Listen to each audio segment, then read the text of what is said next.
A prodigious girl has fallen into a coma, while her brother is labeled as a heavens abandoned. Facing his last chance, the young man is about to encounter a turning point in his destiny. Remember, this is your last chance. If you fail to enter the virtual realm game, you will be deemed as heavens abandoned. In the classroom, Mr. Shangzai, a burly teacher, gravely addressed the 7 students in front of him. His words sent a shiver through them, igniting a fervent desire in their eyes. The last chance. I must enter the virtual realm. Tang Yun's gaze burned with intensity unmatched by anyone else. At the back of the classroom, students whispered about the grand spectacle when the virtual realm game arrived 300 years ago. Back then, everyone had the potential to enter the virtual realm, and the skills and equipment acquired in the game could be brought back to reality. However, as time passed, leveling up became more challenging, and some individuals found themselves unable to enter the game world, becoming heavens abandoned. Nowadays, the proportion of heavens abandoned has reached nearly 1 in 10. Experts even predict that if this trend continues, in 100 years, humans will be unable to enter the virtual realm, leaving them defenseless against the monsters. With heavy hearts, the 7 students stepped onto the podium and, following Mr. Shang's instructions, tightly grasped the magic stones. Tang Yun took a deep breath, his eyes fixed on the glowing stone, his heart filled with anxiety. Mr. Shang looked at Tang Yun and sighed inwardly. Who would have thought that the brother of a genius sister would be heavens abandoned? His sister, once a top scholar admitted to the prestigious imperial capital's first academy, now lay in a hospital bed as a coma patient. Rumors had it that she offended a powerful figure in the capital, but the truth remained unknown. Among the 7, Tang Yun stood out, simply because his sister was the most brilliant genius in the school's history. Yet, despite the attention, he could not enter the virtual realm. Listening to the surrounding whispers, Tang Yun's resolve grew stronger. Sister, I must uncover the truth and save you. The virtual realm was his only hope. Suddenly, the scene before him changed dramatically. A strange world bathed in warm sunlight touched his soul. An emotionless mechanical voice sounded, but to Tang Yun, it was like heavenly music. Welcome to the virtual realm. Your ID is, please enter your nickname. Overjoyed, Tang Yun immediately chose the name, Feng Yun. He then pulled up his attribute panel, revealing a series of stats: 500 health points, 100 mana points, 50 physical attack, 50 magical attack, and other basic attributes. The most astonishing discovery was his awakening of a unique talent called Infinite Treasure Drop. This not only freed him from the label of heavens abandoned, but also made him 1 in a million, a gifted individual. It was known that in recent years, none of the 10,000 students in his school had such a talent. Even more surprising, it was an unprecedented, unique talent. As the light faded, Tang Yun found himself in a bustling novice village. An old lady handed him a small kitchen knife, asking him to help slaughter a chicken. Unexpectedly, the ordinary rooster spoke. Mortal, I am the creation chicken. Killing me will bring disaster, and the world will fall into chaos. Spare me, and you shall be greatly rewarded. Tang Yun chuckled, dismissing it as a beginner's quest. With a swift flash of the knife, the rooster fell. The system promptly announced, congratulations, you have slain the beginner chicken. Reward, excellent space ring 1. Basic skill extreme, card 1. Tang Yun's breath quickened as his eyes locked onto the item in his Hansa basic skill extreme card. The name alone made his heart race.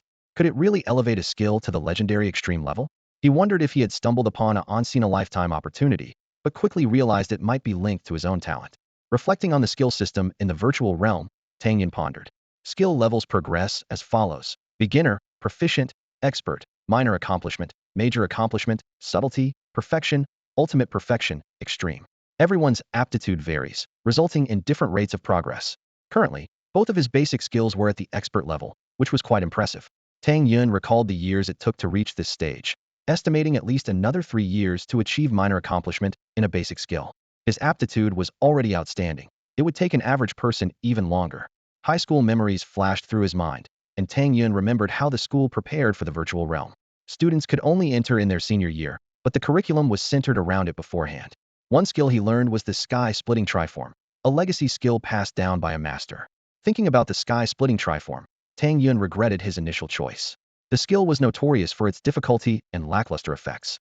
He reviewed the skill description: sky-splitting triform, expert level. The first move deals 30 physical attack damage, the second 60, and the third 120. It consumes 20 mana and has a 10-second cooldown. He chose this skill partly out of overconfidence and partly because, when mastered, it was considered the most powerful basic skill, even surpassing some first-tier skills. Now, with the extreme card before him, Tang Yun took a deep breath and silently commanded, use the extreme card. Instantly, obscure knowledge flooded his mind, and his body seemed to undergo a transformation. Once everything settled, Tang Yun eagerly checked the skill's transformation. Sky-splitting triform, extreme level. The first move deals 150 physical attack damage, the second 300, and the third 600. It consumes 20 mana and has a 10-second cooldown. Staring at the astonishing improvements, Tang Yun was overwhelmed with excitement. This was the power of the extreme level, the realm he had always dreamed of reaching. The first strike dealt 150 damage. Tang Yun's 3 hits all landed, causing tenfold damage, an incredibly terrifying power. As his skill proficiency increased, his moves became smoother, making it increasingly difficult for opponents to dodge. The biggest weakness of this skill was its tendency to miss, but with his current level of proficiency, missing was actually the hard part. Looking at the first fallen monster, a spark of hope ignited in Tang Yun's heart. He thought to himself, this talent is too strong. Sister, I will definitely wake you up. At that moment, Granny Yin looked at Tang Yun with satisfaction and handed him an ancient longsword, saying, young man, well done. This longsword suits you better. Strive to become a warrior. The world outside is worth exploring. Tang Yun accepted the sword, and the system indicated it was a low-quality beginner's sword with 10 attack power. In the virtual world, equipment ranks from low quality to common, exquisite, rare, excellent, perfect, epic, legendary, and mythical. Remembering the exquisite ring given in the beginner's village, Tang Yun was surprised, but the beginner weapon from Granny Yin seemed more typical. Thank you, Granny Yin, Tang Yun said politely. He remembered the guide mentioning that one should treat the inhabitants of the virtual world as real people, as building good relationships with them often yielded unexpected rewards. Granny Yin smiled and said, such a polite child. My son is the butcher at the village entrance. You should visit him. He might offer you some guidance. Tang Yun thanked her again, but at that moment, he couldn't head to the village entrance because a group of people surrounded him in the classroom. The scenery around him suddenly changed, and Tang Yun returned to reality, feeling a bit disoriented. A boy next to him shouted excitedly, I did it! I did it! I'm not forsaken. The other 5 showed expressions of envy, as it was clear that only he had successfully communicated with the virtual world among the 6 present. Teacher Shang Zhe said with satisfaction, well done, Zhang Hai. Please record your number. Zhang Hai immediately shouted out his number. Over the past year, he had been under immense pressure and finally managed to communicate at the last moment. Shang Zhe turned to Tang Yun and asked, Tang Yun, you? Tang Yun took a deep breath and calmly replied, Teacher, I succeeded too. My number is... You succeeded? Excellent. Shang Zhe seemed quite pleased. The classmates around whispered among themselves. Wow, it's surprising that Tang Yun succeeded. He's not forsaken. So what if he succeeded? The college entrance exams are in 3 days, and he can't possibly get into college. Exactly. Only by getting into college can you awaken and bring things from the game into reality. Shu, did you forget? Because of Tang Miaoying, he has a special privilege to directly enter a university in the imperial capital. Damn it. I hate people with privileges like that. Their eyes were filled with envy and disdain. They studied hard, but might not even get into college to earn an awakening spot. Yet Tang Yun, thanks to his sister, had a clear path. This felt extremely unfair to them. Tang Yun sighed inwardly, knowing that with Tang Miaoying's slumber, he had long lost that privilege. He clenched his fist, pondering how to compete with those who had been in the game for a year, in just 3 days. Mr. Shang Zhe's voice echoed through the classroom, interrupting the students' whispers. All right, from today onwards, your high school journey ends, and you're about to face the most critical moment of your lives. The classroom fell silent immediately, with all eyes focused on Mr. Shang at the podium, attentively listening to his next words. As we all know, only by getting into college can you gain an awakening quota, enabling you to bring abilities from the game world into reality. Shang Zhe's voice rose, but the benefits you gain after awakening vary depending on the college. 3rd-tier schools only allow you to bring back 10 to 30 of your abilities. The atmosphere in the classroom grew tense as Shang Zhe spoke. The students' breathing became unconsciously rapid, and their eyes shone with both desire and anxiety. Who wouldn't want to get into a better college? But it's incredibly challenging. In Jiangbei City, their school is one of the top, and it's already impressive if half of the 70 or so students in the class make it to college. As for 1st-tier or even top-tier schools, they're almost unattainable dreams for most. You have 3 days to rest and adjust your state, Shang Zhe continued. Tang Yun and Zhang Hai, please stay behind. The rest of you can go home. The classroom erupted with cheers as students excitedly packed their bags, preparing to leave. Tang Yun was still immersed in joy, while Zhang Hai's face showed a hint of melancholy. Although he had successfully connected with the virtual realm, getting into college in 3 days was impossible. He seemed no different from those who weren't eligible for the college entrance exam. After the other students left, Shang Zhe addressed the 2 remaining. Although you can access the virtual realm, with only 3 days left, passing the college entrance exam is out of the question. But you're not abandoned by fate. There's still hope for the future. Plus, getting into college isn't solely dependent on exams, so don't be too disheartened. Thank you, teacher. The two replied softly. Shangze continued to encourage them. Though time is short, there's still a chance in the future. Work hard and immerse yourselves in the virtual realm game. You might be able to make a living from it later. He reminded them of some game precautions before letting them go. As they walked out of the classroom, they could still hear the laughter and discussions of their classmates in the hallway.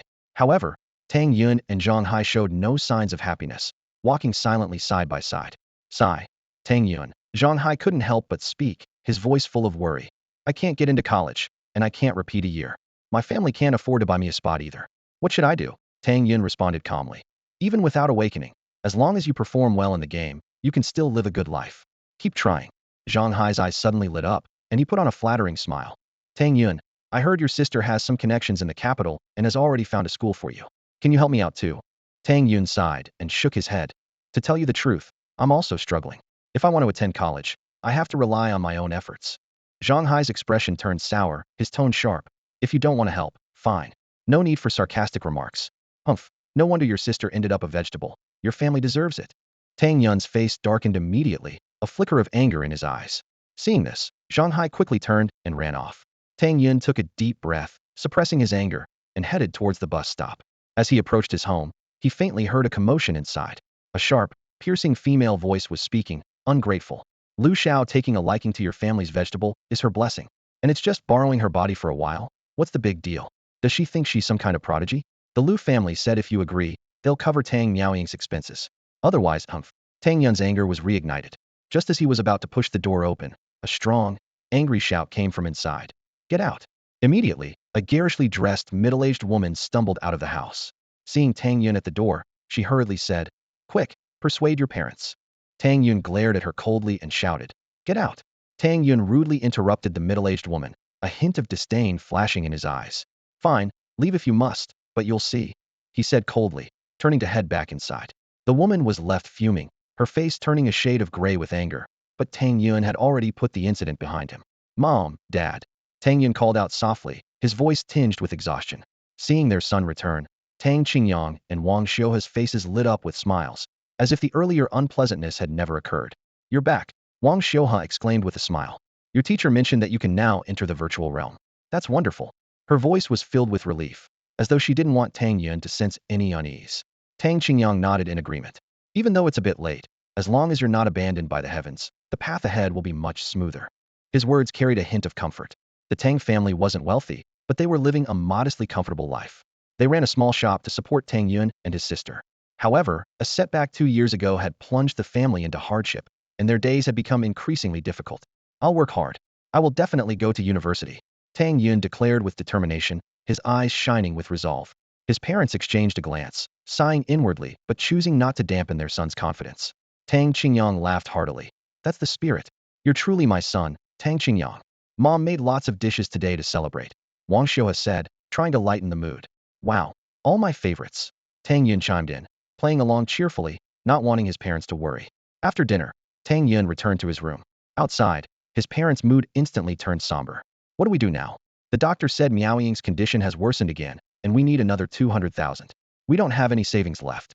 Wang Xiuhe's face was full of worry, her voice laced with helplessness. Tang Qingyang pondered for a moment before speaking with difficulty. Let's sell the shop and the house. We have to help Miaoying through this crisis, and maybe we can buy a spot for Xiaoyan at university. Miaoying is like a bottomless pit, and Xiaoyan's education is at a critical point.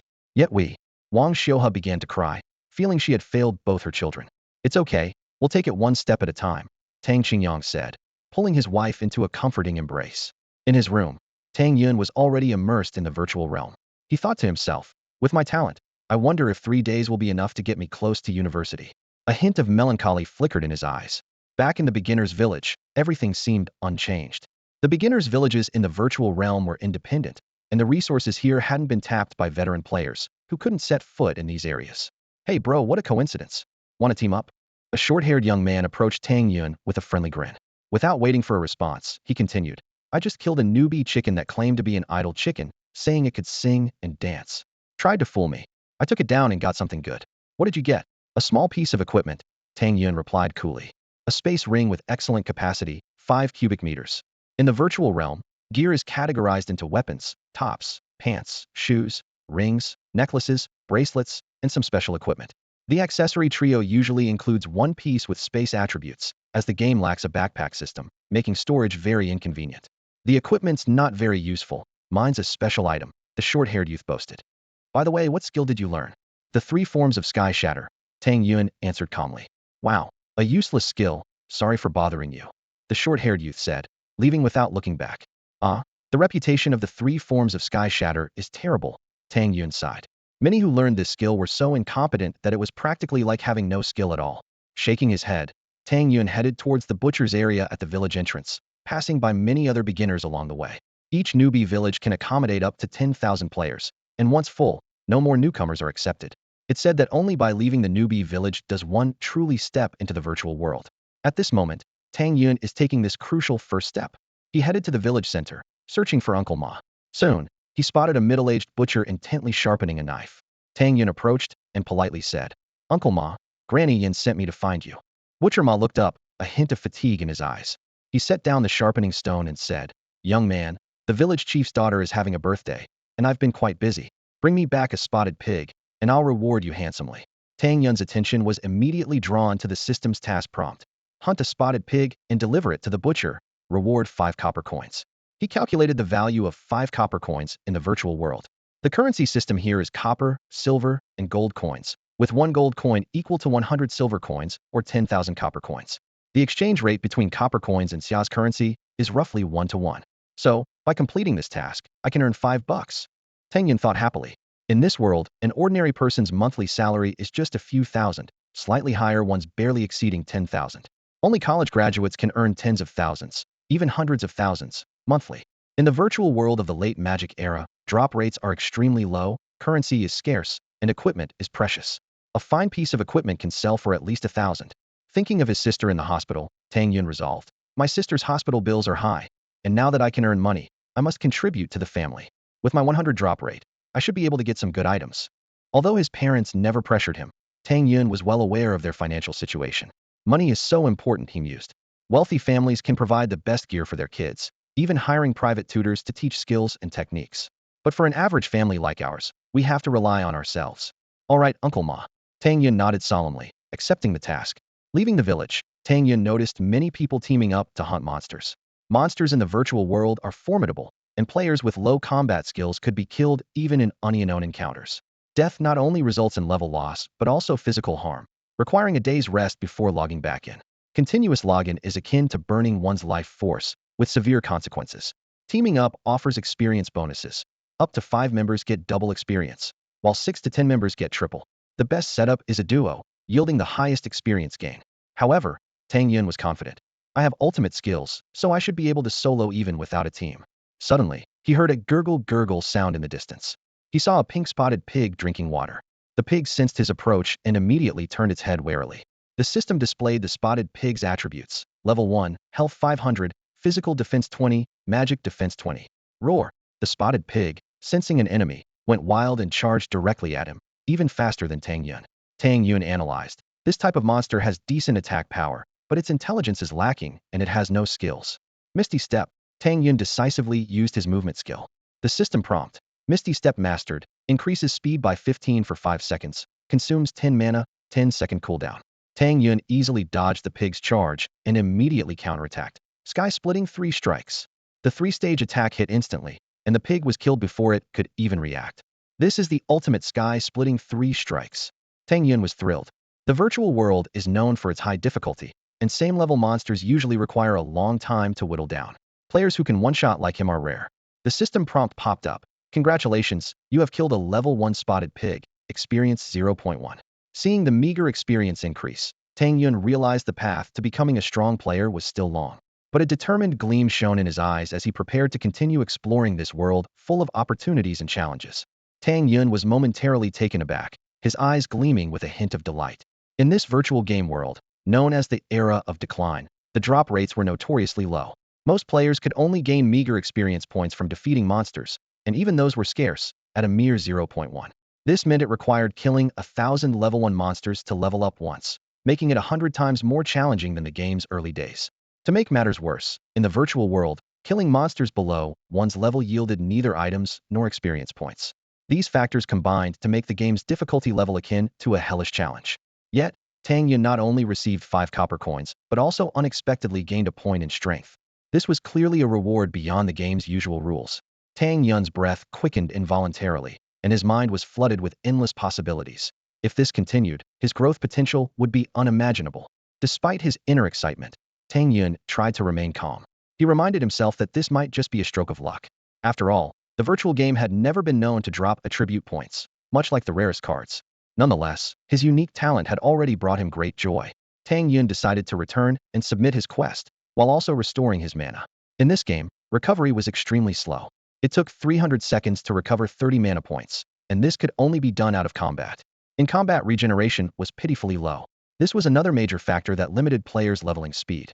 Under normal circumstances, it took players several minutes to defeat a single monster, followed by a few minutes of rest to recover.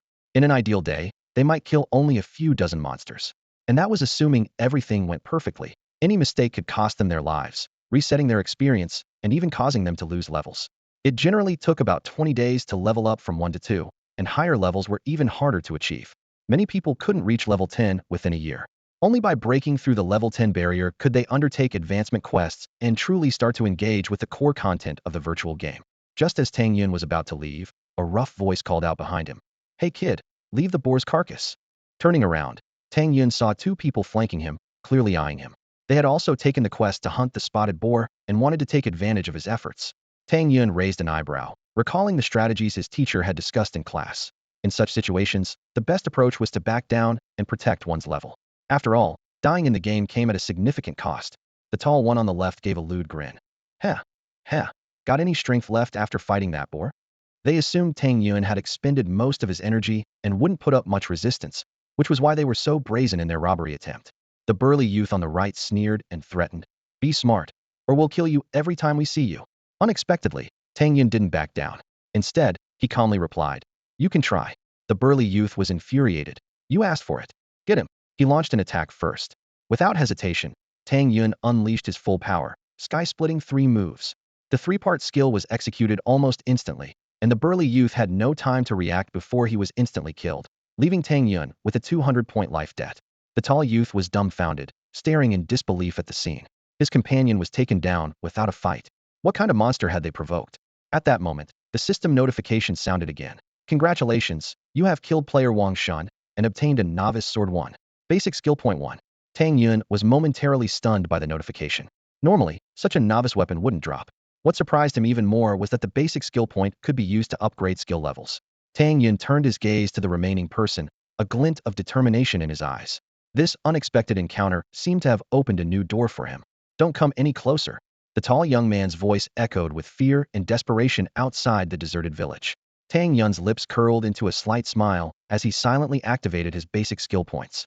Instantly, a strange energy surged through his body, making him feel as light as a feather. A system notification rang in his mind. "Congratulations, your Misty Step has advanced to Minor Mastery. Increases movement speed by 20 for 5 seconds. Consumes 10 mana, cooldown 10 seconds. Tang Yun felt a surge of joy, realizing that the minor mastery of Misty Step saved him years of hard training. His eyes locked onto the tall young man desperately fleeing towards the village. "Think you can escape?" Tang Yun sneered, confidently using Misty Step. In an instant, his speed soared to 9.6 meters per second. Within a few meters, Tang Yun caught up to him like a phantom. "Spare me." The tall young man pleaded desperately, but Tang Yun paid no heed. With lightning-fast moves, he subdued his opponent. The system chimed again. "Congratulations, you have defeated player 2 Chong, obtaining a beginner's longsword 1. Experience 0.1. Tang Yun raised an eyebrow, pondering. Another beginner's longsword dropped, and defeating players grants experience? He marveled at his talent once more.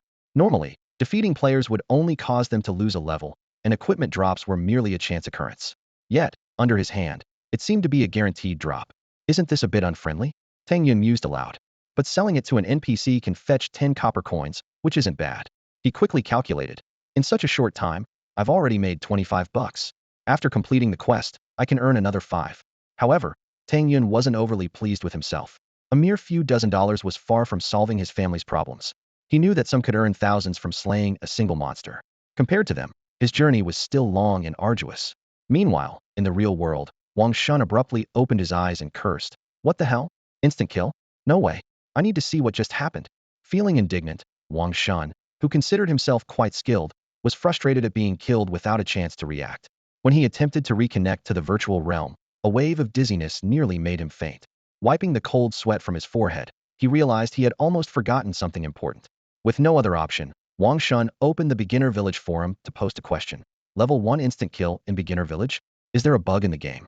The comments section quickly became lively. Seriously, still blaming bugs? There are no flaws in the virtual realm. Is this a joke? Level 1 generally has 500 HP, 60 attack. How can you get instant killed? Even a prodigy with a first level skill can't one-shot people. No top tier gear in the Beginner Village, so instant kills shouldn't be possible. Many expressed skepticism, thinking Wang Shun was joking.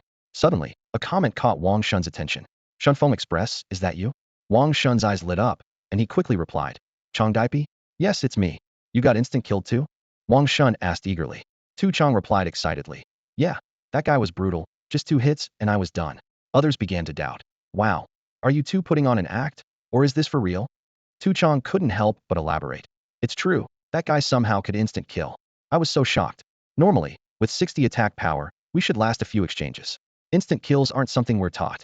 Their exchange nearly convinced the others, but soon, a self-proclaimed expert player began to question their claims. Dong Ji's skepticism hit Wang Shun and Tu Chang's story like a sledgehammer. To one-shot someone with 500 health, the skill must have at least an 8-fold increase. Dong Gu asserted confidently. A first-tier skill can't achieve this, and a level 1 player can't use a second-tier skill. The people around nodded in agreement, as if Dong Ji's words had sentenced the absurd story to death. However, Dong Gu number 2 suggested a subtle possibility. Theoretically, a top-tier first-level skill at its peak might achieve an 8-fold increase, he added. But such a skill would consume at least 100 mana, making it impossible to use twice in quick succession. The discussion delved deeper, with everyone analyzing various possibilities. Someone mentioned talent bonuses and mental state boosts, but these were quickly dismissed. Even a genius couldn't achieve such an instant kill. The tension grew, and Wang Shun and Tu Chang felt surrounded. Finally, someone asked the crucial question, what skill did he use? Tu Chang hesitated for a moment before answering. It seemed like the sky-rending trio, but there was something different about it. I'm not entirely sure. His response sparked a new round of discussion. The Dong Gu group acknowledged that the sky-rending trio theoretically had a one-shot potential, but it would require reaching its peak. Yet, no one had achieved this level yet. Voices of doubt rose, leaving Wang Shun and Tu Chang feeling wronged. Wang Shun shouted angrily, what the hell? Do you still doubt us? But their protests were drowned out by laughter. Some even suggested they cling to someone powerful to make it big. Amidst the mockery, the two left, feeling frustrated.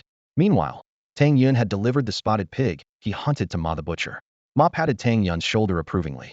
Young man, you're impressive, hunting a spotted pig so quickly. He handed Tang Yun 5 copper coins as payment. Tang Yun thanked him with a smile. Thank you, Uncle Ma. A glint of appreciation appeared in Ma's eyes. I recognize your skills. I need a lot of ingredients lately, and any creatures you hunt can be brought to me. If you can gather them all, there's a big reward waiting for you. A system notification popped up. New quest triggered, Ma the butcher's ingredients. This seemed like a good opportunity to earn money, Tang Yun thought. Besides the usual purchases, completing the list would earn additional rewards. It looked like he had a busy time ahead. Tang Yun gladly accepted the special task.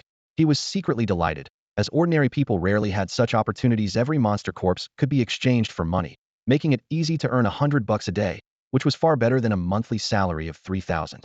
Leaving the village again, Tang Yun arrived by the stream. Suddenly, 3 spotted pigs appeared in his sight. He held his breath and didn't act rashly. However, the spotted pigs seemed to sense his presence and rushed towards him. Courting death. Tang Yun's eyes sharpened as he swiftly executed the Sky Shatter 3 moves. In an instant, 1 spotted pig fell to the ground. The system prompt immediately sounded. Congratulations, you have slain a level 1 spotted pig. Experience 0.1. Copper coins 5. Silver foot boots 1. An equipment drop? Tang Yun was thrilled. Not only could these ordinary monsters drop money, but they could also drop equipment, which was a pleasant surprise. The remaining 2 spotted pigs, undeterred by their companion's death, charged even more ferociously. Seeing that his skill was still cooling down, Tang Yun immediately used the elusive step to maneuver. He slashed at the pig's hide, each strike dealing 50 points of damage. 10 strikes would be lethal, but Tang Yun dared not be greedy. He adjusted his position after each attack, looking for the next opportunity to strike. The 2 spotted pigs tried to flank him from both sides, but Tang Yun handled them with ease, even without using the elusive step. Every 10 seconds, he seized the chance to land 3 hits while dodging their attacks. Once the Sky Shatter 3 moves cooled down, Tang Yun didn't use it immediately. Instead, he managed to land 2 more strikes. As the pigs closed in, he decisively unleashed the Sky Shatter 3 moves. The first 2 strikes instantly killed the pig in front, and the third hit the other, dealing 400 damage and stunning it. Tang Yun quickly followed up with 2 more strikes, taking it down. The system prompt sounded again. Congratulations, you have slain a level 1 spotted pig. Experience 0.5. Congratulations, you have slain a level 1 spotted pig. Experience 0.1. Copper coins 5. Mana restoration potion 1. Tang Yun was pleasantly surprised to find that although the second pig didn't drop any other rewards, it provided more experience. What excited him even more was the mana restoration potion, a rare item. He checked the potion's info. Restores 100 mana points over 10 seconds, valued at 100 copper coins, and most people wouldn't use it lightly. With anticipation, Tang Yun retrieved the newly acquired silver foot boots from his space ring. Unfortunately, it was just a low-quality item, with attributes of speed 0.5 milliseconds. Though slightly disappointed, Tang Yun understood that the boots were worth at least 100 copper coins. He sighed. Among all equipment, weapons and shoes are more important. However, since everyone has a beginner weapon, it's better to sell it to NPCs, making shoes more valuable. After putting on the silver foot boots, Tang Yun's speed increased to 8.5 milliseconds. Just as he was about to continue exploring, a low growl caught his attention.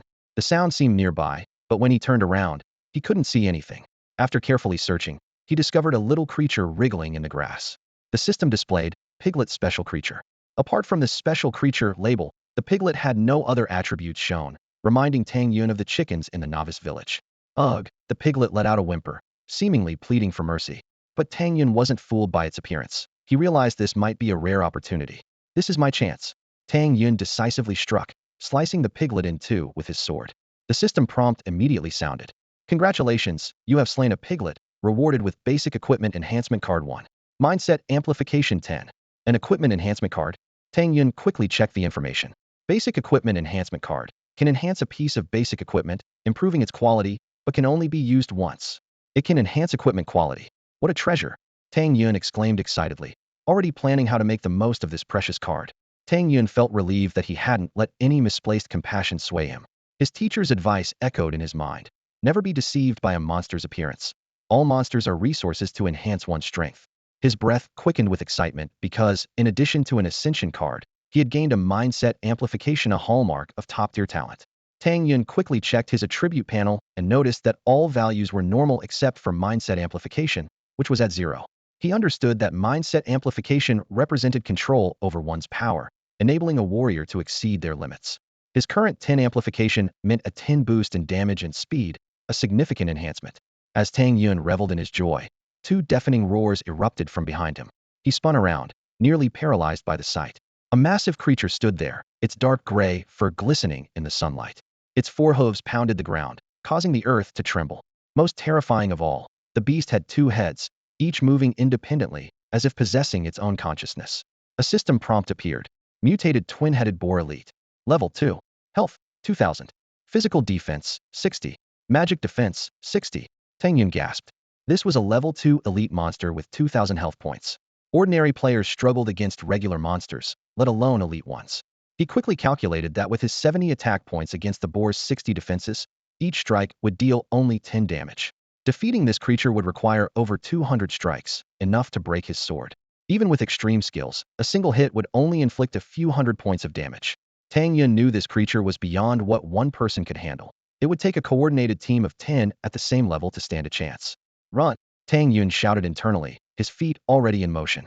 He activated his fleeting step, and with his shoes bonus, his speed soared from 8.5 milliseconds to 10.2 milliseconds. The 10 mindset amplification further boosted his maximum speed to an impressive 11.22 milliseconds. However, even this wasn't fast enough for the mutated twin-headed boar. After only a few steps, he felt its presence closing in.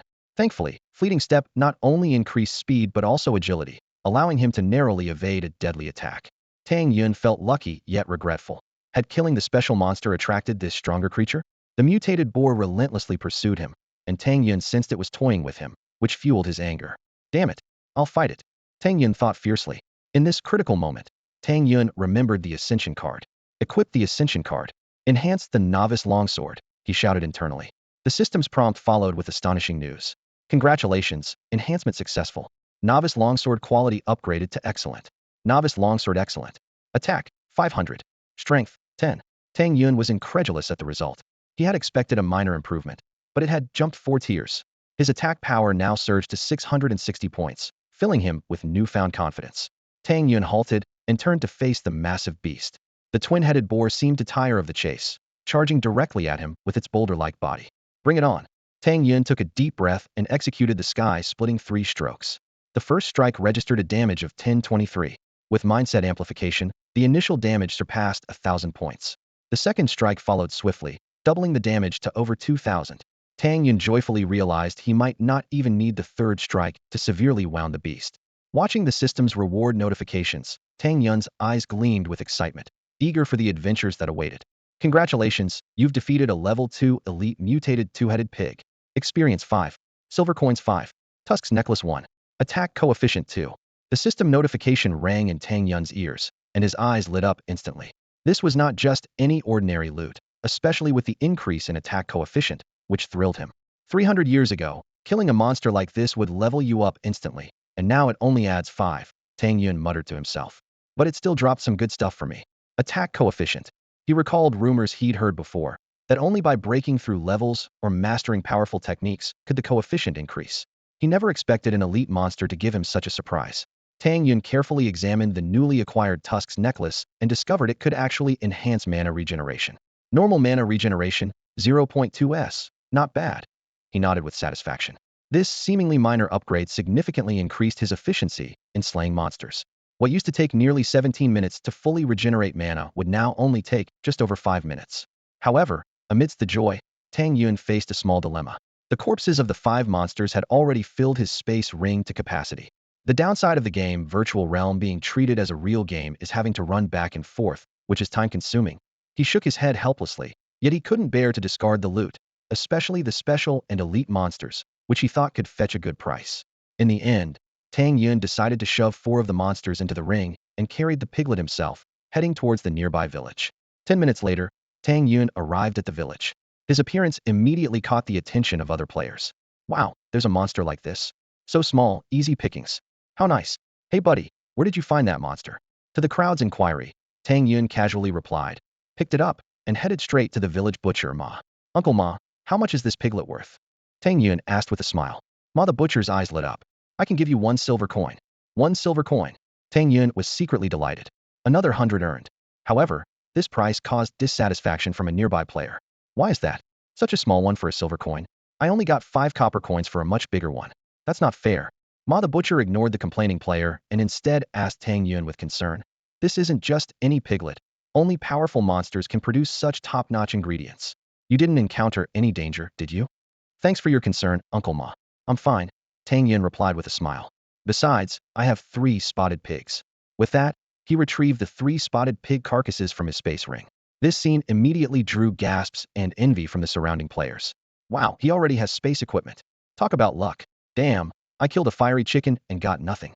Ma, the butcher glanced at the spotted pigs and said cheerfully, 5 copper coins each. I'll take them all. Just then, a tall player dragged a fresh monster carcass over, pushing through the crowd.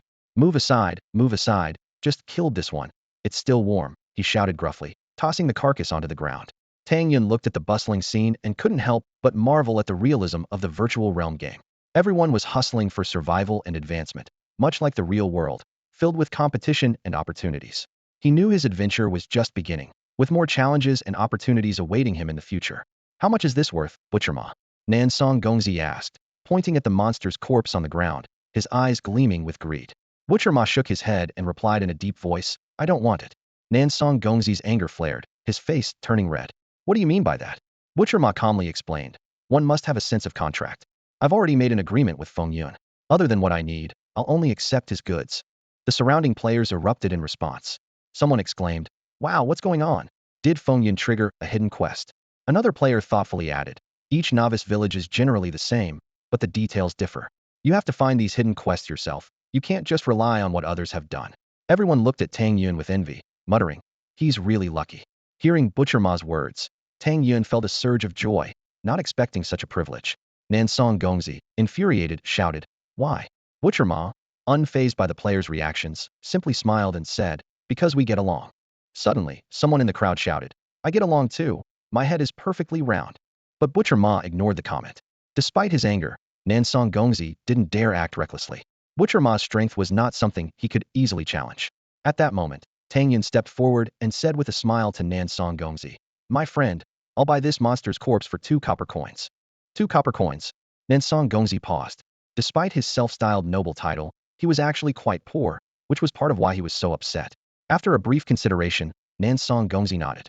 All right, not selling the corpse would be a waste, and 2 copper coins, while not much, were better than nothing. He thought to himself, save up, and 100 coins will be quite nice. After the transaction was completed, Tang Yun turned to Butcher Ma. Uncle Ma, how much is this monster worth? Butcher Ma pondered for a moment. I'll give you 7 copper coins. The crowd was stunned. Someone exclaimed, wow, is this a glitch? Another cursed, damn, that's a crazy profit. Someone else sympathetically said to Nansong Gongzi, brother, you took a huge loss. Nansong Gongzi's face twitched, but he said nothing. After all, he couldn't sell it himself. Tang Yun was thrilled, thinking, how much can I earn this way? Butcher Ma seemed to understand Tang Yun's thoughts and cautioned, be careful, kid. Even though I know many shop owners in the village, they can't take that much. These corpses can only be stored for 3 days, so you should prepare what I need. These are the ingredients needed for the banquet. Tang Yun nodded repeatedly. I understand. He then began calculating how much Butcher Ma could take. Though called a novice village, it was actually larger than most towns, especially with the monster area. The entire village housed over 10,000 people, so eating 1,000 monsters in 3 days wasn't an issue. Tang Yun suddenly shouted, buying monster corpses for 2 copper coins. No bargaining. The surrounding players complained. Damn, buying for 2 and selling for at least 5 copper coins. What a ripoff. Capitalism at its worst. Someone shouted, no way, we must resist. But soon, someone asked, where are you buying? I just hunted one. Despite their words, players earnestly began hunting monsters. After all, killing a monster guaranteed 2 copper coins. What could be more worthwhile? Tang Yun continued to shout. You all heard Butcher Ma earlier. He can't buy indefinitely. When he stops buying, it'll be too late. Time is limited, first come, first served. The scene erupted in chaos. Go, go, go, hurry, someone lamented. Damn, I left my kill. I should have brought it back. Another shouted, form a team, form a team. The village quickly emptied as players rushed towards the monster area. Just then, Tang Yun took out a 2-headed wild boar from his ring and asked, Uncle Ma, how much is this monster worth? Butcher Ma's eyes widened in surprise at the sight of the 2-headed wild boar. This is, my goodness, Feng Yun, I didn't expect you could kill such a strong monster. You could probably join the warrior team the village chief is forming. Hearing this, Tang Yun felt a surge of excitement, thinking, it looks like there's another new quest. This creature is quite rare. Although its meat isn't as good as the smaller one, it's still large. I can offer you 2 silver coins. Ma the butcher's voice carried a hint of excitement. Tang Yun nodded slightly, feeling a surge of joy. This transaction had instantly padded his wallet, and now he possessed 8 silver coins, equivalent to 800 xia currency. He couldn't help but marvel at how his talent made earning money astonishingly fast. Tang Yun noticed Ma the butcher's slightly hesitant expression, and his curiosity was piqued. Uncle Ma, what was that about the village chief forming a warriors team? He asked tentatively. Ma the butcher's expression turned serious, and a flicker of hesitation crossed his eyes. Tang Yun, sharpied, caught this change and quickly added, Uncle Ma, I managed to kill this mutated creature, so my strength should be decent, right? He understood well from his classes that an NPC's hesitation often implied that the player's strength wasn't sufficient to trigger a quest. Ma the butcher took a deep breath and slowly revealed the truth. Well, the area around the village isn't very safe, and there are many forbidden zones. The warriors team explores these forbidden zones, but without enough strength, one could easily perish inside. Tang Yun's eyes lit up with excitement. Forbidden zones? Aren't those like dungeons?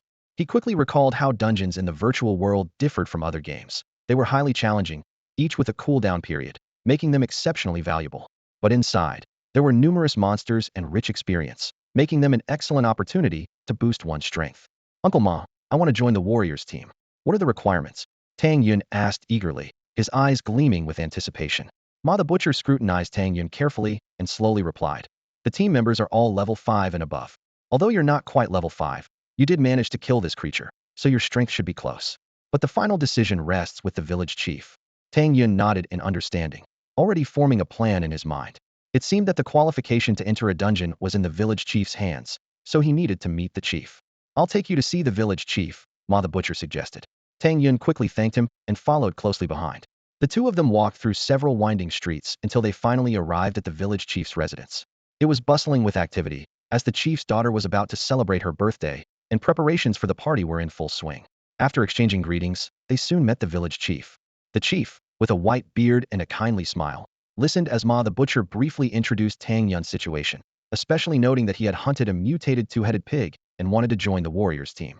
The village chief, surprised, studied Tang Yun, noticing that he appeared to be only level 1 but possessed such strength, sparking his curiosity.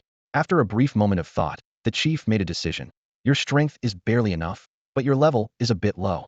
How about this? I can make you a trainee warrior. Hearing the term trainee warrior, Tang Yun showed a puzzled expression.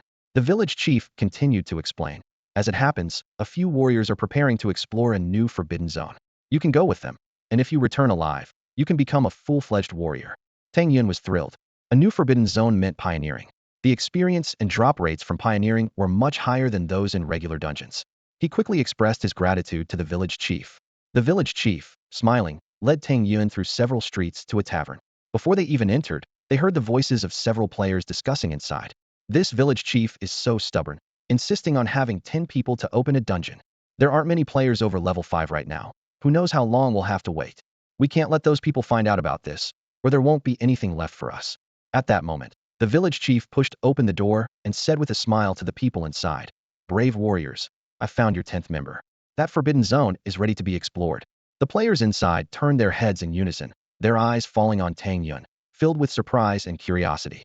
The players initially showed a hint of delight upon hearing Tang Yun's words, but their expressions soon turned to confusion. Level 1. They exchanged puzzled glances, brows furrowed. Is this some kind of joke? A level 1 player in a dungeon is just going to hold us back, someone grumbled. We're tackling a tough new area. An awkward silence hung in the air until a player wielding a large sword broke it. Forget it, clearing new content is more important. Bringing along some dead weight isn't the end of the world. His words seemed to carry weight, and the others fell silent, ceasing their complaints. The village chief pulled out a yellowed parchment from his pocket and handed it to the sword-wielding player. With my pass, you can enter the restricted area. Best of luck. Seeing the pass, the group's eyes lit up as if they had spotted treasure, instantly forgetting about Tang Yun, the tag-along. A female player with the ID "No Diet Please" sidled up to Tang Yun, curiously asking, "Hey, how did you get this dungeon quest so early?" Tang Yun squinted, a mysterious smile playing at his lips. "Because I'm handsome. In the game, players' appearances closely resemble their real-life looks, though their age might be slightly adjusted, and their styles vary." A rather abstract-looking man scoffed at Tang Yun's reply. "What's the use of being handsome?" "It's definitely useful," Tang Yun replied leisurely. "I heard it helps with charming NPCs." This comment sparked laughter, as several players seemed to recall some amusing past events. "Man, this game is anything but fair," someone joked. "Are you still upset about being rejected by the village chief's daughter?" The abstract-looking man's face darkened. "No Diet Please" rolled her eyes and grabbed the hands of two other girls, chattering about something else. Tang Yun quietly observed the group, all level 5 and above players with varying strengths. The strongest was undoubtedly the sword-wielding man, almost fully equipped, having likely played for quite some time. "Let's go, no dawdling." The man, known as Lone Walker, slung his weapon over his shoulder and led the way. The others followed, with Tang Yun blending into the group. Along the way, players discussed loot distribution in hushed tones. "Boss, how are we splitting the loot later?" a female player named Nailin Xiaomei inquired. Lone Walker replied curtly, "The usual way, with the leader dividing it." There are two ways to distribute loot in a team, random or leader's choice. Nailin Xiaomei hesitated before asking quietly, I meant, what about this Feng Yun guy? Will he take a share of our experience, gear, and coins?" "Not a chance," the abstract-looking man cut in coldly. "He's just a tag-along. He won't get anything." Lone Walker glanced at Tang Yun, then reassured, "Don't worry, I'll distribute based on everyone's contribution. As for him, ignore it." Hearing this, the others visibly relaxed. Although Lone Walker was the leader, he couldn't just infringe on their interests. Tang Yun listened to their whispers, already forming a plan. These people clearly underestimated him, but first, they'd clear the dungeon. Then, a sly smile played on Tang Yun's lips, a glint of cunning in his eyes. The realism of the virtual game world was astounding, and even navigating the map took over half an hour. When Lone Walker produced the village chief's pass, a dark passageway appeared before them. From the other side came a waft of decay, causing everyone to frown. "Move in." At Lone Walker's command, the 9 players filed into the passage. In the blink of an eye, they found themselves in a desolate land. Suddenly, the sound of bones scraping filled the air, and 3 skeletal monsters appeared before them. The system prompt popped up. Decayed skeleton. Level 5. HP, 1900. Physical defense, 60. Magic defense, 40. Attack. The group split into 3 teams, each focusing on one skeleton. The newly awakened skeletons moved sluggishly, while the players coordinated skillfully. Before long, The three monsters were reduced to piles of bones. System prompts followed in quick succession. Congratulations, you have slain a level 5 decayed skeleton. EXP 4.5. Coins 180. Constitution 1. Congratulations, you have slain a level 5 decayed skeleton. EXP 4.5. Coins 180. Bone armor 1. Congratulations, you have slain a level 5 decayed skeleton. EXP 9. Healing potion. At that moment, Tang Yun stood frozen in disbelief, staring at the scene before him. He hadn't even made a move, yet due to the team setup, the system credited these kills to him. To his surprise, the experience points and copper coins he gained far exceeded his expectations. Tang Yun quickly did the math in his head. A level 1 monster granted 0.1 experience, and killing monsters above one's level doubled the experience. Being 4 levels higher meant 5 times the experience. Additionally, there was a threefold experience bonus for a 10-person team and another threefold bonus for a dungeon raid, totaling an astounding 45 times the experience. However, a question soon arose. The threefold experience bonus for a 10-person team should be shared among all 10 members, so why was he receiving all the benefits alone? Tang Yun carefully observed his teammates' expressions and noticed that they seemed somewhat displeased. Had they noticed something? Tang Yun's heart tightened. Just then, Abstraction Man couldn't help but curse. Damn. Isn't the drop rate supposed to be high for a dungeon raid? 3 monsters, and just a few copper coins, not even materials. What's going on? Lone Walker calmly reassured them. Don't worry, it's just the beginning. Even so, the inauspicious start dampened their spirits. Hearing this, Tang Yun formed a bold hypothesis. Although they were in a team, the items he was getting seemed to be independent of the team. Worse still, his presence appeared to lower the drop rate for everyone else. This thought both excited and worried Tang Yun. If true, did it mean the others were working for him? At this rate, his leveling speed would greatly accelerate, and he would reap rich rewards without lifting a finger. Lone Walker pondered for a moment before ordering them to move forward. Tang Yun walked at the back of the group, his mind immersed in the space ring, silently checking the recently acquired bone armor. Regular physical defense, 15. Soon, 5 skeleton monsters appeared ahead. These level 5 skeletons had less than 2,000 health and an attack power of about 200. With proper pulling and skill coordination, they weren't too difficult to defeat, especially considering the group's strength was above average. As the battle commenced, system notifications kept ringing in Tang Yun's mind. Congratulations, you killed a level 5 decayed skeleton. Experience points 4.5. Copper coins 180. Congratulations, you killed a level 5 decayed skeleton. Experience points 18. Critical experience hit. Tang Yun was ecstatic. His experience points had surged to 47.4. This pace was comparable to that of the first-generation players. The subsequent kills brought him even more joy. Congratulations, you killed a level 5 decayed skeleton. Experience points 4.5. Basic skill point 1. Congratulations, you killed a level 5 decayed skeleton. Experience points 4.5. Spirit 1. Congratulations, you killed a level 5 decayed skeleton. Experience points 4.5. Copper coins 180. Bone armor 1. Tang Yun was slightly stunned. Another bone armor? He quickly checked the attributes and found them identical to the previous one. However, with this skill point, he could finally upgrade his ethereal step. With a thought, ethereal step was upgraded. The system immediately notified. Congratulations, ethereal step has reached mastery. Ethereal step mastery increases movement speed by 25 for 5 seconds. Consumes 10 mana, cooldown 10 seconds. While Tang Yun was secretly celebrating, Nalan Xiaomei suddenly exclaimed excitedly. Finally, some equipment dropped. The group quickly picked up the equipment from the ground, their excitement evident. A player named Wandering Cloud commented, Bone armor, regular equipment, not bad. Among players, it should sell for 200. Another player with delicate features suggested, let the leader hold on to it for now. Lone Walker nodded slightly and put the equipment away. Seeing this, Tang Yun couldn't help but shake his head. When ordinary players kill monsters, the dropped items fall to the ground. However, the items he obtained were directly collected with a single action, making it much more convenient.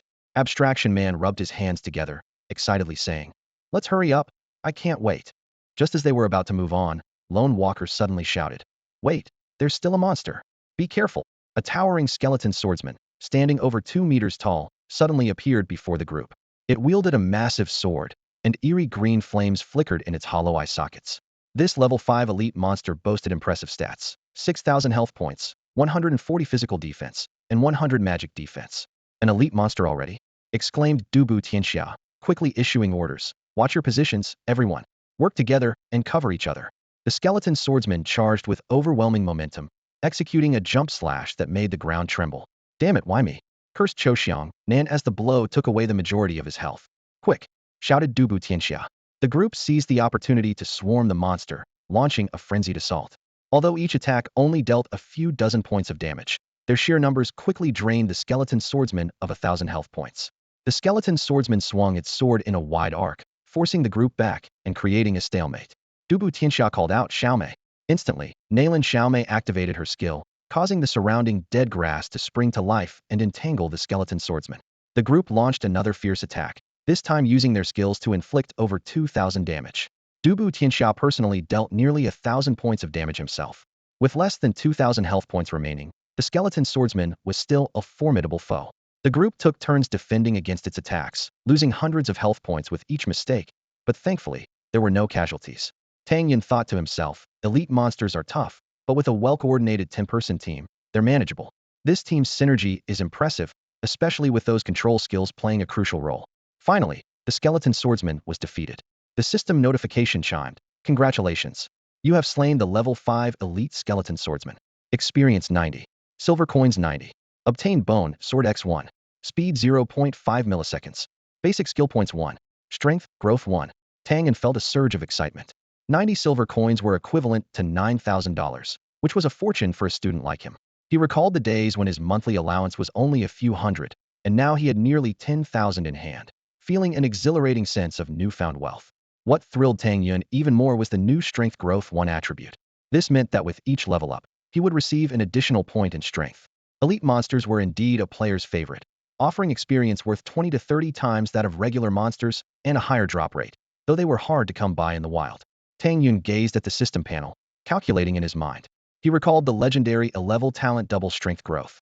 If he could trigger another strength growth attribute, wouldn't it be comparable? With this thought, the A-level talent suddenly seemed less impressive to him. Just then, the system notification sounded. Congratulations, you've reached level 2. Strength 3, Intelligence 2, Constitution 2, Spirit 2, Speed 0.5 milliseconds. Tang Yun was delighted and quickly allocated his skill points to the ethereal step. The system chimed in again. Congratulations, ethereal step advanced to subtle. Ethereal step at subtle level increases movement speed by 35 for 5 seconds. Consumes 10 mana, cooldown 10 seconds.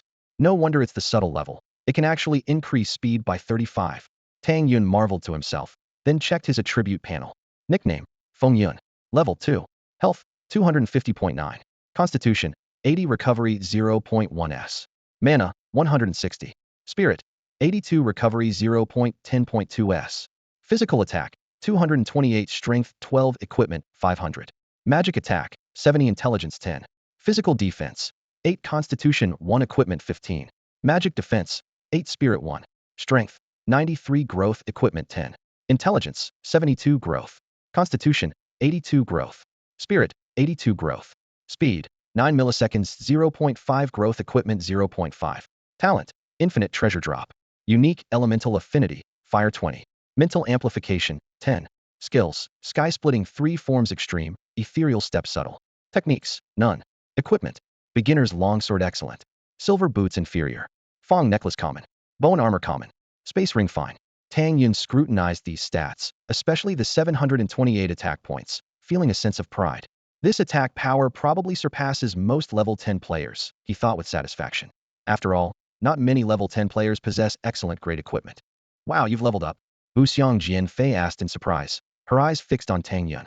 Among the 10 people present, besides Tang Yun, she was the most adept at slacking off, yet she was the first to notice Tang Yun's change.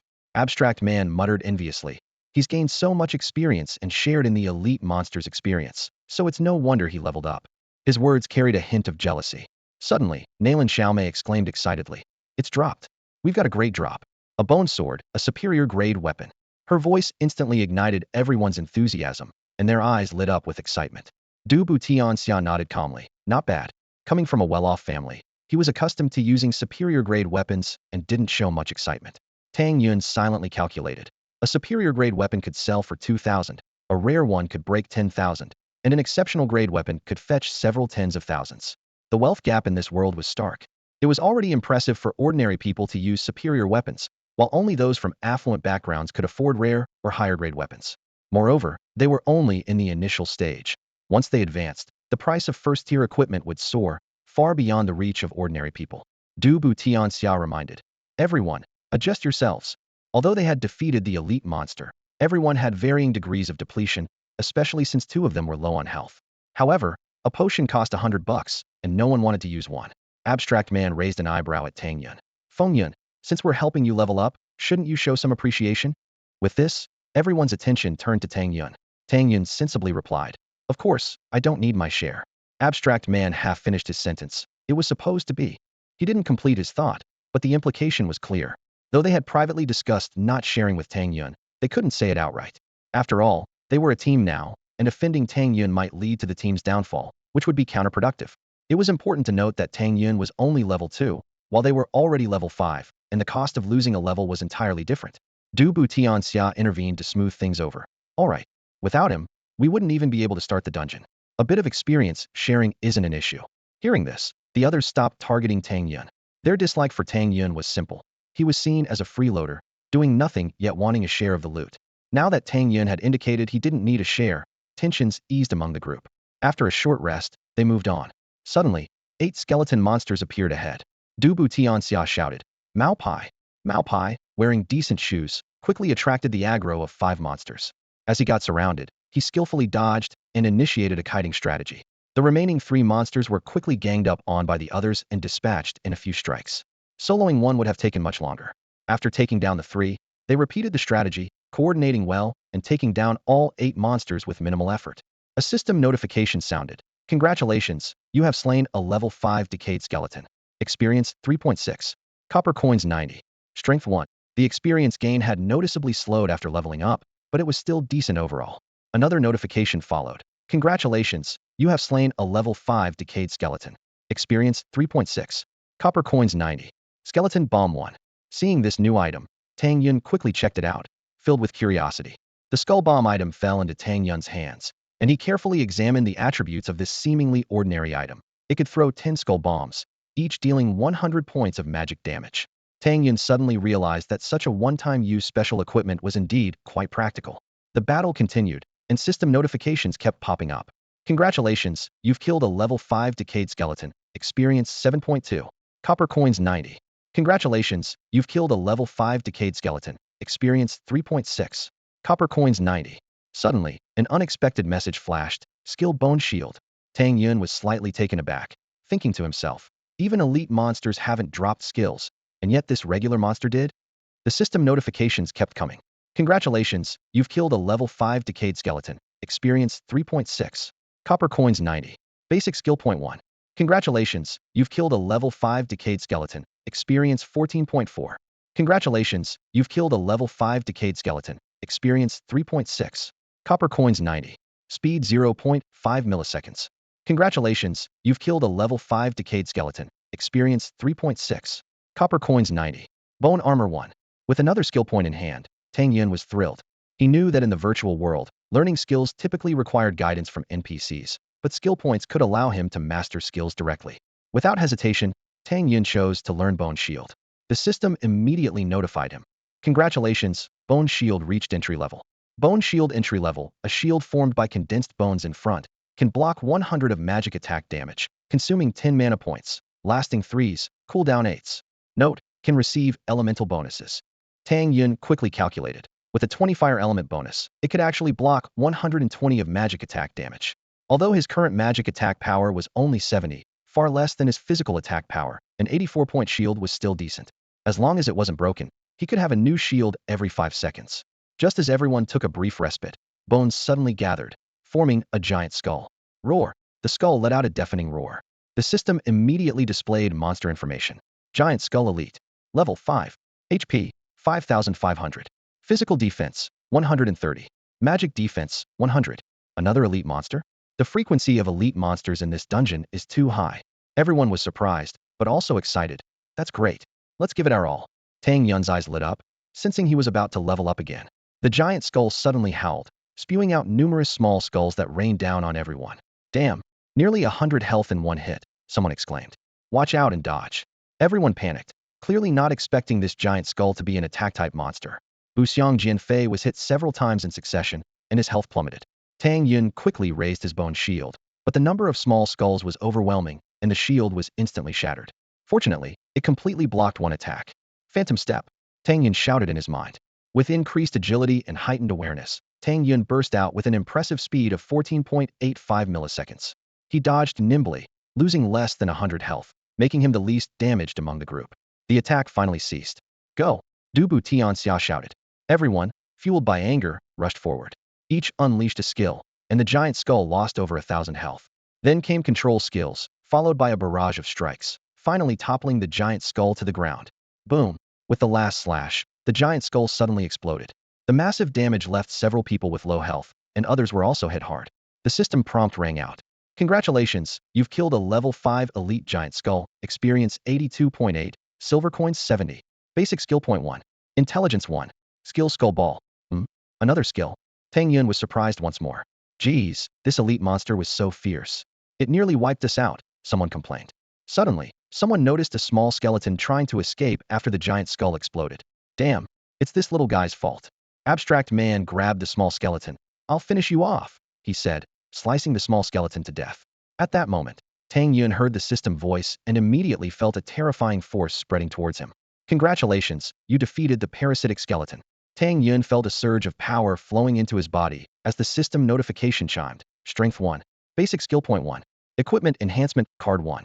No wonder that elite monster was so fierce, Tang Yun murmured, feeling a secret joy inside.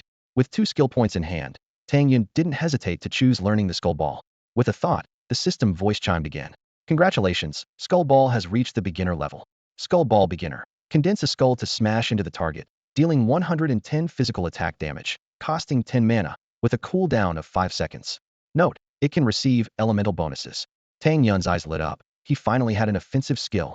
Although the sky-splitting 3 styles was powerful, its cooldown was too long. This mid to long-range attack skill not only relied on physical attack power, but could also receive elemental bonuses, making it even more formidable. With 1 basic skill point left, Tang Yun decided to enhance Misty Step. Speed is key. Staying alive is essential for damage output, he thought to himself. The system prompted again. Congratulations, Misty Step has been upgraded to perfection. Misty Step Perfect. Increases movement speed by 50 for 5 seconds. Costs 10 mana. Cooldown of 10 seconds. So much improvement. No wonder it's a perfect level skill. Tang Yun was thrilled. And I'm already at level 3. That was fast. The system conveniently provided detailed data. Congratulations on reaching level 3, Strength 3, Intelligence 2, Constitution 2, Spirit 2, Speed 0.5 milliseconds. Immediately, a string of attribute data flashed before Tang Yun's eyes. Nickname, Feng Yun. Level 3. Health, 1000 Constitution 100. Regen, 0.1 S. Mana, 200 Spirit 20. Regen, 0.10.2 S.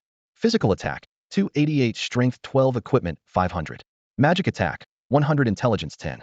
Physical defense, 10 Constitution 1 Equipment 15. Magic defense, 10 Spirit 1. Strength, 143 Growth Equipment 10. Intelligence, 102 Growth. Constitution, 102 Growth. Spirit, 102 Growth. Speed, 10 milliseconds 0.5 Growth Equipment 0.5. Talent, Infinite Treasure Drop. Unique Element Affinity, Fire 20. Mind Amplification, 10. Skills, Sky Splitting 3 Styles Extreme, Misty Step Perfect. Techniques, none.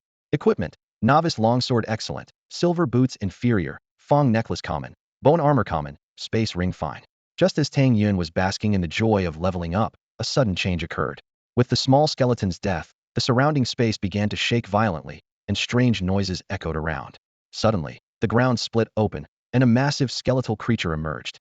Its upper body was humanoid, while its lower half was the skeleton of a horse, with deep-set eye sockets glowing with a ghostly blue light, exuding an aura of invincibility.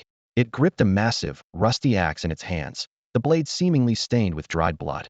A few specters floated around it, emitting eerie sounds that were sometimes piercing, sometimes hauntingly melodious. The system immediately provided a notification. Death Knight Boss. Level 5. Health, 20,000. Physical defense, 300. Magic defense, 200. What's going on? A boss. A boss is appearing now. Tang Yun was taken aback. Its defense is too high. We're doomed. The sudden appearance of the Death Knight plunged everyone into despair.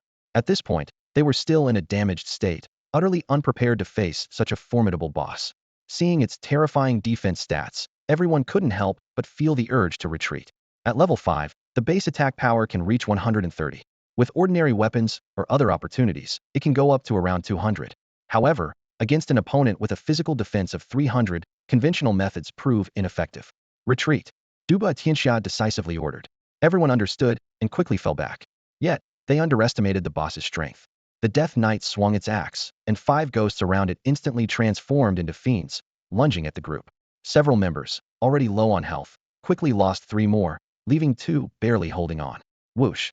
The Death Knight's relentless assault continued, charging like a phantom and taking down 3 more. The group's health was critically low, struggling to hold on. Boss, what do we do? Nalan Xiaomei asked anxiously. If they died, they would lose at least a level, and with their speed, recovery would take weeks, if not longer. Fight! Duba Tianxiao roared. Nalan Xiaomei immediately cast a control skill, entangling the Death Knight's horse legs with withered grass. However, this fragile bind was cut in less than a second. Taking this chance, Duba Tianxia and another charge forward. Duba Tianxia was exceptionally skilled, boasting an attack power over 300 and high proficiency with skills. A combo attack reduced the Death Knight's health by over 200. How are you level 3? Exclaimed Buxiang Jianfei. Tang Yun frowned, puzzled by why she kept focusing on him. Buxiang Jianfei's exclamation drew everyone's attention, and the Death Knight seized the moment, striking another player, leaving them severely injured. Duba Tianxiao reacted swiftly, narrowly dodging the lethal blow. You're really level 3. Nalan Xiaomei was also surprised. Duba Tianxiao's eyes were full of inquiry, and Duo Ming Titan was curious but dared not be distracted. Tang Yun had started at level 1, leveled up to 2 before their eyes, and now was at 3. His experience growth defied logic. Are you crazy, getting distracted now? Tang Yun shouted sharply. Focus on the monster. Duba Tianxia quickly reminded. No you. Buxiang Jianfei tried to ask more. Shut up. Tang Yun snapped. He was supposed to be a mere bystander, but now he had to step in himself. After a series of fierce attacks, the Death Knight slowed down, approaching them leisurely. Tang Yun seized the moment, conjuring a skull orb with red flames, amplified by fire and mind, and hurled it at the opponent. What? That's insane. What kind of damage is that? Everyone was stunned. Although the game didn't display damage numbers, the boss's health drop was evident. Tang Yun's attack dealt over 800 damage. Duba Tianxiao was dumbfounded. He had executed a full set of skills to inflict damage, yet Tang Yun achieved such a feat with a single skill. And he was only level 3. Crack! The Death Knight slowly turned, its eye sockets blazing with ghostly blue flames. As it swung its massive axe, 5 ghosts charged in unison. Flash! The sky-splitting triple strike.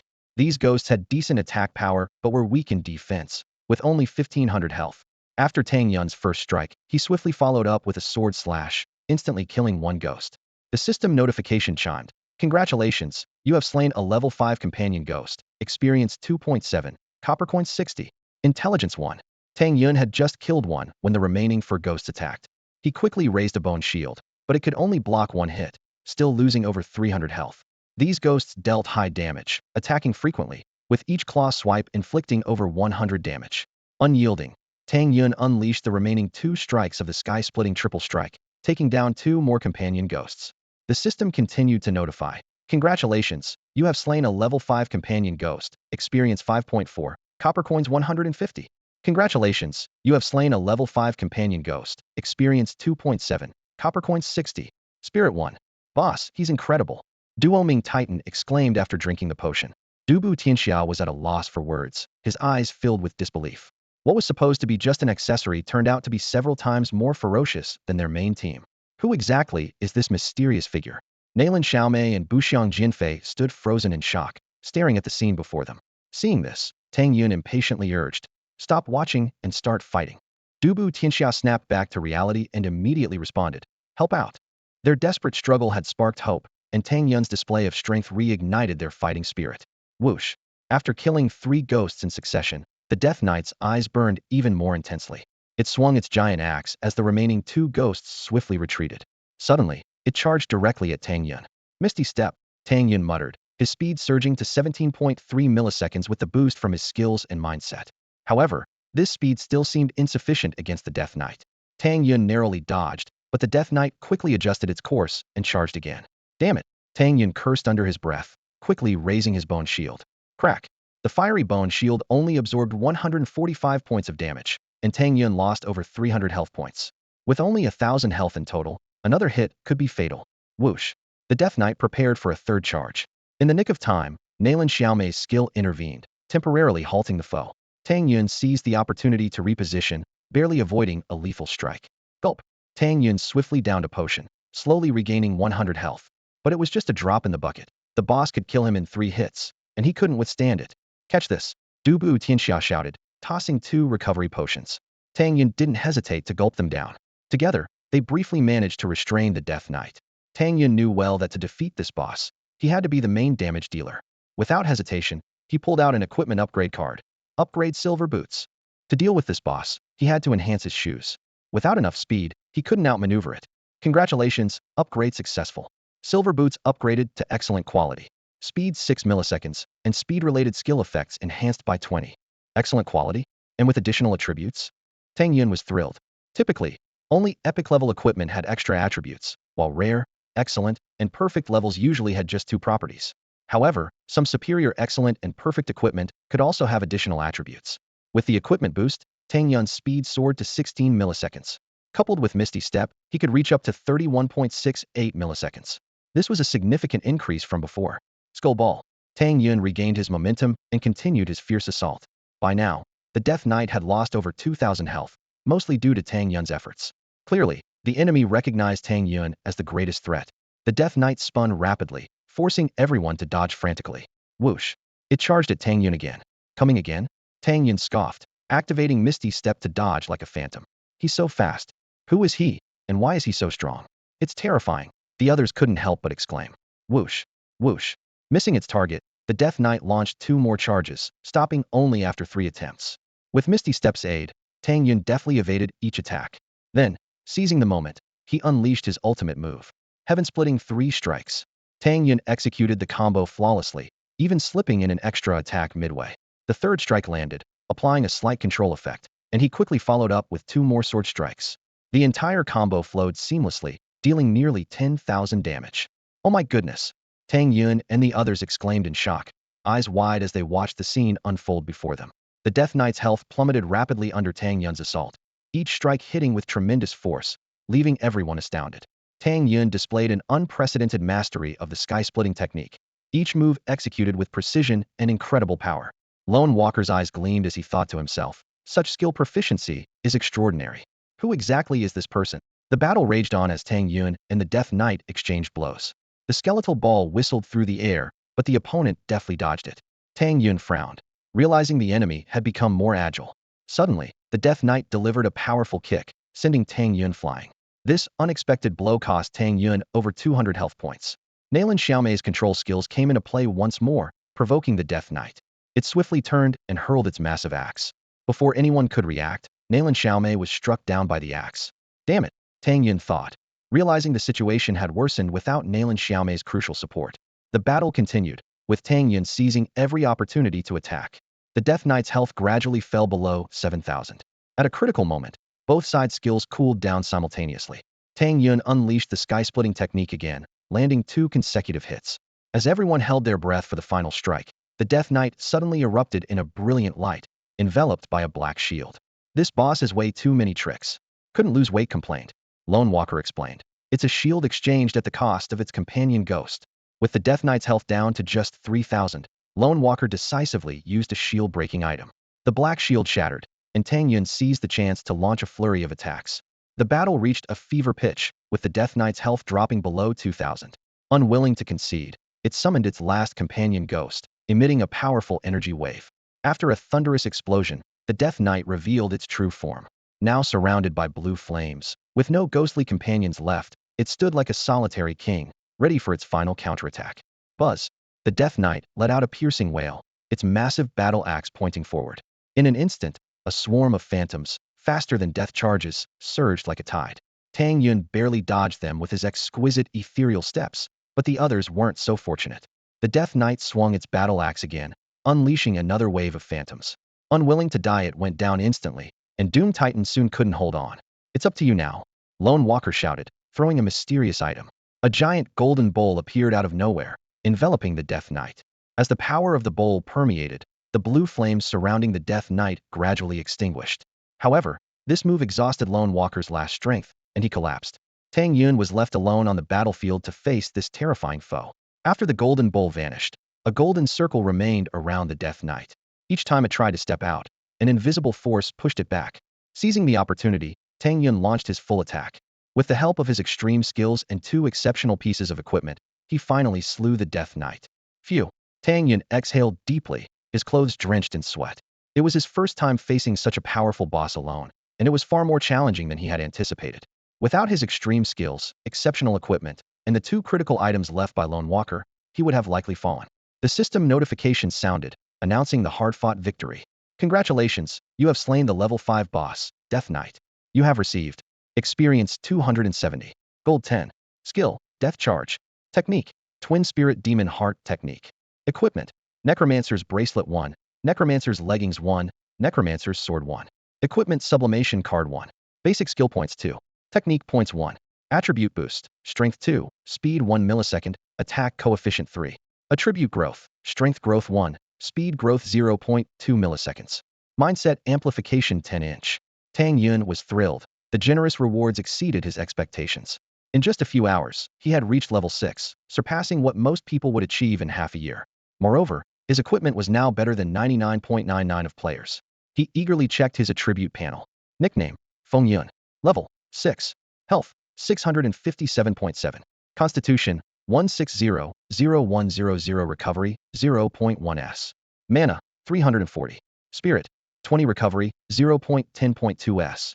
Physical attack, 570. Strength, 15. Equipment, 500. Magic attack, 170. Intelligence, 10. Physical defense, 16. Constitution, 1. Equipment, 15. Magic defense, 17. Spirit, 1. Strength, 284. Growth. Equipment, 10. Intelligence, 172. Growth. Constitution, 162. Growth. Spirit, 172. Growth. Speed, 13.1 milliseconds. 0.7. Growth. Equipment, 6. Talent, infinite treasure drop. Unique element affinity, fire 20. Mindset amplification, 20. Skills, sky splitting 3 styles extreme, ethereal steps perfected, bone shield beginner, skeleton ball beginner. Techniques, none. Equipment, novice long sword exceptional, silver boots exceptional, Fong necklace ordinary, bone armor ordinary, space ring fine. Seeing his attack power surpass the 1000 mark, Tang Yun felt as if he were dreaming. The boss battle not only brought significant attribute boosts, but also dropped a powerful technique. From the description, the Twin Spirit Demon Heart technique seemed to be an attack-focused technique that could further enhance attack power upon cultivation.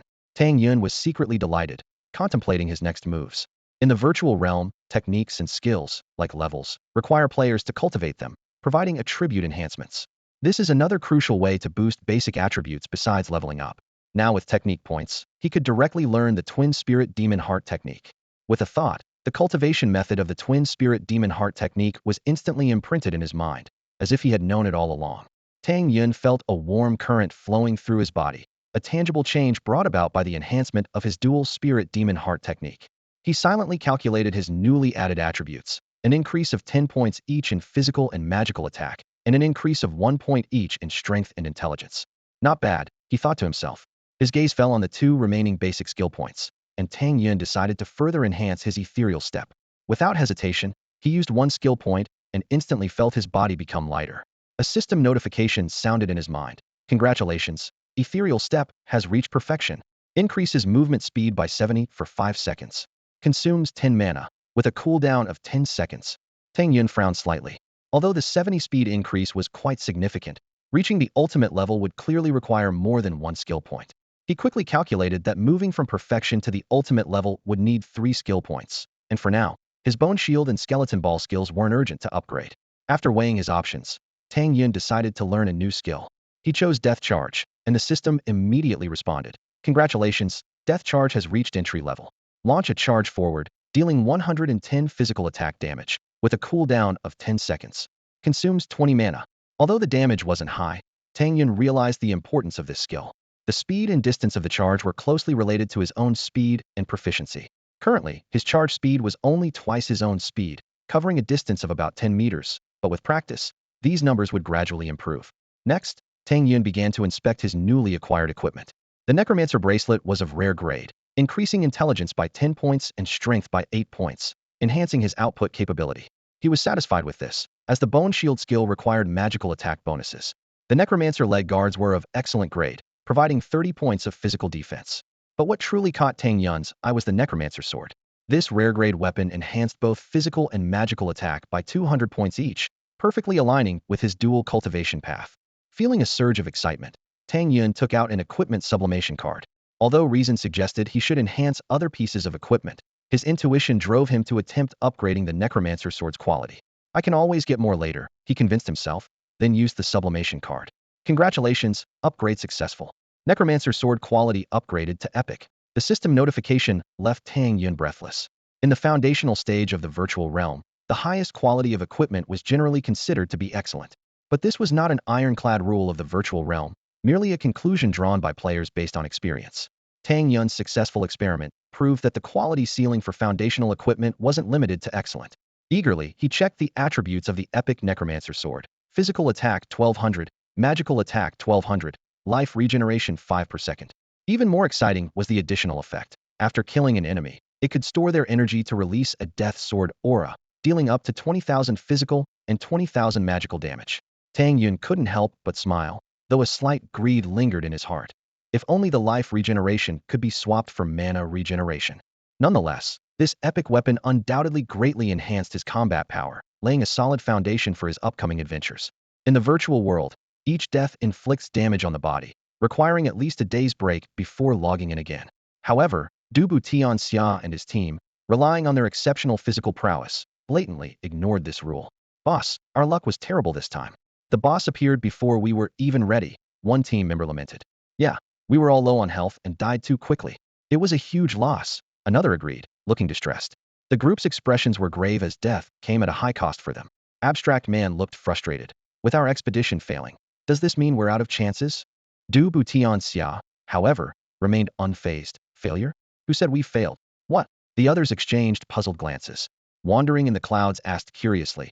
All 9 of us are out, and we haven't failed? Nalan Xiaomei quickly explained. You might not know. That accessory, oh no, I mean Feng Yun is incredibly strong. The boss used his last 2 items. He should be able to defeat the boss. Feng Yun. They looked at each other, seemingly a bit confused. Abstract Man couldn't help but ask. That level 1 kid? Level 1? He's already level 3. Couldn't lose weight said excitedly. I knew he wasn't ordinary. Turns out I was right. So fast. Those who had died first were astonished. Abstract Man was still a bit unconvinced. How could he possibly defeat the boss alone? Titan of Doom explained. We estimate his attack power is 800. His skills are also incredibly strong. At the time, the boss's health was nearly depleted, so there was a chance. A few still expressed skepticism. Really? I'm finding it hard to believe.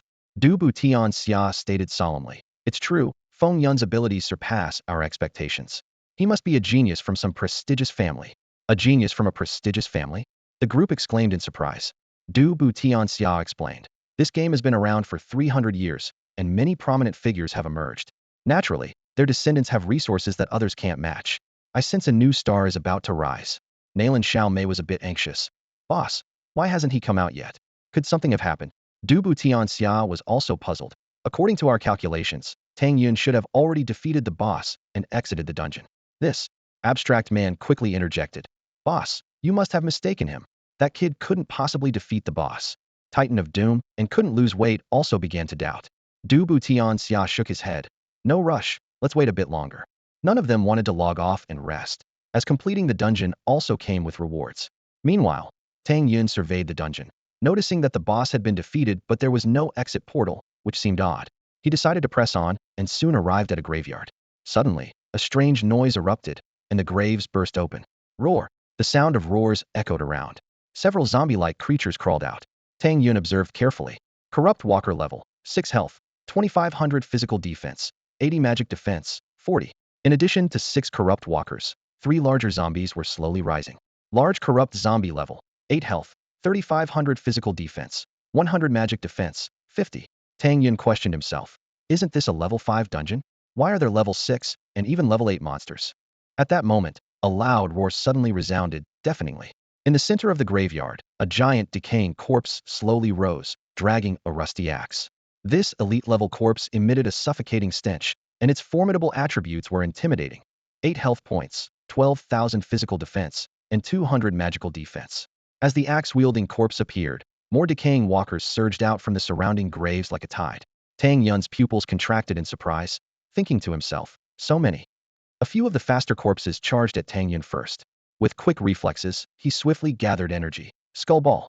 A skull ball imbued with fire energy whizzed out and directly hit a corpse, instantly killing it with an attack power of 1795. No wonder it's an epic weapon. Tang Yun marveled inwardly. As the necromancer's sword killed the corpse, it quietly absorbed a bit of energy for storage. The system notifications rang out in succession. Congratulations, you have killed a level 6 decaying walker. Experience 0.9. Copper coins 30. Even though his teammates like Dupu Tianxia had fallen, Tang Yun still enjoyed the triple experience bonus from the team. However, the experience gained from killing monsters of the same level wasn't much. Tang Yun swung his sword in a sweeping motion, dealing another 2,000 damage. As a decaying walker lunged at him, he easily dodged and then slashed it down, gaining more experience. This was the advantage of high speed. Congratulations, you have killed a level 6 decaying walker. Experience 0.9. Copper coins 30. Constitution 1. The surrounding corpses howled as they closed in. Unfazed, Tang Yun shouted, "Mystical step." Instantly, his speed soared to an astonishing 46.8 milliseconds, weaving through the horde of corpses like a phantom. With 2 strikes, he felled a monster, and in the blink of an eye, 3 more lay at his feet. Tang Yun quickly moved to a relatively safe spot, with system notifications ringing out continuously.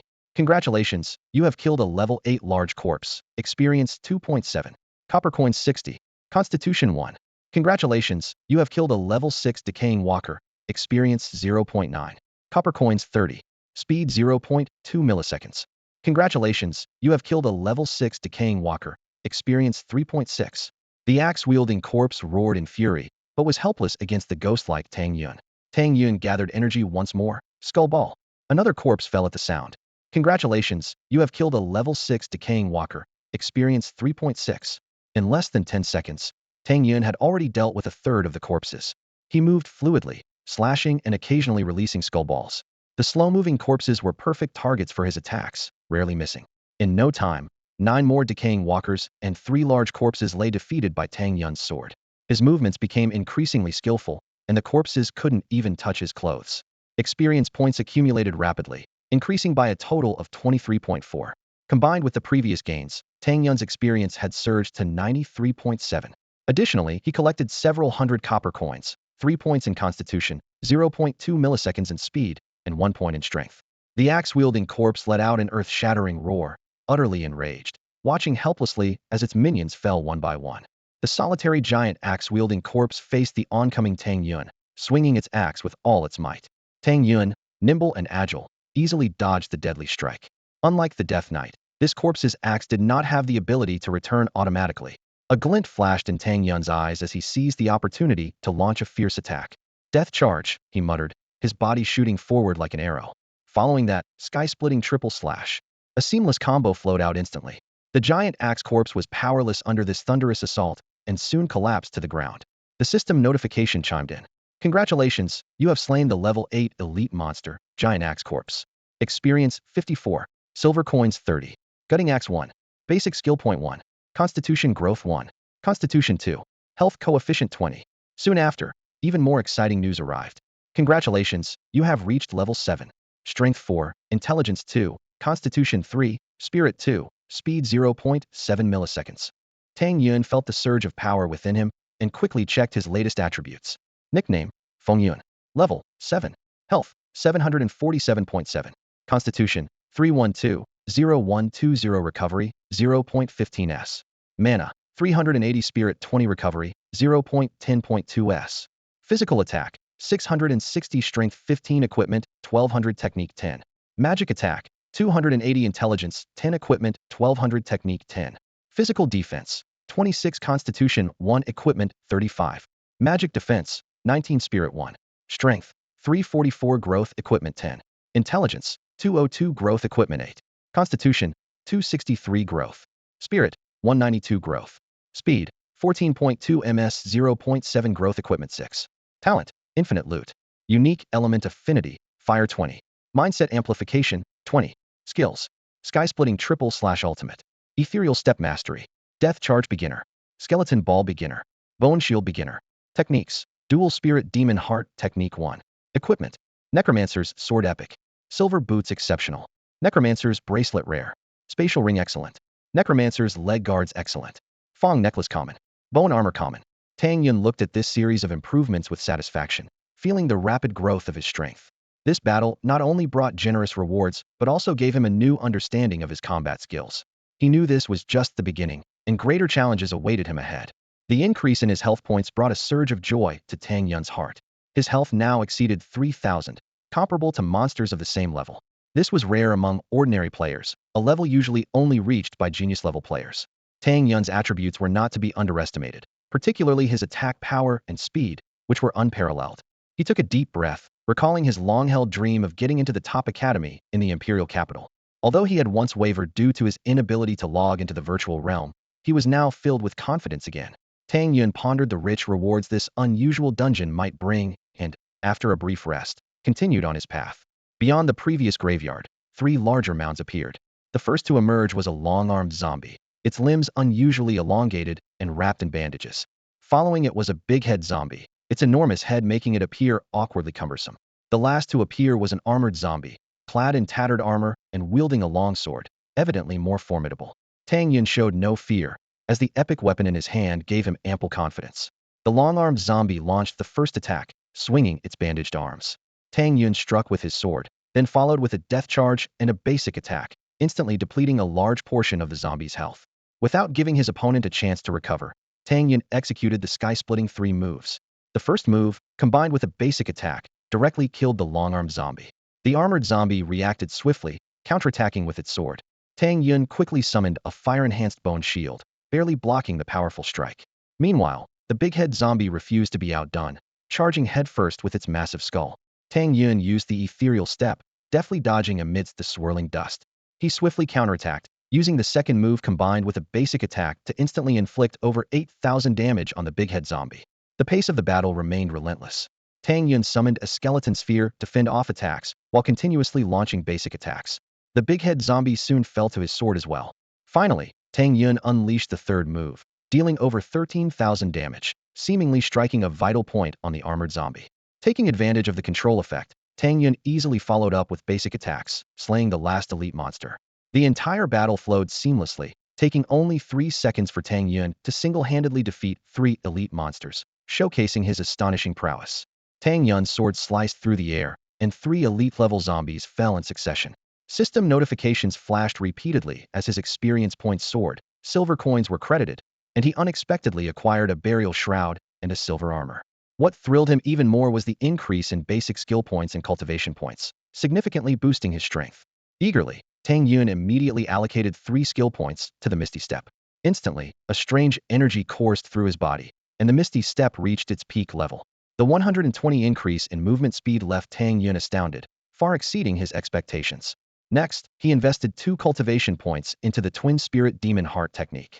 As the technique advanced to 2, Tang Yun felt a notable increase in both strength and intelligence, which in turn elevated his attack power.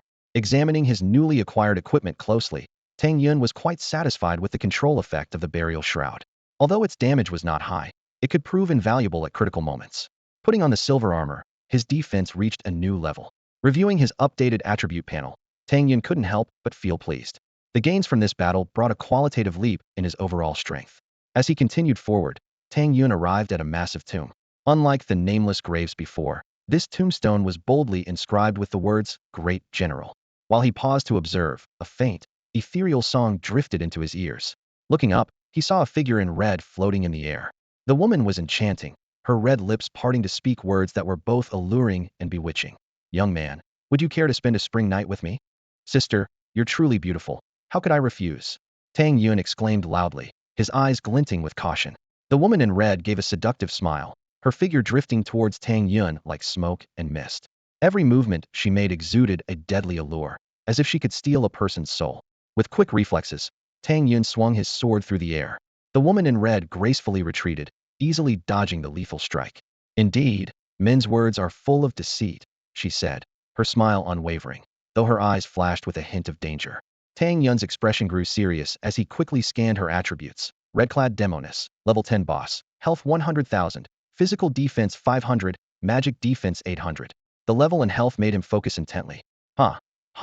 I'll stay out of your men's war," the red-clad Demoness laughed, vanishing without a trace before finishing her sentence. Before Tang Yun could react, the ground suddenly cracked open, and a colossal man clad in golden armor appeared. The system displayed, Undead General, level 10 boss, health 130,000, physical defense 700, magic defense 700. Another level 10 boss. Tang Yun muttered, his brow furrowed. The dungeon's design puzzled him. With so many elite monsters and 3 bosses, yet very few ordinary monsters. Attack! The undead general roared, swinging his massive sword. Tang Yun quickly formed a skull ball to counterattack, only for it to be blocked by a single swing. He immediately cast Bone Shield to cover himself with a layer of fiery armor, then launched into a death charge. After a series of rapid attacks, Tang Yun managed to deal over 3,000 damage, but against a boss with 130,000 health, it was a mere drop in the ocean. The undead general countered with a sword strike, cutting away 1,000 of Tang Yun's shield points. Unfazed, Tang Yun executed the sky-splitting trio. He carefully controlled the rhythm, following the first 2 strikes with normal attacks and cautiously executing the third. After completing the combo, the boss had lost 30,000 health. With his offensive efforts paused, Tang Yun quickly retreated. The undead general roared, plunging his sword into the ground and unleashing a massive shockwave. The ground split open, releasing a swarm of gray specters that tore at Tang Yun. Tang Yun swung his sword at the specters but couldn't harm them. His bone shield was shredded, and he lost several hundred health points. Left with no choice, Tang Yun activated Ethereal Step to escape. Once the specters dissipated, Tang Yun launched another death charge. After another fierce assault, the undead general lost another 30,000 health. Seeing this, Tang Yun immediately withdrew to create distance and prepare for his next attack. This time, the undead general changed tactics, pointing his long sword directly at the sky.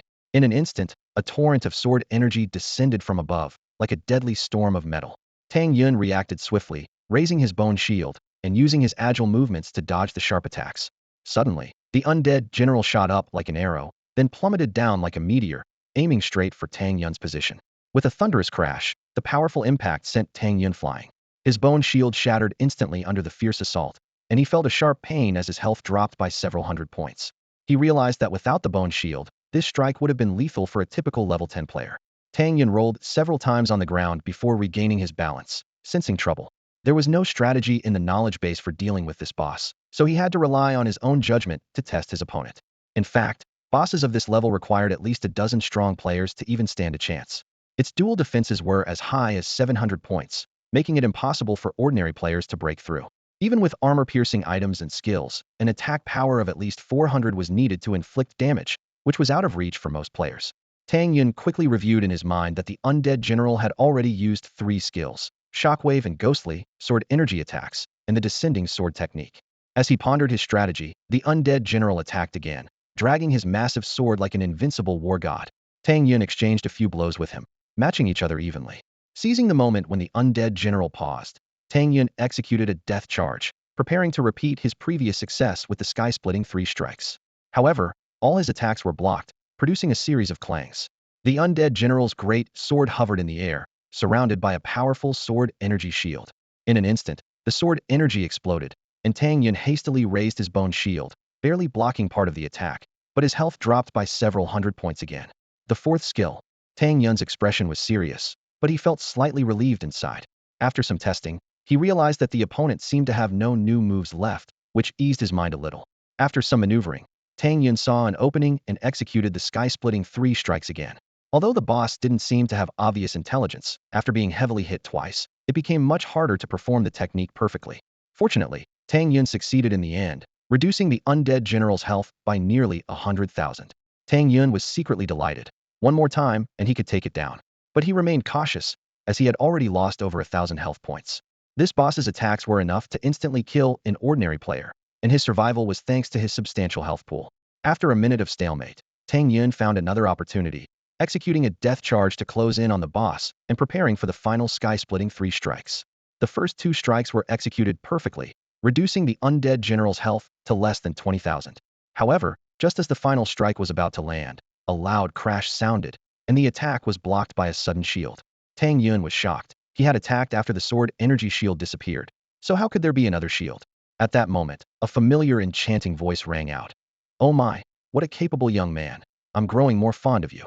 How about sister plays with you personally?" Tang Yun suddenly realized that the red-dressed enchantress had intervened to save the undead general. Facing 2 bosses, he found himself in a tricky situation.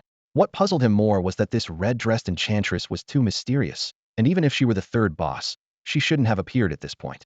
"Not speaking? Are you upset with sister? Then sister will just have to try harder," the red-dressed enchantress said with a charming smile.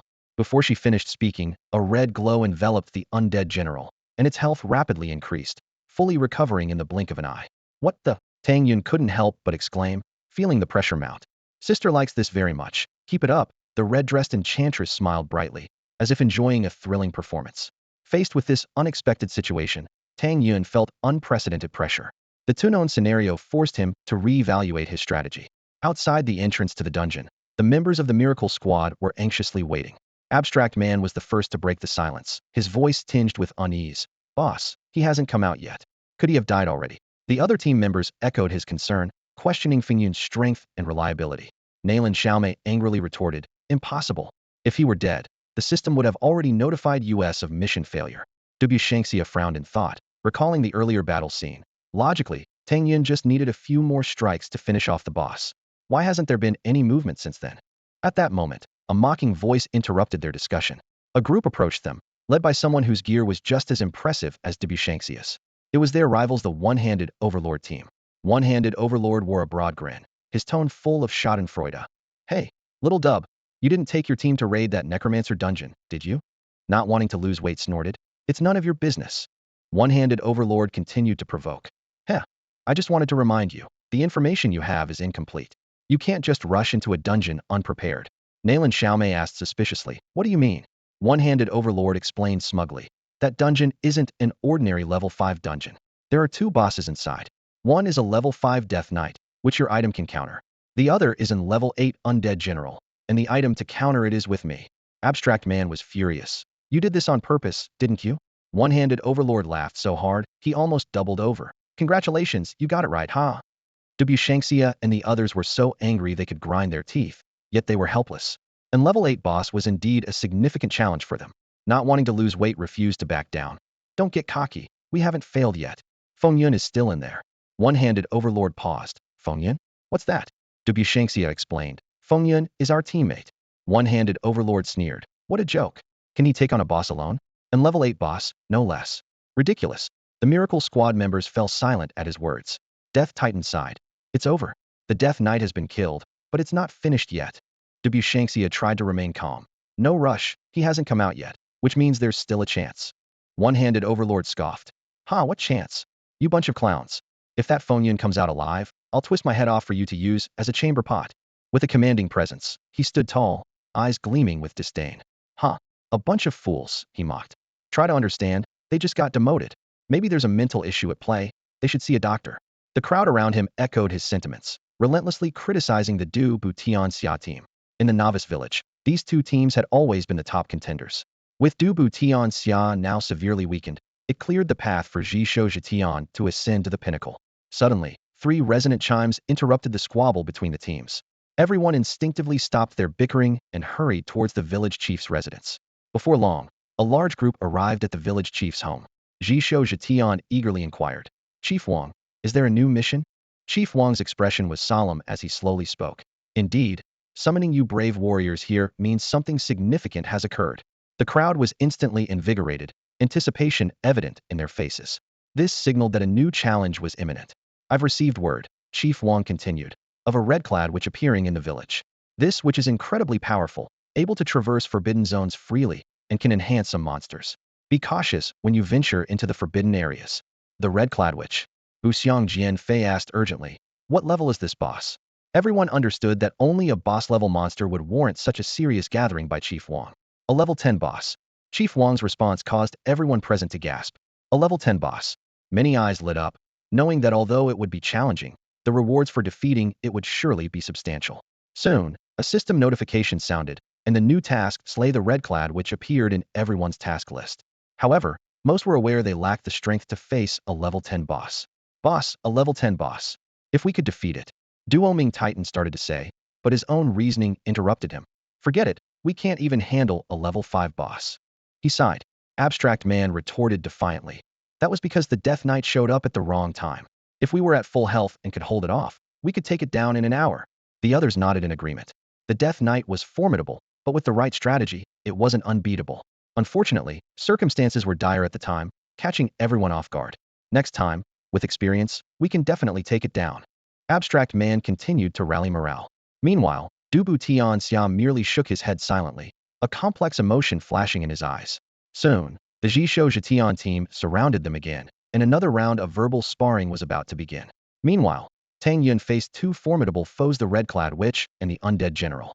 His gaze shifted between the two bosses, momentarily unsure of how to proceed. The red-clad witch was elusive and could cloak herself, while the undead general posed a direct threat. More troubling was that the red-clad witch could cause mischief at any moment from behind. Tang Yun was still unfamiliar with the red-clad witch's full capabilities, only knowing she could shield and heal, as well as cloak herself. Each of these skills was a headache for him.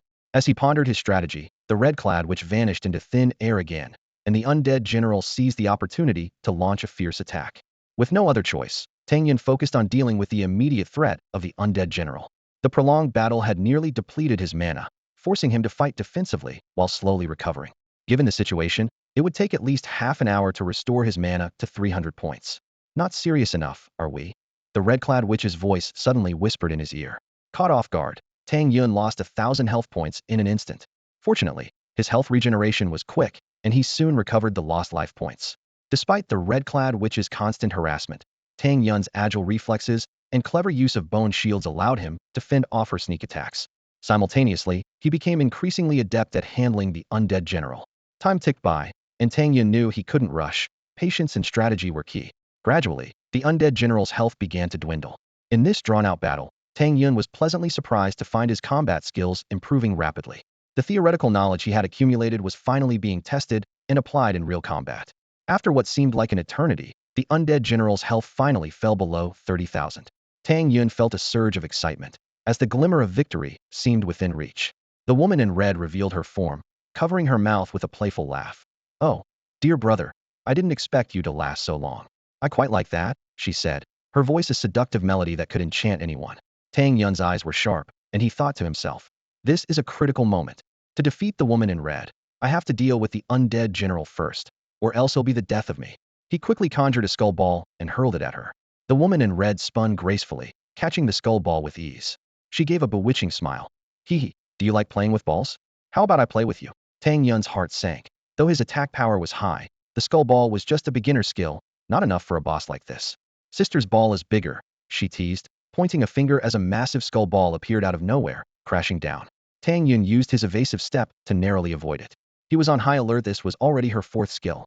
Why are you dodging? Isn't sister's ball fun? She taunted, closing in with a flash of her alluring red dress slicing through the air. Tang Yun reacted quickly, attacking again. Shroud of death, he shouted, as a gray-white cloth shot through the air. The woman in red looked alarmed and retreated in haste. However, she had been overconfident, giving Tang Yun the opportunity to trap her with the shroud. Death charge. Sky-splitting triple strike. Instead of attacking the trapped woman, Tang Yun turned his focus to the weakened undead general. A series of attacks brought the general crashing to the ground. System notifications rang out. Congratulations. You have defeated the level 10 boss, the undead general. Experience 270. Gold 10. Skill acquired. Sky-piercing sword aura. Technique acquired. Dragon elephant body strengthening. Items obtained. Undead armor 1. Undead bone ring 1. Basic equipment enhancement card 1. Attribute points. First tier skill point 2. Technique point 3. Attribute increase. Strength 3. Constitution 3. Attack coefficient 2. Health coefficient 20. Strength growth 1. Constitution growth 1. Tang Yun felt a surge of joy. The items dropped by this boss were quite plentiful. While others might receive rare materials, he gained direct attribute enhancements, which were more practical. Soon after, another system notification appeared. Congratulations. You've reached level 9. Strength 5, Intelligence 2, Constitution 4, Spirit 2, Speed 0.7 milliseconds. Congratulations. You've reached level 10. Strength 5, Intelligence 2, Constitution 4, Spirit 2, Speed 0.7 milliseconds. Leveling up twice in a row, Tang Yun was now at level 10. He quickly examined the new skills he had acquired. Sky-piercing sword aura. First-tier skill. Learn it. Without hesitation, Tang Yun used 2 first-tier skill points. System notification. Congratulations. Sky-piercing sword aura has been learned. Sky-piercing sword aura first-tier beginner. Releases sword aura within a range, dealing 150 physical attack damage to enemies. Cooldown 15s. Consumes 100 mana. Tang Yun was pleased. A first-tier skill indeed, delivering 150 damage even at the beginner level. And it was an area attack. This was his only group attack skill for now.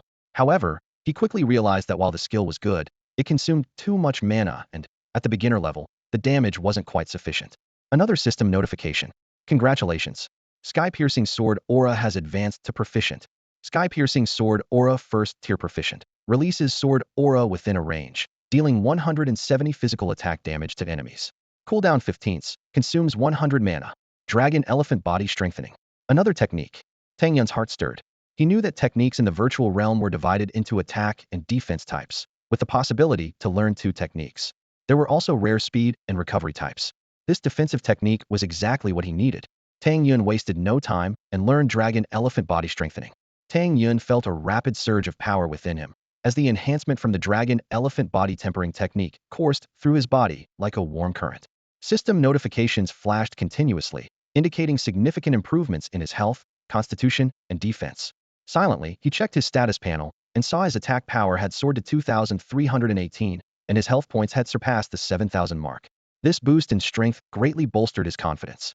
However, the red-clad female demon before him did not retreat despite Tang Yun's increased power. She broke free from the shroud binding her, her face still seething with anger. "You? Disgusting," she shrieked. Tang Yun chuckled to himself, recognizing this boss as a truly formidable opponent capable of shielding herself, healing, stealth attacks, and formidable ranged assaults. "Look who's talking." Tang Yun couldn't help but retort. He knew that without employing some extraordinary measures, escaping today's predicament would be near impossible. The red-clad demon was thoroughly enraged, her voice shifting from seductive to piercingly high-pitched. "You've completely infuriated me." Seeing this, Tang Yun quickly retrieved a skull bomb from his backpack and hurled it at the demon without hesitation. She sneered, reaching out to catch it, but the bomb exploded instantly. Although the damage was minimal and failed to break her defense, the sudden blast left her looking somewhat disheveled. Tang Yun understood that this demon could indeed catch skills and return even stronger attacks. He seized the opportunity to throw another skull orb. The demon, just recovering from her anger, instinctively tried to catch the flying orb but hesitated for a moment due to the recent lesson. It was this brief hesitation that allowed the skull orb to strike her heavily. "Damn it!" the red-clad demon screeched, her figure suddenly disappearing. In the next instant, she reappeared behind Tang Yun, her delicate hands transformed into sharp claws, fiercely striking at his back. Tang Yun was startled, his health dropping by over 1,000, with continuous bleeding damage ensuing. Although he managed to raise his bone shield in time, it could only defend against attacks from one direction, and the demon's spatial displacement skills left him defenseless. Tang Yun was secretly alarmed. The demon's strength far exceeded his expectations. While she might not match the undead general in terms of health and defense, her bizarre combat style made her an even more troublesome adversary. Tang Yun realized that the upcoming battle would indeed be a true fight for survival. The red-clad banshee landed a hit, but wasn't satisfied, continuing her fierce assault. Tang Yun reacted quickly, countering with a sword to force her back. Seizing the fleeting opportunity, Tang Yun launched a death charge, swiftly closing the distance to attack. However, this move cost him the perfect moment to execute the sky-splitting 3 styles. The banshee quickly adjusted her stance, floating gracefully in the air, using her height advantage to make it difficult for Tang Yun to effectively attack. Tang Yun sighed inwardly, realizing she had the terrain advantage. Refusing to back down, he unleashed the skull bomb once more. The bomb whistled through the air as the banshee deftly dodged. Tang Yun followed closely, skillfully guiding the bomb to explode around her. Although it didn't cause direct damage, the filth from the skull stained her entire body. "Ah!" The banshee shrieked in rage, her piercing voice clearly inhuman. Tang Yun had to cover his ears and hastily retreat. The banshee transformed into a blur, charging swiftly. Tang Yun was unfazed, striking her back with his sword and using the opportunity to unleash the sky-splitting 3 styles. The combo dealt over 30,000 damage, bringing the total damage beyond 40,000 with previous attacks. Tang Yun understood that while the banshee was cunning and elusive, her direct combat strength wasn't as formidable as the undead general. However, her intelligence allowed her to disengage from battle or even summon other bosses for assistance. Fortunately, she was overconfident, and with the undead general defeated, her threat was significantly reduced. The enraged banshee chose to engage Hedon. Tang Yun seized the opportunity to launch a flurry of attacks. "You've completely angered me." The banshee's voice was cold and chilling. "Oh, you're not so tough yourself?" Tang Yun taunted. "Is that so?" The banshee scoffed, her form suddenly expanding, her hands transforming into razor-sharp claws. Swish! The massive claws swept towards him, and Tang Yun quickly used his ethereal steps to evade. He remained vigilant, aware of her numerous abilities. Shielding, healing, invisibility. Though it seemed shielding and healing were for others, and invisibility wasn't very useful in direct combat. She could also catch and reflect skills, launch sonic attacks, and use mysterious spatial skills for surprise attacks. Now, she added body enlargement to her arsenal. "Ah!" The banshee screamed again, unleashing an amplified sonic attack. Caught off guard, Tang Yun suffered several hundred points of damage. Worse, the sonic waves had a controlling effect. While he was dizzy, the giant claws struck hard, instantly dealing 3,000 damage. An ordinary person would likely have perished. Tang Yun quickly analyzed. The enlarged sonic attack was significantly more powerful and needed to be dodged in advance. Facing the Banshee's relentless onslaught, he could only fight and retreat. Maintaining the enlarged form seemed to consume a lot of energy, and the Banshee soon reverted to her normal state. Oomph, she snorted, blinking out of sight. Again, Tang Yun was ready, sensing her disappearance and immediately attacking behind him. His rapid response caught the Banshee off guard. Sky-splitting 3 styles. Tang Yun seized the fleeting moment to launch another fierce attack. The Banshee's health plummeted, leaving her with just over 20,000. Ah! The Banshee roared again, but this time the sonic attack was weaker, and Tang Yun easily dodged it. Next time, I'll play with you, the Banshee said viciously as her form began to fade. Tang Yun was startled. She intended to flee. After all the effort to deplete her health, she was just going to run? It seemed unsporting. He had never seen a boss flee before. Weren't they all supposed to fight to the death? Old hag, leaving so soon, afraid to show your true face. Tang Yun shouted loudly. The Banshee's gradually fading form suddenly paused. What did you say? The woman in red gritted her teeth, her eyes blazing with fury. She was naturally vain, and being called an old hag ignited her anger. Moreover, Tang Yun had provoked her multiple times, which was unbearable. Tang Yun looked at her coldly, disdainfully saying, even with a human facade, you can't hide the ugliness inside. This remark completely enraged the woman in red. Her form rapidly expanded, with claws sweeping through the air like massive war machines. Simultaneously, her legs transformed, no longer confined to attacking a single area, but covering a much broader range. This time, she was determined to kill Tang Yun. Bring it on. Tang Yun's pupils narrowed as he quickly prepared himself. He immediately raised a bone shield, followed by a surge of sword energy bursting from his weapon. The woman in red had been wary of Tang Yun's sky-cleaving 3 strikes, but she hadn't expected him to have such a deadly move. The Death Spirit Sword could absorb life energy and convert it to damage at a ratio of about 10 to 1. Just defeating the undead general provided over 10,000 damage. Combined with the previously accumulated energy, when fully unleashed, it instantly killed the woman in red. A system notification sounded. Congratulations, you have defeated the level 10 boss, the red-clad Banshee. Gold 20. Acquired skills, Space Leap, Banshee's Curse. Obtained items, Banshee's Battle Garb 1, Banshee's Heart 1. Base skill points 5, Tier 1 skill points 2, Technique points 5. Base skill limit card 1. Strength 3, Intelligence 3, Spirit 3. Strength growth 1, Intelligence growth 1, Spirit growth 1. Magic attack coefficient 2. Mana coefficient 5. Space element 10. Tang Yun was overjoyed, not expecting such a generous reward and significant enhancement. However, the surprises weren't over, as the system voice chimed in again. Congratulations to the unmatched squad for successfully clearing the dungeon, Gold 5.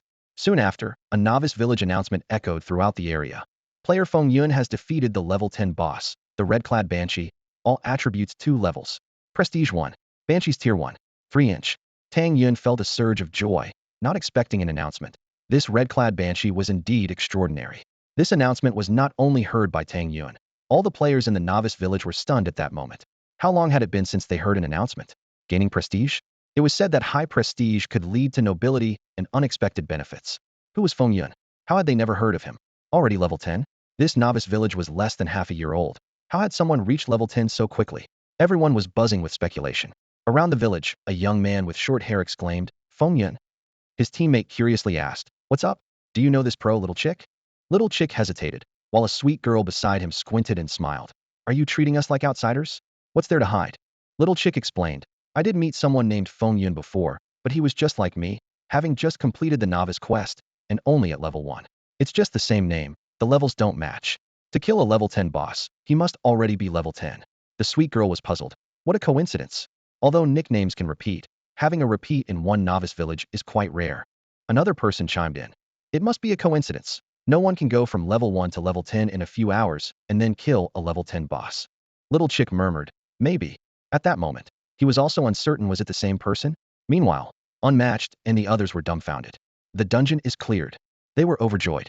Don't want to die, it quickly said. I knew I didn't misjudge him. Nalan Xiaomei's mouth dropped open in disbelief. What? He killed the red-clad Banshee. The others who heard the announcement were equally shocked. Life-taking Titan glanced at everyone and hesitated.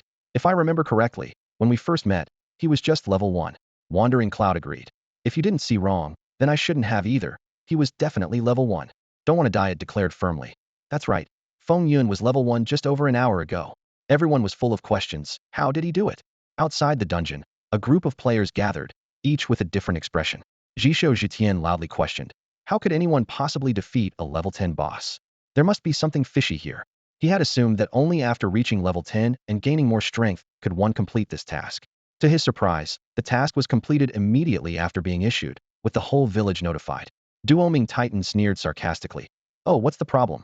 If I recall correctly, you said you'd cut off your head. Need help with that? Jisho Zhitian's face darkened, and he shouted angrily. You're asking for it. His teammates were also infuriated, itching for a fight. Dupu Tianxia quickly stopped Duoming Titan and signaled to the others to hold back. They had no choice but to swallow their anger, as they were no match for Jisho Zhitian after losing levels. Fortunately, the village prohibited private fights, or the consequences could be dire. A player named Xian Buhen Zhanbu 1 made a throat-slitting gesture and whispered, Boss, that guy is definitely up to something. Let's wait at the dungeon exit, and Jisho Zhitian immediately ordered, let's go, and led his team away. Nalan Xiaomei, seeing this, quickly asked, Boss, what do we do now? Dupu Tianxiao thought for a moment and decisively said, Follow them. The group was curious about Tang Yun's situation, so they hurriedly headed to the dungeon entrance. Meanwhile, inside the dungeon, Tang Yun was happily counting his loot. After defeating 3 bosses, he obtained 2 rare items, the Undead Armor rare, Physical Defense 40, Magic Defense 40, and the Undead Bone Ring rare, Strength 10, Space 10 cubic meters. Not bad. Tang Yun nodded in satisfaction and turned his attention to the skill dropped by the red-clothed Banshee. Space Jump, my second Tier 1 skill. Learn it. He decisively used 1 Tier 1 skill point. The system prompt sounded. Space Jump Tier 1 entry level.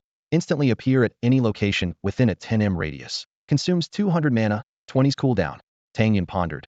The skill is powerful, but the mana cost is high, so it can only be used at critical moments. However, it pairs well with Sky Cleaving 3 strikes.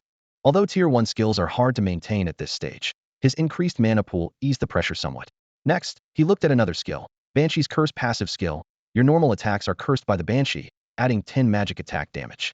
Normal attacks with magic damage. This is a god-tier passive skill. Tang Yun exclaimed. This meant his normal attacks dealt more damage than most skills and didn't consume mana.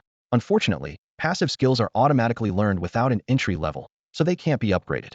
Suddenly, an idea struck Tang Yun. Wait, the talent allows breaking certain limits, and skill points let me learn skills directly. Could the extreme skill card ignore this rule? He immediately tried using a Tier 1 skill point, but the system didn't respond. Then he tried using a basic skill point, still no reaction. Use the basic skill extreme card. Tang Yun decided to give it a shot. The system remained silent, but Tang Yun keenly noticed the basic skill extreme card was consumed. He quickly checked the skill description and his eyes widened. Banshee's Curse passive skill extreme. Your normal attacks are cursed by the Banshee, adding 100 magic attack damage. Tang Yun was astonished by this incredible boost, feeling a surge of excitement.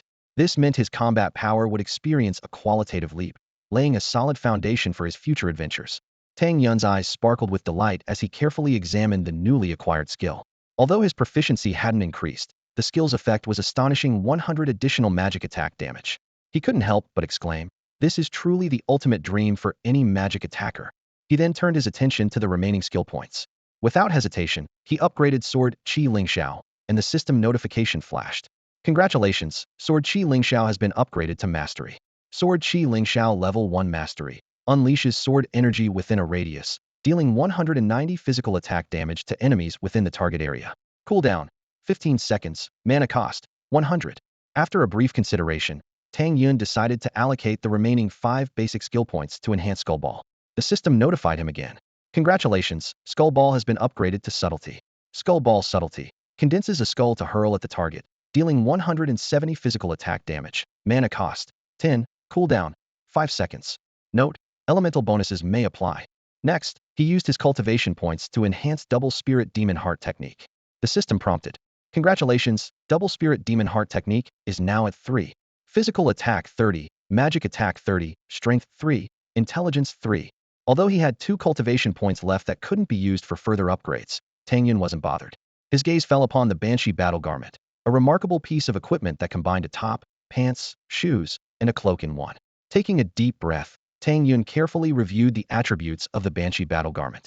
Banshee Battle Garment excellent. Physical defense 200, magic defense 300, strength 10, intelligence 10, constitution 10, spirit 10, speed 6 milliseconds. Not bad. All attributes have improved. Tang Yun nodded in satisfaction. He immediately used a basic equipment sublimation card, and the Banshee battle garment glowed brilliantly, its attributes soaring. Congratulations, upgrade successful. Banshee battle garment upgraded to epic. Banshee battle garment epic. Physical defense 400, magic defense 600, strength 30, intelligence 30, constitution 30, spirit 30, speed 12 milliseconds. Additional, reduces damage taken by 20.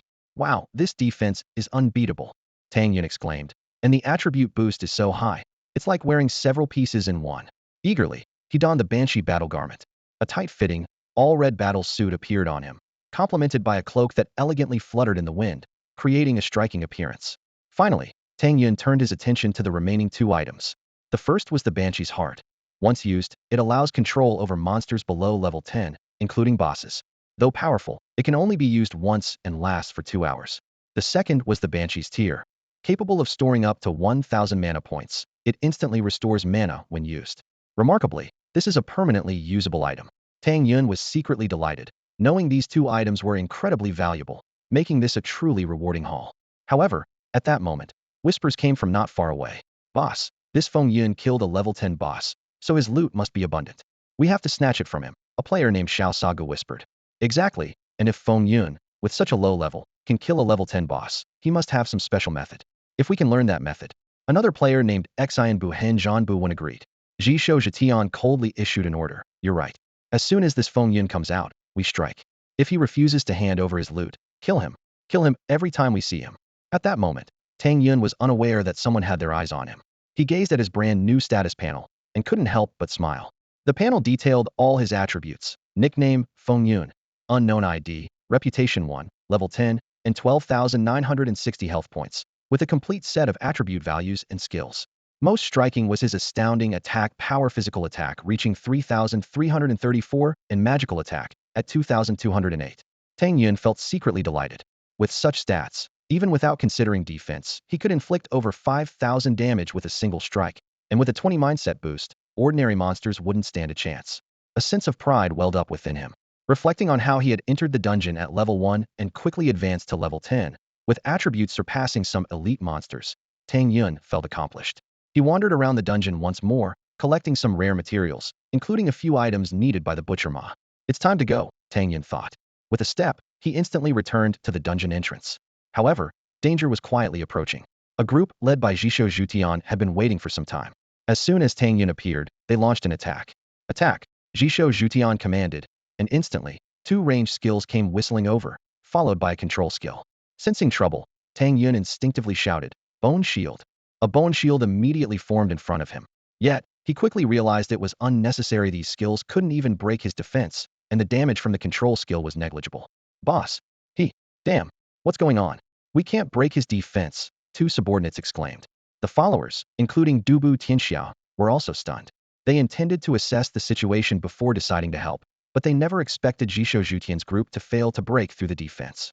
Feng Yun, they want to kill you and steal your treasure, Buxiang Jinfei shouted in warning. Jishou Zhutian and his group turned pale upon hearing this. Tang Yun smirked coldly. Without waiting for an explanation, he said, Then I'll misunderstand too. Before the words were out of his mouth, he had already darted into the enemy ranks like a phantom. With one swing of his sword, the enemy at the forefront fell. The second and third swings followed, leaving the opponents with no chance to resist. The surrounding spectators were astounded, exclaiming, What's happening? 1 strike, 1 kill? That's insane. I came to watch the fun and ended up witnessing a massacre. The players who made it here were all high level, and Jishou Zhutian's team was among the best of the best. Yet, even so, they were like paper in front of Tang Yun, completely defenseless. Seeing the situation rapidly deteriorating, Jishou Zhutian finally snapped to his senses and shouted, Run! Skeleton Ball! A bone-white energy sphere roared through the air with terrifying power as Tang Yun realized that his health couldn't withstand such a lethal blow. The crowd around him scattered in panic, their fear evident. However, Tang Yun remained calm. His eyes focused as he muttered, Ethereal Step. Instantly, his figure transformed into a blur, accelerating to an astonishing speed of 78.4 meters per second. This velocity exceeded common understanding, even outpacing most cars. Moving like a phantom through the crowd, his sword gleamed with a cold light. The fleeing players, at best reaching speeds of 20 meters per second, appeared sluggish in his presence. One by one, they were caught and swiftly dispatched. The onlookers were dumbfounded, unable to believe their eyes. So fast. Is he flying? Unbelievable, faster than a car. Can my skills even hit him at this speed? Is this really happening in the beginner's village? The crowd erupted with chatter. Abstract Man opened his mouth, but was at a loss for words. He had harbored some jealousy towards Tang Yun, but now realized he wasn't even worthy of admiration. Even the members of the Lonely World team were at a loss for words. A newcomer who had risen from level 1 to level 10 could exhibit such terrifying power. It shattered their understanding of the game. System notifications rang out. Congratulations, you have killed the player Heartless Stand Strong. Copper coins 20. Wolfhide Armor 1. Congratulations, you have killed the player One-Handed Overlord. Silver Spear 1. Basic Skill Point 1. Congratulations, you have killed the player Carefree Brother. Silver coins 2. 8 players were all slain, most dropping only minor currency. Player versus player kills rarely yielded good loot, especially when high-level players killed lower-level ones. Tang Yun's gains were already quite extraordinary. As the slaughter ended, Tang Yun's gaze swept the scene. Those he looked at felt a chill and lowered their heads in fear. Even the members of the Lonely World team dared not meet his eyes. Tang Yun walked slowly toward them, a slight smile on his face. Thanks to you all as well. Initially, they had dismissed him, but they eventually cooperated. Especially Lonely World and Nailin Xiaomei, whose help was crucial in defeating the first boss. Lonely World took a deep breath, calming himself before speaking. We should be thanking you. This dungeon was unexpected, and you saved us from significant losses. Based on your contribution, these gold coins and equipment should go to you. He offered 3 gold coins, 2 pieces of equipment, and some materials. Considering the total reward for clearing the dungeon was 5 gold coins, offering 3 was generous. Tang Yun smiled slightly, accepting without hesitation. Despite his substantial gains, he still needed money. In this world, more money was always better. Lonely World added. By the way, you killed the red-clad enchantress. You should report to the village chief for more rewards. Got it, thanks. Bye. Tang Yun nodded and waved goodbye. As they watched him leave, the group remained silent for a long time. Not wanting to lose weight muttered sadly. Why did he leave? Abstract Man couldn't help but remark, don't flatter yourself. He wouldn't be interested. Mind your own business. Not wanting to lose weight, snapped back in embarrassment. Lonely World gazed thoughtfully into the distance. To him, we're just passing characters. I have a feeling his name will soon be known throughout the Great Xia. He had chosen his name hoping to truly stand alone in the world, but he realized it was an unrealistic dream. In contrast, in Tang Yun, he truly saw the shadow of someone who could stand unrivaled. Tang Yun arrived at the village entrance, where the butcher Ma was still busy. Many players were completing tasks nearby. Suddenly, a player rushed over, eyes wide with expectation. Big brother, aren't you collecting bodies? I brought them all for you. Tang Yun was momentarily taken aback, suddenly recalling the matter of the copper coins. Although the rewards from the quests didn't impress him much, the number of corpses the other party had collected was indeed considerable. Brother, I've invested all my capital into this. You can't just back out. Bai Shou Qi Jia pleaded desperately. It turned out that after Tang Yun announced his intention to purchase corpses, everyone went on a hunting spree and brought in numerous corpses. However, when they realized Tang Yun was nowhere to be found, they could only grumble about being scammed. Some still held on to hope, but eventually, their patience wore thin. Seeing an opportunity, Bai Shou Qi Jia bought these corpses at a lower price. He thought to himself, if Tang Yun still wanted them, the gamble would pay off. Otherwise, he might face financial ruin. Don't worry, I want them. Tang Yun replied with a smile. Bai Shou Qi Jia had accumulated 1,000 corpses, too many for one person to manage, so he enlisted the help of the village children. This not only completed the task, but also engaged NPC children in the process, achieving 2 goals at once. After the transaction, Bai Shou Qi Jia earned over 1,000 coins, while Tang Yun gained 7,000 copper coins.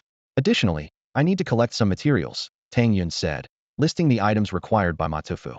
No problem, leave it to me. Bai Shou Qi Jia agreed cheerfully, having earned over 1,000 in 2 hours, naturally putting him in a good mood. After giving instructions, Tang Yun headed straight to the village chief's residence. Chief Wang, he greeted with a smile. Our warrior has returned. I heard you defeated the red-clothed banshee. Chief Wang asked excitedly. Tang Yun nodded with a smile and presented the banshee's heart. Chief Wang's eyes widened at the sight. It's truly the banshee's heart. Mr. Feng Yun, your strength has surpassed our village's top warrior. Without you, this banshee might have caused great trouble. You're too kind. However, it would be even better if the chief could give me clues about the ascension task, Tang Yun said with a subtle smile. He had reached level 10 and needed to complete an ascension task to advance to level 11. Ascension task? I do have clues, but I think Mr. Feng Yun has a better option. Chief Wang responded quickly. Tang Yun was puzzled. Generally, after reaching level 10, players would receive the ascension task from the village chief. Could there be another way? Indeed. Chief Wang nodded, explaining. We are a village created by the gods. To leave here, aside from ascending, there's another option, the elite training camp. You are fully qualified to receive this pass. With that, he handed over a card covered in runes. Elite Pass. Tang Yun looked at the text on the card, deep in thought. The Elite Pass allows you to go to the training camp, where a better future awaits you. Chief Wang added. Tang Yun suddenly understood. This must be the reward from the village for defeating the red-clothed banshee. He was curious about what made the elite training camp different. Activate Pass. Tang Yun touched the Elite Pass and was instantly pulled in by a strong force. After steadying himself, Tang Yun found himself in a massive plaza. At the center was a teleportation array, and below it, a long staircase led to a bustling village. Above the plaza was another staircase, leading to a smaller plaza. The area buzzed with people, all of whom were level 10 or higher. Gu Lao Di, are you trying the heavenly ladder again? You might pass the third level this time. Such a genius, exclaimed a voice nearby, filling Tang Yun with curiosity and anticipation for this new environment. Not far away, two figures were chatting, their voices drifting into Tang Yun's ears. Brother Bai, you're almost at the 5th level, don't make fun of me, Gu Shintong said with a wry smile, his tone tinged with helplessness. Haha, come on, let's see if there are any big shots today, Bai Dagwa laughed heartily, patting Gu Shintong on the shoulder. Tang Yun followed behind the two, frowning slightly, puzzled in his heart. Heavenly ladder? The three of them passed through the steps above and arrived at another spacious plaza. On the plaza, many people sat cross-legged, seemingly resting and recuperating. Tang Yun's gaze was drawn to a scene at one end of the plaza. Towering heavenly ladder stood there, with many people standing on it, motionless like statues. Suddenly, a figure from the first level of the heavenly ladder fell heavily to the ground, looking dejected. Laughter erupted around him. Haha. This guy dared to challenge the heavenly ladder on his first day at the training camp? I told you, he couldn't do it, but he insisted on trying. Foolish. Anyone who comes here is a genius. Always so full of themselves. Kid, outside I might call you a genius, but here in the elite training camp, I can only say you still have a lot to learn. The young man who had fallen gritted his teeth, his face burning, and walked sullenly towards the village. Tang Yun looked at the majestic heavenly ladder, feeling a sense of longing. Just as he was lost in thought, a cold voice suddenly came from behind. Get out of the way. Tang Yun turned around to see a person wrapped in a black robe standing there, their face obscured, but exuding an intimidating aura. Tang Yun felt displeased and was about to speak when Bai Dagwa pulled him aside. The crowd quickly made way, and the black-robed figure strode up the heavenly ladder under everyone's gaze. Kid, you're new here, take it easy. That's Magic Eye. Bai Dagwa quickly whispered to Tang Yun. Magic Eye? The third on the heavenly ladder ranking. Gu Shintong asked in surprise. Bai Dagwa watched Magic Eye's back with envy in his voice. That's him. The first time he ascended the heavenly ladder, he surpassed 10 levels, and after that, he just couldn't be stopped. In less than a month, he reached 3rd place. Give him more time, and he might surpass the 1st and 2nd. Gu Shintong smiled bitterly. Surpassed 10 levels on the first try? When I first passed the 2nd level, Brother Bai, you praised me as a genius, but compared to him, what kind of genius am I? Hey, don't belittle yourself, Bai Dagwa comforted. When have I ever lied to you? Most newcomers can't even pass the 1st level on their first try. You managed to pass the 2nd level, aren't you a genius? Gu Shintong pointed at Magic Eye's back, unwilling to concede. If I'm a genius, then what is he? Bai Dagwa pondered for a moment, then slowly said, there's a gap even among geniuses, and this gap is like a chasm. This Magic Eye is rare in the whole world, though his background is mysterious. Who knows which great family nurtured him? Tang Yun's gaze was drawn to the large characters flashing in the sky, the heavenly ladder rankings. East District 1st place, Chu Xiao, level 10, 33 floors. 2nd place, Xia Sankai, level 10, 33 floors. 3rd place, Magic Eye, level 10, 31 floors. 100th place, Song Jiha, level 10, 22 floors. Most names on the ranking were real names. Especially the top 10, except for the name Magic Eye, which didn't seem real. All others were geniuses from major families. Tang Yun silently remembered this name Magic Eye. The crowd in the plaza suddenly became agitated. Magic Eye has already reached the 2nd level directly. So fast. I wonder if he can go further this time. He definitely can. He improves every time, and he's waited so long to come again. He must have something big planned. Give him a little more time. I feel like he's going to surpass Xia Sankai and Chu Xiao. It's strange, Chu Xiao is at least from a super family, and Xia Sankai is from the Xia royal family. This Magic Eye is so strange, it's like he appeared out of nowhere. Everyone was awed by Magic Eye's talent, discussing fervently. Gu Shintong clenched his fists, his eyes shining with excitement. Brother Bai, I'm getting impatient. Bai Dagwa looked at Tang Yun and asked with a smile. I'm also getting a bit restless. Kid, do you want to climb the heavenly ladder too? Tang Yun nodded, his eyes filled with determination. The first time is always tough. Be careful. By Dogwo advised with a smile. Thank you. Tang Yun nodded solemnly.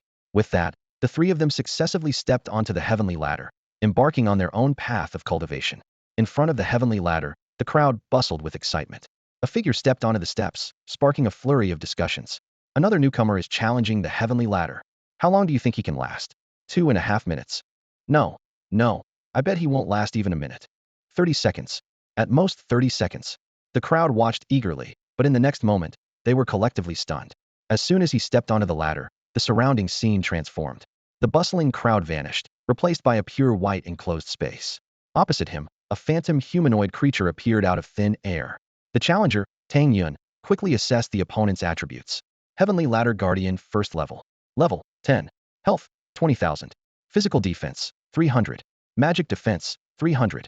The first level is this strong? Tang Yun thought to himself in surprise. No wonder so many people can't get past the first level. It's indeed challenging. The Guardian charged forward with a sword, swift and decisive. Tang Yun easily dodged, let out a cold snort, and countered with a swift sword strike. The flash of his blade reduced the Guardian's health by over 5,000. Skeleton Ball, Tang Yun murmured. Although the skill only had a 170 attack bonus, its uniqueness lay in its ability to receive multiple elemental boosts. With a 20 fire boost and a 10 spatial boost, it amounted to an additional 30 damage. With another strike, the Guardian fell. The entire process took less than 3 seconds, and Tang Yun had already moved on to the second level. It's a pity it's just an illusion. Otherwise, I could have gained something valuable, Tang Yun thought with slight regret. In the second level, two beasts replaced the humanoid opponent, attacking from both sides. Tang Yun handled them with ease, dispatching them within a few breaths. Outside, the audience was dumbfounded. What happened? Did I see that right? Did that guy just reach the second level? That was so fast. Is he really a newcomer? Are you kidding me? Damn, he's on the third level now. Wind and Cloud. Did some big shot change their name? Exclamations erupted, drawing more onlookers.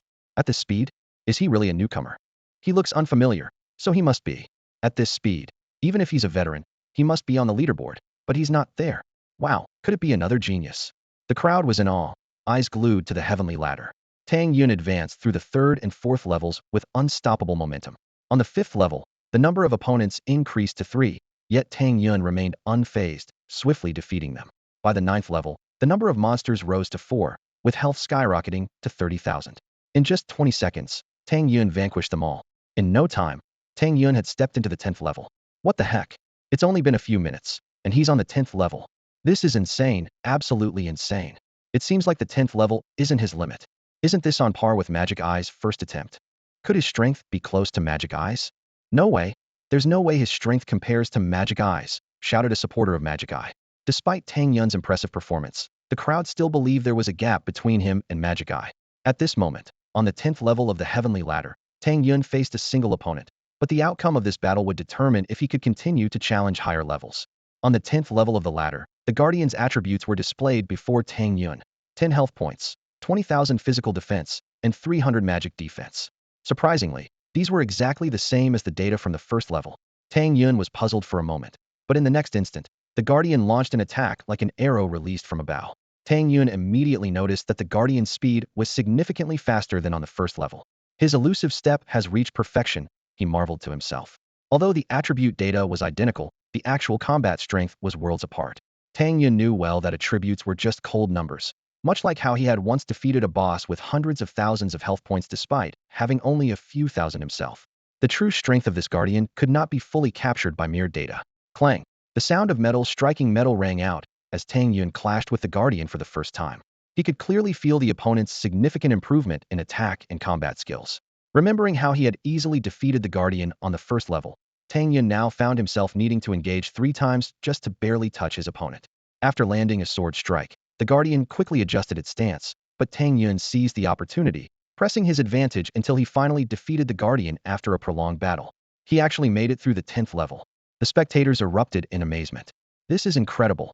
The human Guardian on the 10th level is known for its high skill proficiency, and countless talents have failed here. Those who pass are truly exceptional. Someone exclaimed. His strength might even rival that of Modong. However, a spectator who called themselves Modong number 2 immediately retorted, "No way, he's not even close to polishing Modong's shoes." Modong achieved this in a month and has already broken through to the 20th level, setting a new record for the fastest completion. The discussions continued, with someone remarking, "This is truly eye-opening. Feng Yun might become the next Modong." and Ma Dong's extraordinary achievements remain unmatched. I'm really looking forward to seeing if Ma Dong can secure the second, or even the top, position this time. At this moment, Ma Dong's name was on everyone's lips, garnering widespread attention. In comparison, Tang Yun's achievements seemed insignificant. However, Tang Yun did not stop. He had already stepped onto the 11th level of the ladder. On the 11th level, he was met by two monsters, each with 40,000 health points. After some exchanges, Tang Yun found this level to be somewhat easier than the 10th. He quickly advanced through the 12th and 13th levels. Upon reaching the 15th level, three monsters, each with 50,000 health points, blocked his path, comparable to a typical level 10 boss. But these monsters had limited attack methods, and for a challenger who had passed the 10th level, as long as their attributes were not lacking, they could generally pass. Tang Yun's attack power was exceptional, requiring only 10 strikes to kill a monster, not to mention using skills. The three monsters together only took him a few minutes to defeat. Notably, even at this stage, Tang Yun maintained nearly full mana. From the 16th to the 19th level, the monsters' attributes gradually increased, but they still posed no significant threat to Tang Yun. Finally, he arrived at the 20th level. The Guardian here was a boss-level entity with 100,000 health points, and its skill level was no less than that of an actual boss. Tang Yun thought to himself, those who pass the 20th level are generally capable of soloing a boss. There are at least 100 such talents in the elite training camp. It truly is a place full of hidden talents. The Guardian initiated the attack. Skeleton Ball. The micro-level Skeleton Ball was formidable, making it extremely difficult to dodge. Unwilling to be outdone, Tang Yun counterattacked immediately. Death Charge. With the Banshee's curse enhancing him, Tang Yun's regular attack damage was surprisingly higher than his Death Charge. Sky-splitting 3 styles. Tang Yun unleashed all his output mercilessly, delivering a combo that dealt over 70,000 damage. The Guardian roared in retaliation, and Tang Yun swiftly deployed a bone shield, barely withstanding the blow, before continuing his fierce assault. This battle had no fancy techniques, only pure numerical dominance. After an intense exchange, Tang Yun finally forced his way through the 20th level. On the 21st floor of the tower, Tang Yun once again faced a humanoid gatekeeper. This time, the opponent's strength had increased significantly. 100,000 health points, 40,000 physical defense, and 400 magical defense. These numbers seemed unremarkable, but Tang Yun knew from experience that this level was anything but easy. The gatekeeper closed in instantly, showcasing an advanced level of movement skills. Tang Yun was taken aback, barely dodging the opponent's precise skill combinations. The three-part sky-rending technique followed swiftly. Although not as powerful as Tang Yun's, the technique was executed with mastery. Familiar with the move, Tang Yun easily evaded the first 2 parts, focusing intently on the third. Suddenly, the gatekeeper shifted tactics, launching a direct death charge. Tang Yun quickly executed the ethereal step, dramatically increasing his speed and narrowly escaping. The gatekeeper's moves were relentless, with the third part of the technique following closely. Utilizing his speed advantage, Tang Yun dodged and immediately launched a counterattack. With a crisp clang, Tang Yun's attack was blocked by a bone shield. He realized that the opponent had replicated his skills, all at an advanced level. This discovery left Tang Yun both surprised and delighted. The difficulty on the 21st floor had clearly increased. The gatekeeper boasted high health, strong defenses, and exceptional skills, with speed being the only slight disadvantage. Of course, this was only in comparison to Tang Yun, equipped with epic gear and advanced movement skills. Overall, besides the health advantage, the opponent's combat skills were the most valuable aspect to learn from. Tang Yun analyzed as he fought. The opponent was agile and versatile, evading many skills with ease. With a mindset focused on learning, the battle lasted 5 minutes before he finally cleared the level. 21st floor. Feng Yun is incredible, the spectators exclaimed. Demon Eyes is also progressing quickly, already reaching the 28th floor. It seems they've both improved significantly. Someone explained, I heard that after the 20th floor, opponents are customized based on individual circumstances. They master all advanced skills, making it difficult to pass unless you have powerful first-tier skills or overwhelming attributes. Feng Yun has reached the 22nd floor, matching the top 100 on the leaderboard. Could he enter the top 100 on his first attempt? The crowd was astonished, Tang Yun's strength winning over most of them. On the 22nd floor, the system showed no change in opponent attributes, but Tang Yun noticed that attack power, speed, and skill had all improved during the fight. He decided to learn well, voluntarily removing 2 pieces of epic equipment, retaining only a slight speed and attack advantage, fully immersing himself in the battle to hone his skills. Suddenly, a system notification sounded. Congratulations, your mind amplification has increased by 1. Tang Yun was thrilled. Mind amplification represented one's control over their own power. Previously reliant on weapons and attribute advantages, he found that letting go and focusing on honing himself actually led to an increase in his mind state. This discovery boosted Tang Yun's confidence. He continued to focus on the battle, feeling the gradual improvement of his mind state, preparing for the challenges ahead. Tang Yun's mental strength steadily increased, and his skill application became more proficient. Over time, his mental enhancement finally reached 25. Gu Laodi, you really didn't let me down. Actually passing the 3rd level, said White Coat with a satisfied smile, full of approval. Gu Shintong turned to White Coat and asked curiously, by Laoj, have you been breaking through the 5th level even faster? White Coat shook his head, frowning slightly. A bit faster, yes, but the 6th level is still hard to crack, he said with a hint of helplessness in his voice. Hearing this, Gu Shintong's expression dimmed. It's too difficult, he murmured. All those classmates call me a genius, the teachers do too, but now I realize, what kind of genius am I? His voice was filled with frustration. Despite making considerable progress, the gap compared to the top-ranked experts was still obvious. The demon eye is already at 30 levels. Gu Shintong continued, with a trace of unwillingness in his tone. He just got on the ladder a bit earlier than us. Seeing Gu Shintong's low spirits, White Coat advised earnestly. Gu Laodi, why do you always compare yourself to others? What's the point of comparing with Demon Eye? You only arrived yesterday. You should compare with other newcomers. Just a moment ago, that new guy, you see, has already left without a trace. Gu Shintong felt somewhat comforted by these words. He began to look around, searching for Tang Yun. As his gaze lifted, he suddenly spotted that familiar figure. By Laoj, he's already at the 22nd level. Gu Shintong exclaimed in disbelief. White Coat looked puzzled. What 22 levels? I told you, don't compare with those big shots. Not the big shots, it's the newcomer. Feng Yun, Gu Shintong said excitedly. Following Gu Shintong's gaze, White Coat indeed saw Tang Yun. Is that the newcomer from earlier? He asked, shocked. It's him. It's him. Gu Shintong confirmed emphatically. Just then, Tang Yun broke through another level. 23 levels. He's at 23 levels. Gu Shintong shouted excitedly. By Laoj, he's the real genius. However, their conversation caught the attention of others. A person named Demon Eye number 2 scoffed. Kid, why are you making such a fuss? Feng Yun is good, but compared to Demon Eye, he's far behind. Stuck at 22 levels for 2 hours. Demon Eye is already at 30 levels, breaking his own record. White Coat couldn't help but retort. 23 levels isn't impressive enough. You all talk big when you're not the one doing it. Demon Eye Jr. chimed in. What do you know? 23 levels isn't bad, but look at how strong Feng Yun was at the start, not much slower than Demon Eye. I thought Feng Yun could match Demon Eye, but alas, he's stuck at 22 levels, probably hit his limit. What a waste of hope. Even though he passed 22 levels, it was too slow, and he didn't make the top 100. Demon Eye is in the top 3, aiming for first this time. White Coat turned to Gu Shintong, whispering, Gu Laodi, you really shouldn't follow these people's lead, constantly comparing with Demon Eye. Feng Yun is so strong, yet they belittle him compared to Demon Eye, and we don't even stand a chance. Just compare with yourself, don't aim too high. Gu Shintong nodded heavily. Yes, I understand. He realized that comparing himself to Demon Eye had indeed put immense pressure on him, leading to self-doubt. Even a talent like Tang Yun was overshadowed when compared to Demon Eye. He began to understand White Coat's words. Reflecting on his progress, he had advanced 1 level since last time, which was significant improvement and worth celebrating.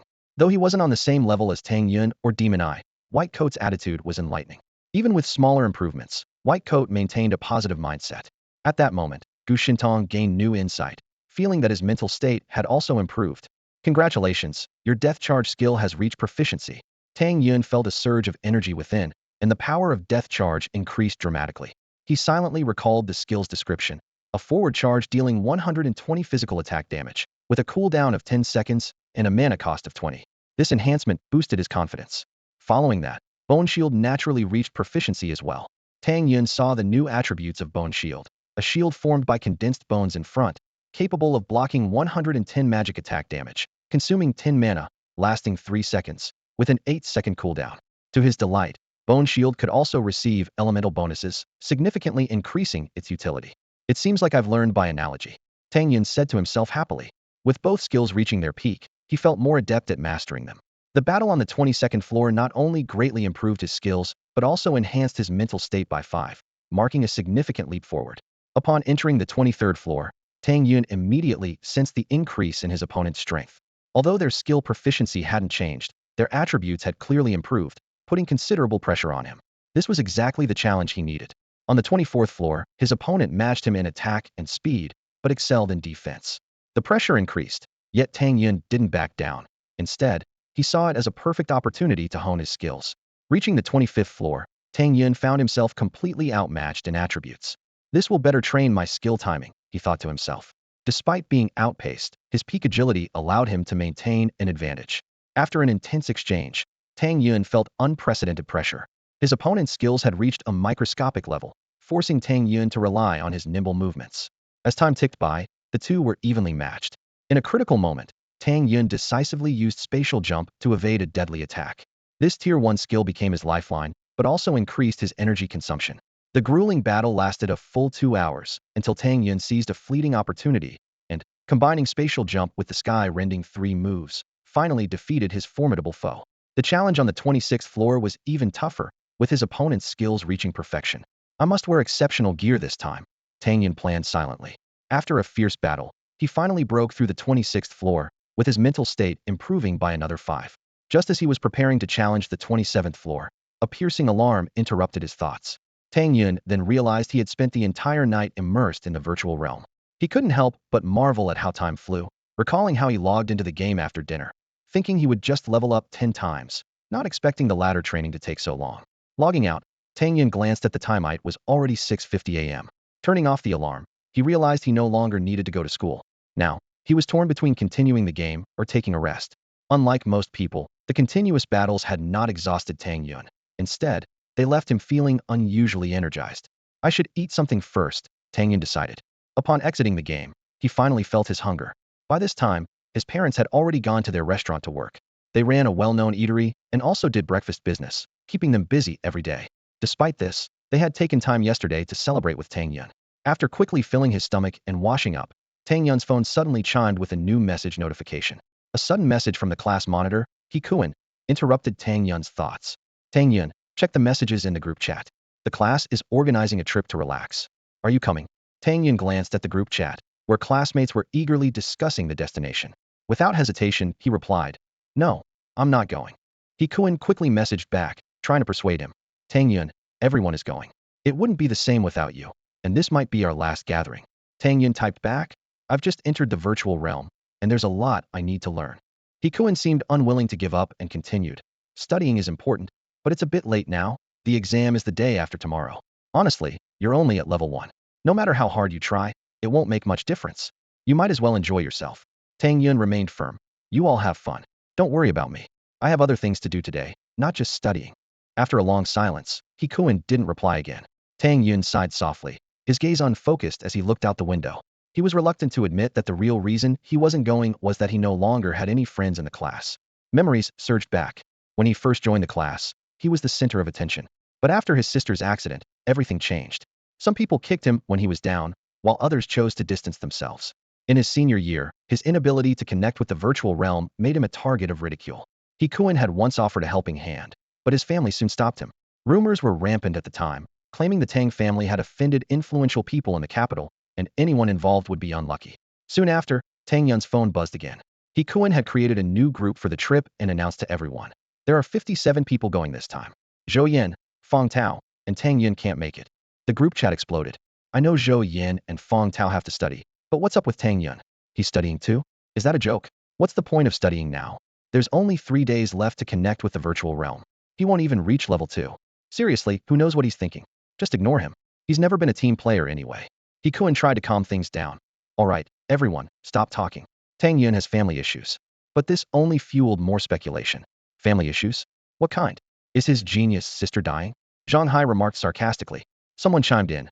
Don't say that, but Tang Miaoying might actually be dying. My cousin works at Jiangbei First Hospital as a nurse, and Tang Miaoying has been in the emergency room for a while. Something happened. Is that true? She's been in a coma for 2 years, and I heard she's barely hanging on. It might really be the end. Just as Tang Yun was about to continue his training, a call from his mother, Wang Xiuhe, interrupted his plans. Xiao Yun, come to the hospital to see your sister one last time. Her choked voice made Tang Yun's heart sink. Images of his childhood with his sister flashed through his mind. Although she often teased him, she was always the first to stand up for him when trouble arose. She had always been his pride and role model. Without wasting any time, Tang Yun rushed to Jiangbei First Hospital. Half an hour later, he arrived at the entrance of the operating room, panting. He found his parents, second uncle, and cousin already waiting. His second uncle, Tang Qinghe, reassured him, Xiao Yun, you're here. Don't worry, your sister still has a chance. Yuan brought Professor Su from Jianghai City to help. He'll definitely be able to save Miaoying. Hearing this, Tang Yun felt slightly comforted. but the heavy atmosphere still loomed over everyone. They spoke in hushed tones, anxiously awaiting the outcome of the surgery. Finally, the door to the operating room slowly opened. A doctor with glasses and an authoritative presence emerged. "How is it, Professor Su?" Wang Xiuhe asked cautiously, her voice filled with hope and apprehension. Professor Su let out a deep sigh, a sound that hit everyone like a sledgehammer, tightening their hearts. Wang Xiuhe was swaying, on the verge of collapsing. Tang Xingyang quickly reached out and supported her. The atmosphere in the hospital room grew tense. "Uncle Su, even you can't save my sister?" Tang Yuan asked urgently, his voice filled with anxiety. Professor Su shook his head, his expression grave. "Her condition is already at its end. Even the most advanced medical skills can't help her now." Tang Yun, unwilling to accept it, pressed on. "If medicine can't save her, is there something beyond medicine that offers hope?" Professor Su nodded slightly, his gaze sweeping over everyone present. "That's exactly what I wanted to discuss. To keep her alive, we need powerful medication to sustain her body's consumption. But in her current state, many medications are unsuitable. And even then, these medications can only barely keep her alive. Unless she wakes up now." He paused. "Moreover, this kind of medicine only exists in the virtual realm and is very expensive." Tang Xingyang clenched his fist, his voice resolute. "Professor Su, tell me what medicine. I'll sell my house and shop if I have to." Professor Su sighed. "This isn't something you can solve by selling a house. It's a second-tier medication, the 7-star purple lotus fruit. It's worth several hundred gold. And to manifest it, at least 1,000 gold. At least 1,000 gold."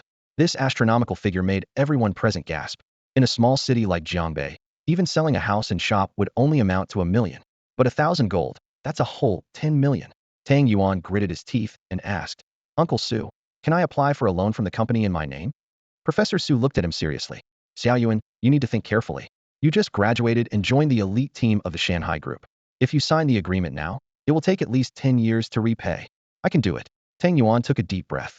"Without Uncle and Sister Miaoying, I wouldn't be where I am today." Tang Xingyang and his wife felt both touched and pained hearing this. Such a massive loan would be an insurmountable burden for them. At this moment, a clear voice rang out. "Dad, I'm willing. 1 million is difficult for ordinary people, but we graduated from top universities. Making money quickly isn't hard." A vibrant, bright-eyed girl had appeared unnoticed. Professor Su shook his head, his tone stern. "Nonsense. Your future isn't about making money, but improving your abilities. There are many expenses ahead. Besides, the effect of one 7-star purple lotus fruit is limited. If the illness recurs, it's a bottomless pit. Your family can't support ongoing treatment. My advice is to give up." Tang Yuan looked at Tang Yun's family, his heart torn and conflicted. Tang Xingyang spoke with difficulty. "All right, we'll give up." Tang Xinghe, however, interrupted excitedly. "Big brother, how can we give up? Miaoying is a genius in our family. Maybe the medicine will wake her. Think about it. If she wakes up, many powerful forces would want to support her. Her future is limitless. Let Yuan bear the debt for 10 years, so what? Enough, my mind is made up."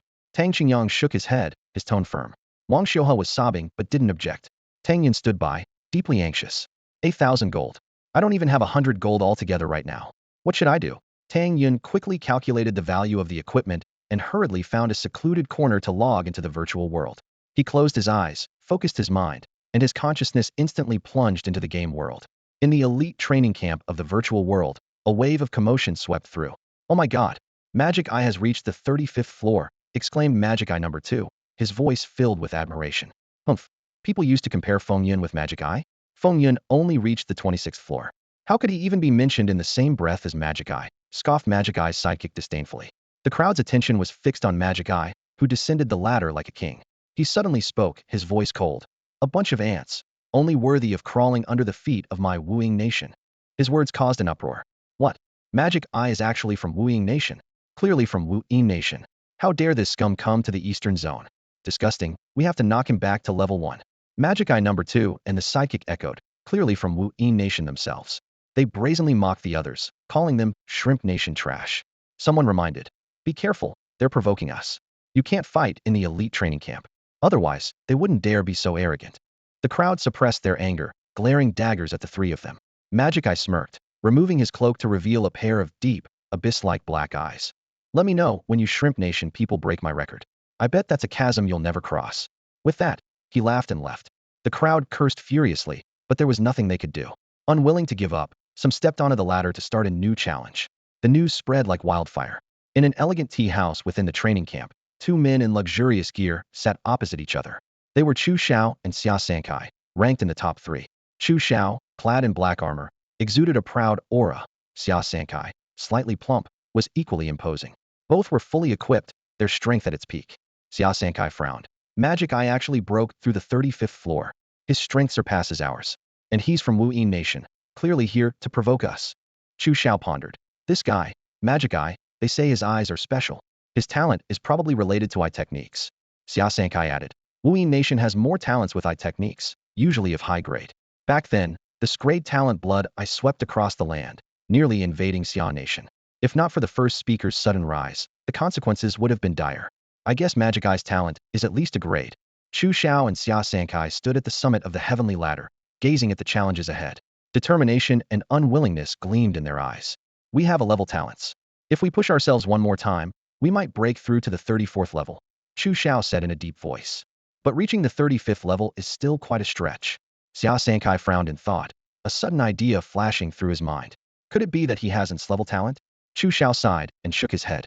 If that's the case, it's almost impossible for us to surpass him unless our equipment reaches a new level. We're already fully equipped with exceptional gear, basically top tier. What else can we change? Perfect gear. Xia Sankai questioned, then answered himself. A piece of perfect gear would indeed provide a significant boost, but it's never been seen before. A glimmer of hope appeared in Chu Xiao's eyes. Even among exceptional gear, there are differences in quality.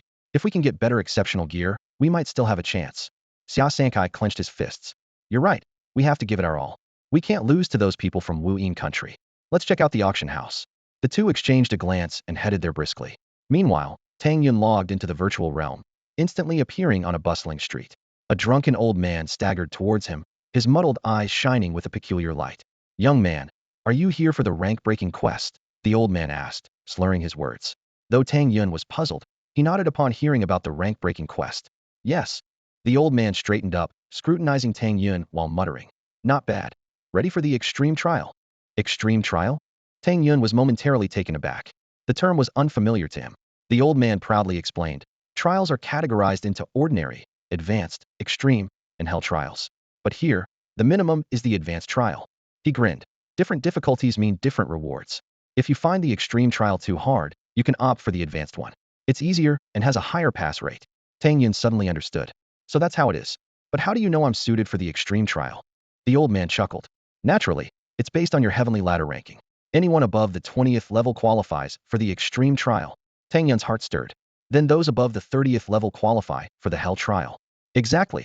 The old man nodded approvingly. But there are very few above the 30th level. Not many make it. You seem to have the potential to improve further. Tang Yun quickly thanked him. I'm not in a rush, thank you. He calculated that his current skills and techniques weren't maxed out yet, so there was no need to hurry into the rank-breaking trials. The old man nodded in satisfaction. It's good for young people not to rush. The training hall suits you well. Go on. With that, he pointed Tang Yun in the right direction. Tang Yun thanked him again and headed towards the training hall. As he entered, 5 training options appeared. Skill training, technique training, attribute training, combat technique training, and limit breaking training. Tang Yun carefully reviewed each option. Skill training enhanced skill proficiency. Technique training improved techniques. Attribute training provided additional boosts to various attributes. Combat technique training enhanced combat skills and helped master one's power, essentially boosting mental acuity. Limit breaking training altered coefficients for attack power, health, defense, and more. These powerful training options were not available for free. Only by completing tasks to earn elite points, or climbing one level of the heavenly ladder to gain one elite point, could one engage in training. Tang Yun calculated that he currently had 26 elite points, allowing for 26 training sessions. That's great, Tang Yun exclaimed. But he decided not to start training immediately. Instead, he planned to head to the auction hall first. I'll go to the auction hall and gather enough gold to buy the 7-star purple lotus fruit. With one last glance at the training hall, Tang Yun turned and walked towards the adjacent auction hall, already planning his next moves. On the large screen in the auction hall, information and bids for various treasures scrolled continuously. Tang Yun stood by the trading sphere, his gaze sweeping over the equipment in his hands.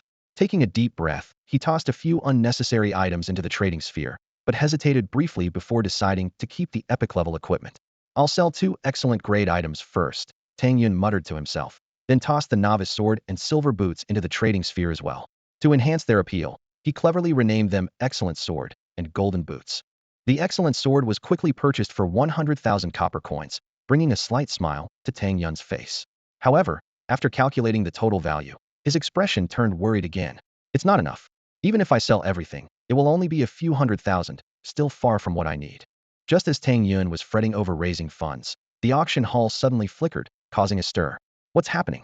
Is someone attacking the auction house? People exchanged puzzled glances, buzzing with speculation.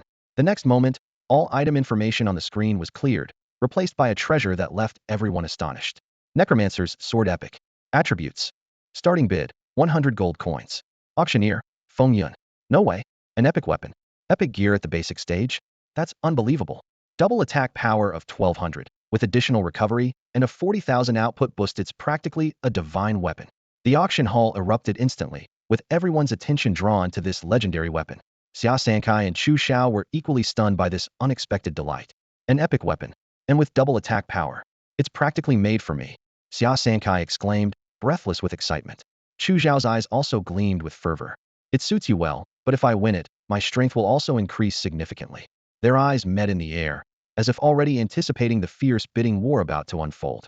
The atmosphere in the auction hall became tense, with everyone holding their breath in anticipation of the epic auction battle about to commence.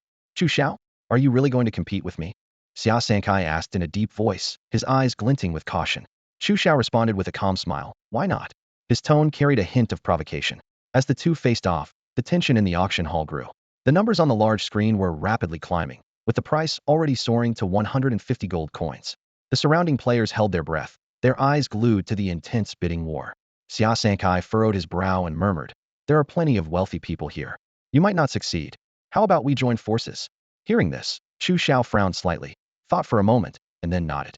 Seeing this, Xia Sankai quickly added, let's buy gold coins on the currency market first. Both knew they didn't have nearly enough gold coins. The currency market was a platform where players traded game currency for real-world money, with daily transactions reaching astronomical figures. The coins they earned through gameplay were insufficient to purchase the equipment they desired, so they had to rely on buying currency sold by other players.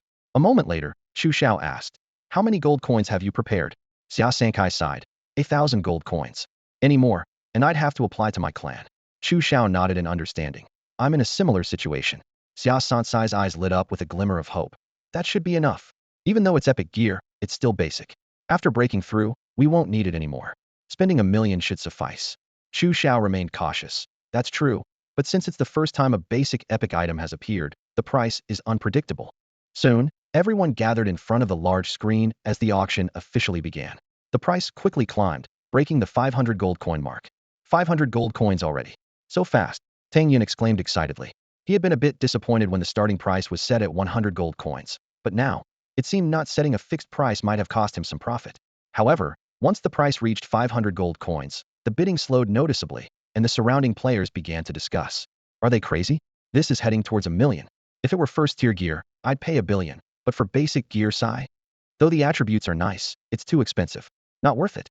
Even though the bidding had slowed, everyone remained eager to watch the spectacle. Most players in the elite training camp were already level 10 and preparing to break through. Once they did, they'd be able to wear first-tier gear, rendering basic gear obsolete, even if it was epic. Yet, there were still plenty of wealthy individuals. The price continued to climb, soon surpassing 1,000 gold coins. Xia Sankai and Chu Xiao exchanged a glance, realizing they couldn't secure the epic weapon on their own, and officially teamed up. When the price hit 1,300 gold coins, the increase slowed significantly. At 1,500 gold coins, only two parties were left competing. Who's bidding against me? A tall player asked loudly. It seems to be Xia Sankai and Chu Xiao, someone whispered in reply. It's them. The player frowned, a hint of displeasure in his voice. Brother Long, maybe we should let it go, suggested a nearby player. Let it go? Do I look like I'm short on money? Lin Long replied coldly. Brother Long certainly isn't short on money, the player quickly explained. But for the sake of our country's reputation, letting them have it might be a good move. They might use the epic gear to take down that demon eye. Upon hearing this, Lin Long snorted. If that's the case, let them have it. Brother Long is generous, the player praised, knowing full well that Lin Long didn't have enough gold coins either. It was just a way to save face. The Xia family and the Chu family were strong, but so was the Lin family. There was no need to escalate the situation. In the end, the necromancer's sword was sold for a staggering 1,600 gold coins. During the newbie period, there were no transaction fees, so Tang Yun received the full amount. 1,600 gold coins. That's 1.6 million yuan. Tang Yun exclaimed excitedly. Let's convert it to our country's currency first. His eyes sparkled with excitement, as if he could already see the enormous wealth he was about to acquire. Even with coins in hand, Tang Yun had no idea where to purchase the 7-star purple lotus fruit. With no other option, he converted the coins into cash and asked his cousin, Tang Yuan, for help. Soon, the currency platform showed that 16 million Xia country currency had been transferred to his account, and Tang Yun logged out of the virtual world. This enormous sum came from the auction of a basic epic weapon, but Tang Yun was puzzled. How did Feng Yun acquire such a rare treasure? Even more baffling was that this player named Feng Yun was ranked 43rd on the leaderboard. Tang Yun was determined to find this mysterious figure and uncover the truth. As the auction's impact lingered, Tang Yun quietly logged off, leaving a group of players searching futilely for any trace of him. In the real world, the hospital room was filled with a sense of despair. Tang Qingyang and his wife trembled, staring blankly at their daughter Tang Miaoying lying on the bed. Her life hung by a thread, like a candle flickering in the wind, ready to extinguish at any moment. Conventional treatments had failed, and only continuous injections of expensive medication could barely sustain her life. The family's savings were long depleted, and even Tang Miaoying's remaining assets were nearly exhausted. Now, only more precious drugs could extend her life, but they were far beyond what this ordinary couple could afford. At that moment, a sharp female voice shattered the silence in the ward. It was a middle-aged woman representing the influential Liu family from Jiangbei City. She sneered, "This is your last chance.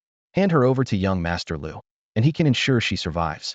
Tang Qinghe rushed in, furious, shouting, "Who are you? Get out!" The sharp-voiced woman sneered, continuing her taunts. "Don't you want Tang Miaoying to live? What heartless parents you are, willing to let her die rather than give her to young Master Liu to save her." Hearing there might be a chance to save his daughter, Tang Qinghe hesitated. "What's going on?" Wang Shihua sobbed. "They want to use Miaoying for research. I'd rather she died." Tang Qinghe exploded with anger. "Research? Damn it! Yuan, get rid of her." Without hesitation, Tang Yuan slapped the sharp-voiced woman, making her spit blood. As a university student who had awakened abilities from the game world, dealing with ordinary people was easy for him. He coldly warned, "Tell that Liu guy, if there's a problem, come to me."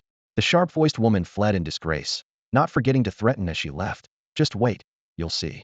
Tang Yuan turned, speaking firmly to his uncle. "Uncle, I've already applied for a loan from the company, and the 7-star purple lotus fruit will be delivered soon. We can't give up on Miaoying." Tang Qingyang and his wife were astonished that Tang Yuan could go to such lengths. Tang Qinghe quickly explained, "Brother, sister-in-law, if it weren't for you supporting his education, he wouldn't be where he is today. It's only right for him to repay you." However, Tang Qingyang found it hard to accept. Professor Su had clearly stated that 1 million could only temporarily save Tang Miaoying's life, and more money would be needed in the future. He couldn't bear to let Tang Yuan carry such a heavy burden, especially since it was uncertain if Tang Miaoying would wake up. Just then, Tang Yun rushed into the ward, breathing heavily, holding a bank card. "Dad, Mom, Uncle, Brother Yuan, I have some money here. We don't need to risk Brother Yuan's future." Tang Qingyang asked in surprise, "Where did you get the money?" Tang Yun scratched his head, making up an excuse. "Sister gave it to me before, and she told me not to tell you." Wang Shihua pressed, "Why didn't you say so earlier?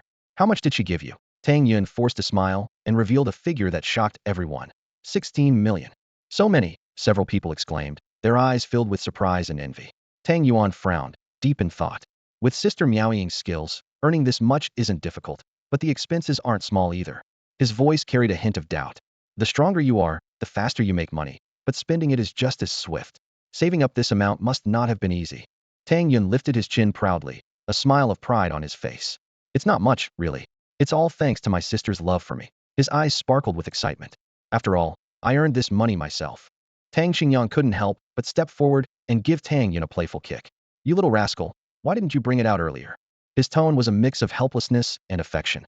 Tang Yun dodged nimbly, grinning as he explained, "I just forgot about it." The tense atmosphere dissipated, and the family's mood lightened considerably. Tang Xingyang turned to Tang Yuan, his expression serious. "Xiao Yuan, how much do we need for the 7-star purple lotus fruit?" Tang Yuan, knowledgeable in this area, explained in detail. In the game, the 7-star purple lotus fruit is priced at around 300 gold coins. But to materialize it, it usually costs several times more. Normally, 10 million would suffice. But given our urgent situation, it might cost 12 million. He added, "The cost of materializing often exceeds the item's actual value." 12 million, the elderly couple exclaimed in unison, then sighed in relief. "That's enough." Their eyes shone with hope, clearly unwilling to let go of this opportunity. 2 hours later, the 7-star purple lotus fruit was delivered by a specialist.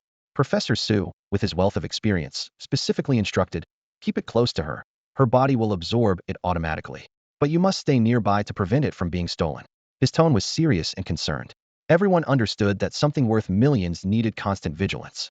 Tang Qingyang and his wife looked gratefully at Professor Su. Thank you, Professor Su. Without him, they would have lost hope long ago. Professor Su smiled reassuringly. I didn't do much. It's your family's upbringing that's commendable. His gaze swept over Tang Yuan and Tang Yun, filled with admiration. Tang Yuan was willing to risk his future to save Tang Miaoying, and Tang Yun was ready to contribute over $1 million. This family was far better than those he had seen, full of intrigue and conflict. Tang Qing had chimed in with a silly grin. The children from your family are pretty great too. Wang Xiuhe focused on caring for Tang Miaoying, while the three fathers chatted. Tang Yun and Tang Yuan sat to the side, the atmosphere slightly heavy. Tang Yuan patted Tang Yun's shoulder, speaking gently. Xiaoyun, I know you just connected with the virtual realm and have exams coming up. Don't stress. Even if you don't make it to university, you can buy an awakening spot later. Tang Yun asked curiously, Brother Yuan, what is awakening like? Tang Yuan smiled, conjuring a crystal-clear water ball out of thin air. Look, this sight left Tang Yun wide-eyed, as it seemed incredible to ordinary people. Tang Yuan continued to explain, this is just the basic application. After awakening, you can gradually bring game abilities into reality. In terms of attributes, the awakening ratio varies by school, but other abilities require personal effort to manifest. His eyes shone with longing. Even so, once your attributes improve, human physical fitness undergoes a qualitative leap. 300 years ago, those who reached the fourth tier are still alive today, with lifespans reportedly reaching at least 500 years. Tang Yuan's voice was filled with desire. Who wouldn't want a longer life? Now, you just need to reach a certain level in the game. Naturally, everyone goes crazy for it. But the awakening spots are limited each year, and some people are destined not to awaken, only receiving feedback from the game. He glanced at Tang Miaoying on the hospital bed. Sister Miaoying has a 100 awakening, greatly enhancing her physical fitness. Otherwise, she might not have held on until now. 100 awakening. Tang Yun muttered, eyes filled with shock and longing. Tang Yuan nodded, his tone tinged with envy. Indeed, only top universities offer a chance for 100 awakening, and not everyone can achieve it.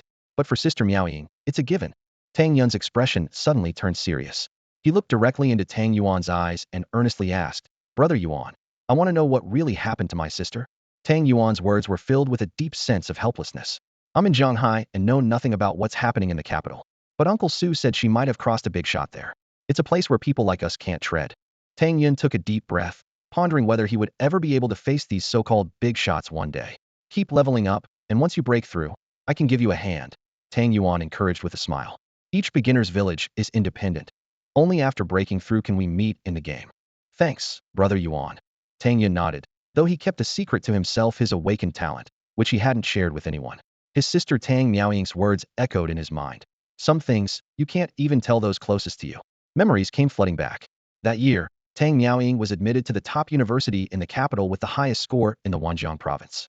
Everyone praised her as a genius, yet she seemed troubled. Sis, you don't seem happy. The young Tang Yun keenly noticed his sister's unease. Tang Miaoying lay on her brother's back, sighing softly. Sigh. The tallest trees catch the wind. You shouldn't follow my example. It's better to keep a low profile. As she spoke, she lightly tapped Tang Yun's head. Hey, stop wobbling, keep steady. Tang Yun grimaced, but dared not retaliate, knowing he couldn't win against his sister. You have legs, why don't you walk yourself, he muttered.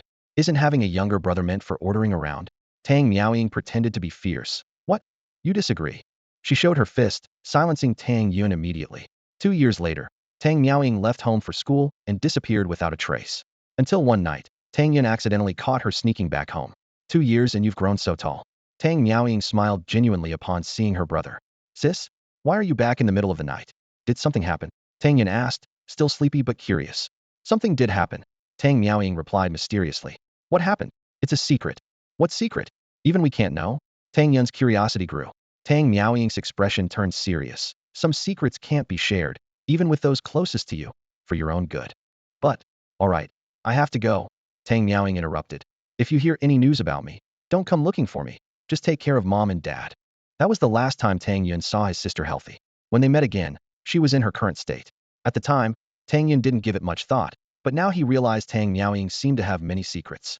Time flew by, and now Tang Miaoying had just absorbed the 7-star purple lotus fruit, finally stabilizing her bodily functions.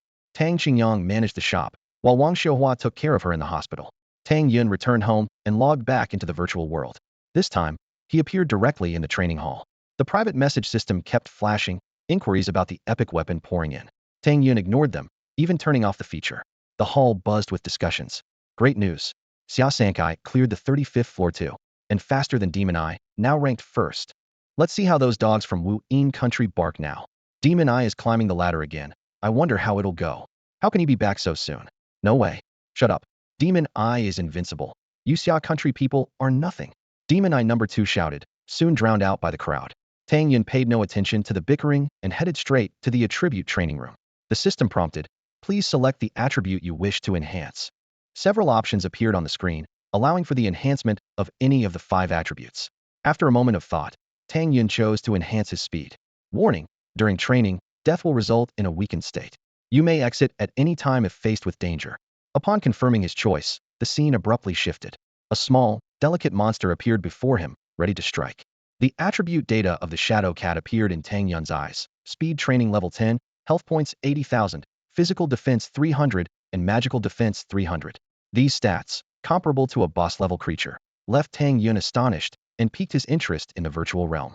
Unlike the virtual monsters on the ladder, this shadow cat had a physical form and was evidently a formidable opponent with high attack speed. Tang Yun immediately heightened his vigilance, focusing intently on his opponent. Suddenly, the shadow cat arched its body, let out a low growl, and transformed into a shadow, attacking in a flash. Tang Yun barely had time to dodge and was struck by a claw, causing his health to drop by over 2,000 points. Worse still, it inflicted a continuous bleeding effect. Even with the Banshee armor, I lost so much blood. This is insane. Tang Yun thought to himself in alarm. Before he could catch his breath, the shadow cat launched another attack. Tang Yun took a deep breath, concentrating on sensing his opponent's movements. At the last moment, he narrowly evaded the strike. However, the shadow cat's reaction speed was astounding. It quickly turned in midair and struck again. Tang Yun's health plummeted once more, as he faced such a swift and powerful adversary for the first time. Fueled by anger, Tang Yun decided to fight back. Despite lacking an epic weapon, his attack power was still formidable. The greatest challenge lay in landing a hit on this agile opponent. Provoked by Tang Yun's challenge, the shadow cat seemed enraged. It attacked fiercely once more, but this time, Tang Yun raised his sword in defense and began to counterattack. Unfortunately, the opponent's agility was too great, and his attacks were ineffective. Sword and claw clashed again, producing a sharp metallic sound. The battle between man and cat was evenly matched, but the shadow cat's speed advantage kept it in control. Tang Yun realized that only by using the ethereal step could he compete. However, the ethereal step couldn't be maintained indefinitely. Even more challenging was the shadow cat's top-tier agility, which surpassed Tang Yun's even with the ethereal step. Despite this, Tang Yun grew more determined with each clash. Fighting it will hone my combat instincts, he thought excitedly. After numerous exchanges, Tang Yun finally seized an opportunity and landed a hit. Thanks to the latter's trials, his mental state enhancement had reached 30, making this ordinary attack exceptionally powerful. The shadow cat, frustrated, paced back and forth, ready to strike. Tang Yun provocatively beckoned with his finger, further angering the opponent. The shadow cat attacked again, faster than before, leaving a trail of afterimages. Tang Yun immediately executed the ethereal step, boosting his speed to nearly 85 milliseconds, though only for 5 seconds. While the shadow cat's burst speed was impressive, it couldn't maintain high-speed movement for long. Otherwise, Tang Yun would have already perished. Noticing a slight pause in the shadow cat's movements, Tang Yun seized the chance to launch a death charge. However, the shadow cat's reaction remained swift, easily dodging the ambush. The two engaged in fierce combat once more, neither gaining the upper hand. Tang Yun dared not let his guard down, given his greater loss of health. He calculated in his mind that to ensure a hit, he would have to use that move. In their next encounter, Tang Yun executed the heaven-splitting 3 strikes. The shadow cat deftly avoided the first 2 strikes, and even retaliated with a claw. This was the weakness of the heaven-splitting 3 strikes. Its wide, open style could leave vulnerabilities. At that moment, Tang Yun suddenly used spatial jump. The 3rd strike hit instantly, stunning the shadow cat. He followed up with another attack and a skull ball, a combo that drained over 20,000 health points from the shadow cat. Enraged, the shadow cat bristled and launched a frenzied assault. Fortunately, Tang Yun was prepared, quickly summoning a bone shield to block the attack and seizing the opportunity to land another sword strike. At this point, the shadow cat hesitated to attack recklessly, leading to a brief stalemate between the two. The battle between Tang Yun and the shadow cat grew increasingly intense. His movements became more fluid, and he gradually mastered the rhythm of the agile creature's attacks. Come on, Tang Yun shouted confidently, his eyes gleaming with fighting spirit. With spatial jumps combined with the sky-splitting trio, Tang Yun appeared like a phantom, his sword light streaking like a rainbow, delivering an astounding output of over 20,000 damage. The Shadow Cat, forced to change its strategy by this sudden onslaught, began to conceal itself, waiting for the right moment to strike. This creature, Tang Yun glanced around warily, fully concentrated. Suddenly, the Shadow Cat's figure flashed into view, and Tang Yun reacted swiftly, instantly raising a bone shield. However, this time the Shadow Cat deftly twisted in midair, avoiding Tang Yun's counterattack. During the cooldown of his skills, Tang Yun continuously pondered his strategy. When spatial jump became available again, he launched his killer move without hesitation. Yet, it seemed the Shadow Cat anticipated this strike, disappearing in advance and causing Tang Yun's attack to miss. It's evolving too. Tang Yun frowned slightly, feeling both surprised and thrilled. Oomph, let's see how many times you can dodge. He smirked, patiently waiting for another opportunity. After several clashes, Tang Yun realized conventional methods were ineffective against the Shadow Cat. He decided to continue relying on spatial jumps to find an unexpected chance. Although he was on the offensive, he believed the opponent would eventually make a mistake. Sure enough, after another intense exchange, Tang Yun finally seized an opportunity and slew the Shadow Cat. Though his own health was nearly depleted, the bone shield's protection allowed him to barely hold on until the end. Tang Yun couldn't help but sigh, acknowledging that if the Shadow Cat had any skills beyond its agility, it would have been much harder to handle. A system notification chimed, announcing Tang Yun's completion of the training, granting him a speed boost and various rewards. To his surprise, he received an unexpected item drop through Extreme Shadow Meteor technique. Who would have thought my talent could bypass the training camp's rules? Tang Yun was ecstatic. He realized that with a 100 drop rate, facing real monsters would accelerate his progress beyond that of ordinary people. Eagerly learning the Extreme Shadow Meteor technique, Tang Yun felt a significant enhancement in power and speed. After the battle, his speed increased by 1.6 milliseconds. With 25 more training sessions ahead, Tang Yun was filled with anticipation. Next, Tang Yun began to allocate his skill points wisely. He first upgraded the skeleton orb to perfection, then chose to enhance his spatial jump. The battle had made him acutely aware of the importance of speed and spatial skills. When spatial jump reached proficiency, Tang Yun was delighted to find that not only had the range expanded to 15 meters, but the cooldown time had also shortened. This unexpected improvement made him even more eager for the upcoming training. Continue speed training. Tang Yun resolved quietly, ready to face more challenges and growth. Tang Yun sighed and entered training mode. Before him was a corridor over 200 meters long, with a clear challenge. Pass through it within 2 hours, being hit no more than 5 times. He smiled slightly, calculating in his mind. With his gear, his speed could reach 31.3 milliseconds, and when combined with the ethereal step and a 1.3x mental state boost, his top speed could soar to 89.5 milliseconds. Theoretically, he could cover the distance in just 3 seconds. Ethereal step. Without hesitation, Tang Yun activated the skill. His body shot forward like an arrow, but a loud bang interrupted his momentum. Several sharp wind blades whistled towards him, and he couldn't dodge them, causing his health to drop by hundreds. Worse, his attack count exceeded the limit. Air wall. Tang Yun gritted his teeth. He had assumed a single burst of speed would suffice, but an unexpected obstacle led to failure. After a brief analysis, he realized this training was more about agility than sheer speed. Taking a deep breath, Tang Yun challenged again. As soon as he stepped into the corridor, a wind blade came at him. This time he dodged it with ease, but then for more wind blades followed, growing more fierce. Tang Yun activated the ethereal step again, but this time he focused on dodging the blades rather than rushing forward. Despite his efforts, amidst the dense onslaught, Tang Yun was nicked by a blade. Although the health loss was minor, it wasted a precious opportunity. This made him even more cautious for the remainder of the course. A few dozen meters later, the wind blades vanished, and he entered the second phase. The air was filled with ice spikes of varying sizes, and the ground was slick, hampering his performance. Suddenly, the ice spikes shot forward like arrows, faster than the wind blades before. Fortunately, Tang Yun's top-tier speed, enhanced by the ethereal step, allowed him to navigate with ease. However, another surprise hit. Tang Yun was struck twice in succession, and looking back, he saw that the shattered ice spikes didn't disappear but reformed into water droplets. Caught off guard, he lost 2 more chances. The constant attacks from all sides forced Tang Yun to be on high alert. After passing the ice spike array, Tang Yun entered the third section. He dared not relax and observed his surroundings carefully. Ahead, seemingly empty, a tiny light the size of a soybean floated. Suddenly, the light split into 2, attacking from both sides. Tang Yun dodged effortlessly, but the light quickly changed course and hit him. Though it caused no damage, he lost another chance. The second strike came swiftly, and Tang Yun eventually fell, just a few dozen meters from the finish line. Not easy, quite a challenge. Tang Yun muttered excitedly to himself. With the previous experience, the first and second phases became relatively easier. This time, He reached the third section without losing any chances. However, the lights increased in number, moving unpredictably. Tang Yun realized this was a test of extreme reflexes. Though he failed again, Tang Yun's proficiency was improving. After several more attempts, he finally succeeded. The system notification sounded. Congratulations, you have completed the training, speed 1 millisecond. A satisfied smile appeared on Tang Yun's face. Increasing his speed by 1 millisecond, Tang Yun was thrilled with the results of this training session. Although he hadn't used his special abilities, the improvement in his speed was quite significant. Excited, he eagerly began his third speed training session. In front of him appeared another shadow cat, larger and more ferocious than the previous one. Swiftly, the shadow cat launched its attack, its claws slicing through the air. Tang Yun calmly countered, swinging his sword to force it back. Suddenly, the shadow cat blurred, turning into a phantom that danced around Tang Yun like a sprite, showcasing more advanced techniques than before. Tang Yun's gaze sharpened, his alertness heightened.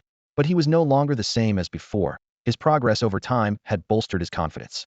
The shadow cat attacked again, and with a cold smile, Tang Yun executed a spatial leap. The opponent's ambush turned into his counterattack, delivering a series of fierce blows that inflicted tens of thousands of damage. Despite the shadow cat becoming more cautious, Tang Yun had already seized the upper hand. Once wasn't enough, so he struck twice. The intense battle continued for a long while, but in the end, Tang Yun managed to take down the stronger shadow cat. System notifications rang out. Congratulations, you've completed the training, speed 0.5 milliseconds. Congratulations, you've defeated a level 10 shadow cat in training, gold 5, basic skill points 5, first tier skill points 2, technique points 5, strength 1, speed 0.3 milliseconds. Tang Yun felt exhilarated. Despite the significant expenditure, the gains were substantial. Combined with his previous accumulation, he now had 6 basic skill points, enough to elevate his skull ball to its ultimate state. With a thought, Tang Yun used 3 basic skill points, and the skull ball automatically upgraded. The system prompt appeared. Congratulations, Skull Ball has reached its ultimate form. Skull Ball Ultimate. Condense a skull to hurl at the target, dealing 300 physical attack damage, consuming 10 mana, with a cooldown of 5s. Note, can receive elemental bonuses. Tang Yun was overjoyed. The power of the Skull Ball at its ultimate form was astonishing. Next, he used his remaining 3 skill points to enhance Death Charge. Congratulations, Death Charge has reached Mastery. Death Charge Mastery. Launch a charge forward, dealing 170 physical attack damage, cooldown of 10s. Consumes 20 mana. Such rapid advancement filled Tang Yun with excitement. If he had relied solely on his own cultivation, it would have taken at least 5 years to reach this level, if not longer. Subsequently, Tang Yun used both first-tier skill points to enhance Spatial Leap. The system issued consecutive notifications. Congratulations, Spatial Leap has reached proficiency. Spatial Leap first-year proficiency. Instantly appear at any location within a 20m radius, consuming 200 mana, with a cooldown of 12s. Congratulations, Spatial Leap has reached minor success. Spatial Leap first-year minor success. Instantly appear at any location within a 30m radius, consuming 200 mana, with a cooldown of 10s. Tang Yun was overjoyed. A range of 30 meters and a cooldown of 10 seconds made this spatial skill truly rare. Without the corresponding elemental affinity, one wouldn't even qualify to learn such skills. Finally, Tang Yun allocated all 7 technique points, including the 2 previously accumulated, to enhance the Extreme Shadow Meteor technique. With a thought, the technique automatically advanced, and Tang Yun felt a surge of comfort throughout his body. The system notifications sounded once more. Congratulations, Extreme Shadow Meteor technique has increased to 3. Strength 2. Speed 0.7 milliseconds. Congratulations, Extreme Shadow Meteor technique has increased to 4. Strength 2. Speed 0.8 milliseconds. Speed growth 0.1 milliseconds. Tang Yun calculated in his mind. His speed had now reached 34.6 milliseconds, possibly surpassing some first-tier players. This realization invigorated him even more, and he resolved to continue his speed training in pursuit of even greater breakthroughs. For the 4th time, Tang Yun found himself in the familiar corridor. This time, the task was even more demanding. He had to pass through the corridor within 2 hours, and he could be attacked no more than 3 times. Taking a deep breath, he calmed his mind and stepped in. As expected, the speed and density of the wind blades had significantly increased since before. However, Tang Yun's skills had also improved. He moved gracefully among the wind blades, emerging almost unscathed through the first 2 stages. Yet, at the final light point, he was hit several times. After 4 attempts, Tang Yun finally succeeded on his 5th try. The system's voice announced, "Congratulations, training complete, speed 1.5 milliseconds." Immediately, the 5th training began. Tang Yun eagerly awaited the new challenge. This time, instead of a shadow cat, a proud-looking white cat appeared. It yawned lazily, seemingly unconcerned about the impending battle. A flicker of excitement passed through Tang Yun's eyes. No matter what breed you are, as long as you provide attribute boosts, you're a good cat. His intense gaze seemed to irritate the white cat, which let out a dissatisfied growl. Oomph. Death charge. Tang Yun launched the first attack. The white cat reacted swiftly, engaging in a fierce battle with him. Their figures moved rapidly across the field, like phantoms. Although Tang Yun was fast, against such a speed-type creature, he was still lacking. However, the previous training sessions had greatly enhanced his reaction time. The white cat was quick, but not easily able to harm him. On the contrary, each time it attacked, Tang Yun seized the opportunity to counterattack, dealing tens of thousands of damage, even without using spatial jump. As the battle reached a stalemate, Tang Yun decided to hold nothing back. Spatial jump, he shouted, appearing instantly behind the white cat and delivering a combo that defeated it. The system prompt sounded again. Congratulations, training complete, speed 0.7 milliseconds. Congratulations, defeating level 10 light shadow cat training. Rewards, gold 5, shadow sword 1. Equipment ascension, card 1. Level 1 skill points 2, technique points 5, strength 1, speed 0.5 milliseconds. Tang Yun smiled slightly, secretly delighted. When he checked the attributes of the shadow sword, he was overjoyed. Not only was the weapon of exceptional grade, but it also had rare critical hit attributes. For a novice to obtain such a superb piece of equipment on the second day was truly lucky. Eagerly, Tang Yun immediately used the equipment ascension card. Ascend Shadow Sword. He held his breath in concentration. The system prompt. Congratulations, ascension successful, Shadow Sword upgraded to legendary grade. Tang Yun was momentarily stunned, then ecstatic. A legendary weapon. This was far superior to the necromancer's sword he had sold earlier. Shadow Sword Legendary. Physical attack 2000. Magic attack 2000. Strength 50. Intelligence 50. Bonus 1. Attacks and skills have a 30 critical hit chance. Bonus 2. All damage increased by 30. Tang Yun gripped the new weapon tightly, feeling the immense power within. He silently rejoiced. With this weapon, even as a level 1 novice, I can challenge bosses. Tang Yun couldn't help but flash a satisfied grin. He looked down at the weapon in his hand, calculating silently. With this weapon equipped, my attack power has surpassed 5,000. Absolutely terrifying. He recalled the recent training session. Even without any attribute-enhancing weapons, using only the training-exclusive weapon, he could easily slay boss-level monsters. Now, his power had skyrocketed even further. Eagerly, Tang Yun began upgrading his skills. As the system notifications chimed, his spatial jump ability rapidly improved. Congratulations, spatial jump has reached mastery. Spatial jump tier 1. Mastery instantly appear at any location within 40 meters, consuming 200 mana points, with an 8-second cooldown. Another notification followed. Congratulations, spatial jump has reached perfection. Spatial jump tier 1. Micro instantly appear at any location within 50 meters, consuming 200 mana points, with a 7-second cooldown. Without pausing, Tang Yun invested more skill points into the Extreme Shadow Meteor technique. The system announced, congratulations, Extreme Shadow Meteor technique increased to 5. Strength 3. Speed 1 millisecond. With his skills upgraded, Tang Yun immediately dove into his 6th training session. In the corridor, a new training task appeared before him. Training task. Pass through the corridor without being hit. Time limit, 2 hours. Tang Yun was slightly taken aback, thinking, a flawless run? That's a high bar, not a single mistake allowed. Despite the increased difficulty, Tang Yun was undeterred. His speed had improved significantly, allowing him to breeze through the first 2 stages. However, the 3rd stage remained a bottleneck. The trajectory of the light points was hard to predict, and as their numbers increased, Tang Yun had to focus intensely. Even with his speed, he was strictly limited, testing his reflexes and coordination. Failure once, failure twice. Especially near the end, the difficulty spiked sharply. In previous training, he relied on sacrificing a chance or two to pass quickly. But now, with the requirement for a flawless run, the challenge was on a completely different level. With each attempt, Tang Yun became more invigorated rather than discouraged. Again, he encouraged himself. Immersed in the world of light points, Tang Yun suddenly felt a peculiar change. Although his speed and the speed of the light points remained constant, everything before him seemed to slow down. At that moment, the system notification chimed again. Congratulations, mental state enhancement increased by 10. Congratulations, training completed, speed 2 milliseconds. Did I succeed? Tang Yun was momentarily stunned. Mental state enhancement increased by 10. He recalled that extraordinary state with excitement. This training improvement is greater than leveling up 10 times. Just as he was about to continue speed training, the system alerted him. Current speed training completed. You may proceed with other training. Tang Yun felt a slight twinge of regret, but quickly shrugged it off. Oh well, my speed's already 38.8 milliseconds. That's enough. With a bit more improvement in the extreme shadow meteor technique, breaking the 40 barrier will be a breeze. After stopping the training, exhaustion washed over him. Tang Yun realized he hadn't slept all night, had been to the hospital in the morning, and engaged in intense training in the afternoon. The 6 training sessions had taken over 5 hours, with the final one alone lasting 2 hours before he barely succeeded. He glanced at the time. It was nearly 8 o'clock. Tang Qingyang was busy in the shop. Wang Xiuhe was still taking care of his sister, and his second uncle's family was accompanying Professor Su's family. Tang Yun made himself a simple meal, eating while browsing the new player forum on his phone.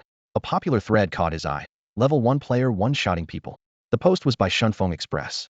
Clicking on it, Tang Yun saw the heated debate unfolding below. A user named Wang Shun was passionately arguing. I swear on my life, what I said is absolutely true. That Feng Yun is definitely suspicious. Tang Yun enjoyed his dinner while browsing the latest posts on a gaming forum. His attention was drawn to a hot topic, and after reading it carefully, he realized that it was about the 2 players who had tried to rob him of his spotted pig carcass, complaining about him. On the forum, Wang Shun and Tu Chong were indignantly accusing Feng Yun, Tang Yun's game character. Wang Shun angrily said, "There's definitely something off about Feng Yun. Not only did he take us down in one hit at level 1, but he's already level 10 now, and it's only been a day."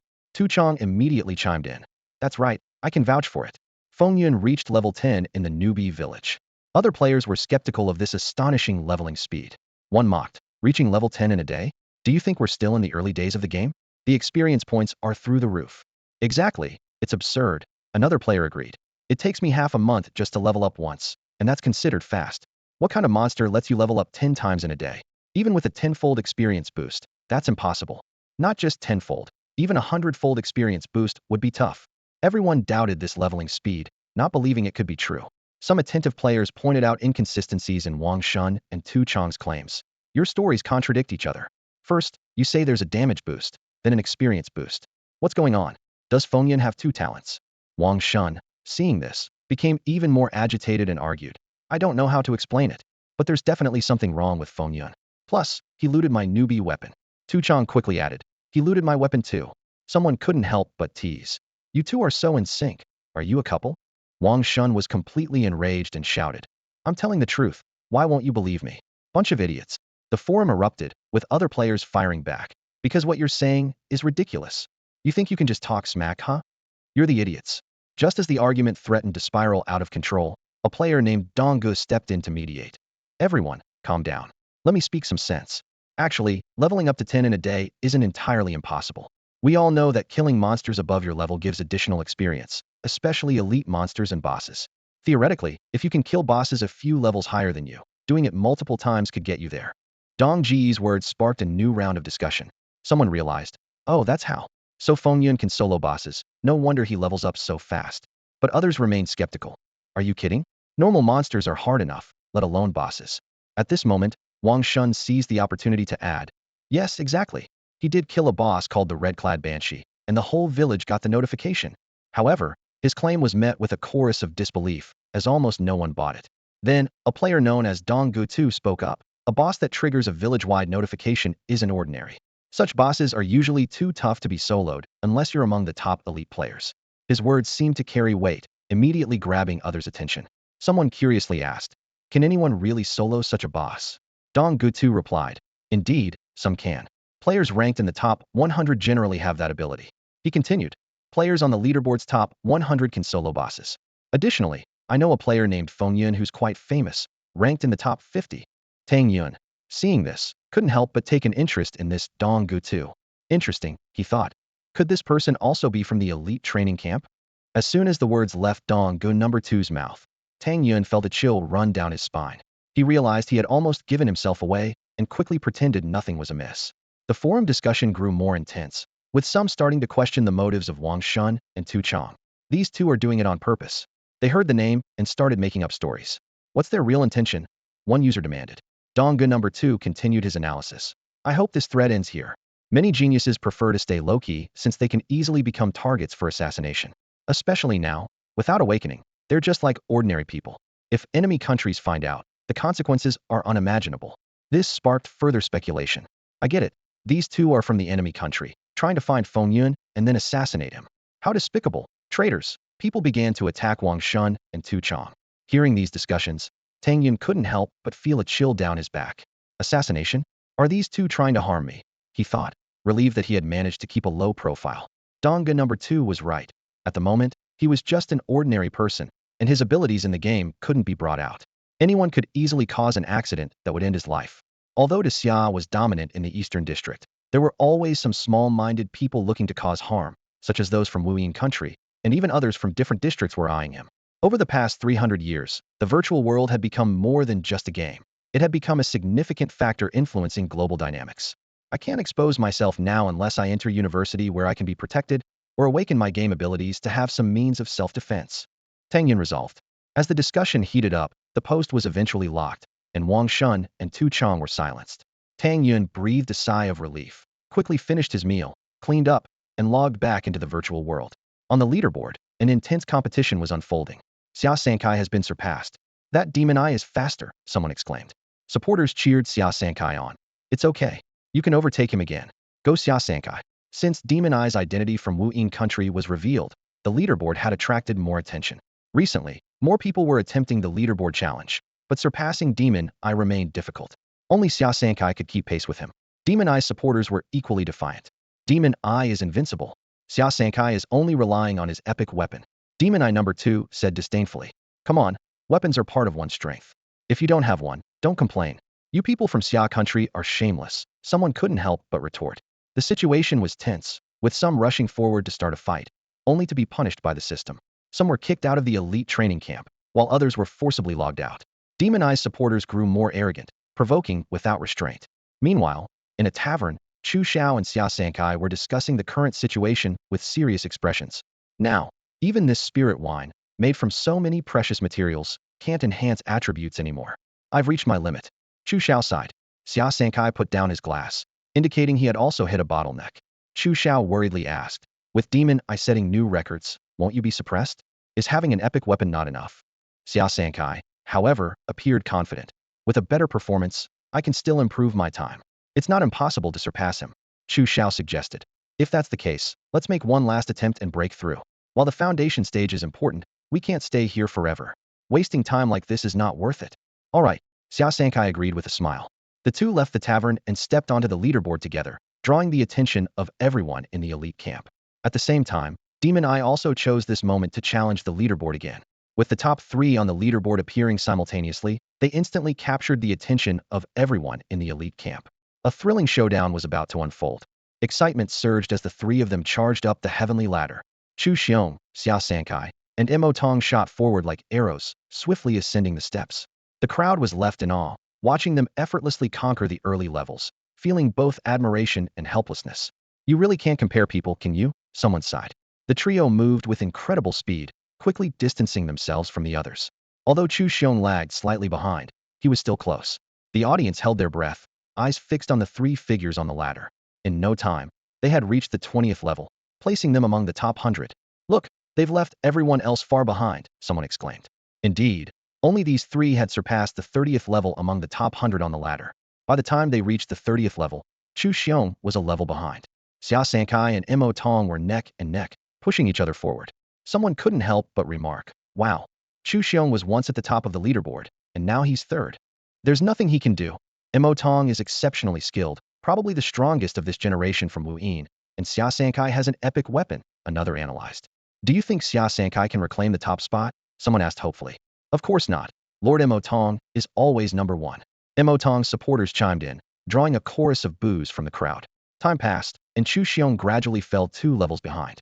At that moment, Xia Sankai and Mo Tong reached the 35th level. Look, Xia Sankai is the first to clear the 35th level, someone shouted excitedly. He's in first place now. The crowd erupted in cheers, finally venting their frustration.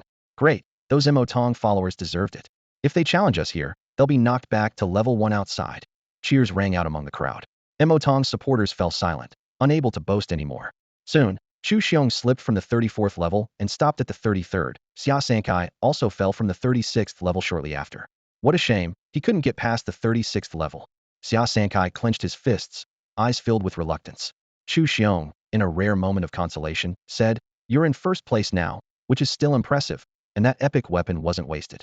Just then, someone exclaimed, Look, Imotong has cleared the 36th level. Under everyone's gaze, Imotong ascended to the 37th level, becoming the brightest star. Chu Xiong and Xia Sankai exchanged glances, both seeing the shock in each other's eyes. Above the 36th level, only steer talents can proceed. Xia Sankai murmured, Imotong truly hasn't steer talent. Chu Xiong said enviously, being rated as steer is a game changer. We can't feel too bad about losing. Lord Imotong is invincible.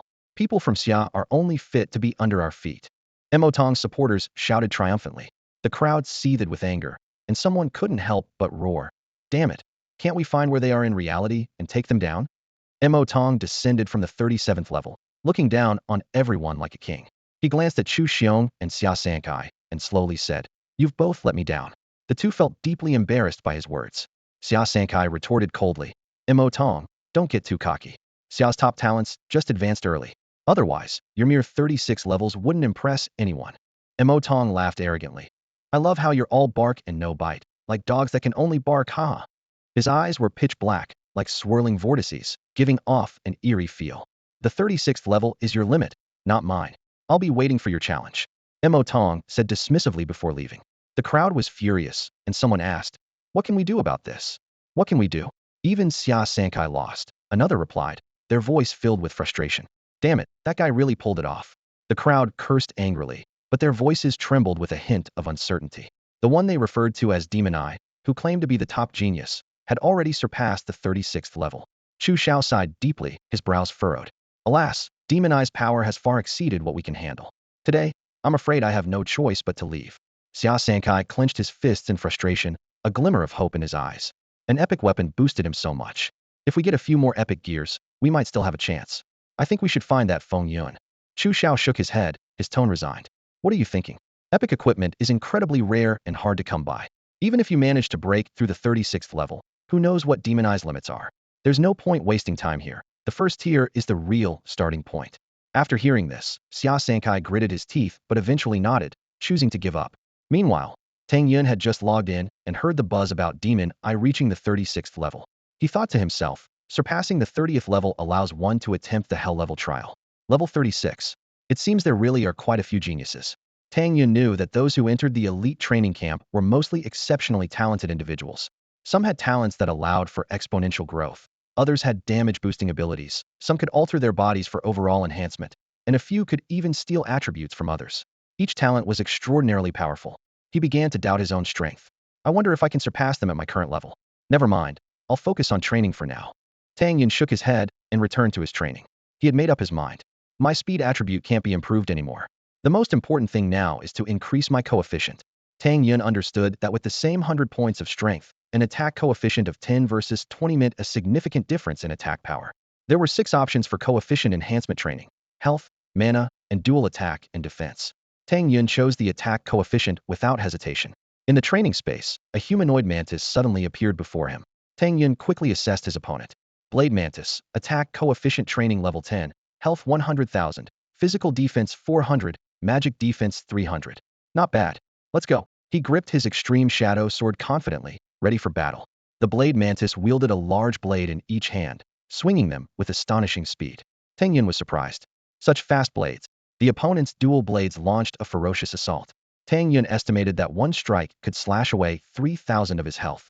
Bone Shield. Tang Yun quickly activated a defensive skill. With his magic attack power at 3,608 and enhanced by 2 elements, the Bone Shield could withstand over 5,000 damage. Bang! The Bone Shield withstood 2 strikes before shattering, and Tang Yun found an opportunity to counterattack. Sky-splitting 3 forms, he shouted, unleashing a powerful skill. The first form delivered an impressive 27,000 damage. Tang Yun's attack power was 5,222, with the Extreme Shadow Sword adding 30 more damage, further boosted by a 40 mindset increase, and a lucky critical hit that sent the damage skyrocketing. Next was a normal attack, which, although not a critical hit, still dealt over 10,000 damage effortlessly. The second and third strikes followed in quick succession, seamlessly executing a combo that swiftly defeated the Blade Mantis. The system notification chimed in. Congratulations, you have completed the training, attack coefficient 1.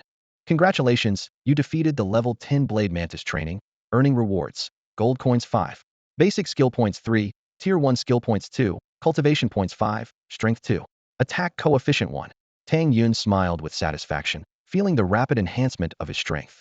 Tang Yun's face lit up with an uncontrollable smile as he felt a tremendous leap in his strength. My attack coefficient has reached 19. This feels amazing, he exclaimed to himself excitedly. Without hesitation, Tang Yun decided to enhance his skills. He invested all 3 skill points into Death Charge, instantly upgrading it from mastery to perfection. The system notification chimed in his ear. Congratulations, Death Charge has reached perfection. Effect: charge forward, dealing 300 physical attack damage. Cooldown 10 seconds. Mana cost 20. Next, Tang Yun focused on the space jump skill. As he invested skill points, it first reached mastery, allowing him to instantly appear anywhere within 70 meters, with a mana cost of 200 and a cooldown of 6 seconds. But he didn't stop there. He continued to invest skill points until space jump reached perfection. The system prompted again. Congratulations, space jump has reached perfection. Effect: instantly appear anywhere within 100 meters. Mana cost 200, cooldown 5 seconds. Seeing both skills reach perfection filled Tang Yun with joy.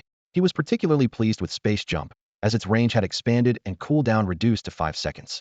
The only downside was the high mana consumption, making him realize his mana pool needed improvement. With the remaining 5 cultivation points insufficient to upgrade the extreme shadow meteor technique, Tang Yun decided to save them for now.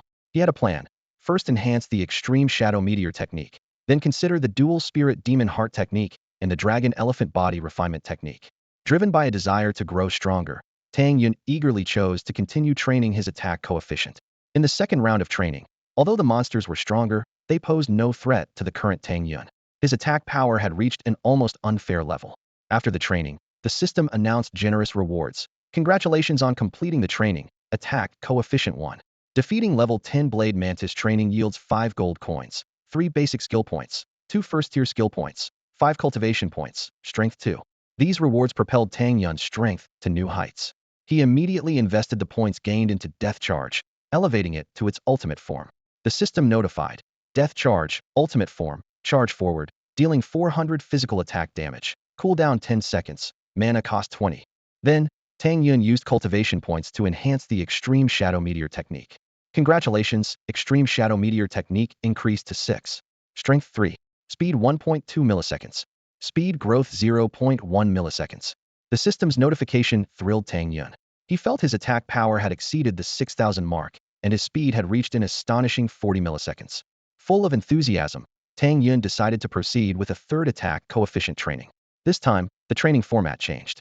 Instead of monsters, he faced a milky white wall with faint ripples, resembling a special barrier. The system presented a new training task: hit all black dots accurately within 1 minute. Training lasts for 2 hours. Tang Yun carefully observed the wall and quickly noticed a fleeting black dot. He struck decisively, hitting it with precision. Soon, 2 more black dots appeared. Initially, the task seemed simple, but as time passed, the number of black dots increased, and their appearance and disappearance accelerated.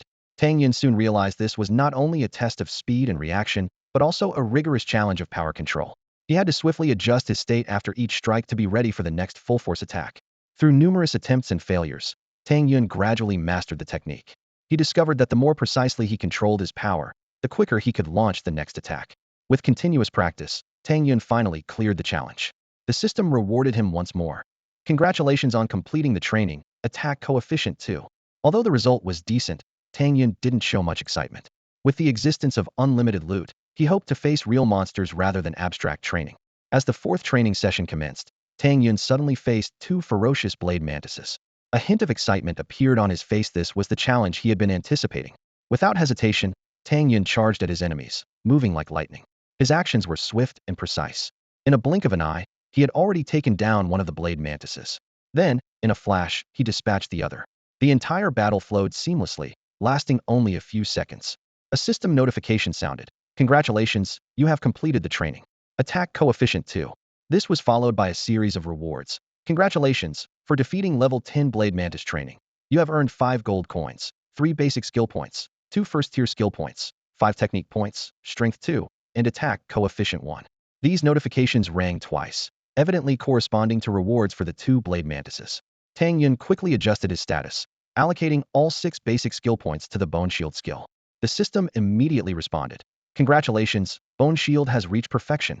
Bone Shield at perfection forms a shield of bones in front, blocking 200 of magic attack damage, consuming 10 mana, lasting 3 seconds, with an 8-second cooldown.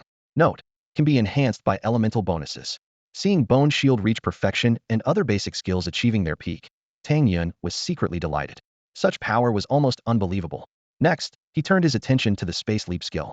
With more skill points invested, the system once again notified. Congratulations, Space Leap has reached its peak. Space Leap first tier peak allows instant teleportation to any location within a 200-meter radius, consuming 200 mana, with a 3-second cooldown.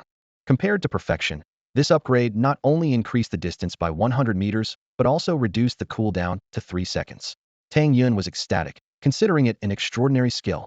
With 5 first-tier skill points left, Tang Yun decisively chose to enhance the Sword Qi Lingxiao. The system immediately responded. Congratulations, Sword Qi Lingxiao has reached perfection. Sword Qi Lingxiao first-tier perfection releases Sword Qi within a range, dealing 450 physical attack damage to enemies inside. Cooldown time is 15 seconds, consuming 100 mana. Seeing Sword Qi Lingxiao's damage finally surpass the peak-level Skull Ball and Death Charge, and as an area attack, Tang Yun nodded in satisfaction. Finally, he invested the remaining 14 technique points into the Extreme Shadow Meteor technique.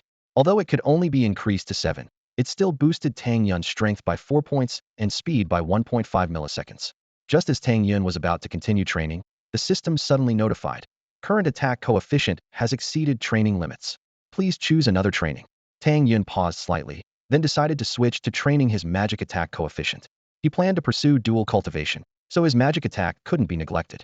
Entering a new training scenario, Tang Yun found himself facing a cloaked flame witch. The system displayed her attributes: magic attack coefficient training level 10, health 80,000, physical defense 250, magic defense 600. Before Tang Yun could react, a massive fireball was already hurtling towards him. He quickly used Mysterious Step to evade. Immediately, the flame witch swung a long whip, and a fiery serpent appeared out of thin air. Tang Yun had no time to dodge and could only summon his bone shield. The fiery serpent struck the bone shield with a sizzling sound, but failed to penetrate the defense. It's worth noting that Tang Yun's bone shield could now withstand nearly 10,000 damage. Unyielding, the flame witch swung her whip twice more, creating 2 rapidly approaching walls of fire on Tang Yun's flanks. This is endless, Tang Yun thought to himself, and then launched a death charge in retaliation. The flame witch reacted swiftly, flying into the air and sending another fireball his way. Tang Yun frowned slightly. Flying monsters were indeed hard to deal with. Compared to the blade mantises, the flame witch was clearly more challenging. She wasn't engaging in direct combat, but rather using tactics to kite him. Tang Yun quickly used the skull ball to counter. The fireball and skull ball collided, exploding like fireworks in the air. Although the skull ball was more powerful, its force was spent after the collision, allowing the flame witch to easily dodge. After several exchanges, both sides remained unscathed. Tang Yun realized that this battle wasn't going to end easily. Space jump, sky-splitting technique. Tang Yun appeared like a specter behind the flame witch, his long sword slicing through the air with the formidable sky-splitting technique. Crack! An invisible barrier shattered with a sound, revealing that the flame witch had been shielded by an unseen protective layer. The flame witch reacted swiftly, dodging Tang Yun's follow-up attack. With a graceful motion, she traced a perfect circle in the air, instantly forming a blazing ring of fire. Snap! Her whip lashed out, sending the spinning fire ring towards Tang Yun. His sword flickered, and with 2 swift strikes, he shattered the fire ring. However, the flame witch's assault did not relent. She conjured another fire ring while simultaneously forming a fireball. The fireball shot through the ring, growing larger and faster. Seeing this, Tang Yun summoned a skull sphere to intercept. Boom! The 2 forces collided, with the skull sphere at a disadvantage this time. Seizing the opportunity, the flame witch created an even larger fire ring. The massive fireball that followed swelled dramatically in size. Boom! It descended like a meteor, forcing Tang Yun to hastily raise a bone shield, barely blocking part of the attack. Despite this, he still suffered over 2,000 points of damage. A direct hit from that enormous fireball could have been fatal. Both were offensive fighters with chances for victory. Tang Yun raised his sword to the sky, unleashing Sword Qi soaring. Hundreds of sword energies appeared in the sky, raining down upon the flame witch. She quickly dodged, but the wide coverage of this area skill, combined with Tang Yun's preparation, ensured a direct hit. The flame witch's health plummeted by over 60,000. After a fierce exchange, Tang Yun's formidable strength ultimately overcame the flame witch. The system prompt immediately sounded. Congratulations, trial complete, magic attack coefficient 1. Congratulations, you defeated the level 10 flame witch training. Rewards: gold coins 5, skill fire serpent dance, basic skill points 3, first tier skill points 2, technique points 5, intelligence 2, spirit 1. Tang Yun promptly chose to learn the new skill. The system prompted again. Congratulations, you have learned the first tier skill Fire Serpent Dance. Fire Serpent Dance Tier 1 Beginner. Summon a swiftly traversing fire serpent, dealing 70 magic attack damage per second to the target, lasting 3 seconds. Cooldown 15 seconds. Mana cost 100. Note: benefits from fire element boosts are notable, and if the full 3 seconds of damage is applied, the damage is considerable, with an additional 20 bonus for fire skills. Tang Yun nodded slightly, thinking that this skill would be particularly effective against clumsy monsters, with a higher chance of inflicting full damage. He continued to enhance his Bone Shield and Extreme Shadow Meteor technique, gaining significant attribute boosts. The prolonged battle left Tang Yun feeling fatigued, so he decided to temporarily exit the game. Back in reality, he washed his face and noticed Tang Qingyang hadn't returned, likely at the hospital. The large house was empty except for him. After a brief rest, Tang Yun stretched and felt much more refreshed. Aware of the physical toll of prolonged gaming, the young Tang Yun decided to continue his training. Re-entering the game, he faced a stronger and more skillful Flame Witch. This time, it took him considerable effort to finally secure victory. Congratulations, you've completed the trial. Magic Attack, Coefficient 1. You defeated a level 10 Flame Witch, earning 5 gold coins, 2 first-level skill points, and 5 cultivation points. Intelligence 2, Spirit 1, Magic Attack, Coefficient 1. Tang Yun is filled with anticipation that Sword Qi Lingxiao can now be elevated to the extreme level. Congratulations, Sword Qi Lingxiao has been elevated to the extreme level. Sword Qi Lingxiao Level 1. Extreme Level. Releases Sword Qi within an area, dealing 800 physical attack damage to enemies within the target. Cooldown time is 15 seconds, consuming 100 mana points. An 800 output, the extreme level enhancement, is indeed remarkable. Tang Yun is secretly amazed that once a first-level skill reaches the extreme level, the enhancement far exceeds basic skills. 9 cultivation points, just enough to enhance the technique. Congratulations, Ji-Ing Meteor Art has been elevated to 9. Strength 5, Speed 2 milliseconds, Speed Growth 0.1 milliseconds. The third Magic Attack Coefficient training session begins. This time, besides the Flame Witch, there is also a large stone monster, clearly a tank. The stone monster's Magic Attack Coefficient training level is 10, with 200,000 health, 200,000 physical defense, 1,000 magic defense, and 200,000 health points. Tang Yun is surprised. This difficulty level has been significantly raised. Fire Serpent Dance. Death Charge. Tang Yun is fearless, charging straight in. The Fire Serpent repeatedly strikes the stone monster, dealing over 4,000 damage per second. Death Charge lands a critical hit, dealing over 10,000 damage. 2 subsequent normal attacks cause explosive damage. Seeing this, the Flame Witch attempts to attack, but Tang Yun fights on 2 fronts, throwing a skull ball to force her to reposition. Meanwhile, he frantically attacks the stone monster. Sword Qi Lingxiao. 3 forms of Sky Split. When the Flame Witch tries to assist, Tang Yun uses Sword Qi Lingxiao to push her back. Then he performs the 3 forms of Sky Split, taking down the stone monster in one combo. From there, it becomes much simpler. The Bone Shield blocks the Flame Witch's attacks, and Tang Yun maneuvers to delay skill cooldowns before launching another attack on the Flame Witch. However, since the Flame Witch flies in the air, unlike the stone monster which is a sitting target, Tang Yun must strike unexpectedly to land a hit, testing his adaptability. Before long, Tang Yun still manages to take her down. Congratulations, you've completed the training, Magic Attack Coefficient 2.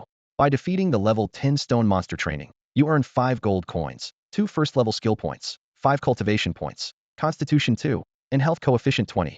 By defeating the level 10 Flame Witch training, you earn 5 gold coins, 2 first-level skill points, 5 cultivation points, Intelligence 2, and Magic Attack Coefficient 1. Fire Affinity 10. Tang Yun is ecstatic, as his Fire Affinity reaches 30, significantly increasing magic damage, with many shield-type skills also receiving a boost. Enhancing Fire Serpent Dance, it now becomes a powerful output skill. Congratulations, Fire Serpent Dance has reached Mastery. Fire Serpent Dance Level 1. Mastery conjures a rapidly moving Fire Serpent, dealing 130 magic attack damage per second to the target for 3 seconds, with a cooldown time of 15 seconds, consuming 100 mana points. Note: with the Fire Element Enhancement, Ji-Ing Meteor Art can be elevated to 10, fully mastering the basic stage, leaving Tang Yun eager to see what changes will occur. Tang Yun's eyes lit up as a system notification chimed in his ear. Congratulations! The Extreme Shadow Meteor technique has increased to 10. Strength 8. Speed 3 milliseconds. Speed growth 0.2 milliseconds. Immediately following, another message flashed. Congratulations! You've comprehended the skill Extreme Star Flash. Extreme Star Flash Level 1 Mastery allows you to pass through enemies like a meteor, dealing 180 attack damage to up to 3 enemies. 20's cooldown, consumes 150 mana. Overjoyed, Tang Yun thought to himself, another skill, and it's already mastered. This is like a stronger version of Death Charge. Eagerly, he dove into training, hopeful that his magic attack coefficient would rise again. The fourth magic attack coefficient training began soon after. This time, it wasn't against monsters, but involved a special kind of challenge. Tang Yun spent considerable time completing it, and the system notified him again. Congratulations, training completed. Magic attack coefficient 2. The fifth training followed closely. Tang Yun found himself facing two witches, one black, one red, complementing each other perfectly. Suddenly, a fireball came roaring towards him. Instinctively, he tried to use the misty step to dodge, only to find himself unable to move. What's happening? Tang Yun was startled, quickly using a space jump to evade the fireball and attack the Black Witch. This one has control skills, he realized instantly and decided to take down the Black Witch first. With a single slash, the Black Witch's health plummeted by over 20,000. As Tang Yun prepared to use the sky-splitting 3 moves, a sharp pain shot through his mind, reducing his health by 5,000 and interrupting his skill. A mental attack. Tang Yun hit the ground, momentarily stunned. Meanwhile, the Flame Witch's attack followed. Tang Yun attempted to summon a bone shield to block the damage, but his skills were unusable, evidently due to the Black Witch's handiwork. In a critical moment, Tang Yun chose to abandon the challenge, avoiding the weakened state that comes with defeat. Outside the training room, Tang Yun fell into deep thought. This was his first training failure, mainly due to the formidable strength of his opponents. The Black Witch's immobilization, mental attacks, and anti-magic field caught him off guard, proving more challenging than the red-clad banshee he had faced before. Tang Yun carefully analyzed the battle. The immobilization had signs, and Space Jump could counter it. The anti-magic field was a preemptive move at his landing point. The key issue was the mental attack, against which he had no defense. After much contemplation, Tang Yun's tenacious nature drove him to attempt the challenge again. This time, as the fireball and immobilization skill came simultaneously, Tang Yun immediately used a space jump, teleporting beside the Black Witch, slashing off another 20,000 health. Although he was again struck down by a mental attack, this time he had preemptively activated the bone shield rather than the sky-splitting 3 moves. The fireball hit with a crash, leaving Tang Yun unscathed, allowing him to quickly escape the small anti-magic field. He decisively used the Extreme Star Flash, targeting the Black Witch. Unlike Death Charge, which could only attack ground targets, Extreme Star Flash could strike airborne foes. Tang Yun flashed behind his opponent, landing another slash, taking another 20,000 health. Seeing the Black Witch was just one strike away from defeat, the Flame Witch's attack was closing in. Tang Yun frowned, ready to endure and finish off the Black Witch first. However, a black ring suddenly emitted from the Black Witch, knocking Tang Yun back. In the nick of time, Tang Yun once again used a space jump. Tang Yun's figure appeared like a phantom behind the Dark Witch, his sword slicing through the air with a sudden flash of cold light. Before the Dark Witch could react, she had already fallen to the ground, lifeless. Only the Flame Witch remained in the arena. A slight smile played on Tang Yun's lips, and a glimmer of confidence shone in his eyes. System notifications chimed consecutively, announcing Tang Yun's victory. His magic attack coefficient increased. He received a gold reward and unlocked a new skill, Magic Imprisonment. A flood of rewards surged in. Tang Yun's eyes sparkled with excitement as he finally acquired the control skill he needed most. After carefully reviewing the skill description, Tang Yun nodded in satisfaction. Magic Imprisonment not only restricts enemy movement, but also inflicts considerable damage, exactly what he required. After some thought, Tang Yun decided to first upgrade Extreme Star Flash to perfection. With a flash of light, the power of Extreme Star Flash significantly increased, allowing it to attack 3 enemies simultaneously and inflict astonishing damage. Next, Tang Yun turned his attention to the distribution of cultivation points. Recalling the recent battle, he realized his offensive power was sufficient, but his survivability needed improvement. So he chose to enhance Dragon Elephant Body Refining Technique, greatly boosting his health and defense capabilities. After resting and recovering, Tang Yun continued his challenges. The system notified him that his magic attack had reached its limit, so he switched to testing his health coefficient. In the first round of challenges, Tang Yun faced 3 Minotaur elite monsters. Despite their high health of 25,000 and solid defense, they quickly fell under Tang Yun's fierce assault. The system promptly awarded him, further enhancing Tang Yun's attributes. The challenge difficulty gradually increased, with the second round featuring 5 elite monsters and even a boss-level monster appearing in the third round. Tang Yun overcame each obstacle, completing up to the 7th training session. Each victory brought abundant rewards, and Tang Yun's strength experienced a qualitative leap in this short time. Looking at his rapidly improving attribute panel, Tang Yun's eyes glowed with confidence. He knew he was one step closer to becoming a true powerhouse. After 5 grueling training sessions, Tang Yun finally made a significant breakthrough. His health coefficient increased by a total of 220 points. His constitution improved by 25 points, and his constitution growth rose by 4 points. Additionally, he accumulated an impressive 50 technique points and 21st tier skill points. The improvement in the dragon elephant body tempering technique was particularly notable. Each breakthrough from 6 to 10 brought substantial attribute enhancements for Tang Yun. His health, constitution, physical defense, and magical defense all saw significant boosts. When the technique reached 10, Tang Yun felt an unprecedented surge of power. His health skyrocketed to 91,000, surpassing even some boss-level entities. His dual resistances were astonishingly high, making him nearly invincible among his peers. Excited, Tang Yun immediately shifted his focus to the Twin Spirit Magic Heart technique. The enhancement of this technique was equally impressive. The leap from 4 to 5 granted him an increase of 50 points each in physical and magical attack, along with a 5-point boost in strength and intelligence. With 21st tier skill points available, Tang Yun did not hesitate to enhance Extreme Star Flash and Fire Snake Dance. Both skills reached their peak state, greatly increasing their power. The first tier Extreme Star Flash could now dart like a meteor, dealing 500 attack damage to up to 3 enemies. The first tier Fire Snake Dance could conjure a swiftly moving fire snake, inflicting massive damage on the target for 3 seconds. With the remaining 11 skill points, Tang Yun improved Magic Imprisonment. At its peak, this skill could immobilize an area for 3 seconds while dealing 300 magical attack damage, becoming a potent tool for controlling the battlefield. After completing his health coefficient training, Tang Yun turned to mana training. The first 2 sessions were manageable, but the third presented a challenge in the form of a tricky flower demon boss. The boss continuously spewed poisonous mist, rapidly depleting Tang Yun's mana. Yet, with his current strength, he could win in a direct confrontation even without using skills. Upon concluding his training, Tang Yun not only gained considerable attribute enhancements, but also unexpectedly acquired a new technique, the Spirit Yuan Tidal technique. This technique not only provided attribute bonuses, but also increased his precious mana recovery attribute. Seeing his rapidly advancing power, Tang Yun felt a burning determination. He was eager to showcase his skills and excel in the upcoming exams. Who could surpass someone as formidable as him? Confidence gleamed in Tang Yun's eyes as he prepared to face the next challenge. In theory, Tang Yun's potential holds limitless possibilities, but his health and mana recovery had always hit a plateau. However, today marked a breakthrough. Learn the Lingyuan Tide technique. Tang Yun silently recited in his mind, and immediately felt a strange energy flowing through his body. A system notification echoed in his mind. Congratulations, Lingyuan Tide technique has been upgraded to 1. Constitution 1, Spirit 1, Health Recovery 0.1, Mana Recovery 0.1. Tang Yun couldn't help but smile with joy, and then turned his attention to the remaining 13 technique points. He decided to upgrade the Dual Spirit Demon Heart technique to 7. Congratulations, Dual Spirit Demon Heart technique has been upgraded to 6. Physical Attack 60, Magic Attack 60, Strength 6, Intelligence 6. Congratulations, Dual Spirit Demon Heart technique has been upgraded to 7. Physical Attack 70, Magic Attack 70, Strength 7, Intelligence 7.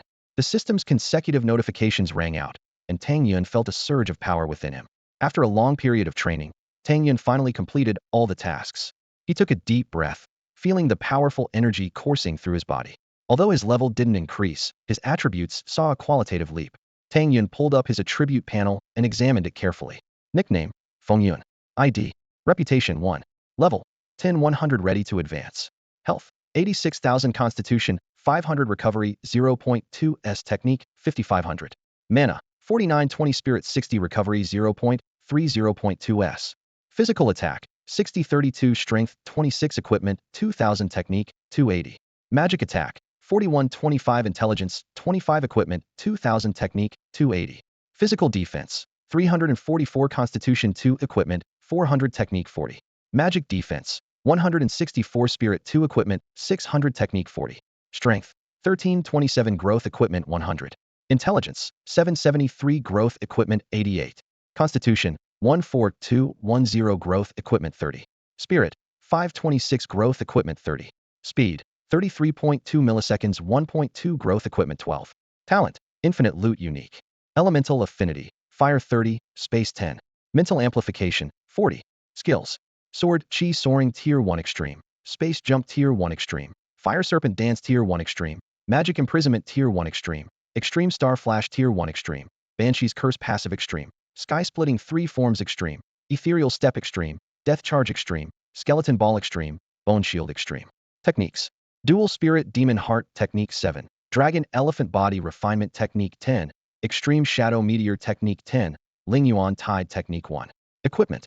Extreme Shadow Sword Legendary. Banshee Battle Armor Epic. Undead Bone Ring Rare. Necromancer's Bracelet Rare. Fong Necklace Common.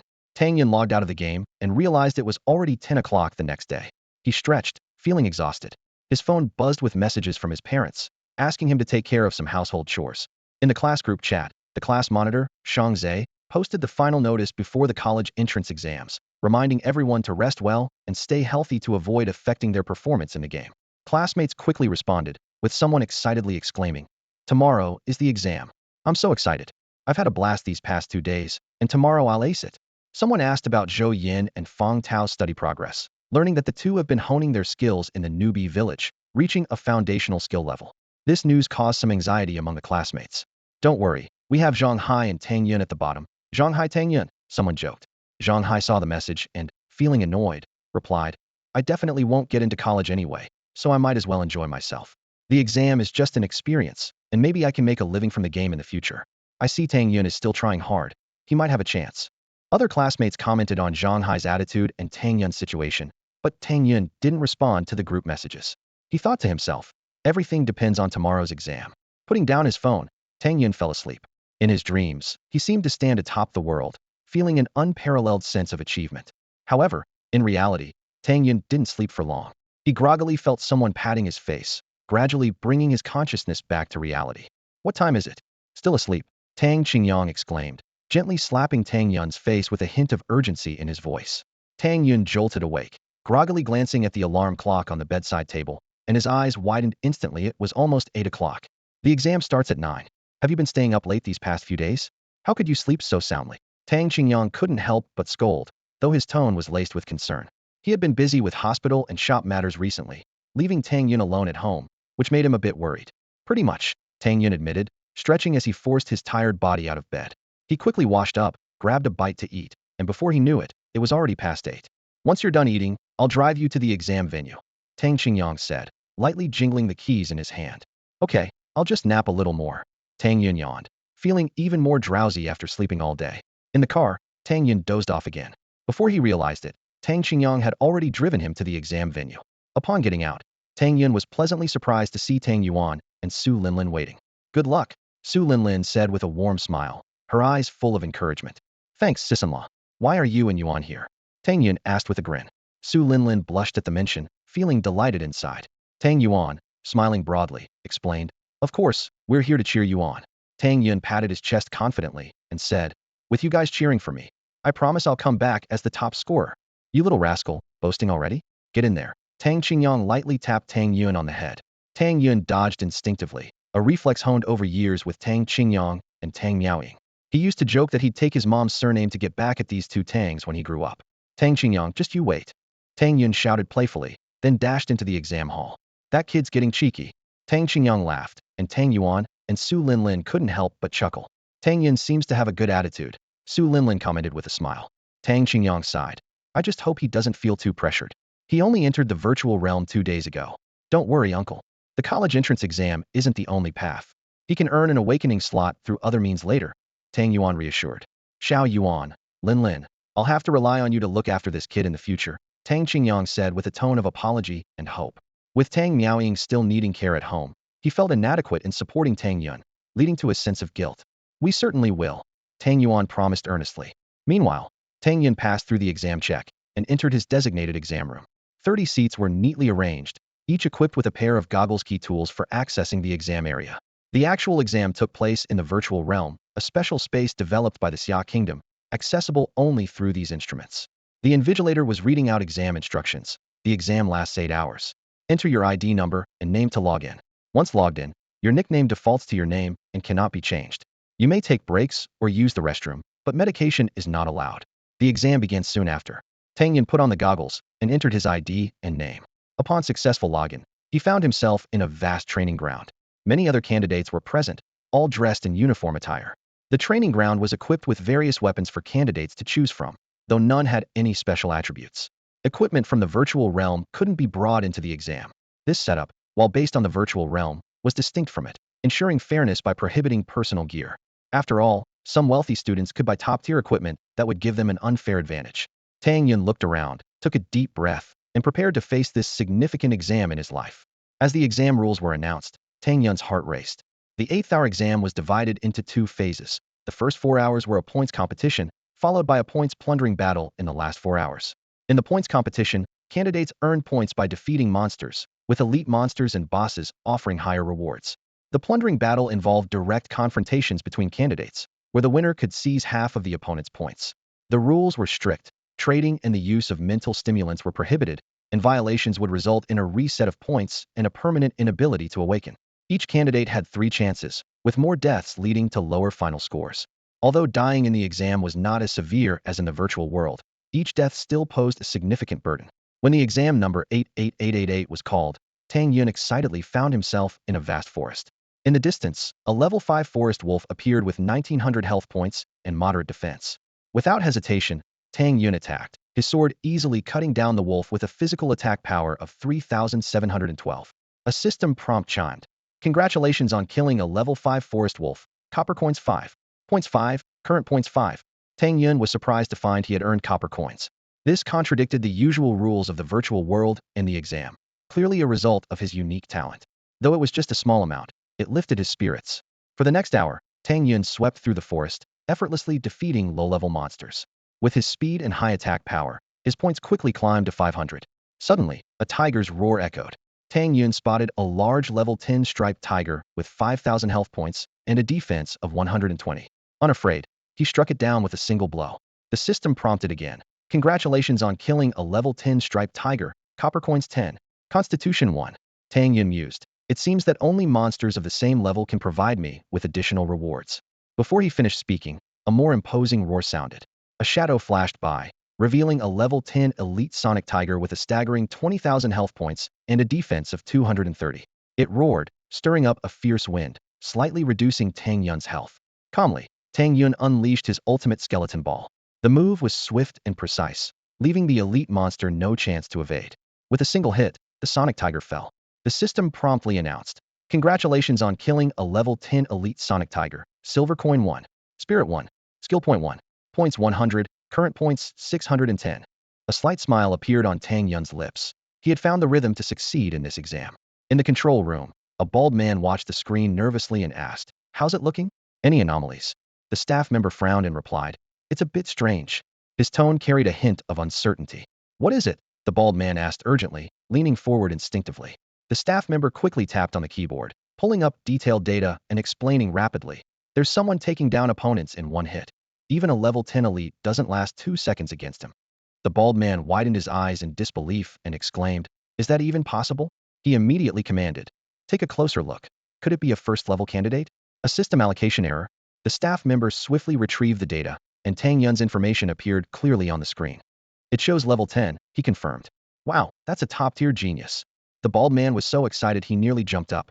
Keep a close watch. I'm going to report this. He knew that such a top-tier genius would be hotly contested by elite academies, and reporting it first would earn substantial rewards from those schools. Don't forget about me, Nan, the staff member quickly reminded, fearing he might miss out on this opportunity. Don't worry, Shernan reassured, patting the other's shoulder. With that, he hurriedly left to report Tang Yun's situation. Meanwhile, Tang Yun was unaware that he had already attracted the attention of the control room. At that moment, he faced the first candidate he encountered in the exam room. This candidate was also level 10, which was considered a decent level among the candidates. Tang Yun quickly analyzed his opponent's strength. Normally, a regular player who had grown to level 10 without equipment would have an attack power of 250. Most players were in this situation. Some had trained in techniques that boosted their attack power to another tier.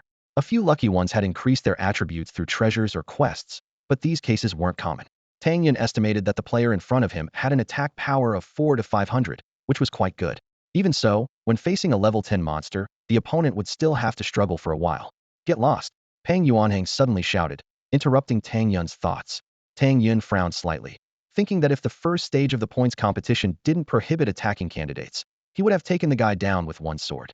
Pang Yuanhang continued to taunt. You better get lost. This is my turf. Clearly, this guy was after points and wanted to claim the area for himself. Oh, your turf? You're taking yourself too seriously. Tang Yun sneered, his tone full of disdain. What? Pang Yuanhang was provoked and threatened. You've angered me. Just wait. I might not be able to kill you, but I can make sure you don't score a single point. Oh, I'd like to see what you're capable of. Tang Yun was also provoked, a glint of coldness in his eyes. Fine, you'll regret this. Pang Yuanhang said, sticking close to Tang Yun, unwilling to leave his side. Tang Yun chuckled, having discerned the other's intentionto steal his kills. Before long, they encountered a level 10 monster. Pang Yuanhang looked smug and quietly retreated. Go ahead, Tang Yun sneered, retreating even further. You. Pang Yuanhang didn't expect Tang Yun to be so quick and was momentarily flustered. With the monster closing in, Pang Yuanhang had no choice but to face it head-on.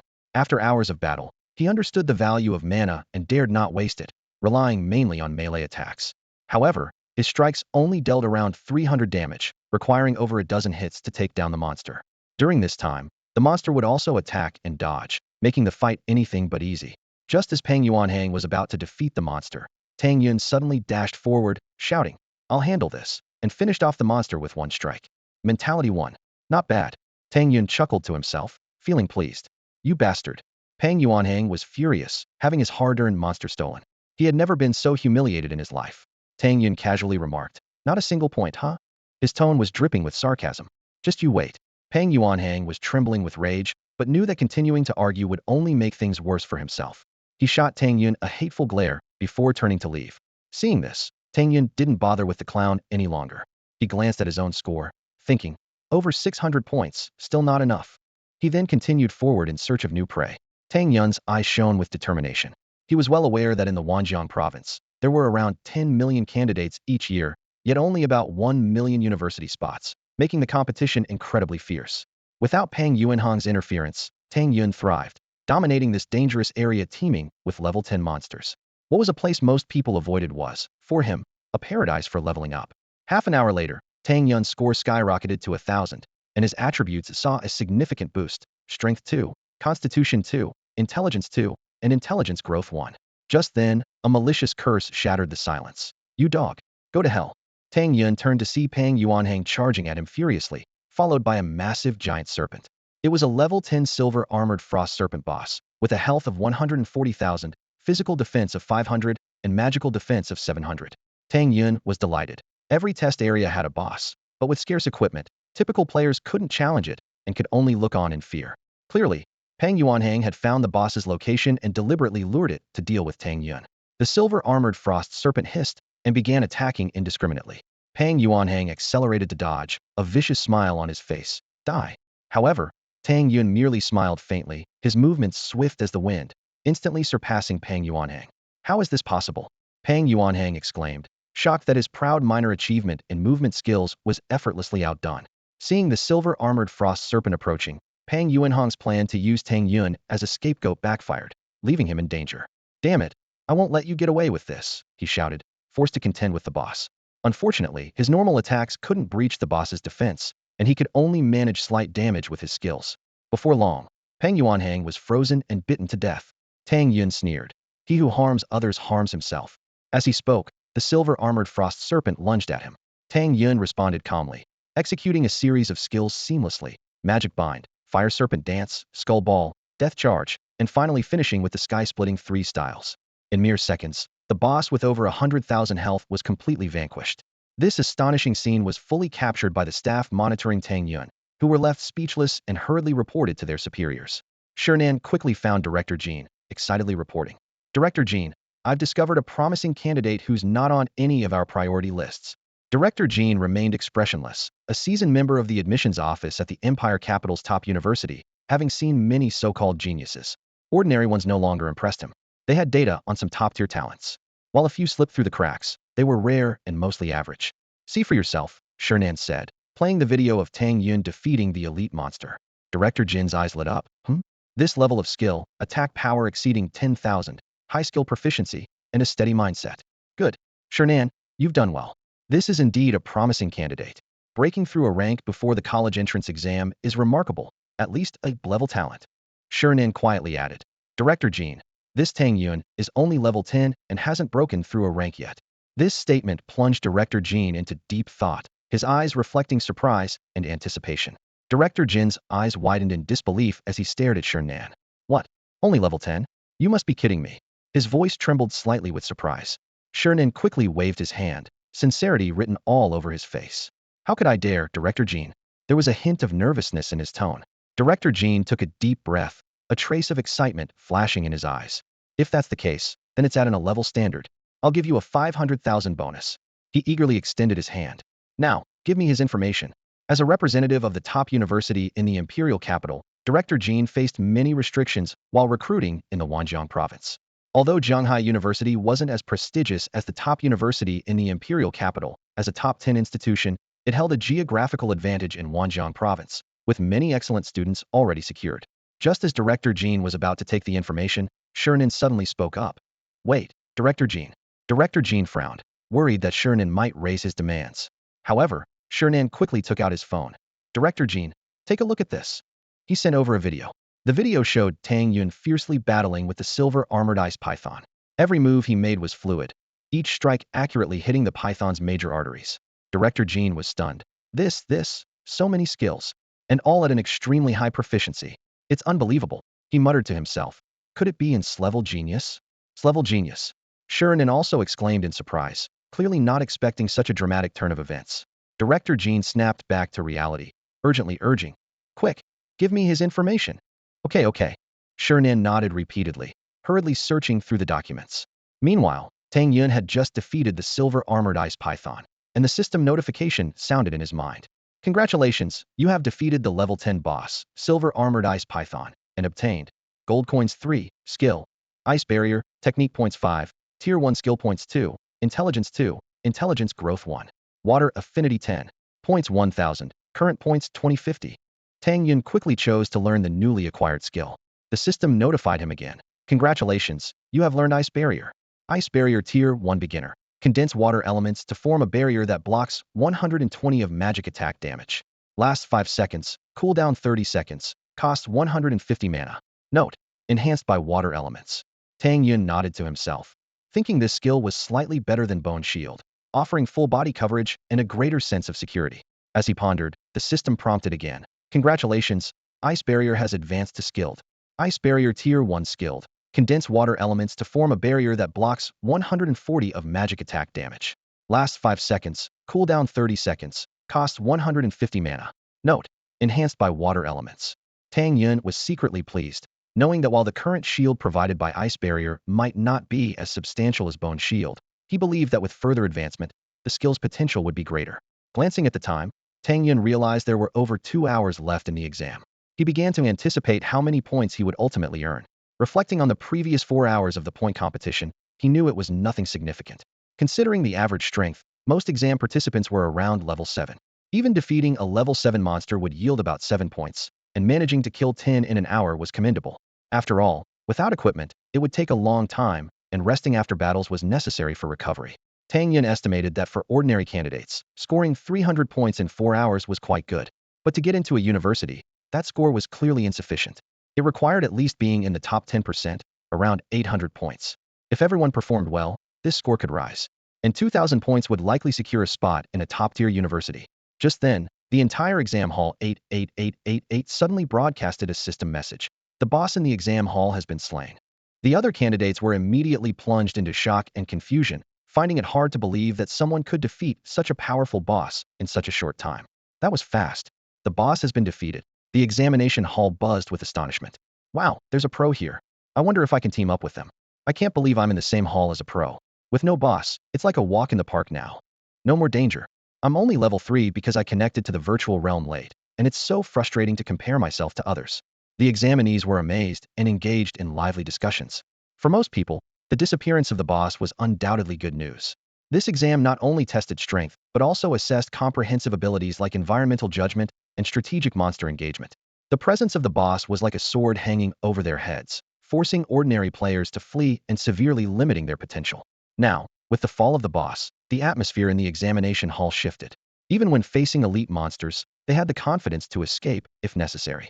Time passed slowly, and the candidates in exam hall 88888 seemed invigorated, significantly increasing their hunting efficiency. Among these thriving candidates, Tang Yun's performance stood out as exceptional and leading the pack. In the office of Director Jean, he and Nan were intently monitoring the examination dynamics. Suddenly, Tang Yun's information caught Director Jin's attention, causing him to tremble with disbelief. Tang Yun from Class 3, First High School of Jiangbei City. Only 3 days in the virtual realm. Director Jean muttered incredulously. Oh my, this Tang Yun is extraordinary. Shernan was equally stunned. Director Jean, what's his talent? Both of them had already concluded that Tang Yun must be a gifted individual. Director Jean took a deep breath and said solemnly, if I'm not mistaken, he should have an S-class talent with 100-fold growth rate. What? 100-fold growth? Shernan's mouth dropped open in disbelief. Director Jean further explained, 100-fold growth is considered top tier even among S-class talents. Tang Yun is definitely an S-class genius. This means his leveling speed is 100 times faster than others. Not only that, but his skill learning and cultivation efficiency are also 100 times greater. While it might take an average person 20 years to master a basic skill, he might only need 2 months, or even less. His attribute growth per level also far surpasses the norm. Of course, the specifics depend on the details of his talent. Even among S-class, there are subtle differences. Shernan listened in awe, muttering, this is terrifying. No wonder everyone wants to be a gifted individual. Director Jean, filled with excitement, said, gifted individuals are 1 in a million. They can basically get into university, let alone an S-class genius. Once they emerge, everyone fights to recruit them. Previously, another one emerged from the Wanjiang province and was recruited by our first academy. I didn't expect to have such an opportunity this time. Director Jin's breathing quickened, and his eyes sparkled with excitement. If he could recruit such a student, the school would receive continuous rewards if the student achieved success. However, such a genius is incredibly hard to secure. I have the advantage now. I can't miss this opportunity. Director Jean resolved internally and immediately made a phone call. Teacher Lee, head to Jiangbei City right away and find Tang Yun's family. With Tang Yun's abilities, it won't be long before everyone notices him, and it will be too late to compete then. Meanwhile, inside the examination hall, Tang Yun operated like a well-oiled hunting machine, with astonishing efficiency. In just 4 hours, his score had skyrocketed to a terrifying 4,000 points, averaging an impressive 1,000 points per hour. The first 4 hours were just an appetizer. The main event is yet to come. Tang Yun murmured confidently. After all, defeating a level 10 monster only earned 10 points, but defeating a fellow examinee would significantly multiply the points. Tang Yun's eyes shone with determination, as if he could already see the path to the pinnacle. The rules for hunting monsters are clear. You can only gain attribute boosts by defeating monsters of the same level. Otherwise, you only earn copper coins. After over 2 hours of intense battling, Tang Yun successfully defeated more than 70 level 10 monsters. His rewards were substantial: Strength 5, Intelligence 7, Constitution 10, Spirit 6, and his speed increased by 0.3 milliseconds. Additionally, his attribute growth also improved: Strength growth 2, Intelligence growth 2, Constitution growth 3, and Spirit growth 1. Furthermore, Tang Yun earned 5 technique points, enhancing his dual spirit demon heart technique to 8, resulting in a significant attribute boost. Both physical and magical attack increased by 80 points, and strength and intelligence each increased by 8 points. At that moment, the system notification sounded, announcing the start of the second stage of the exam. Candidates would be reassigned to the exam field, and each had the right to end the exam at any time. However, this decision required careful consideration. If killed during the exam, not only would they lose half of their points, but there would also be additional deductions at the final tally. In short, each death meant retaining only a quarter of the points. Theoretically, if a candidate had accumulated enough points in the first exam, they could opt out of the second. But there's a paradox. Usually, only the strongest candidates score high in the first round, and such candidates are often the least willing to forego the second round's opportunity. The system notified again. The current exam field has 1,000 candidates, and if the number drops below 100, it will automatically merge with other fields. The hunt officially began. Tang Yun decisively chose a direction and embarked on his journey. Meanwhile, another candidate was feeling discontent with his situation. I'm only level 1, and I have just 10 points, he thought to himself. Even though dying once only halves my points, with a bit of luck, I might get a chance to sneak in and make it to college. With this thought, he noticed the sound of fighting nearby and decided to investigate. However, as he quietly approached, he saw a flash of a sword, and a player was instantly killed.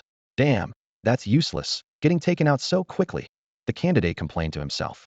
If the two had fought longer, he might have had a chance to benefit from their conflict. Just then, he suddenly found the scene before him somewhat familiar. Tang Yun had just eliminated a candidate and keenly sensed the movement around him. He quickly moved behind a large tree and indeed discovered a sneaky figure. Tang Yun, is it really you? The person exclaimed in surprise. Zhang Hai. Tang Yun was also taken aback, not expecting to be in the same exam field with someone he knew among millions of candidates in the province. Zhang Hai immediately became excited. Great, Tang Yun. I didn't expect you to be so strong. You can help me. That way, I can get into college, and I'll definitely remember your kindness. Tang Yun couldn't help but laugh. Help you? Why should I help you? We're classmates. It's right to help each other. Zhang Hai quickly said. This was his only chance, and if Tang Yun was willing to help, he might actually achieve his dream of going to college. Tang Yun said playfully. In that case, why don't you help me instead? You're so powerful. Why would you need my help?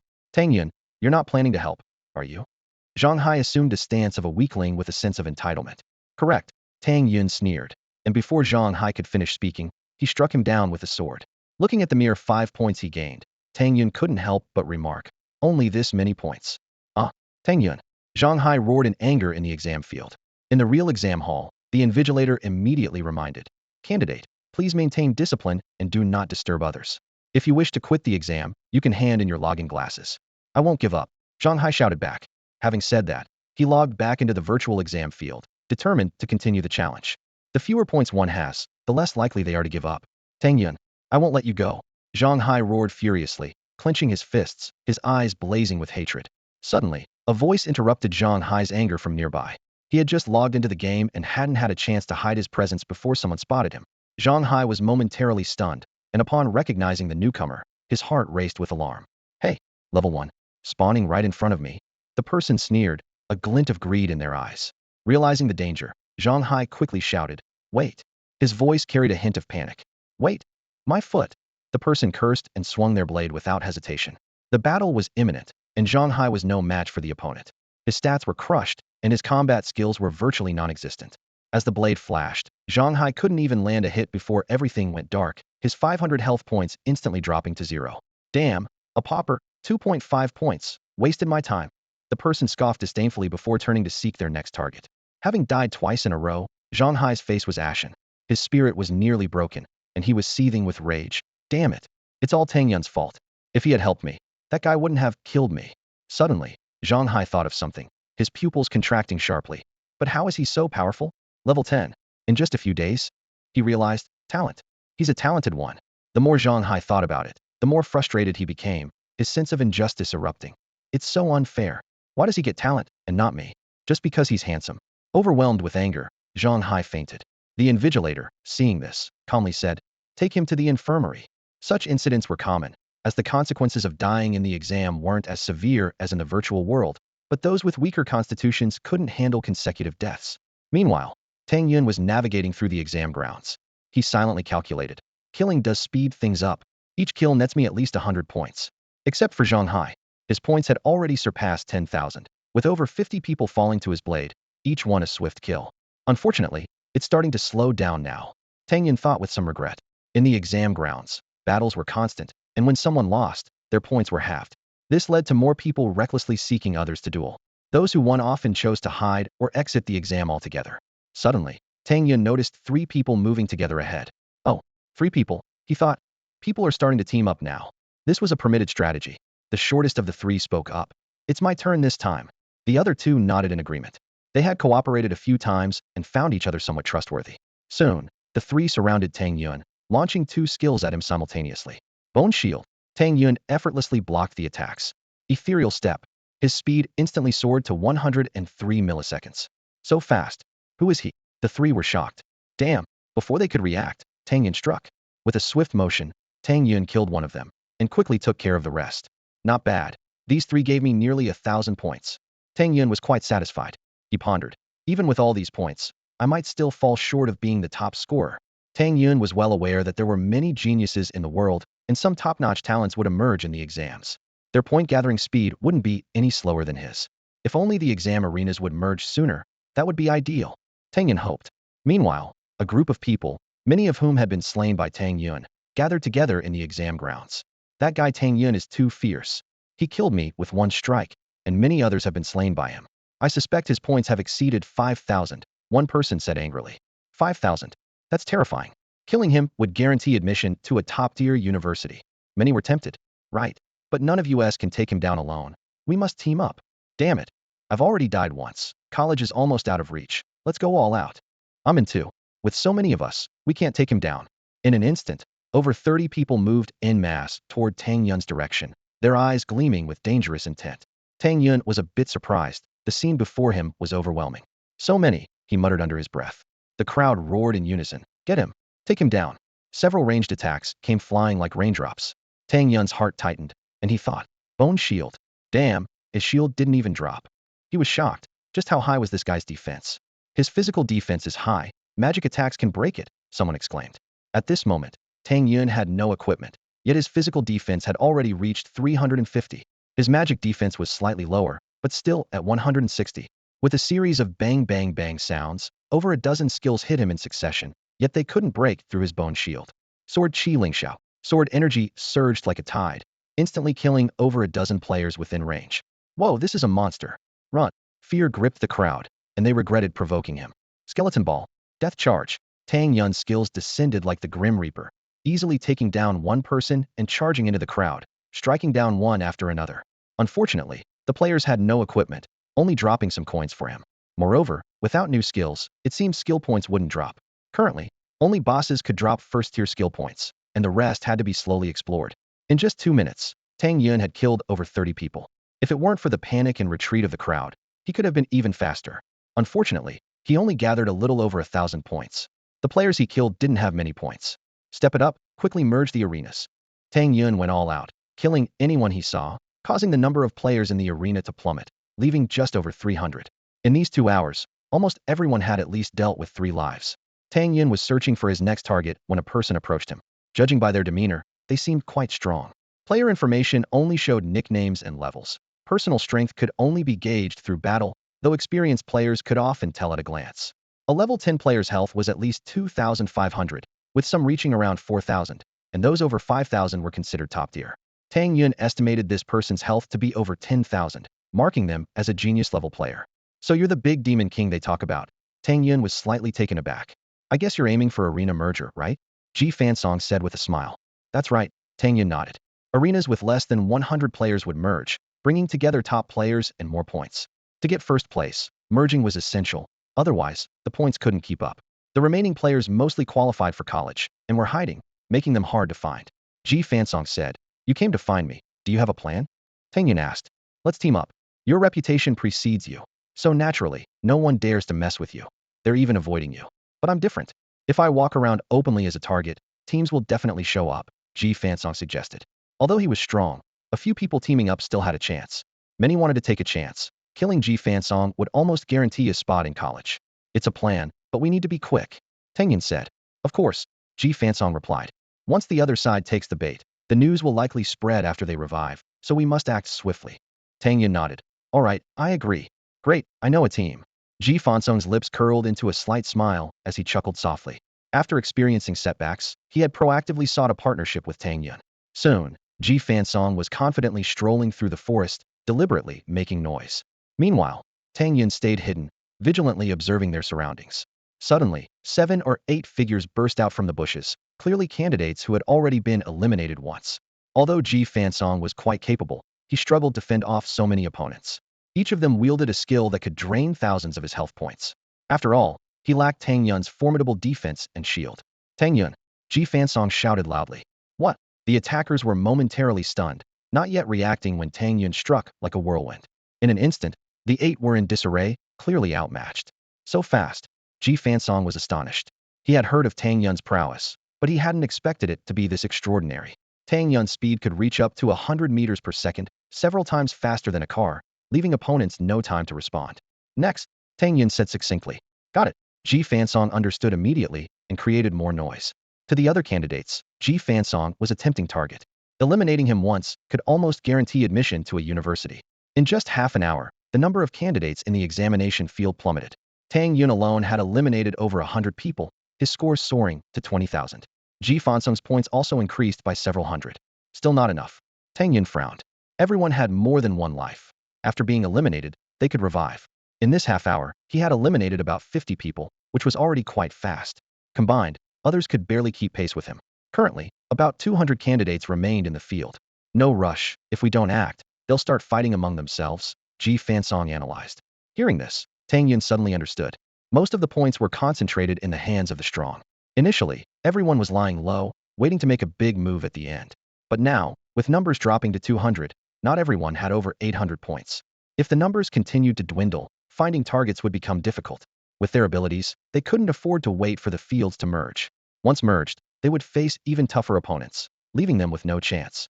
The two continued their efforts, and the number of candidates dwindled rapidly. In less than half an hour, the system notification sounded. Notice, the current field has less than 100 people, merging into the main field. Current field population, 35,847. Over 30,000? Excellent. Tang Yun was thrilled. In Wanjiang province, with about 10 million candidates, 1,000 per field, there were a total of 10,000 fields. It seemed that over 300 fields had already merged, perhaps even more.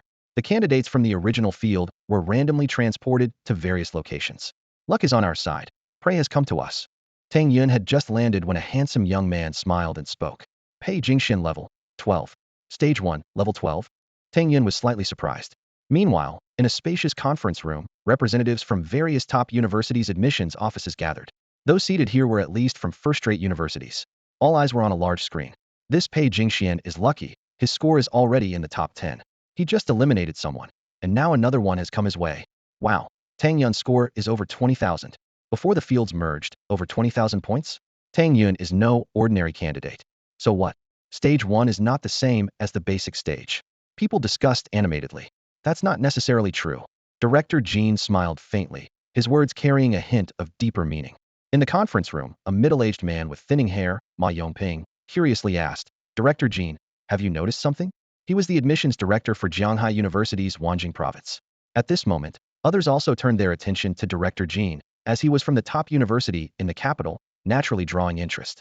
Director Jean smiled slightly and replied, I've noticed a few things, but Director Ma, you're not planning to compete with me for talent, are you? His tone carried a hint of teasing. Clearly, his interest in Tang Yun had piqued everyone's curiosity. They wondered, if Tang Yun was indeed a genius, how could Ma Yongping have no impression of him? Ma Yongping laughed easily. Hee, it's our honor if Director Jean is interested in someone from Wanjing province. I certainly wouldn't do such a thing. He understood that he was well acquainted with the candidates receiving special attention, yet the name Tang Yun left no impression, seeming quite ordinary. That's good, let's watch and see, Director Jean said with a confident smile, further intensifying the curiosity about Tang Yun among the group. As the competition progressed, Tang Yun's abilities gradually became apparent. After breaking through, his attributes significantly improved, with both health and attack power notably enhanced. Generally, after breaking through, a level 10 player's health could reach the 2,000 mark. Pei Jingxian approached with a smile, his speed matching Tang Yun's. Humph. Tang Yun snorted coldly, meeting Pei Jingxian's attack. The clash of blades rang out with a sharp sound. Pei Jingxian was surprised to find that his 4,000 attack power was evenly matched with Tang Yun's, causing a stir in his heart. Is that all? Tang Yun sneered, unafraid. Pei Jingxian's expression changed as he quickly retreated, but Tang Yun was faster, using his ethereal steps to swiftly leave him behind. What? Pei Jingxian was incredulous that Tang Yun's speed surpassed his own. Before he could react, Tang Yun struck with his sword, instantly dealing 9,000 damage, causing Pei Jingxian's heart to tighten. Stop! I think we have a misunderstanding. Pei Jingxian shouted, but Tang Yun ignored him, intensifying his assault. Feeling the pressure mounting, Pei Jingxian angrily roared. You forced me to this. His voice shattered the air, briefly knocking Tang Yun back and making him dizzy. A level talent. Demonic roar, someone in the conference room explained, noting the impressive scale of Pei Jingxian's skill, suggesting a potential comeback. Tang Yun's ability to fight above his level was impressive, proving Director Jin's judgment was indeed sharp. At this moment, Tang Yun was momentarily stunned, unable to approach. He decisively threw a skull orb, dealing over 20,000 damage. The combination of 3 elemental boosts and a mindset enhancement made his attack power terrifying. A notification sounded, points 25,400, current points 48,500. A single skill took him down? How high was the damage? In the conference room, everyone exchanged bewildered looks.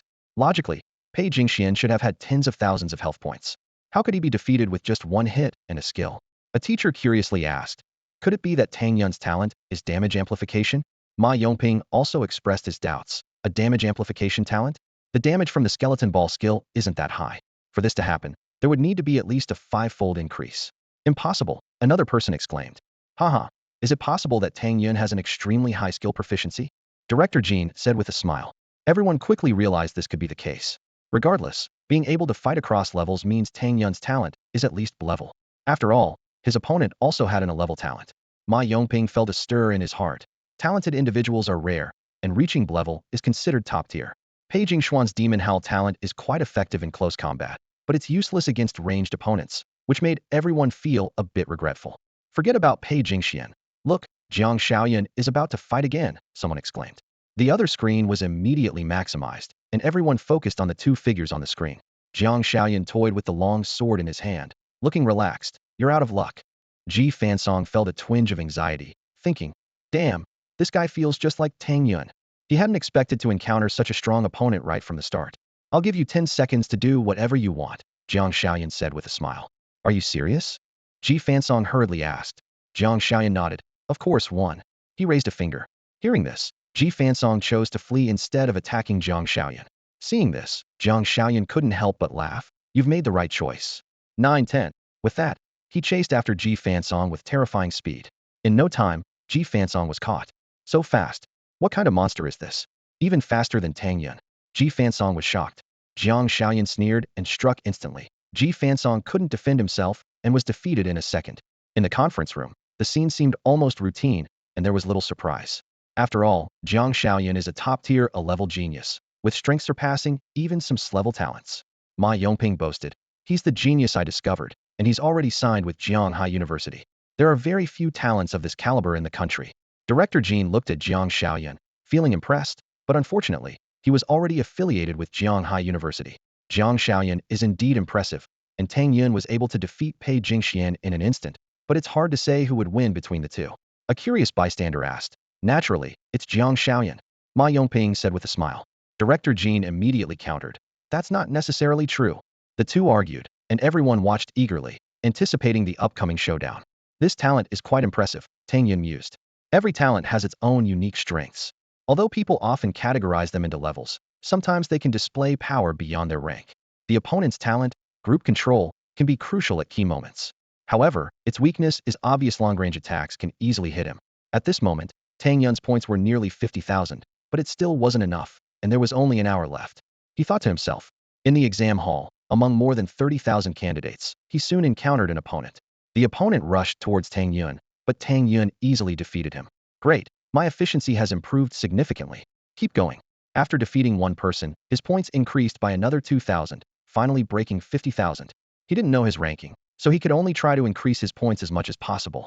However, he suddenly felt a surge of pressure and lost over 20,000 points. He needed to avoid this opponent. After dying, Pei Jingxian didn't give up, as his current points were just over 20,000. If he died again, his points would be halved. I need to speed up and make up for the loss. Pei Jingxian thought anxiously, like a gambler. Prey has come to me. Pei Jingxuan's eyes lit up, and he rushed towards his target. The opponent, however, stood there quietly, not dodging. Pei Jingxian sneered. You're brave, not running away. Run? Are you worthy? Do you really think being first rank makes you invincible? Jiang Shaoyan smirked. Pei Jingxian laughed in anger, not believing he could encounter two prodigies in a row. Is it Tang Yun again?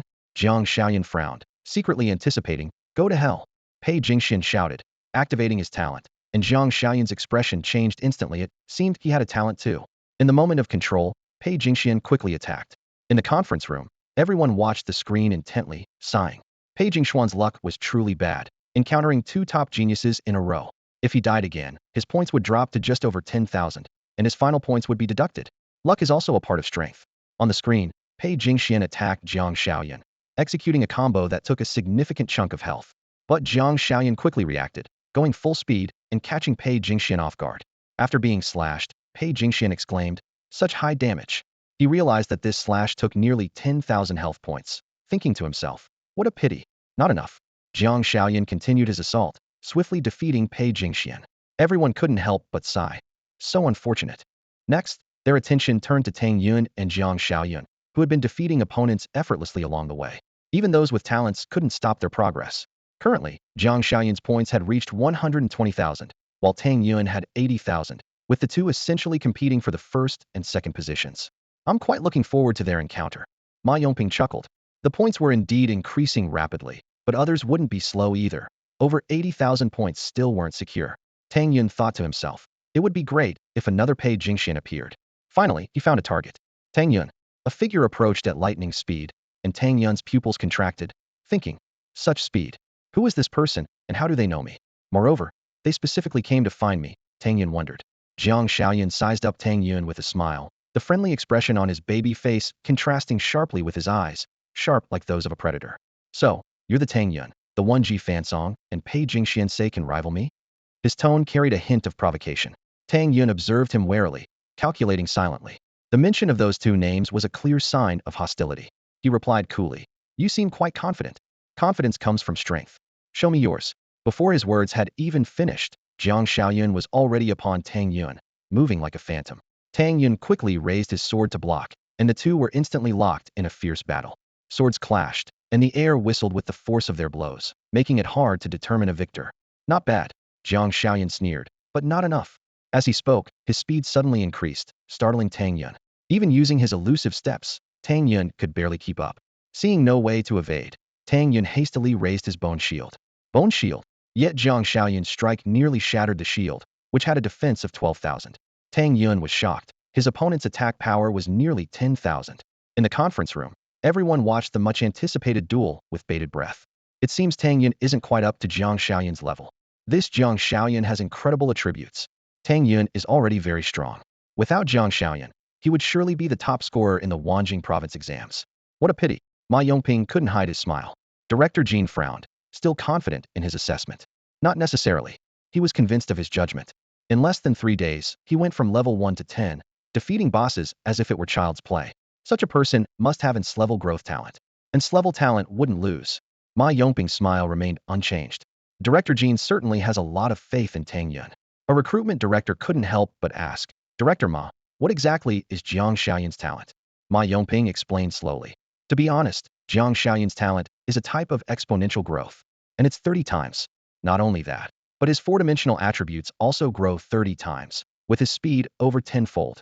His words exploded like a bomb among the audience. The conference room was in an uproar. What? 30 times attribute growth? That's impossible. How can that be? Previously, S-level 100-fold growth talent had only 10 times 4-dimensional growth and 5 times speed growth. Director Ma, are you serious? This is a new kind of talent. It must be S-level. Ma Yongping clarified. Such a talent has never appeared before. With 30 times growth, it's classified as an A-level talent, but I believe it's already at this level. Ultimately, it depends on how the council judges it. Everyone was amazed. No wonder Jiang Xiaoyun's output is so high. With just his growth, his level 10 strength attribute is at least 600. Moreover, his speed is nearly 100 milliseconds, and he hasn't even broken through yet. Another genius. At this level, Director Ma, you actually got him to take the college entrance exam. The exclamations continued to rise, and the atmosphere in the conference room reached a fever pitch. Even a B or a level talent, once discovered, will prompt quick action from major universities to prevent others from taking notice. In the high schools of the Wanjiang province, any discovery of high-level talent will immediately lead to contact with some universities in Jianghai City. For such high-level talents, special admissions are arranged in advance, eliminating the need for university entrance exams.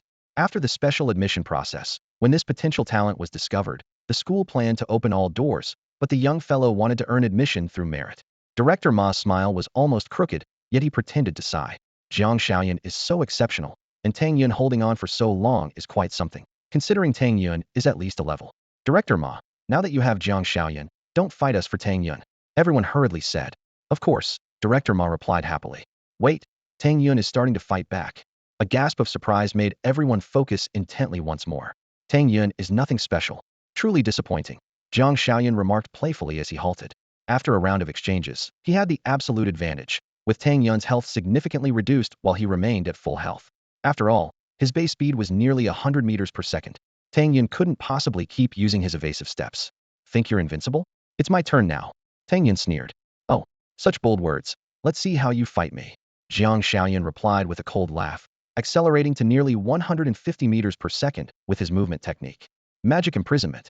Tang Yun predicted and cast the spell right where he stood. Bang! Jiang Xiaoyun's movement came to an abrupt halt. Jiang Xiaoyun's face darkened as he found himself unable to move. Sky-splitting 3 styles. Fire Serpent Dance. Skull Ball. A sky-splitting 3 styles attack landed, with Tang Yun's technique now on a whole new level. 3 normal attacks combined with the skill damage of sky-splitting 3 styles dealt 82,404 damage instantly. Adding the Fire Serpent Dance and Skull Ball, the output exceeded 100,000 in an instant. Jiang Xiaoyun's physique was around 605, with health at least 130,000, possibly reaching 200,000, making his attributes boss level. Terrifying, truly terrifying. Tang Yun unleashed 4 skills in an instant, and the proficiency with which he used them seemed incredibly high. How was Jiang Xiaoyun immobilized for so long? Was this a spatial skill? Normally, control skills aren't so effective on bosses or players unless the proficiency is extremely high. Everyone watched Tang Yun's barrage in shock. Could Tang Yun be on the verge of victory? Someone wondered aloud. Impossible. Zhang Xiaoyan has broken free from the control, and Tang Yun has no chance left. Ma Yongping's face turned grim. On the screen, Zhang Xiaoyan's form re-emerged, dodging Tang Yun's next attack. Damn it. Didn't expect you to have such skills. Zhang Xiaoyan muttered through gritted teeth. If not for his high health, he would have been defeated already. Is that all you've got? Tang Yun chuckled lightly. No matter how high Zhang Xiaoyan's attributes were, he was just another boss to be defeated. With so many skills, he could take down 1,000,000 health points. Without skills, let's see how long you can keep up the bravado, Zhang Xiaoyan said, his figure blurring as he attacked once more. No skills? Evasive step. The showdown between Tang Yun and Zhang Xiaoyan reached a fever pitch. Even with the use of the ethereal step, Tang Yun was only slightly faster than Zhang Xiaoyan. However, Zhang Xiaoyan's movement skills were on cooldown, and this slight speed advantage became the deciding factor. Seizing the opportunity, Tang Yun launched a series of sword strikes, causing Zhang Xiaoyan's health to plummet by over 10,000 points. This sudden assault enraged Zhang Xiaoyan. Despite having superior attributes, he found himself unable to dominate, which left him exceedingly frustrated. Once his skills are on cooldown, it'll be my turn, Zhang Xiaoyan thought to himself, his eyes gleaming with excitement as he vowed to redeem himself. Outside the arena, Director Ma enthusiastically commented, "Look, Zhang Xiaoyan is serious now. Tang Yun has no skills to use, and with Zhang Xiaoyan's attack power, a combo could easily take him down." However, Director Jin was secretly worried. Although Tang Yun had shown incredible strength, his opponent's health was immense. Moreover, Tang Yun had only been in the virtual realm for 3 days, which was truly remarkable. The audience was thrilled, praising the intensity of the duel. Some couldn't help but wonder. I'm really curious, what kind of talent does Tang Yun have? On the screen, Zhang Xiaoyan charged forward with overwhelming force, and Tang Yun appeared to be a lamb to the slaughter. However, the next scene left everyone stunned. Death charge. Unwilling to be outdone, Tang Yun countered with equal speed. This move not only neutralized Zhang Xiaoyan's assault, but also inflicted significant damage. Immediately, Tang Yun executed Polar Star Flash, swiftly maneuvering behind Zhang Xiaoyan and delivering 2 heavy blows. Despite his brute strength, Zhang Xiaoyan found himself unable to retaliate effectively. Die! Zhang Xiaoyan finally seized an opportunity, swinging his sword to unleash a formidable skill. With his attack power, a hit would be devastating for Tang Yun. Yet, Tang Yun once again used Space Leap, flashing behind Zhang Xiaoyan. Skull Ball, he murmured, regaining the upper hand. A system notification echoed. Points 68,000, current points 155,000. Tang Yun rejoiced inwardly.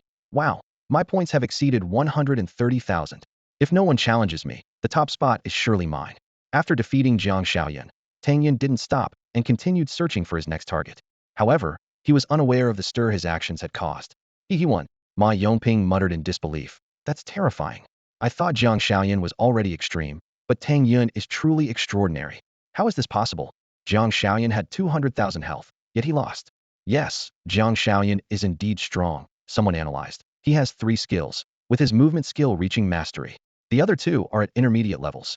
But Tang Yun is even more extraordinary, using 8 skills, each seemingly at least at mastery level. Director Jin, what kind of talent does this Tang Yun have? Someone couldn't help but ask. No need to say more. It must be S-level, another person asserted. Zhang Xiaoyan is already at S-level, yet Tang Yun made it look easy, like an adult fighting a child. Director Jin was momentarily speechless with shock. He knew Tang Yun was strong, capable of taking down a boss with a set of skills, but he hadn't seen so many skills used before. Zhang Xiaoyan's formidable attributes were no match for him. Honestly, I'm not sure about Tang Yun's specific talent, Director Jin admitted, but I suspect it's in S-level with 100-fold growth. After all, he's only been in the virtual realm for 3 days. This statement caused an uproar. What? Only 3 days? The crowd exclaimed, incredulously watching the young figure on the screen, their hearts filled with awe and anticipation. Director Jin's voice echoed in the conference room, his brow slightly furrowed, with a hint of amazement in his tone. To be precise, it's been less than 3 days. That's why I say his talent has grown 100-fold. Otherwise, it wouldn't be possible to level up so quickly. The others in the room showed expressions of surprise upon hearing this. A middle-aged man with glasses stood up, speaking excitedly. Level isn't the key. It's his skills. How much time does it take to learn so many skills? Generally, mastering basic skills takes 20 years. Even with high perception, it would still take 10 or 8 years. And first-tier skills, even longer. Director Jin nodded in agreement, his gaze sweeping over everyone present. Indeed, with 100-fold growth, Mastering a skill would still take 2 months. Of course, with high perception, maybe less than a week. But the key now is, he has too many skills. A young researcher suddenly interjected, his eyes gleaming with excitement. I suspect it's not just a 100-fold growth. Perhaps it's a new talent. Jiang Xiaoyan had a 30-fold growth, along with attribute growth. Maybe Tang Yun has a 100-fold experience growth, with a 1,000-fold skill growth. This speculation stirred a commotion, igniting a heated discussion among the crowd. Suddenly, a voice rose above the others. Anyway, he's definitely class. Ma Yongping, a tall middle-aged man, immediately took out his phone and made a call. He's still in the exam. Contact his family immediately. His voice was filled with urgency and excitement. The others also sprang into action, as if a silent race to recruit had begun. Director Jean watched the scene, a faint smile playing on his lips, his eyes showing a hint of confidence, as if he had everything under control. Meanwhile, outside the exam hall, Tang Qingyang anxiously craned his neck, his eyes constantly scanning the entrance. His voice carried a note of worry. So many people have finished early. Why hasn't Xiaoyan come out yet? Tang Yuan stood beside him, trying to reassure him. Uncle, Xiaoyan hasn't come out yet. Maybe there's another opportunity. In the second phase of the exam, he might get lucky and get into college. Su Linlin chimed in. That's definitely possible. Didn't someone from our school make it before? Even if it was by chance, if the rank is enough, schools can't refuse, at least there's a chance for awakening. Tang Qingyang's eyes lit up at these words. By chance? Could this kid really be that lucky? Just then, a tall, beautiful woman approached with a stack of documents, a sweet smile on her face. Excuse me, are you Mr. Tang Qingyang? Tang Qingyang was a bit taken aback. I am. What's going on? The woman continued. Your child, Tang Yun, performed exceptionally well and caught the attention of Director Jean from our school. We want to recruit him. This is the contract I brought, which requires his signature. Tang Qingyang was initially overjoyed, but quickly became wary. What? Interested in my Xiaoyan? Wait, how could anyone be interested in him? What school are you from? The woman smiled and replied. The first academy of the imperial capital. Tang Qingyang and Tang Yuan were dumbfounded, exchanging a look of disbelief. Tang Yuan scrutinized the woman, asking, Are you a teacher from the admissions office of the first academy of the imperial capital? The woman nodded in confirmation. That's right. And you are Tang Yun's cousin, Tang Yuan, a graduate of Qingshan University. Tang Yuan remained cautious. I want to see your work ID. The woman readily produced her identification. Of course. Tang Yuan and Su Linlin examined the ID carefully. Although it appeared genuine, their faces still showed confusion and doubt. It all seemed too incredible, and they couldn't believe what was happening before their eyes. The news that Tang Yun had caught the attention of the top academy was like a thunderclap in the Tang family. Tang Yuan quietly confirmed with his uncle. The documents are genuine. Tang Qingyang found it hard to believe, as Tang Yun had just entered the virtual realm not long ago. He quickly sought confirmation from the visiting Li Qianluan. Did your school really take an interest in our Xiaoyan? Li Qianluan smiled gracefully and spoke sincerely. Mr. Tang, it's absolutely true. I came here immediately after receiving the notification, which shows our school's sincerity.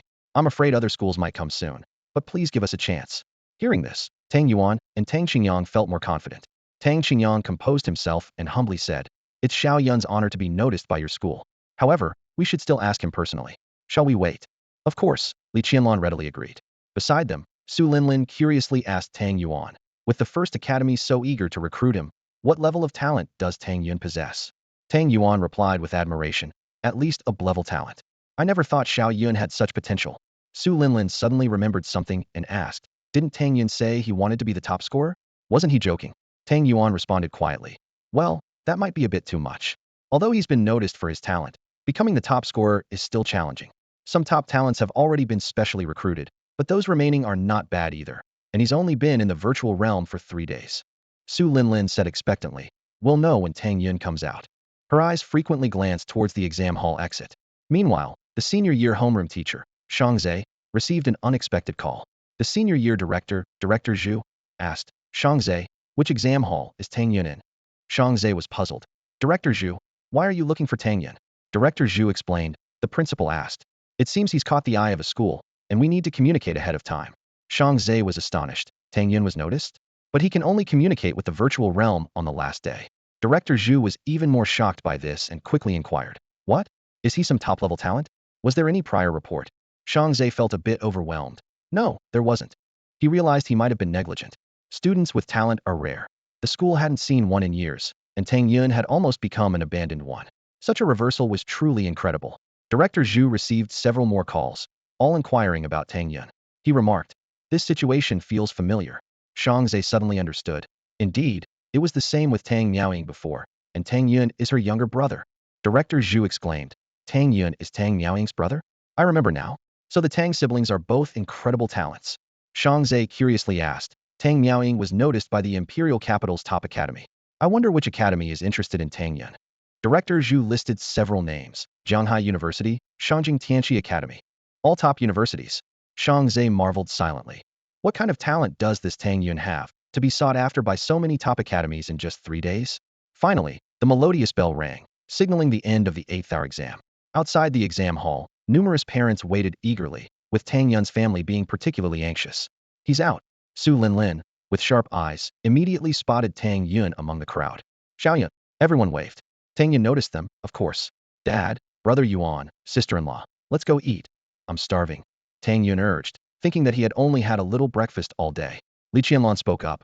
I've already booked a hotel. Tang Yun had noticed this beautiful sister for a while, but hadn't asked. Seeing Tang Yun's confusion, Li Qianlong continued. Hello. Tang Yun. I'm Li Qianlong from the Imperial Capital's top academy. We sincerely invite you to join us. Here's the contract. How about we discuss it over a meal? The Imperial Capital's top academy. Tang Yun felt invigorated. His heart skipped a beat. Tang Miaoying was from that school, and it was also his goal. He hadn't expected someone to reach out so soon. All right, Tang Yun nodded. Soon, Li Qianlong led the 4 of them to a luxurious hotel. Tang Yun, you performed exceptionally in this exam. We invite you to join our school with a special admission offer, Li Qianlong said, handing over a contract. Just as Tang Yun was about to look at it, someone burst into the private room. Hold on. A robust man with a strong voice said, followed by 3 others, all holding similar contracts. Hello, Tang Yun. I'm Qiu Lu from Zhanghai University, and we also sincerely invite you to join us. Qiu Lu stated directly. I'm Luo Linghua from the Shangjing Tianqi Academy. I'm here to invite you to join our academy as well. A sharply dressed woman added. Zhanghai University. Shangjing Tianqi Academy. Tang Yuan and Su Linlin were shocked, not understanding what kind of performance Tang Yun had exhibited to make these prestigious academies so eager. We're representatives from Qingshan University. The other 2 quickly added. Senior sister Gong Meng and senior brother Zhou Guan were graduates from Qingshan University. Although it's not as prestigious as Zhanghai University, it's ranked among the top 3 in the Beijing province. Tang Yuan, Su Linlin, what's going on? They asked, surprised. Are you here to invite Xiaoyun as well? Tang Yuan inquired. That's right. What's your relationship? Gong Meng asked curiously. He's my cousin, Tang Yuan replied with a smile. Their eyes lit up at this revelation. They had just received the task to invite someone named Tang Yun, with incomplete information, and their competitors were top schools like the Imperial Capital's Academy and Zhanghai University. Now, with this connection, they seem to have a better chance. Guests are welcome. Please have a seat. Li Qianlong smiled, showing no displeasure at the arrival of others. The group didn't stand on ceremony and sat down. At this point, Tang Qingyang was a bit bewildered, not understanding why so many schools were interested in Tang Yun. You all came to invite my brother. Could we have a moment to talk first? Tang Yuan asked. Of course. Gong Meng and Zhou Guan nodded repeatedly.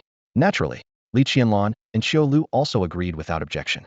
After the 4 left, Tang Yuan spoke. Xiaoyun, every top academy not only concerns awakening, but also represents a significant force. In the game, they hold substantial influence. My current job is with the Shanghai Group, which is affiliated with Qingshan University.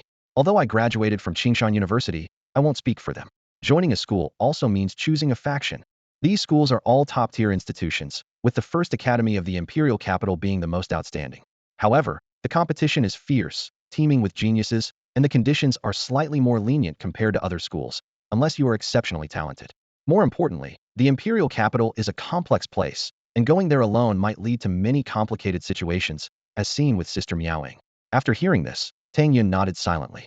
The Tianqi Academy in Shangjing is also among the top 3, with a similar situation to the first academy of the imperial capital, where influential families and powerful figures abound, requiring careful conduct. In contrast, the environment in the Wanjian province is much friendlier, where everyone can look out for each other. Tang Yuan recommended that Tang Yun choose Zhanghai University, believing that the attention given to him by the first academy of the imperial capital would mean even better conditions at Zhanghai University. Additionally, choosing a local school has the advantage of being closer to family, who can offer support. Tang Yuan's intentions were clear. He wanted Tang Yun to choose Zhanghai University. He knew that ordinary people could only tread carefully in the imperial and Shangjing, where a small mistake could offend the powerful. Tang Yuan understood this better than anyone. Tang Qingyang also agreed, saying, Xiao Yun, Yuan is right. Zhanghai University is more suitable. and you two brothers can look out for each other. He recalled how Tang Miao-ing had decisively chosen the first academy of the imperial capital, only to end up in such a predicament, and he didn't want his child to repeat the same mistake. Tang Yun remained silent, acknowledging the choice of Jianghai University, but 5 years ago, he had longed to follow in Tang Miao-ying's footsteps to enter the first academy of the imperial capital. 2 years ago, after Tang Miao-ying fell into a deep sleep, this desire grew stronger. Unable to communicate with the virtual realm, his dream seemed to fade away. Now, with the opportunity before him, should he give it up? If he didn't go to the imperial capital, how could he uncover the truth? Tang Miao-ying's unexplained slumber, her life hanging by a thread, was that the end of it? He felt unwilling to accept this. Seeing this, Tang Yuan understood Tang Yun's thoughts and spoke to dissuade him from going to the imperial capital, likening it to a moth flying into the flame. With the virtual realm's descent for 300 years and Xia's existence for over 600 years, old and new powers were deeply entrenched, making it difficult to break these shackles, even for those with top-tier talent.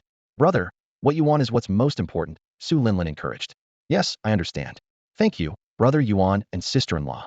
Tang Yun replied with a nod. Shortly after, Li Qianlan and 3 others entered, and representatives from other schools also arrived. Without hesitation, Tang Yun made his choice. I choose the first academy of the imperial capital.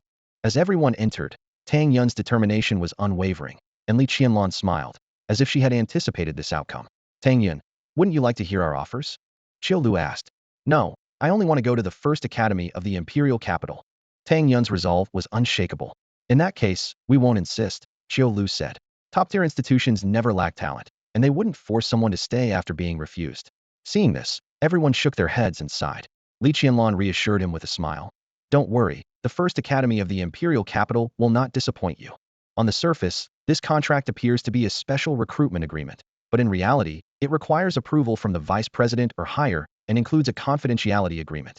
After the meal, Li Qianlan discussed the contract details privately with Tang Yun. She was aware of Dean Jin's level evaluation, but the final decision needed to come from higher management. Tang Yun nodded and replied, Don't worry, we'll have a result by tomorrow at the latest. I won't disturb your family. Li Qianlan left with a smile, but Tang Yuan felt heavy-hearted, as he still couldn't dissuade Xiao Yun. Why try to dissuade him? I think Tang Yun is making the right choice. He's young and follows his own ideas. Isn't that great? He won't have regrets. Su Linlin didn't agree with Tang Yuan. Tang Yuan shook his head.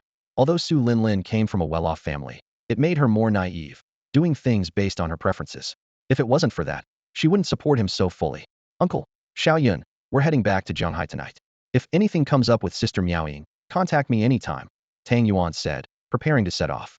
Yuaner, thank you for taking care of Miaoying's matters, Tang Qingyang said gratefully. It's my duty.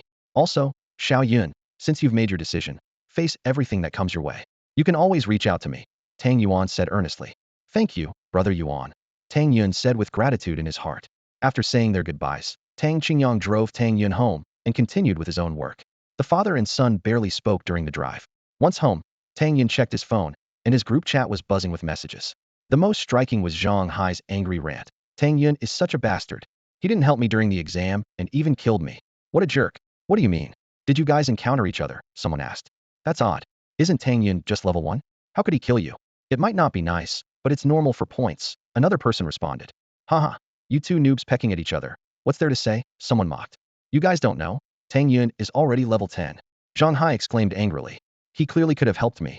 I begged him, but not only did he refuse, he kicked me while I was down. How hateful. Zhang Hai was furious. The whole class was shocked. What? Tang Yun is level 10? Is that for real? It's only been a few days, and he's level 10? You must be mistaken. Definitely mistaken. Having the same name is common, someone doubted. No mistake, same name maybe, but he looks so similar, and he admitted it himself. Zhang Hai said angrily. Wow, this is big news. Where's Tang Yun? Tang Yun, come out. Is he some kind of genius? Class President He Kuan suddenly chimed in. I heard a lot of school representatives were outside the exam hall today. Could it be for Tang Yun? Others in the class started discussing. Is this true? That's incredible. Is Tang Yun about to take off? He was once considered a reject. How did he turn it around so fast? Could he be the top of the class this time? At best, he's got good talent, but it's only been 3 days.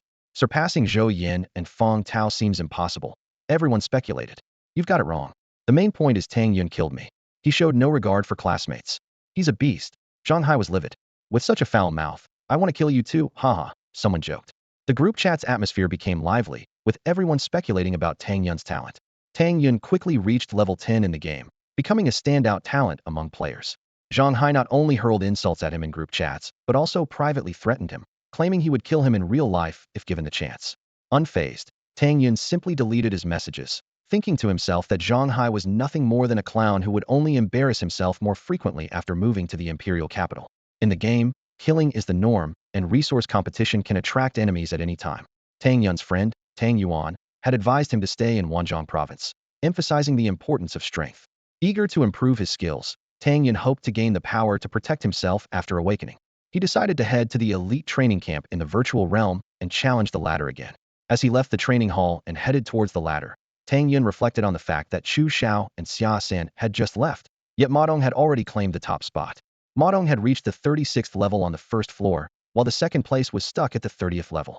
Tang Yun couldn't help but worry that he would be mocked by those from Wuyin Kingdom again. At the ladder square, many people were talking, and Tang Yun's arrival drew a lot of attention.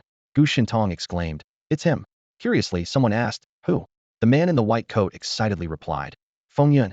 He passed 26 levels on his first ladder attempt, and they say he might surpass Ma Dong." Ma Dong's alt scoffed, mocking, "Who does he think he is to surpass Lord Ma Dong?" Another Ma Dong follower echoed the sentiment, ridiculing Tang Yun. Tang Yun didn't care. He simply cast a cold glance before starting his ascent. Gu Shintong cheered him on from the side. "Go, Feng Yun."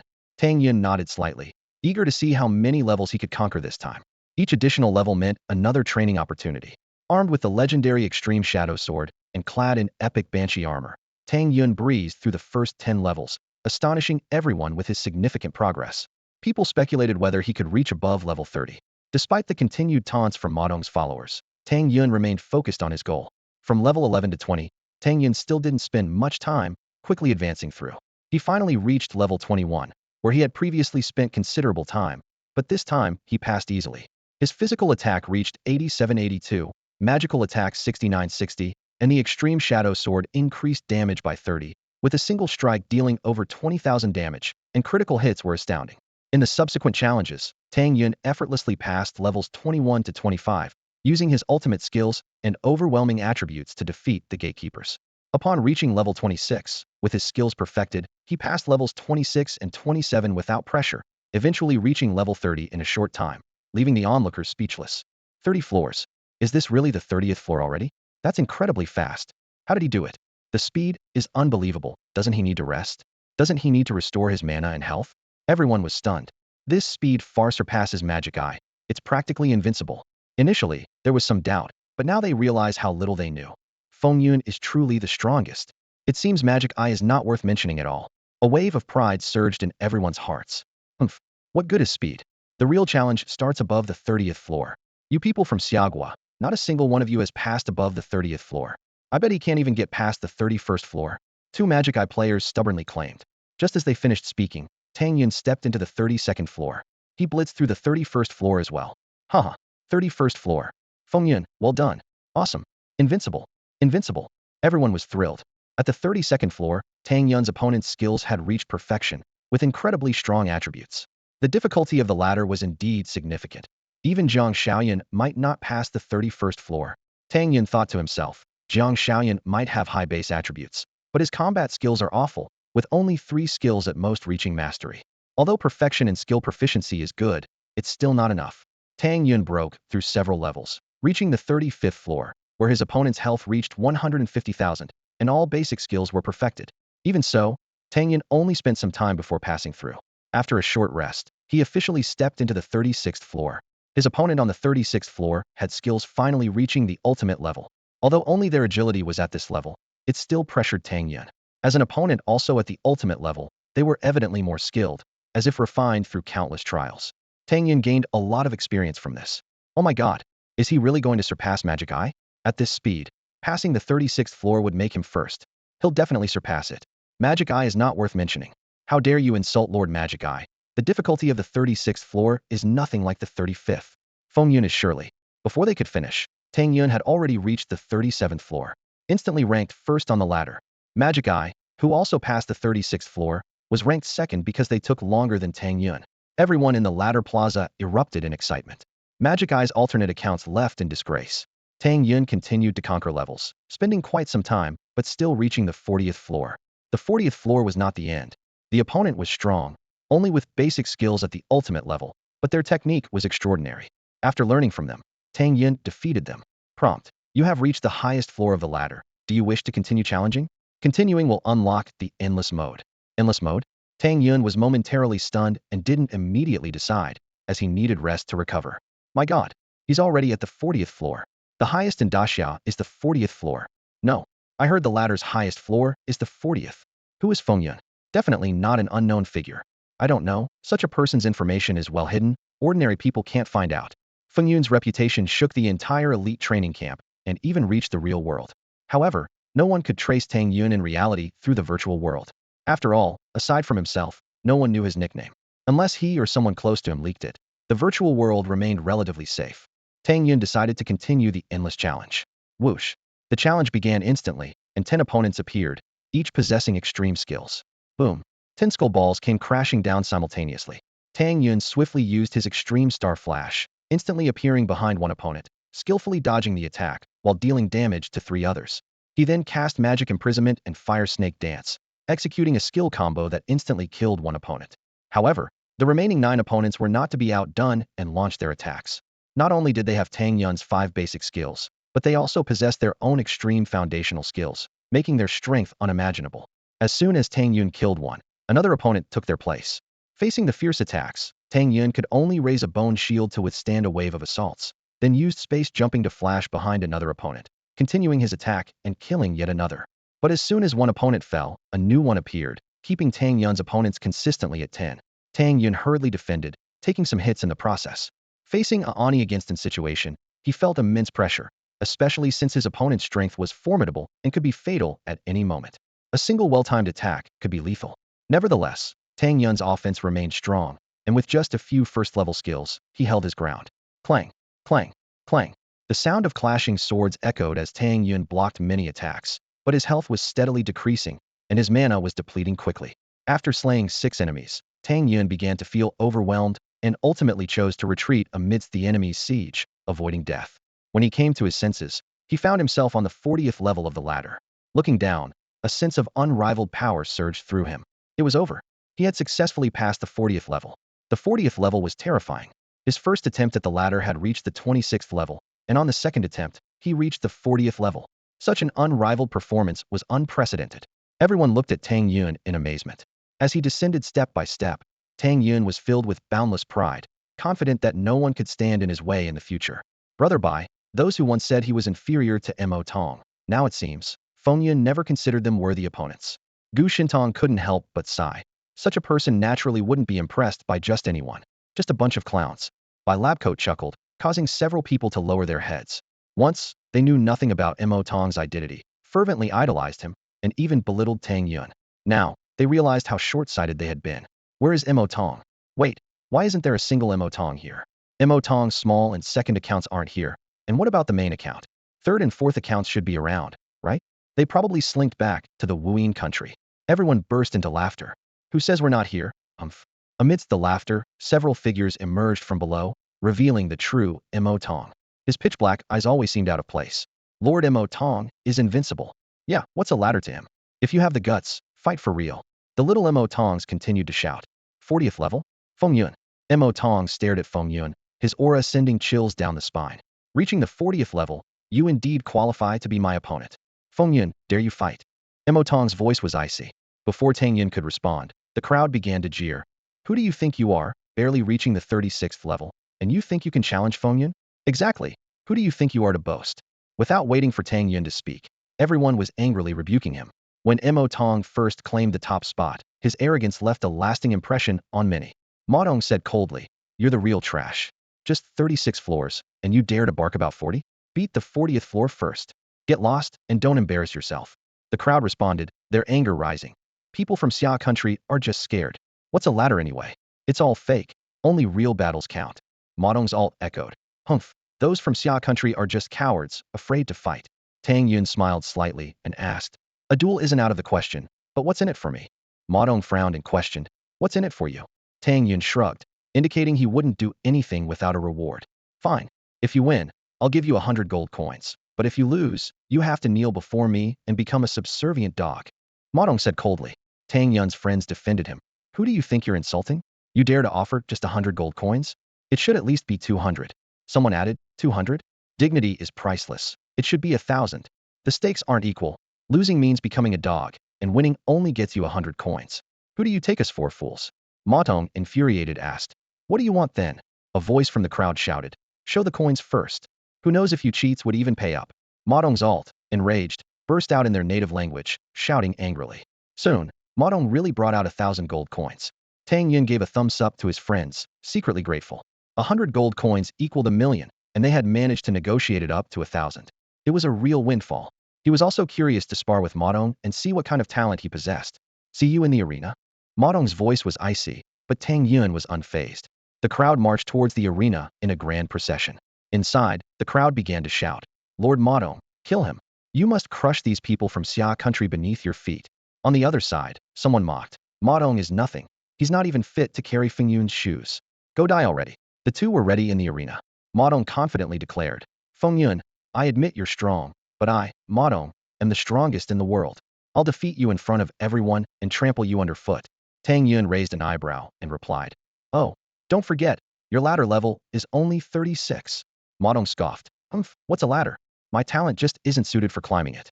In real combat, no one can match me. Tang Yun was secretly curious about what kind of talent Matong truly had.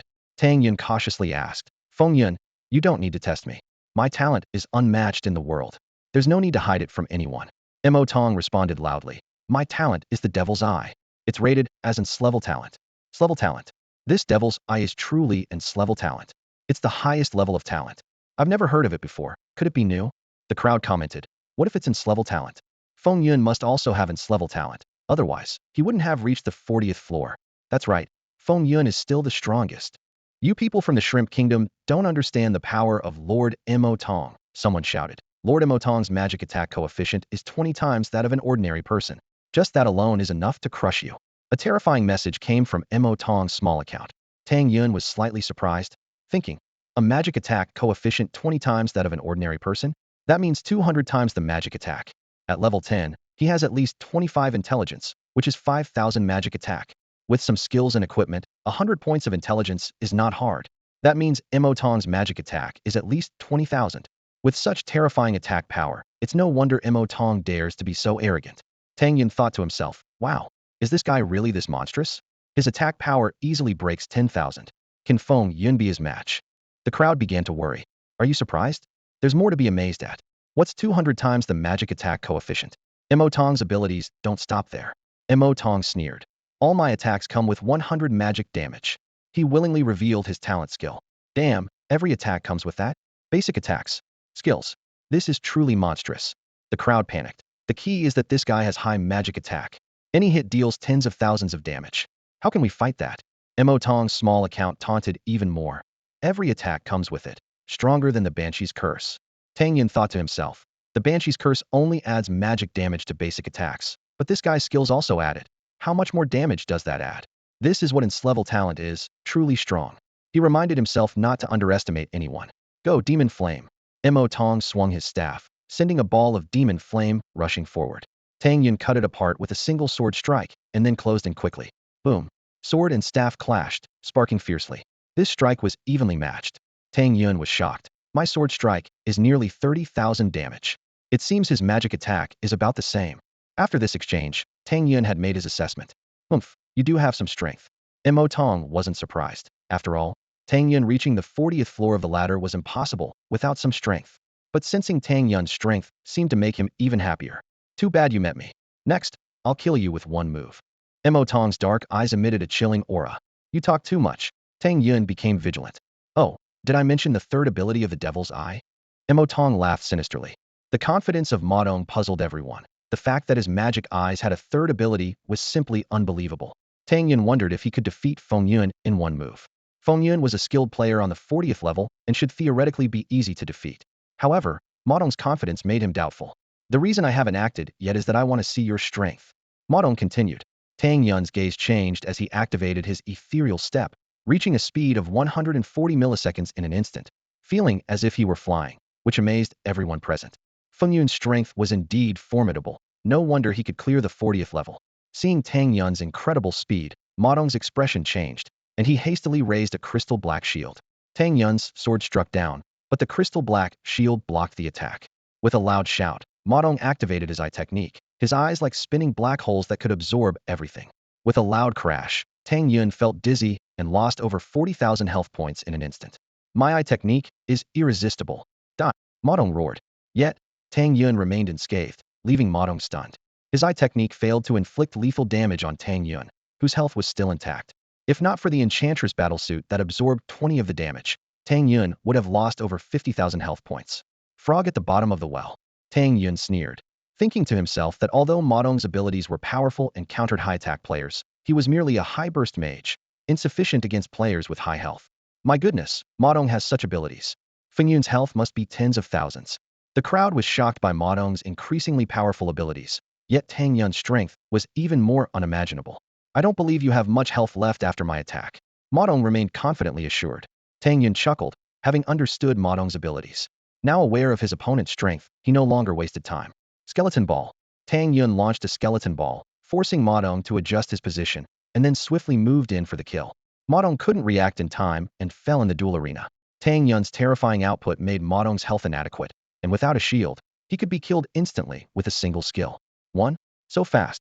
The crowd couldn't help but exclaim in amazement, as Ma Dong's boasted abilities were useless against Tang Yun. Among those present, only a few could withstand the final eye technique. Aside from this, Demon Eye's other abilities were equally impressive, including a powerful shield skill. Defeating him was no easy task. However, fate took a turn when Tang Yun appeared before him. Congratulations, you have slain Demon Eye and obtained the Black Blood Staff, Intelligence 10. Tang Yun was surprised to see attributes drop from a player. It was his first time encountering such an event. Every talented individual has unique abilities, and he must be more cautious, Tang Yun constantly reminded himself. In his previous encounter with Zhang Xiaoyun, Zhang's attributes were equally formidable, almost overwhelming Demon Eye in every aspect except for magic attack. If the two were to face off, the outcome would be unpredictable. Yet, for Tang Yun, defeating Demon Eye was much simpler. He happily received 1,000 gold coins, bringing his total to nearly 1,200.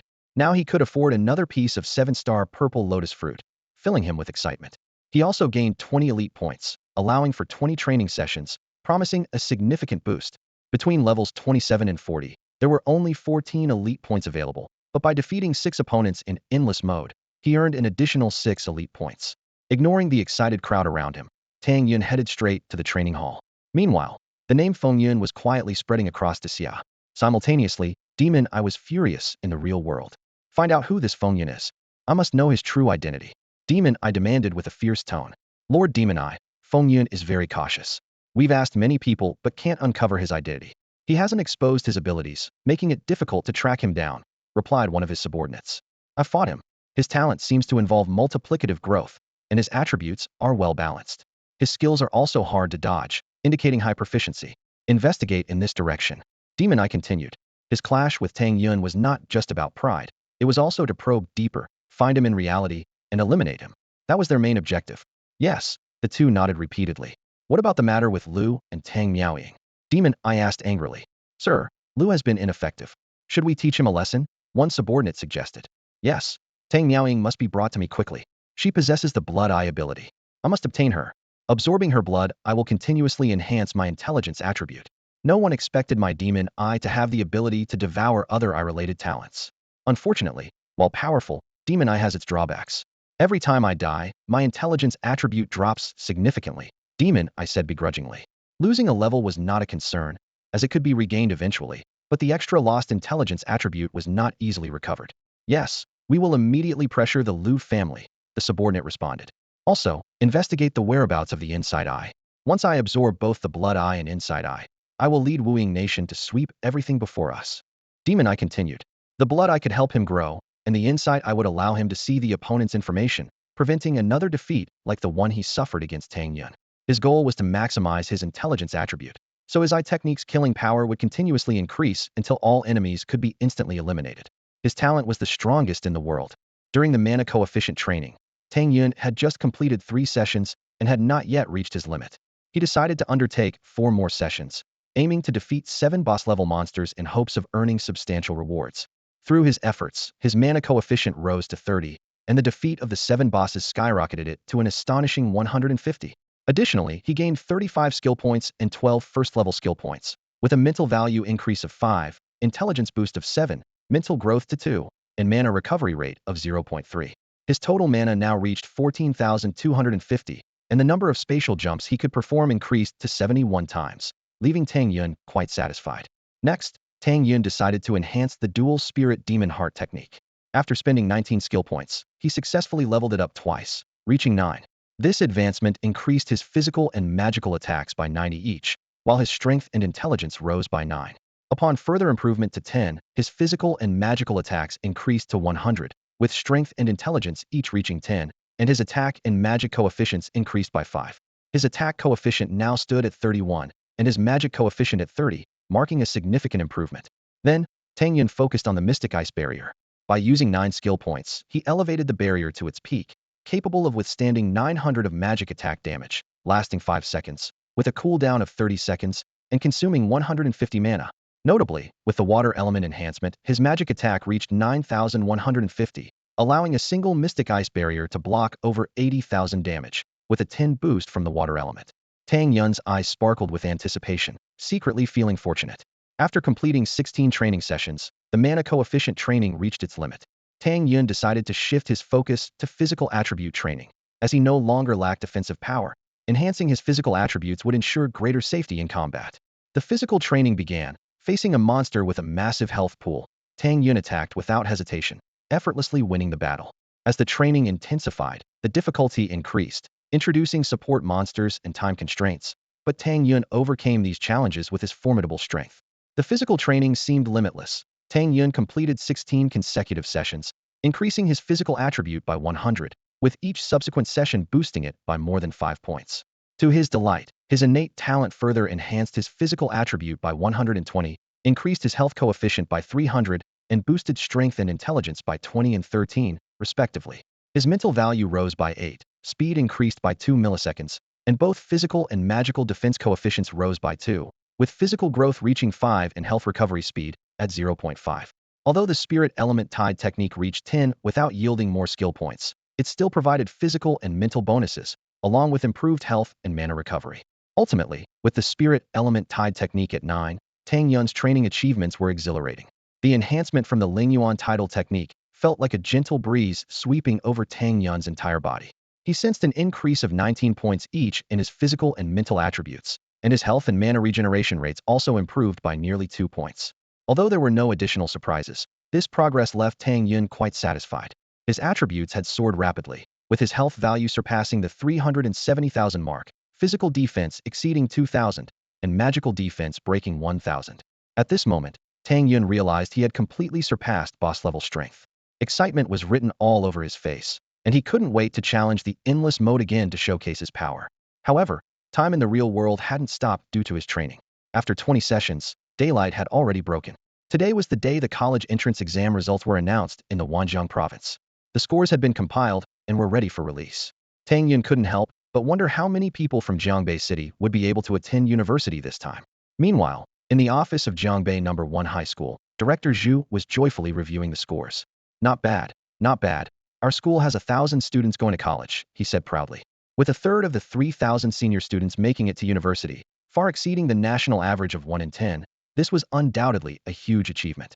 Director Zhu carefully went through the score list. The top student in the school was Min Yuan with 2,300 points, securing a spot in a top-tier university.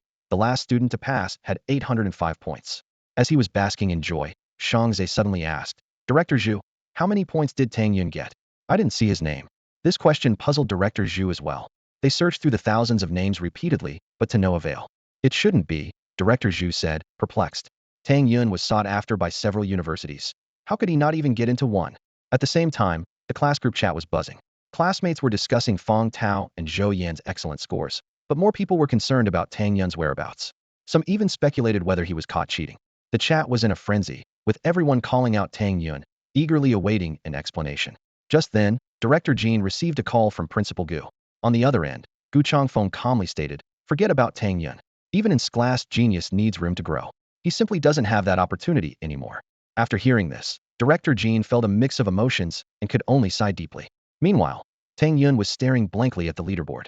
The top scorer in Wanjiang province was Jiang Xiaoyun with 73,200 points. This was far from the 160,000 points he had anticipated, leaving him utterly confused. At that moment, Li Qianlong's call came through. The news on the other end hit Tang Yun like a bolt from the blue. I'm sorry, your contract application was not approved, and your college entrance exam results have been invalidated. How is this possible? Tang Yun asked in a low voice. Li Qianlong explained. Here's the situation. After submitting your information, we discovered a hidden fact that you are the younger brother of Tang Miaoying.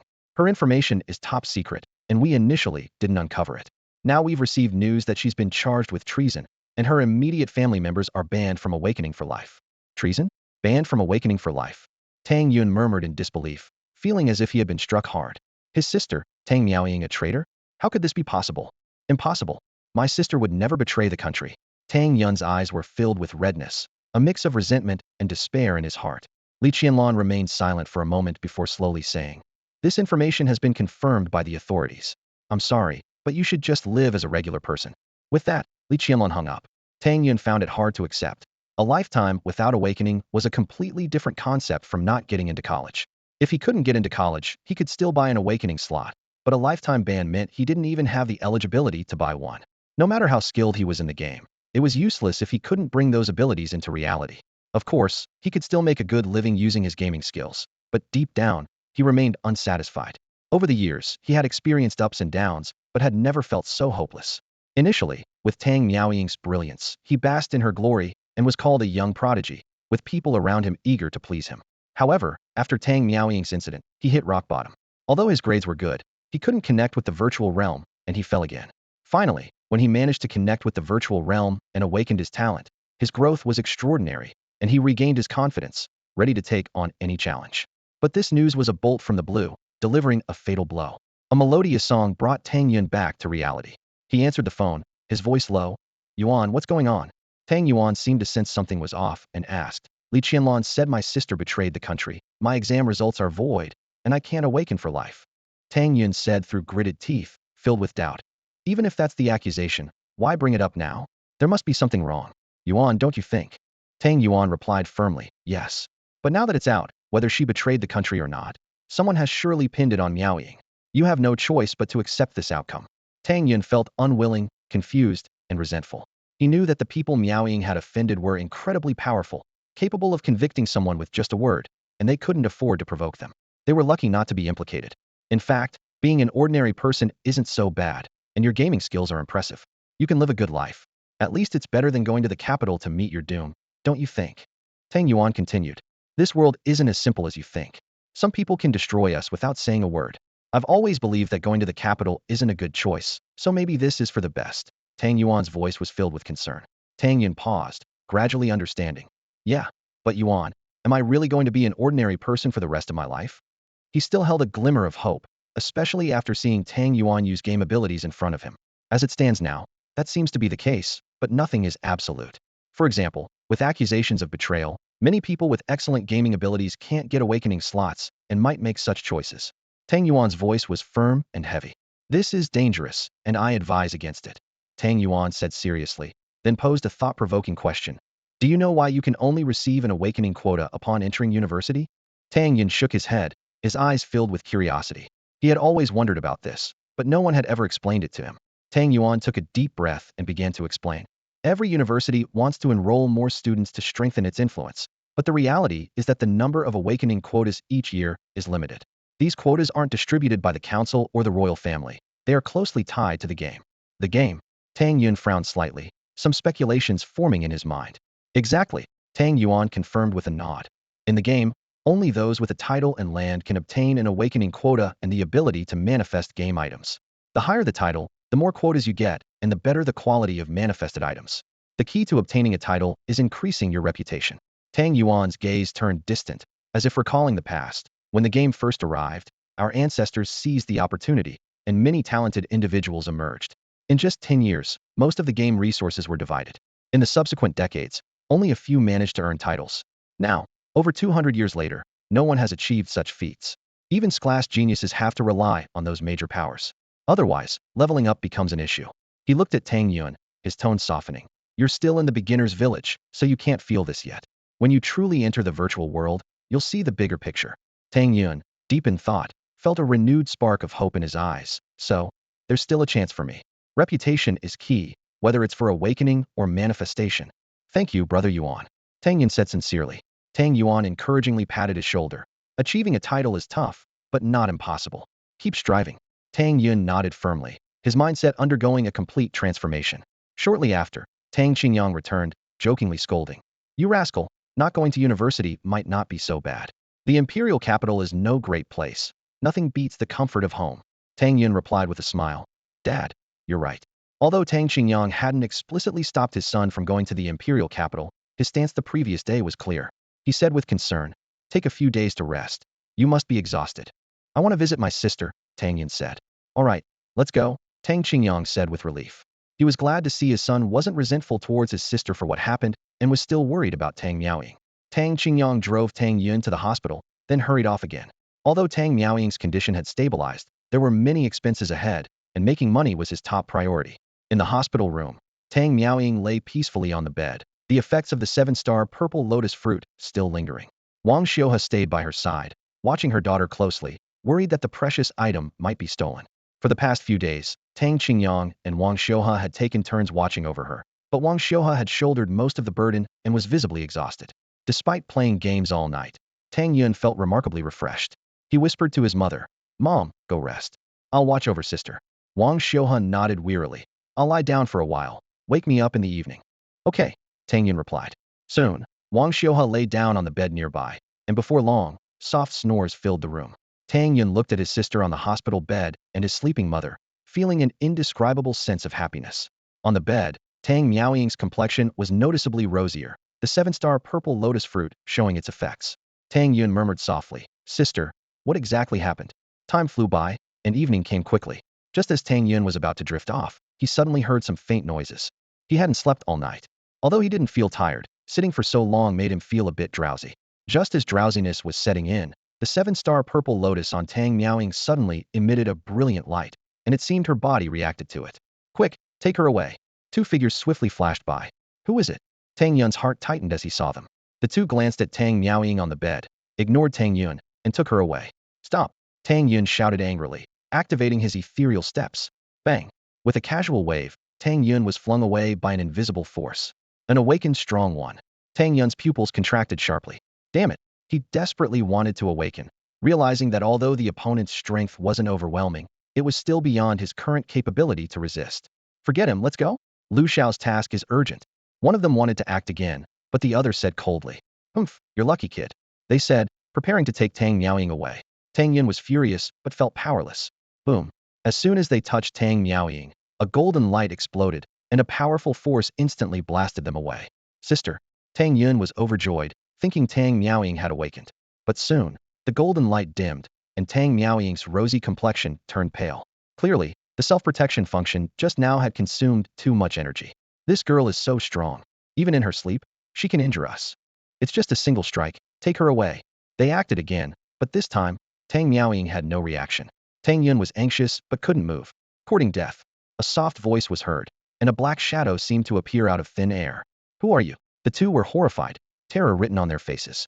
Humph. The shadow snorted coldly, and with movements almost too fast to see, the two became corpses. With a single palm strike, their bodies turned to nothing. After finishing this, the shadow didn't stop, calmly taking out a transparent flower and placing it on Tang Miaoying's chest, then disappearing without a trace. Take it. The shadow approached Tang Yun, offering a potion. It was clearly a life potion from the game. Without hesitation, Tang Yun gulped it down, quickly recovering from his injuries.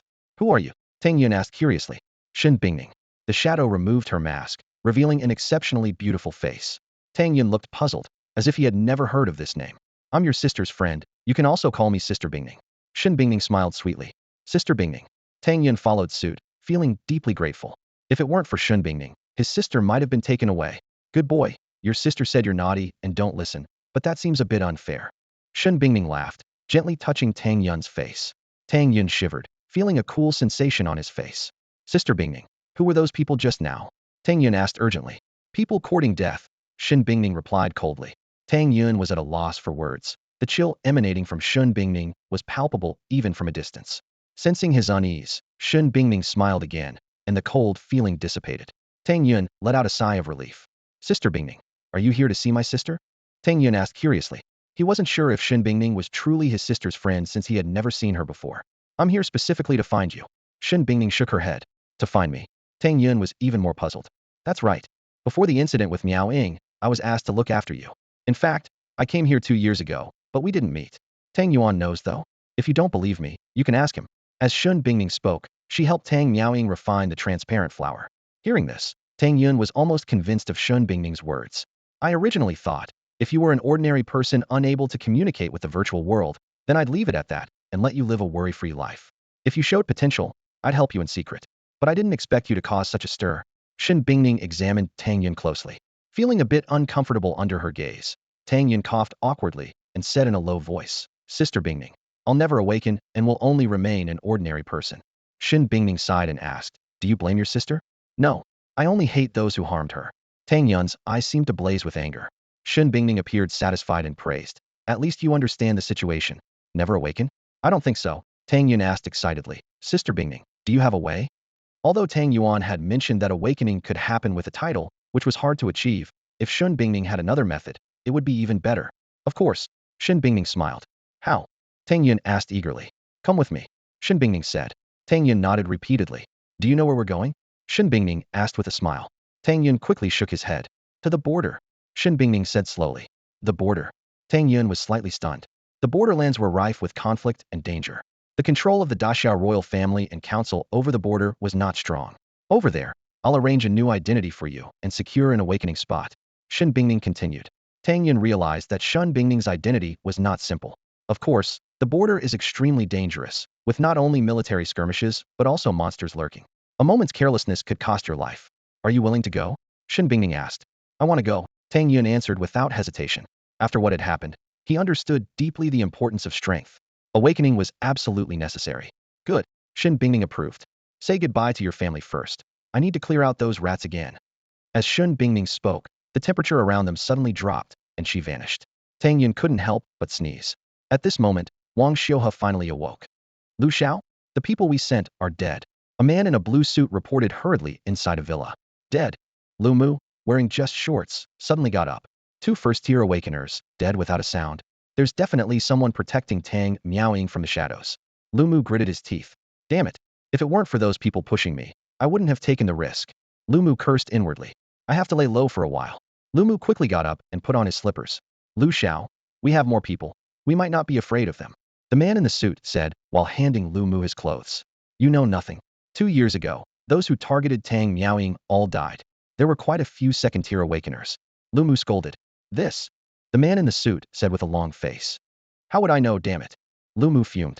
After getting dressed, Lu Mu was about to make a run for it. But soon a chill descended, and both of them were turned into ice sculptures without any chance to fight back. They were found frozen to death the next day. Xiaoyan, did the doctor come by just now? How is your sister doing? Wang Xiuhe woke up groggily, hearing some noise, and couldn't help but worry. Tang Yun immediately replied. Sister is doing well. The medicine has been fully absorbed. Hearing this, a look of relief appeared on Wang Xiuhe's weary face. She's really much better. That's great. She felt a sense of comfort seeing Tang Miaoying's rosy complexion. Mom, why don't you sleep a bit more? I'll stay with sister, Tang Yun suggested, feeling a bit melancholic and wanting to persuade her to rest. However, Wang Xiuhe shook her head. No, I don't want to sleep. You go rest. I'll stay with her a little longer. Knowing he couldn't convince her otherwise, Tang Yun nodded silently. Inside the hospital room, Tang Yun calmed his mind and re-entered the virtual realm. He thought to himself that the endless mode could still be improved. So, he headed towards the heavenly ladder. The crowd was amazed to see him. Is he challenging the ladder again? Hadn't he already reached the 40th level? Could he be aiming to break the record? Eyes filled with admiration followed Tang Yun's figure. Without hesitation, Tang Yun stepped onto the heavenly ladder, moving even faster this time. To others, the 31st level seemed as difficult as climbing to the sky, but Tang Yun passed it in seconds. It was only after the 36th level that he took a bit more time. After the 40th level, he entered the endless mode once again. Facing 10 opponents, he was at ease this time. Whoosh. Various skills launched at him, but with a spatial leap, he effortlessly took down one opponent. As the reinforcements and the other 9 charged at him, he unleashed a combo of Polar Star Flash, Magic Binding, and Fire Snake Dance, taking out 2 more. When the others attacked, Tang Yun raised his bone shield. Now, the bone shield could withstand tens of thousands of damage. Even so, he couldn't completely block the attacks from all directions. Fortunately, his health was ample, losing only a few thousand points. After a fierce battle, Tang Yun's mana rapidly depleted, and his health dropped significantly, but the rewards were substantial, as all 10 opponents were defeated. In the endless space, 10 more opponents appeared out of thin air. This time, there were 20, raising the difficulty another notch. Using spatial leaps and various skills, Tang Yun quickly took down 2 opponents, but facing simultaneous attacks from 20, he had almost no room to dodge. Ultimately, he managed to take down 3 more before being unable to continue fighting. It's worth noting that each guardian in this endless mode was a top-tier talent. To face 10, even 20 opponents was an extraordinary feat. 9 elite points for further training. After 9 rounds of physical training, his physique improvement reached 100. Monsters dropped more attributes, with health coefficient 200, physique 50, strength 10, intelligence 10, spirit 5, speed 1 millisecond, and physique growth 2. With these enhancements, Tang Yun challenged the heavenly ladder again. This time, he defeated 18 endless guardians. After multiple challenges, he ultimately managed to defeat 22 opponents, reaching his limit. Continuing further would undoubtedly be a waste of time. After 7 training sessions, his improvements started to diminish. The training room improved his physique by 50, with drops of health coefficient 100, physique 30, strength 6, intelligence 3, spirit 1, and physique growth 2. It was time to embark on the breakthrough quest. Remembering that old drunkard from before, Tang Yun felt eager to test the improvements he had made over this period. Tang Yun, known by the nickname Feng Yun, has a reputation that matches his name. His current level is 101, with a breakthrough health value of 757,900 and a physique of 1,100. His recovery rate is 6.1 per second. Thanks to his cultivation technique, his mana is at 24,450, his mental attribute is 150, and his recovery rate is also 6 per second. His physical attack power is 9,362, with a strength attribute of 31. His equipment boosts his cultivation and magic attacks to 5,500 and 550, respectively. In terms of defense, Tang Yun's physical defense stands at 2,756, with a physique of 4. His equipment adds 400 to his cultivation defense and 40 to his magic defense, with a mental attribute of 652. His equipment also enhances his cultivation and strength, boosting his intelligence, physique, mental attributes, and speed. Tang Yun walked confidently down the street and saw the old drunkard lying on the ground, drooling. He approached and greeted him. "Hello, old man." The drunkard, waving his arms in a drunken haze, replied, go away, I want a drink." With no other choice, Tang Yun spent 200 copper coins to buy a sobriety pill, mixed it with water, and gave it to the old drunkard. The old drunkard opened his eyes drowsily. "Oh, it's you, young one." Tang Yun told him he was about to undertake the breakthrough trial. The old drunkard nodded, seemingly more alert. Very good. Such a big improvement in such a short time. I guess you're going for the hell trial." Tang Yun nodded firmly. That's right. He was confident about the hell trial, having already reached the top of the ladder, fully capable of handling the challenge. The old drunkard continued. "At the 40th floor of the ladder, you have another choice." Tang Yun asked curiously, "What choice?" The old drunkard's eyes showed a hint of melancholy. "The nightmare trial." Tang Yun was slightly surprised, thinking to himself that the old drunkard had mentioned 4 levels of breakthrough tasks before, and now there was an additional trial. The old drunkard's voice was persuasive. "The nightmare trial. You only have 1 chance. Not just you. The entire training camp only has 1 chance. Once you choose it, whether you succeed or not, no one will enter the trial from me again, and the entire training camp will slowly dissolve." Only 1 chance. Tang Yun pondered, understanding this was an exceptionally precious task, a challenge that was also an opportunity he couldn't pass up. "I choose the nightmare trial," he said slowly. The old drunkard suddenly became spirited, and with a flick of his finger, Tang Yun felt a burning sensation on his forehead, followed by the formation of a gourd mark. The old drunkard informed him, "From now on, you can enter the nightmare trial anytime. Oh, by the way, once you start the trial, unless you succeed, you'll be trapped in it forever until death. Say your goodbyes well, leave no regrets." The old drunkard laughed heartily. Tang Yun wanted to say something, but he watched as the old man's body gradually faded away, eventually disappearing from the training camp as if he had never been there. Damn that Lao Deng. He tricked me. Tang Yun gritted his teeth. But on second thought, even if he had been warned in advance, he would probably still choose the nightmare level trial. A nightmare trial is nothing. It won't stop me. Tang Yun was resolute. The task to break through usually takes quite some time, and time is a bit tight now, so he decided to head to the novice village first. After pondering for a moment, Tang Yun used the teleportation array from the training camp to return to the novice village. At the village entrance, Ma the butcher was still busy, and in the corner, someone was squatting with a troubled expression. Boss, where are you? Don't stand me up. Bai Shou Qi Jia muttered to himself. Tang Yun approached and asked with a smile, have you gathered all the materials? You finally came, boss. Bai Shou Qi Jia responded excitedly, and then displayed a pile of materials in front of Tang Yun, all of which he needed. Not bad. Here's your money. Tang Yun smiled, handing over dozens of silver coins. Returning to the novice village was naturally to complete unfinished tasks, even though this task seemed insignificant to him now. Thank you, boss. Bai Shou Qi Jia said excitedly, having put in quite an effort to gather these materials. If Tang Yun hadn't come, he would have lost thousands of xia currency. It's what I should do. Tang Yun waved his hand and walked towards Ma the butcher. Lord Feng Yun, you finally arrived. The village chief's banquet is about to start. Have you collected the materials I needed? Ma the butcher asked hurriedly. Yes, I've gathered them all, Tang Yun replied, handing over the materials and finally completing the task. Great. Ma the butcher beamed with joy. The task reward was a gold coin. Though it meant little to him now, a few days ago, it would have been a fortune. Lord Feng Yun, are you planning to attend the village chief's banquet? Ma the butcher asked again. I'm not going. Tang Yun shook his head. Attending the banquet probably involved other tasks, but ordinary tasks no longer interested him. Next, he was set to break through and leave the novice village. Jiangbei First Hospital.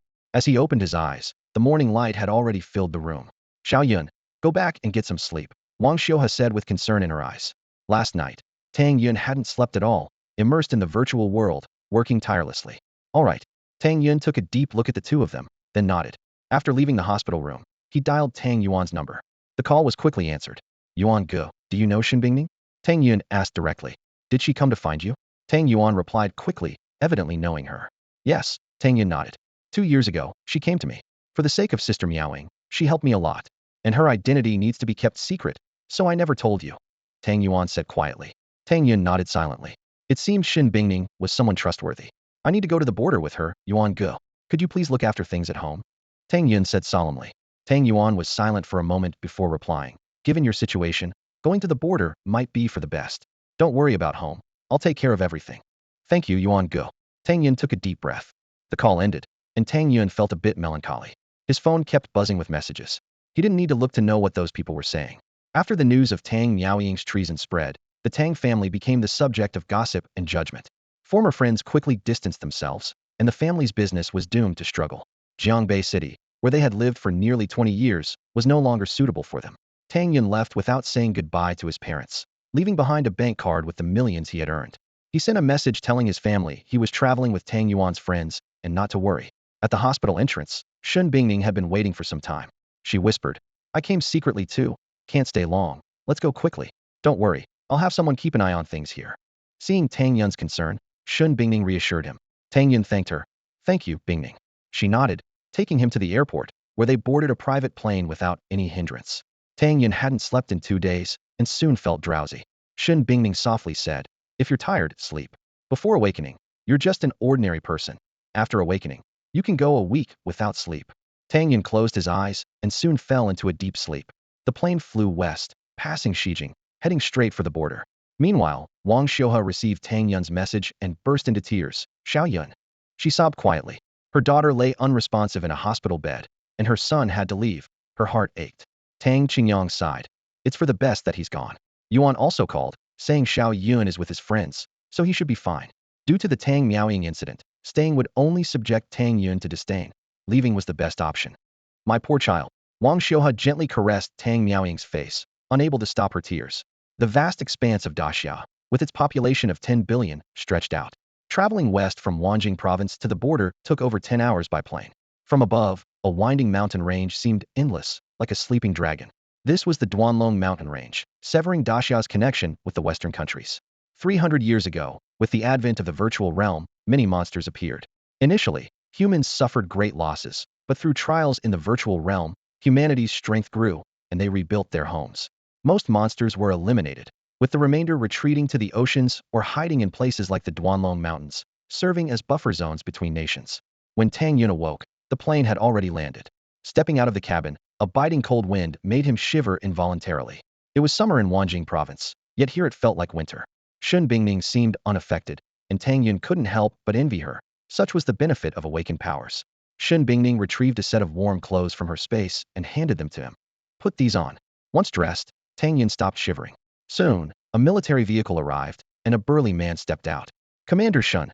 The burly man greeted respectfully. Shin Bingning responded coolly. He turned to Tang Yun and asked, "And who is this?" Shin Bingning replied, "This is my cousin Shun Yi. He's been a bit mischievous, so I brought him for some training. I'll leave him with you." "Ah, so it's young Shun. Don't worry, Commander Shun. I'll take good care of him," the burly man assured, patting his chest. Shin Bingning turned to Tang Yun. "Shin Yi, you'll be with Li Zhao from now on." Tang Yun understood that from today, he would be assuming the identity of Shun Yi. "Got it, Bingning," he nodded obediently.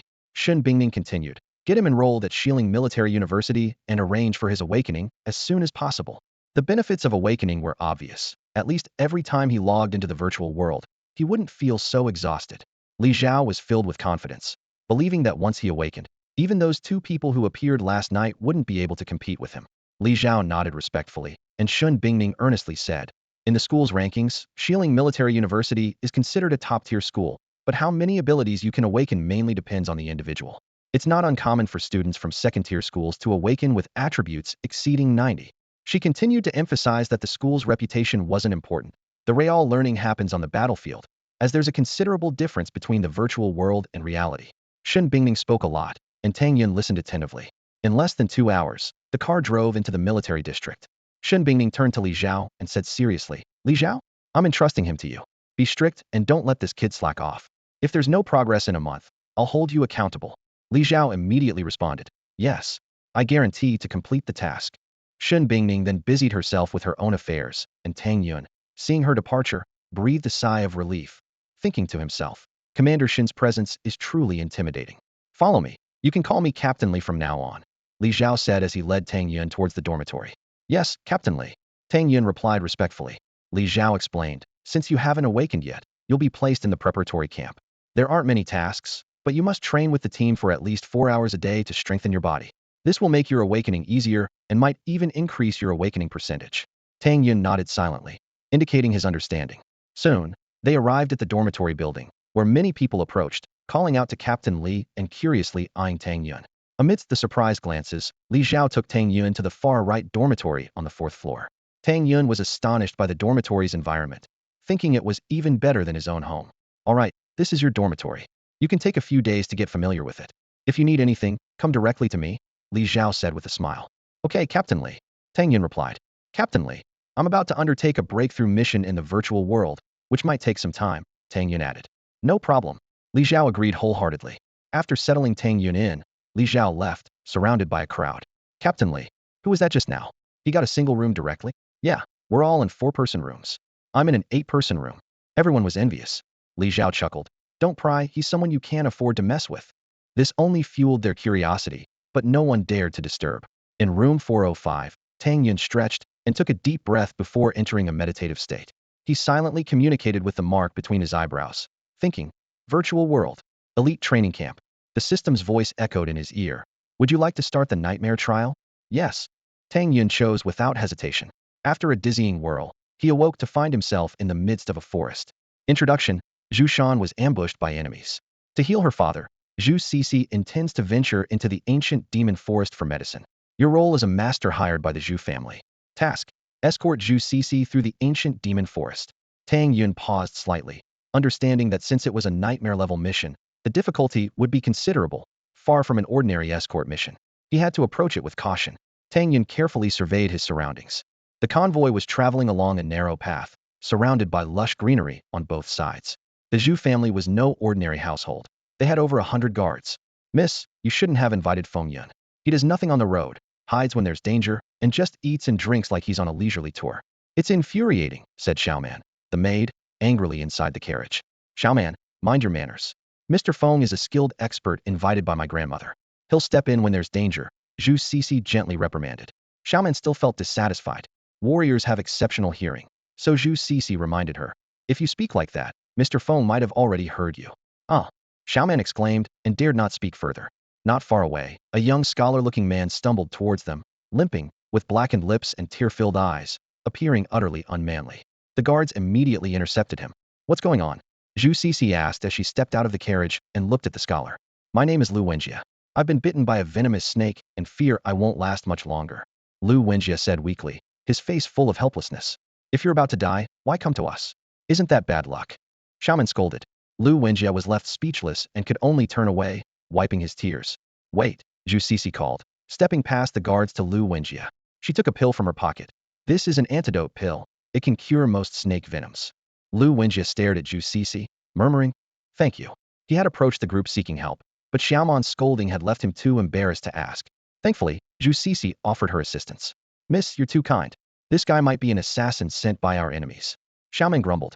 Apart from her own mistress, she now saw everyone as a potential threat. No, no, I'm not an assassin. I just wanted to gather herbs on the ancient magic forest path, but was bitten by a snake halfway. Lu Wenjie explained, deeply embarrassed. There's no need to blame yourself, Mr. Lu. This place is full of venomous snakes, and being bitten is quite common. We are also heading to the ancient magic forest path. If you don't mind, you can join us. Zhu Sisi smiled. Oh, I don't mind at all, Lu Wenjie quickly replied. Miss, do you have any clean water? I lost my belongings in the chaos, and this pill is too bitter to swallow without it, Lu Wenjie said, his voice trailing off. Xiaoman, dissatisfied, remarked, crying and afraid to take medicine. Are you even a man? Lu Wenjie remained silent. Zhu Sisi rebuked Xiaoman, then handed her gourd to Lu Wenjie. Gratefully, he took the pill with a drink, his face showing the bitterness of the taste. Soon, Lu Wenjie was helped onto the carriage. Zhu Sisi approached Tang Yun respectfully and said, Mr. Feng, I took the liberty of allowing Mr. Lu to join us.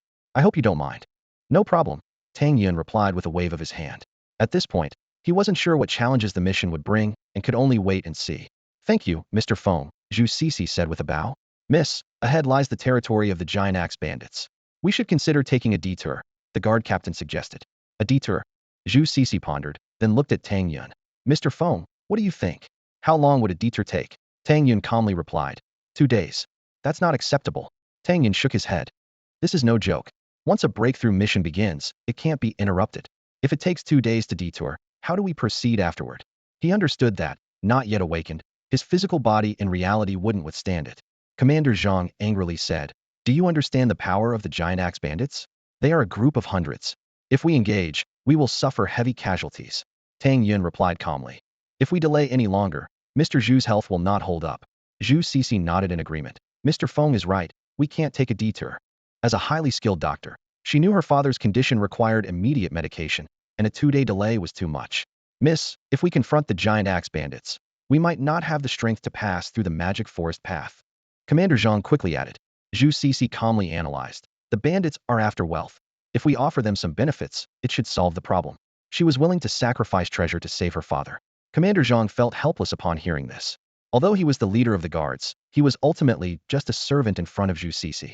Tang Yun and Zhu Sisi agreed to continue forward, deciding to deal with the giant axe bandits first to reach the magic forest path directly. Meanwhile, at the back of the group, a few guards whispered among themselves. Why is this breakthrough mission so hard? That guy named Feng and the other named Zhang don't seem simple. If we kill Zhu Sisi in front of them, we'd surely be killed instantly. Player 1 said. Yeah, this is too difficult. Over 100 guards, and there are only 5 of us. How can we complete this? Player 2 said with a worried face. Advanced team missions are certainly not easy, but it's not entirely hopeless, Player 3 pondered. What do you suggest? The others looked at him. Player 3 smiled and said, They just mentioned they would soon encounter the bandits. There will definitely be chaos then, and we can take the opportunity to kill Zhu Sisi. Player 4 countered. No, we could drag things out, or even ally with the bandits, which gives us a huge advantage. But have you considered that the advanced mission might not be that simple? Everyone agreed. I suspect the bandits are not a match for the guards. If we act rashly, we'll surely suffer. Player 4 continued to analyze. The others nodded in agreement. So what do you suggest we do? Player 5 was at a loss. A glint of insight appeared in Player 4's eyes. It's clear that Feng and Zhang don't get along. They are the strongest in the team. If we sow discord between them, we might have a chance with the bandits. The group perked up at the idea. Player 4's strategy was similar to Player 3's, both aiming to kill during the chaos, but adding an element of sowing discord increased their chances. With this plan in mind, they quickly set it into motion. Tang Yun was contemplating the mission's challenges, but with limited clues, he felt powerless. Mr. Feng. Suddenly, a guard quietly approached him. Tang Yun raised an eyebrow. The guard cautiously said, Mr. Feng, Commander Zhang has been displeased with you for a while. I've heard that during the bandits' attack, he plans to kill you. Tang Yun glanced at Commander Zhang, who was watching him with eyes full of disdain. Tang Yun understood that in Commander Zhang's view, he was an outsider who had gained Zhu Sisi's trust, threatening his position. It seems this is one of the mission's challenges, Tang Yun thought to himself. All right, I understand. You may go, he told the guard. The guard quietly withdrew. Not long after, a strange cry suddenly echoed. The bandits emerged from the mountains, surrounding them, and creating an instant tension. The three leaders, each wielding a massive axe, looked imposing. In this critical moment, Zhu Cixi showed no fear and spoke in a clear voice. I, Zhu Cixi of the Zhu family, am willing to offer 1,000 gold coins to pass through. 1,000 gold coins. This was a considerable sum, but the scar-faced leader coldly replied. Today, we want both the money and the people. His voice was thunderous, echoed by the shouts of the bandits, exuding a chilling, murderous intent. Miss, it's clear these people are being directed by someone. Commander Zhang immediately said. He understood that typical bandits were only after money, and 1,000 gold coins was no small amount. Just for passage, the bandits were taking such risks, indicating there were greater interests at play. Zhu Cixi urgently said, Mr. Feng, Commander Zhang, I need your help. Commander Zhang responded immediately, and Tang Yun nodded slightly. Soon, the bandits and the guards were locked in fierce combat. The Zhu family's guards were formidable, but the bandits were numerous and equally strong, especially the three leaders who seemed unstoppable. Mr. Feng, are you going to act or wait until all our people are dead? Commander Zhang shouted anxiously. Tang Yun responded with a cold laugh. They're your people, not mine. If they die, they die. If you're not worried, why should I be? He was only responsible for escorting Zhu Cixi. The others were none of his concern. Kill. The scar-faced leader swung his axe, instantly killing one, boosting the bandits' morale as the guards suffered heavy losses, losing a third of their strength. Commander Zhang roared in anger and charged forward, knowing they couldn't wait any longer. All right, Feng, take him down. 5 players anxiously awaited. However, Tang Yun remained motionless, seemingly with no intention of acting. Damn, is Feng out of his mind? Player 4 cursed angrily. Player 3 wondered, could this guy be all talk and no action?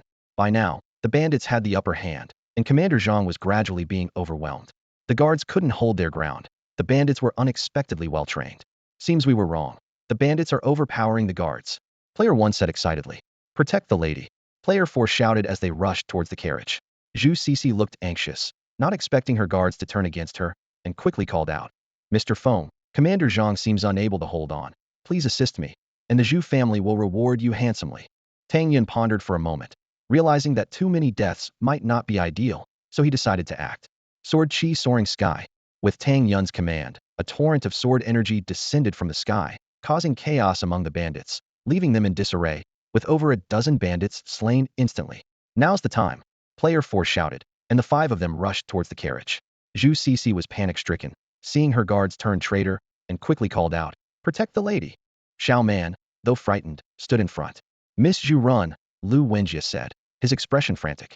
Commander Zhang turned back and saw the 5 advancing towards Zhu Cixi, his eyes filled with rage, but he was injured by 3 others. As Zhu Cixi was about to become a victim, Tang Yun appeared out of nowhere. With one swift sword strike, he killed the first 2, followed by a series of sword moves that instantly took down 3 more. Everyone was left stunned. How is this possible? Commander Zhang was utterly shocked. Who is this person? The 3 leaders were also wide-eyed. Mr. Feng is so powerful. I misunderstood him before, Xiao Man exclaimed in surprise. Mr. Feng's strength is truly unexpected. Zhu Cixi also felt astonished. The 5 players being killed meant their mission had failed. That Feng guy is ruthless. It must be a spatial skill. How can we complete our mission with him around? This difficulty level is off. We failed the mission but didn't lose levels. There must be some sort of compensation. Something's wrong with this mission. Let's just switch tasks. The 5 gathered to discuss. Typically, dying during a rank-breaking mission would result in level loss and a period of weakness, meaning they'd have to train again to break through. However, this time was different. The penalty was waived, allowing them to trigger other rank-breaking missions. Boss, what do we do now? The second leader asked quietly. Let's go for it. The main leader gritted his teeth and said. Bang. Commander Zhang was sent flying again. Polar star flash. Tang Yun transformed into a phantom, instantly charging behind the 3 of them. With over 100,000 damage output, the 3 couldn't withstand it, and their health dropped to 0. With a casual sword strike, he finished them off completely. Amazing. Mr. Feng is incredibly strong. These scoundrels are no match for him. The crowd cheered. With all 3 leaders dead, the remaining bandits fled in panic. Mr. Feng, I was wrong before, please forgive me, Commander Zhang said, ashamed. No problem, let's move on. Tang Yun waved his hand, eager to complete the task quickly. Many members of the escort team were injured, but they recovered quickly after Zhu Cixi provided some medicine. After passing through the hideout of the giant axe bandit group, they soon arrived at the ancient demon forest path. It was rumored to be filled with treasures, but also overrun with monsters, including a terrifying great demon. None who had seen the demon lived to tell the tale. Along the vast ancient path, towering trees stood like guardians, and the cries of strange birds echoed among the branches. In the dense forest, the silhouettes of exotic beasts occasionally flickered. Miss, up ahead is the ancient demon forest path, Commander Zhang said respectfully. All right, everyone be careful. Zhu Cixi had already disembarked from the carriage and followed the group into the path. Roar. Occasionally, monsters bared their teeth, but strangely, they did not advance. Miss Zhu, I feel something's off here. Perhaps we should stop and let Mr. Feng retrieve the medicine, Lu Wenjie suggested, trembling. No, I must fetch this medicine myself. Zhu Cixi shook her head. Tang Yun glanced at Lu Wenjie, who responded with a sheepish smile, seemingly unaware of Tang Yun's dissatisfaction. After all, his mission was to escort Zhu Cixi through the ancient demon forest path. Staying outside would mean the task was incomplete. As the group pressed on, the number of monsters increased, yet despite their fierce appearances, they never attacked. This bizarre situation left everyone puzzled. Tang Yun stayed vigilant. Unknowingly, they reached the end of the path. At the end, two towering peaks stood, with a giant ancient tree connecting them. Countless vines spread rapidly from the tree, quickly ensnaring many people. The surrounding monsters fled in all directions. How dare you disturb the slumber of the Lord of the Dark Source? A commanding voice echoed in everyone's mind, as though it emerged from an abyss. The ancient tree in the center suddenly came to life, bearing a massive human face.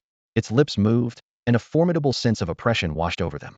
This was the Dark Source ancient tree, a Lord-level boss with 10 health points, 1 million physical defense, 5,000 magic defense, and the power of a 7,000 level Lord boss. Tang Yun was shaken. The strength of this Lord boss was beyond his imagination, and ordinary players stood no chance against it. What a massive creature. Is this the great demon of the Dark Forest path? It's terrifying. Can we really defeat it? The crowd exclaimed in shock, feeling utterly powerless against the Dark Source ancient tree. Lu Wenjie hurriedly pulled Zhu Cixi, anxiously saying, Miss Zhu, let's go. No, I need its sap to save my father. Zhu Cixi stubbornly retorted. She turned to Mr. Feng, pleading, You're our only hope. Seeing this, Tang Yun immediately said, Protect Miss Zhu. He fearlessly advanced toward the Dark Source ancient tree. Swish! The Dark Source ancient tree swung its vines at the crowd. Tang Yun barely managed to cut through one with his sword, while the others were in disarray. Xiaoman shouted, Protect the miss. Commander Zhang desperately defended, but could only hold off one vine. Tang Yun cast a mystic ice barrier on Zhu Cixi, then used a spatial leap to charge directly at the Dark Source ancient tree. He cut through the vines, but couldn't harm the tree itself, so he aimed for its core. Tang Yun unleashed a skull ball infused with 3 elements, dealing considerable damage, but the Dark Source ancient tree quickly blocked the attack with its vines. Polar Star Flash. Tang Yun advanced further, dealing nearly 100,000 in skill damage. Roar. The Dark Source ancient tree bellowed in anger, sending a barrage of vines at Tang Yun. Using Ethereal Step, Tang Yun's speed and agility increased, allowing him to execute sky-splitting 3 strikes, each blow dealing nearly 20,000 damage, causing the Dark Source ancient tree immense pain. Fire Serpent Dance, Sword Chi Soaring. Tang Yun's relentless assault rapidly depleted the Dark Source ancient tree's health, turning its massive body into a living target. Amidst the Dark Source ancient tree's furious roars, dark energy surged, and its vines became tougher and faster. Tang Yun's health was also rapidly decreasing, losing 100 points per second, but he didn't back down, continuing his assault. Finally, the Dark Source ancient tree was slain, its dark energy dissipating, leaving everyone in awe. How is this possible? Lu Wenjie was stunned. Mr. Feng's strength is terrifying. Commander Zhang exclaimed in shock. Zhu Cixi eagerly ran to Tang Yun, holding a container. The divine sap of the ancient tree. My father is saved. Everyone rejoiced, except for Tang Yun, who felt uneasy. Despite killing the Dark Source ancient tree, there was no reward, and everything seemed too easy. Just then, the ground shook violently, and a vine suddenly shot up, aiming straight for Zhu Cixi. Tang Yun, quick on his feet, threw a skull ball. However, the next moment, a large face emerged from the ground, swallowing Zhu Cixi whole. A stronger, thicker Dark Source ancient tree shot up from below. No! Lu Wenjie screamed, while Tang Yun was filled with urgency, but had no time to react. Everything happened so quickly. He used all his skills, managing only to grab Zhu Cixi's sleeve. But ultimately, she was consumed by the Dark Source ancient tree. What was happening? 2 Lord Bosses? Tang Yun was full of questions. In the next instant, the surrounding space began to collapse rapidly. Miss, you should never have invited that Feng Yun. Looking at the familiar surroundings, Tang Yun was momentarily stunned. It seemed everything was an illusion. He instantly realized what was happening. In front of him, the guard team was still there, and Zhu Cixi was sitting in the carriage, everything had returned to the starting point. He had started to suspect something was amiss when there was no reward for killing the bandits. His talent was supposed to ensure a 100 drop rate, so he should have at least gotten some coins.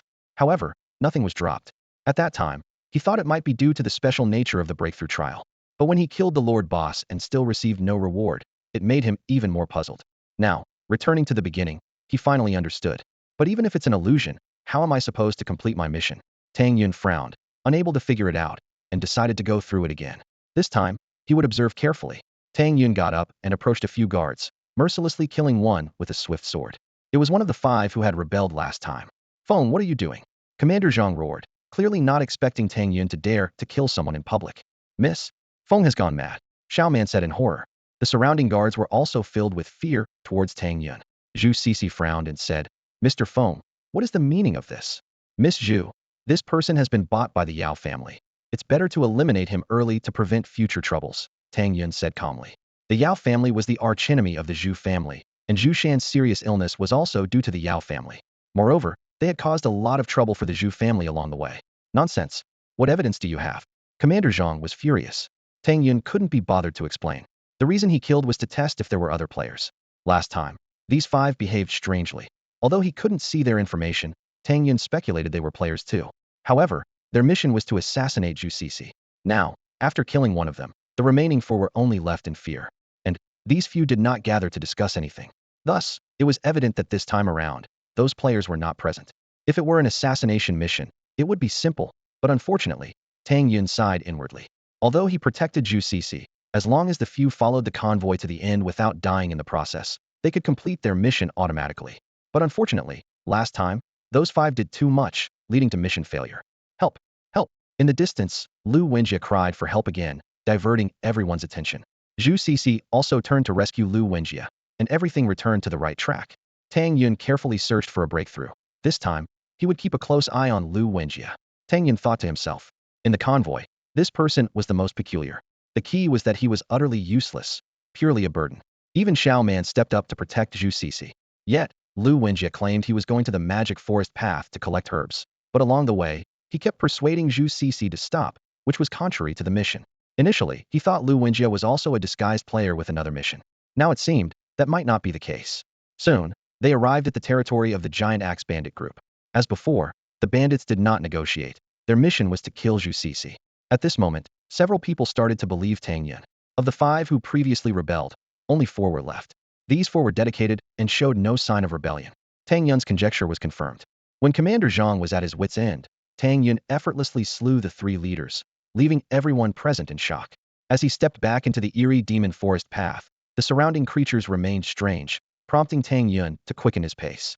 At the path's end, the ancient demon tree began to awaken, startling Tang Yun as he realized his attributes had improved. This was not the same tree he had defeated before. It was stronger, with a staggering health of 1.5 million. Tang Yun was puzzled, as everything should have reset, and the boss should remain unchanged. But there was no time to ponder as the ancient demon tree attacked, and Tang Yun engaged in battle once more. This time, he exerted even more effort to finally bring it down. Observing the situation, Zhu Cixi wanted to step forward to retrieve the medicine. Tang Yun shouted, "Don't come over." Zhu Cixi stopped immediately, saying, "Mr. Feng, let me get it for you." Tang Yun firmly replied, "No, the medicine is only effective if I retrieve it myself." Zhu Cixi shook her head, and Tang Yun frowned slightly, realizing that Zhu Cixi must reach the path's end. Tang Yun cautioned, "Miss Zhu, it's too dangerous." Lu Wenjie grabbed her, his face full of fear. Zhu Cixi shook her head slightly, and continued forward resolutely. Tang Yun followed closely, remaining highly alert. Fortunately, the second boss did not appear, and Zhu Cixi successfully obtained the medicine, bringing joy to everyone. "Watch out," Lu Wenjie shouted, as Tang Yun sensed trouble. In the next moment, a giant face reappeared, swallowing the 2 with lightning speed. Tang Yun made a crucial move, but it was ineffective. The giant face seemed invincible. All his skills failed. Tang Yun thought to himself, "Miss, you shouldn't have." When he opened his eyes again, he was back at the starting point, with a new theory forming in his mind. Lu Wenjie ran over in a panic, shouting, "Help, help." Just as Zhu Cixi was about to speak, a flash of a sword appeared, and Lu Wenjie was cut in half, leaving everyone stunned, staring at Tang Yun. Then, the world in Tang Yun's eyes began to collapse, and amidst the chaos, he awoke again. It was indeed this person. Tang Yun realized instantly. Although the mission was to escort Zhu Cixi, It was clear that Lu Wenjie was the key. If he died, the mission would restart. On the fourth attempt, Lu Wenjie cried for help, but Tang Yun did not intervene. Zhu Cixi once again held him back. The bandit gang attacked, and Commander Zhang, along with the three leaders, fell into a disadvantage, with heavy casualties among the guards. Mr. Feng, please help us. The Zhu family will reward you handsomely. Zhu Cixi pleaded anxiously. Tang Yun remained unmoved, saying, Miss Zhu, don't worry. Xiaoman angrily exclaimed, why aren't you doing anything, Feng? You're deceiving my lady. Despite the life-or-death situation, Tang Yun showed no intention of acting, infuriating Xiaoman. As Tang Yun watched coldly, Commander Zhang met a tragic end, and the guards were slaughtered by the bandit gang. The head bandit glanced at Tang Yun but ignored him, ordering, kill. Xiaoman fought fiercely but died at the hands of the bandits. Only Zhu Cixi and Lu Wenjie remained in the carriage. Just as Zhu Cixi was about to become a victim, the sky changed suddenly. A thunderclap sounded, and all the bandits perished under divine retribution. As expected, Tang Yun's eyes sparkled with understanding, as if he had discovered the secret to getting through. What's going on? Zhu Cixi exclaimed. Lu Wenjie, on the other hand, excitedly said, it must be heaven's intervention. Is that so? Zhu Cixi appeared puzzled but quickly turned to question. Mr. Feng, why didn't you make a move earlier? Because I was verifying something. Tang Yun replied calmly. Verifying what? Zhu Cixi asked curiously. Whether this is a dream. Tang Yun said with a smile. A dream? The two looked at each other in confusion. Yes, everything here is a dream. Tang Yun looked at Lu Wenjie. Impossible. Zhu Cixi clearly didn't believe it. Where is there such a real dream? Mr. Feng, you can't be serious. Lu Wenjie shook his head repeatedly.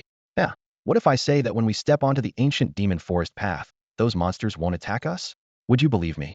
Tang Yun asked with a smile. Absolutely impossible. Those monsters are fiercer than bandits. How could they not kill us? Lu Wenjie immediately refuted. Mr. Feng, your words are truly unbelievable, Zhu Cixi said with a frown, now doubting Tang Yun. In that case, why not go and see for yourselves? Tang Yun suggested with a smile. Despite their doubts, the two followed along. As they stepped onto the ancient demon forest path again, several monsters bared their teeth. Without any guards around, Lu Wenjie's legs turned to jelly. Miss Zhu, maybe we should just leave, Lu Wenjie stammered. Zhu Cixi hesitated. Although eager to get the medicine, she knew it was a life-or-death situation without protection. Tang Yun's reluctance to act frustrated her. As I said, in a dream, everything is an illusion. Keep walking, and you'll reach the end of the path where your medicine is. Tang Yun's voice, like a spell, was tempting. Surprisingly, Zhu Cixi took a step forward. Despite the increasing number of monsters, none attacked. Lu Wenjie then mustered the courage to follow. Could Mr. Feng be telling the truth? Zhu Cixi began to waver. Before long, the three reached the end of the path, where the majestic ancient demon tree stood. Seeing the tree awaken, Lu Wenjie collapsed to the ground, unable to move. It's not a dream, not a dream. Miss Zhu, let's get out of here. Lu Wenjie cried. Mr. Feng, what should we do now? Zhu Cixi ignored him and looked at Tang Yun instead. Everything is fake. Just go ahead and take the medicine. There's nothing to fear, Tang Yun assured. I'll do it myself, Zhu Cixi volunteered, glancing at Lu Wenjie. No, both of you must go together, Tang Yun insisted. If Zhu Cixi takes the medicine alone, she'll surely die. Mr. Lu, since that's the case, why don't you come with me to get the medicine? What just happened is unbelievable. Mr. Feng is probably right, Zhu Cixi suggested. I. Lu Wenjie wanted to refuse, but seeing Zhu Cixi's pleading expression, he couldn't bear it and finally stepped forward. Hand in hand, the two moved forward, with Tang Yun watching expectantly. They're about to make it. Swish. A vine lashed out, but Tang Yun ignored it. Ugh. The vine pierced through him, costing thousands of points of health. What? Tang Yun was taken aback, turning to look at Lu Wenjie, who was terrified. It's fake. Everything you said is fake. Run. Lu Wenjie pulled Zhu Cixi, trying to escape, but tripped. He scrambled to his feet, shouting, Miss Zhu, run. Zhu Cixi stood still, shaking her head. Damn it. This guy is such a coward. Tang Yun couldn't help but silently criticize Lu Wenjie as he watched his behavior. Before he could finish the thought, a monstrous face suddenly appeared and devoured them both in an instant. This was the 5th time he had woken up. Tang Yun took a deep breath, a glimmer of understanding in his eyes. The experiences from the previous 4 times had gradually revealed a pattern to him. The first time was just a cursory experience. The second time brought initial guesses. The third involved experimental verification, and the fourth, although he found a way to succeed, still ended in failure. But time was running out, and his real-world body could barely hold on much longer. Help! Help! Lu Wenjie stumbled as he ran, terror written all over his face. Just then, Zhu Cixi gracefully stepped down from the carriage, ready to help, but Tang Yun stopped her with a raised hand. Miss Zhu, leave this to me. Tang Yun volunteered, surprising Xiao Man, who exclaimed, "Miss, why has this gentleman suddenly changed his demeanor? He was so lazy the whole way, and now he's taking charge." Unfazed, Tang Yun took a gourd filled with water from his pocket. "This is divine water. Drinking it will restore you immediately." Seeing Lu Wenjia's doubtful expression, Tang Yun raised an eyebrow. "Don't believe me?" As Lu Wenjia hesitated, Tang Yun suddenly acted, unleashing a fierce sword energy, sword Qi Ling Xiao. The surrounding trees fell in unison, neatly sliced.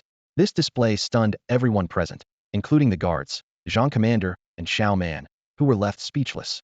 Lu Wenjia hurriedly took the gourd and drank several gulps, the sweet liquid soothing his throat as his injuries healed visibly. Zhu Cixi, witnessing this, couldn't help but praise. "Mr. Feng, such skill. I am impressed. I am of celestial origin. Such minor injuries are nothing," Tang Yun said calmly. "There is an ambush of bandits ahead, targeting Miss Zhu's life, not her wealth." Everyone stepped back. Just as he finished speaking, the giant axe bandit group appeared. Zhu Cixi attempted to bribe them with money, but to no avail. Tang Yun swiftly moved in front of the three leaders and took them down with just 2 moves. The remaining bandits scattered in fear, but Tang Yun shouted, "Trying to escape?" Heavenly thunder. Thunder roared, and all the bandits fell to the ground. As they continued on their journey, Tang Yun's divine abilities repeatedly showcased his prowess. When a massive boulder threatened them, he quickly cast a mysterious ice shield to protect Zhu Cixi and Lu Wenjia, while others were not so fortunate. As they passed through the demon-infested ancient forest path, the monsters dared not approach. "With me here, how dare these little demons act up?" Tang Yun smiled calmly, a faint golden glow emanating from him. After all these events, everyone had already submitted and admired this divine being. At the end of the ancient path, a gigantic demonic tree loomed before the group, its twisted branches like sinister claws stretching outwards. The air was thick with an unsettling aura, making everyone involuntarily tense. Commander Zhang turned respectfully to Tang Yun, his voice filled with reverence. "Mr. Feng, what should we do now?" Ever since witnessing Tang Yun's prowess firsthand, Commander Zhang's attitude had changed dramatically. Not just him, everyone present turned their eyes to Tang Yun, awaiting his instructions. Tang Yun smiled faintly, his gaze like a torch as he surveyed the demonic tree before him, and softly said, "It's all an illusion." Zhu Cixi widened her eyes in surprise, her voice tinged with uncertainty. "An illusion? Mr. Feng, do you mean this great demon is actually an illusion?" Tang Yun chuckled and explained, "This so-called great demon is nothing but a decayed tree disguised in this terrifying form to scare off intruders. In reality, it's not worth a fight." Upon hearing this, everyone exchanged incredulous glances. Zhu Cixi urgently asked, "Mr. Feng, what should I do now?" Tang Yun calmly replied, "Just go ahead and collect the medicine. However, you need to go with Mr. Lu." Zhu Cixi frowned in confusion. "Go together? Why does Lu Wenjia need to come along?" Lu Wenjia was also curious. "Why me?" Tang Yun chuckled softly, leaning in to whisper to Lu Wenjia, "Naturally, to help you win the lattice heart." Lu Wenjia's cheeks instantly turned bright red at these words. Tang Yun knew full well that Lu Wenjia's trip wasn't really about collecting medicine, but rather an excuse to accompany Zhu Cixi. In truth, it was just the antics of a love-struck young man. Lu Wenjia hesitated. "I'm not sure."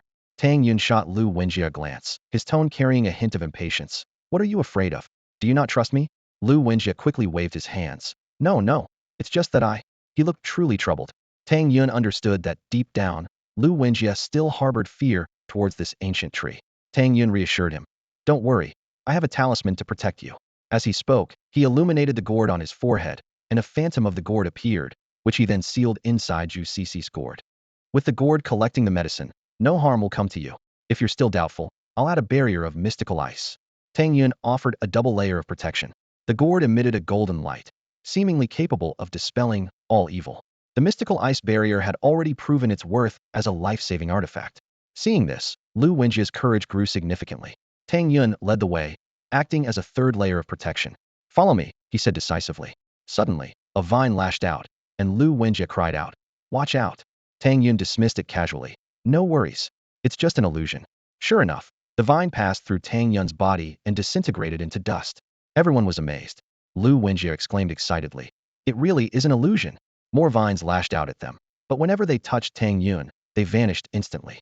The vines attacking Zhu Cixi and Lu Wenjia were securely blocked by the mystical ice barrier. The three of them reached the demonic tree, and with a single sword stroke, Tang Yun dispelled the illusion. The scene changed instantly, revealing a pitch-black ancient tree, no thicker than 2 people could embrace, starkly different from its previous majestic image. Moreover, this ancient tree was as dead as could be. Zhu Cixi and Lu Wenjie exchanged a cautious glance and carefully cut into the ancient tree to collect the medicine.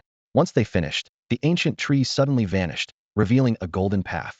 At the end of this path, it led straight to the Zhu residence. Zhu Cixi was overjoyed and thanked the two. "Thank you, Mr. Feng. Mr. Lu." With that, she rushed into the golden light. Lu Wenjie stood there, grinning foolishly, as everything around them seemed to slowly fade away. Tang Yun looked at Lu Wenjie and slowly said, "Old man, I fulfilled your wish." As soon as he spoke, Lu Wenjie began to age rapidly, transforming back into the form of the old drunkard, staring blankly at the gourd in his hand. The old drunkard sighed. "Haha, you really did succeed. The nightmare trial was indeed my own nightmare."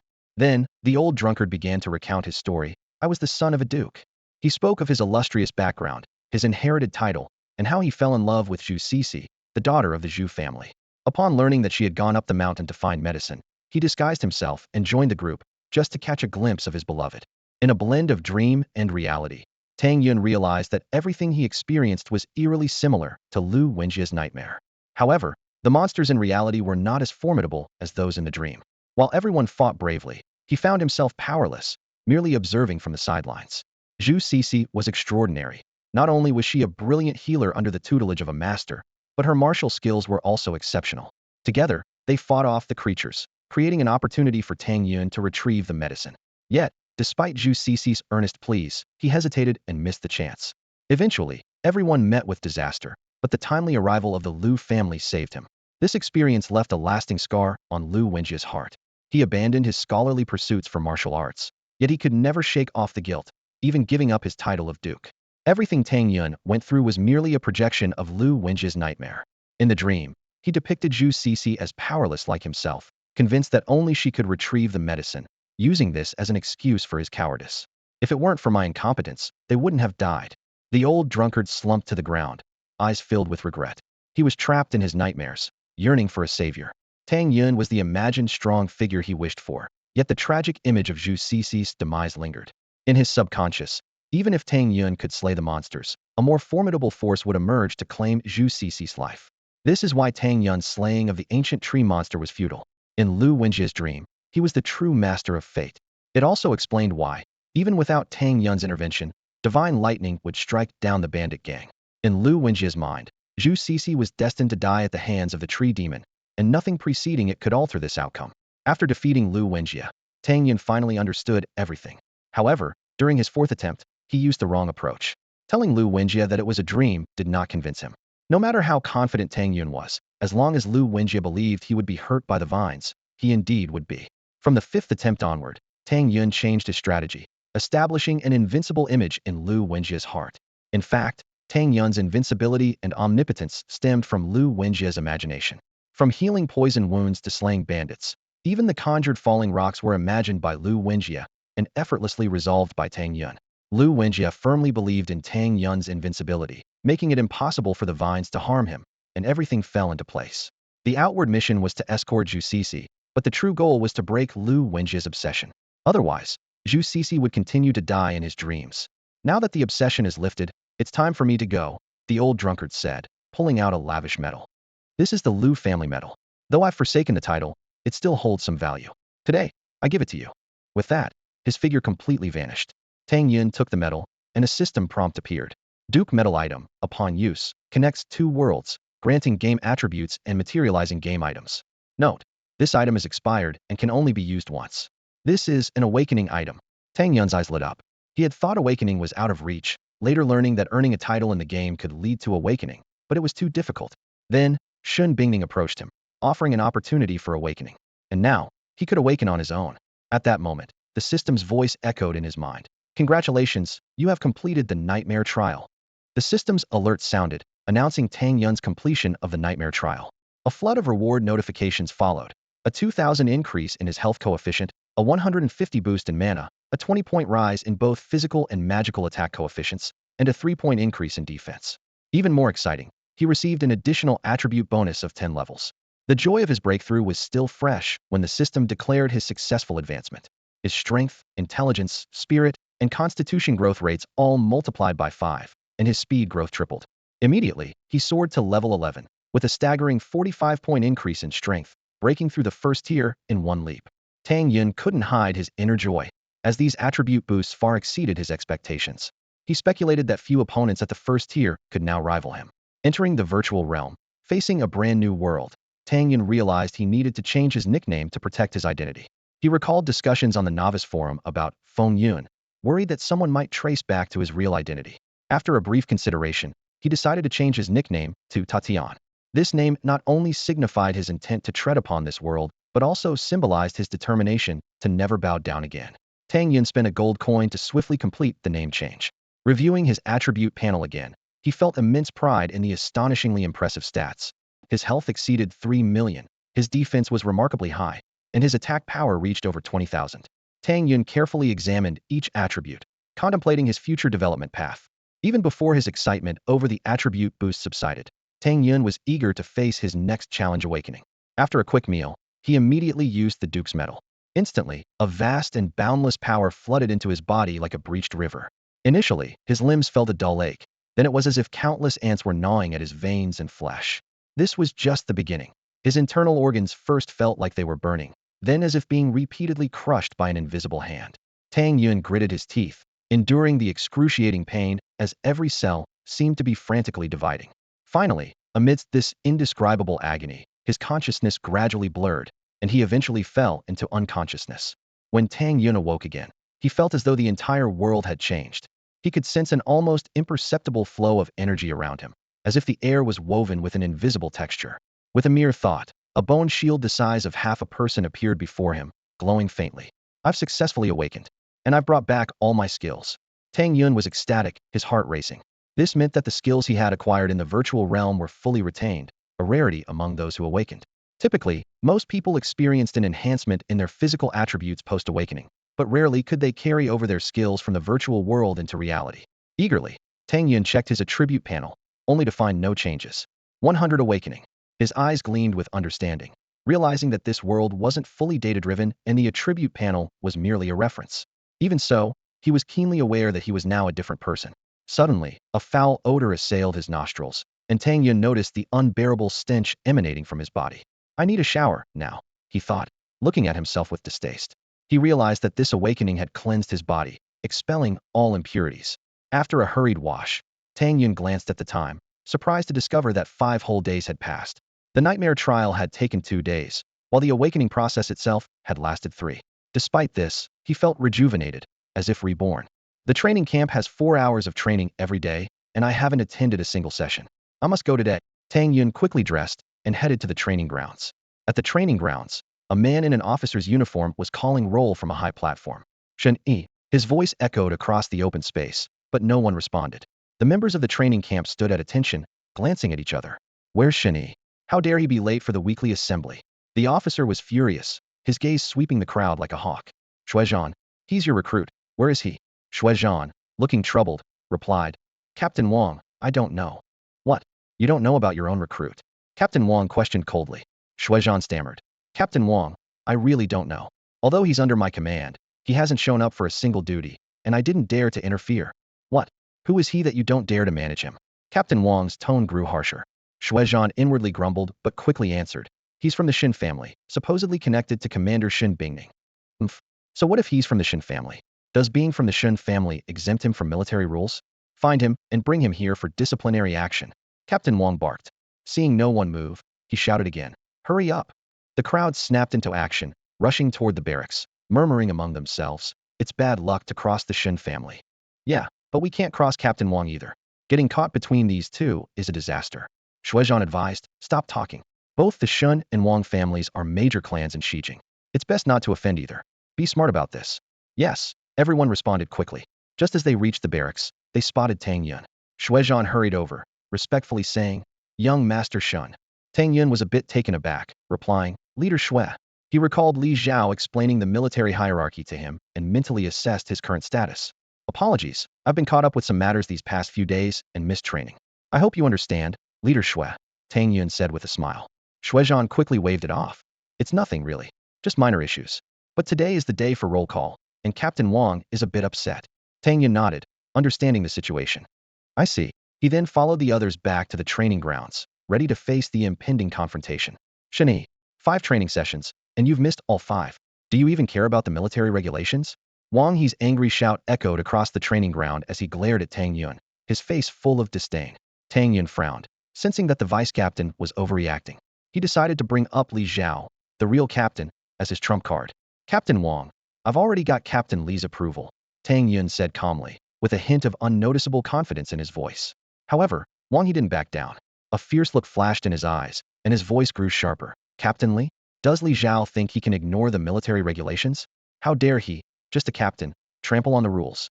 The entire Shieling army is in chaos because of parasites like you.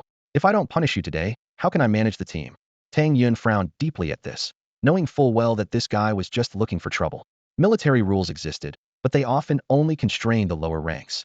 As a member of the prominent Shen family from Shijing, Shun Yi was already following the rules by starting as an ordinary soldier. Vice Captain Wang. Tang Yun spoke coldly, with a tone of disdain. You're just a vice captain. Captain Li hasn't said anything, and you think you're fit to deal with me?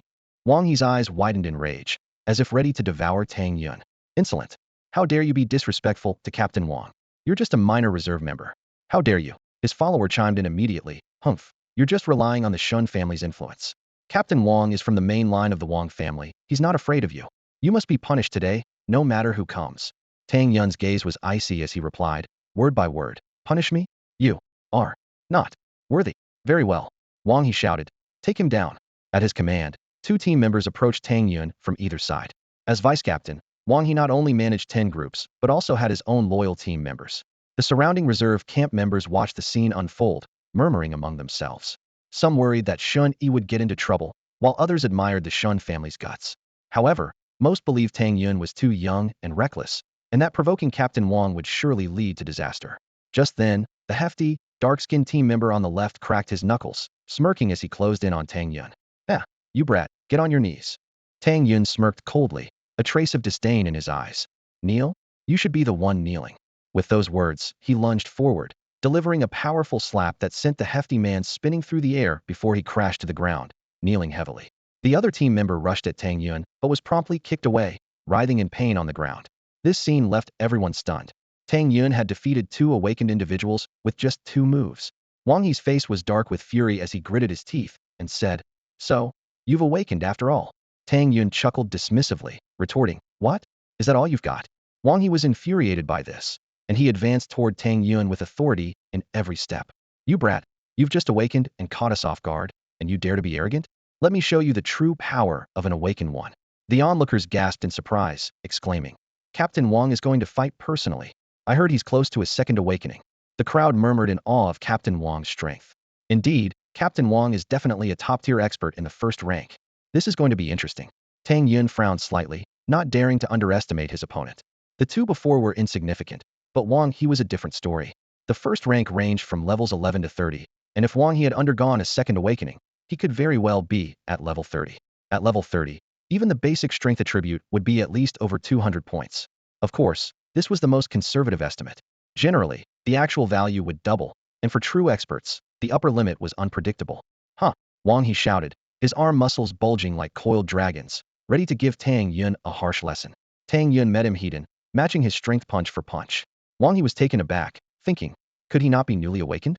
I'm already over level 20, and yet he can match me? Is this it? Not much after all. Tang Yun sneered, thinking the hype around Wang He was exaggerated. You're looking for trouble. Wang Yi's expression darkened with anger. You're just relying on your family's influence, but I'll show you that some things the Shun family can't help with. With that, he charged like a fierce tiger, his moves brutally aggressive. Dragon Tiger Smash. Misty Step. Naturally, Tang Yun wouldn't foolishly take the hit. He swiftly used Misty Step, a skill he had mastered to the extreme, dodging the attack with lightning speed. Skull Ball. Boom. Wang He met the Skull Ball with his iron fist, but the outcome was predictable. He staggered back several steps, nearly falling. How is this possible? Shun Yi actually has the upper hand. What's going on? Is Captain Wang holding back? The crowd exclaimed in disbelief. Tang Yun smirked inwardly, thinking, even without equipment, my attack power exceeds 20,000. A single Skull Ball, with its extreme skill level, combined with elemental and mental state enhancements, is far from ordinary. Well, you've successfully angered me. Wang He, now disheveled and grim-faced, couldn't believe he had suffered at Tang Yun's hands. So what if you're angry? Don't take yourself too seriously. Tang Yun scoffed. You're asking for it. Wang He roared in fury. With a shout, a large saber appeared in his hand, and several pieces of equipment materialized on his body. Tang Yun's eyes narrowed. Knowing the difference between having equipment and not was significant. The enhancement from equipment was more pronounced than in any game. The saber's blade was fierce, and Tang Yun used his agility to evade, but Wang He was evidently no slouch either. With the equipment boost, Tang Yun couldn't risk a heating clash. His Duke's Medal had one more chance to manifest an item, but it required gold coins, which he was short of. Bone Shield. Seeing Wang He slash down, Tang Yun quickly summoned a bone shield to defend himself. This Shin Yi is incredibly strong. I wonder how much power he's awakened. If he's newly awakened, how has he manifested so many skills? It seems like he's already used 3 skills. I don't think Captain Wang can take him down. The onlookers marveled. Wang He grew increasingly infuriated, his saber radiating with intense light, slicing through Tang Yun's bone shield. The turtle shell is broken. Let's see what else you've got. Wang He attacked once more. Tang Yun's eyes darkened slightly, secretly invoking the power of space. Magic restraint. Wang He charged forward like a gust of wind, only to be instantly immobilized by an invisible force. He struggled desperately, unable to believe he was completely restrained, as though bound by invisible chains. Tang Yun waved his hands, conjuring a thick fire serpent. The fiery snake roared towards Wang He, its intense heat warping the surrounding air. Damn it! Wang He gritted his teeth, forced to stand his ground, barely managing to raise his blade in defense. The crowd around them erupted in astonishment. What? Captain Wang is trapped. A spatial skill? And a fire skill too? Shin Yi is really something else. No wonder he's from the Shin family. Rage boiled within Wang He, unable to find an outlet. He roared, his muscles tensing until he finally broke free of his restraints. Die. At that moment, Tang Yun flickered into action, using the extreme star flash to teleport behind Wang He, aiming a hand chop at his vulnerable neck. Unfortunately, Wang He wore armor, and the strike didn't land as intended, but it did inflict some damage. Wang He lost all sense of reason, wildly swinging his weapon. Die. Die. Die. He was determined to cut down Tang Yun, but Tang Yun skillfully evaded each lethal attack with agile footwork. Meanwhile, Li Zhao received news elsewhere. What? That Shuizhan. Didn't I leave Shin Yi to him? How could things go wrong? Li Zhao asked hastily. The messenger replied with a troubled expression. Captain Li. Captain Wang intervened, and Leader Shui couldn't do anything. Li Zhao gritted his teeth. That Wang He. He's got some nerve, daring to mess with Shin Yi's people. With that, he dashed off like a whirlwind. When Li Zhao arrived at the training ground, he saw Tang Yun being chased by Wang He. Although Wang He seemed to have the upper hand, Tang Yun was as slippery as a fish, not allowing Wang He any real advantage, and even causing him some trouble. Stop! Li Zhao shouted, his voice commanding the entire scene. Seeing this, Tang Yun quickly took cover behind Li Zhao. Captain Li. Wang He, as if he hadn't heard, continued his frenzied attack. Li Zhao stepped forward to block him. Wang He glared furiously at Tang Yun hiding behind Li Zhao. Li Zhao, who do you think you are to order me around? Get out of my way. I must teach this kid a lesson today. Li Zhao's expression turned icy. Oh really? Who am I, you ask? You'll see. With that, he swung his arm with immense force, knocking Wang He to the ground. The surrounding crowd gasped in shock. So strong. Is this the captain's power? Are you kidding? Captain Li is a second-tier powerhouse. Sure, Captain Li is second-tier, but to actually dare lay hands on Captain Wang, who's from the Wang family. It's clear Captain Li has thrown his lot in with the Shin family. That slap snapped Wang He back to reality. He realized that while Li Zhao's status wasn't as high as his strength was overwhelming. You, Li Zhao? How dare you hit me? Wang He gritted his teeth, feeling a humiliation he'd never experienced before. Unable to deal with a new recruit from the training camp and being publicly reprimanded by Li Zhao, how could he hold his head high in the future? Li Zhao said coldly, ignoring orders from above, insulting superiors, bullying the weak. Don't you deserve to be punished? Wang He retorted. That's Shin Yi. Ignoring military regulations, I was just strictly enforcing them. You're covering for him. You're just as guilty, and I will report this. Do as you please. Li Zhao was unfazed. With Shun Bingning supporting him, he wasn't afraid of Wang He's threats. Fine. Very well, you'll see. Wang He glared at Tang Yun, then left with his men, knowing he couldn't do anything to Tang Yun with Li Zhao present. Li Zhao turned to the crowd. Get back to your tasks. Shin Yi, come with me. Tang Yun obediently followed, and the others lowered their heads and resumed their activities, restoring order to the training ground. After seeing off Wang He, Li Zhao's stern expression gradually softened. He turned to Tang Yun, frowning slightly. Shin Yi, what exactly happened? Tang Yun briefly recounted the events. Li Zhao snorted, a trace of disdain in his eyes. That Wang He, just because he's from the Wang family, thinks he can be arrogant in front of me. You did well not giving him face. He paused suddenly, his gaze sharp on Tang Yun. But you managed to withstand his pressure. Wait a minute. Li Zhao's eyes widened. Have you awakened? Tang Yun nodded calmly. Yes. Li Xiao looked shocked. How is that possible? I just arranged for your awakening slot, and it's not time yet. I gained some opportunities in the game. Tang Yun explained simply. Li Xiao's eyes widened. Opportunities in the game. There's actually such a thing. He looked Tang Yun up and down. Wow. You just awakened and can already contend with Wang He. My goodness. What kind of monster are you? Tang Yun modestly shook his head. Captain Li, you're overpraising me. I'm still not a match for Wang He. Li Xiao was about to say something when the phone suddenly rang. He gestured for Tang Yun to wait, quickly answering the call. Commander Shun. Shin Bingming's calm voice came from the other end. How's the awakening arrangement going? Li Xiao glanced at Tang Yun, somewhat hesitant. It's arranged, but... But what? Shin Bingming's tone carried a hint of displeasure. Li Xiao took a deep breath. Commander Shun. Shun Yi is already awakened. My arrangements are no longer needed. What? Already awakened? Are you serious? Shin Bingming's voice was filled with surprise. Commander Shun, I wouldn't dare lie to you, Li Xiao hastily explained. All right, bring him over, Shin Bingming instructed concisely. Yes, Li Xiao responded. Shortly after, Li Xiao led Tang Yun to Shin Bingming's office area. As they entered, Tang Yun noticed Shin Bingming's slightly fatigued demeanor. Awaken? Shin Bingming asked directly. Tang Yun nodded, conjuring a small flame on his finger as proof. Shin Bingming raised an eyebrow. Truly unexpected. How did you manage it? I completed a breakthrough task and got an item that directly awakened me, Tang Yun explained. Shin Bingming seemed thoughtful. There's actually such a thing. But with your talent, you must have completed the Hell Trial, right? Yes. Tang Yun didn't mention the Nightmare level trial. Hell Trial? Li Xiao exclaimed. Shin Bingming merely nodded, then sternly admonished. Awakening is no trivial matter. You were too reckless. Each awakening is quite painful, and you must be prepared. The stronger the power, the more intense the pain. You're lucky nothing went wrong with such a rash awakening. Tang Yun accepted the advice humbly. I didn't think much of it. He recalled the experience of fainting during awakening and resolved to be better prepared next time. Shin Bingming sighed. All right, as long as you're fine. But since you've awakened, there's no need to stay in the preparatory camp. She turned to Li Xiao. Where do you think he should be placed? Li Xiao glanced at them, suggesting softly. How about starting as a vice captain? Vice captain? Shin Bingming raised an eyebrow. That's a position for top-tier first-rank experts. Tang Yun just awakened. Appointing him as vice captain is somewhat against the rules. She paused.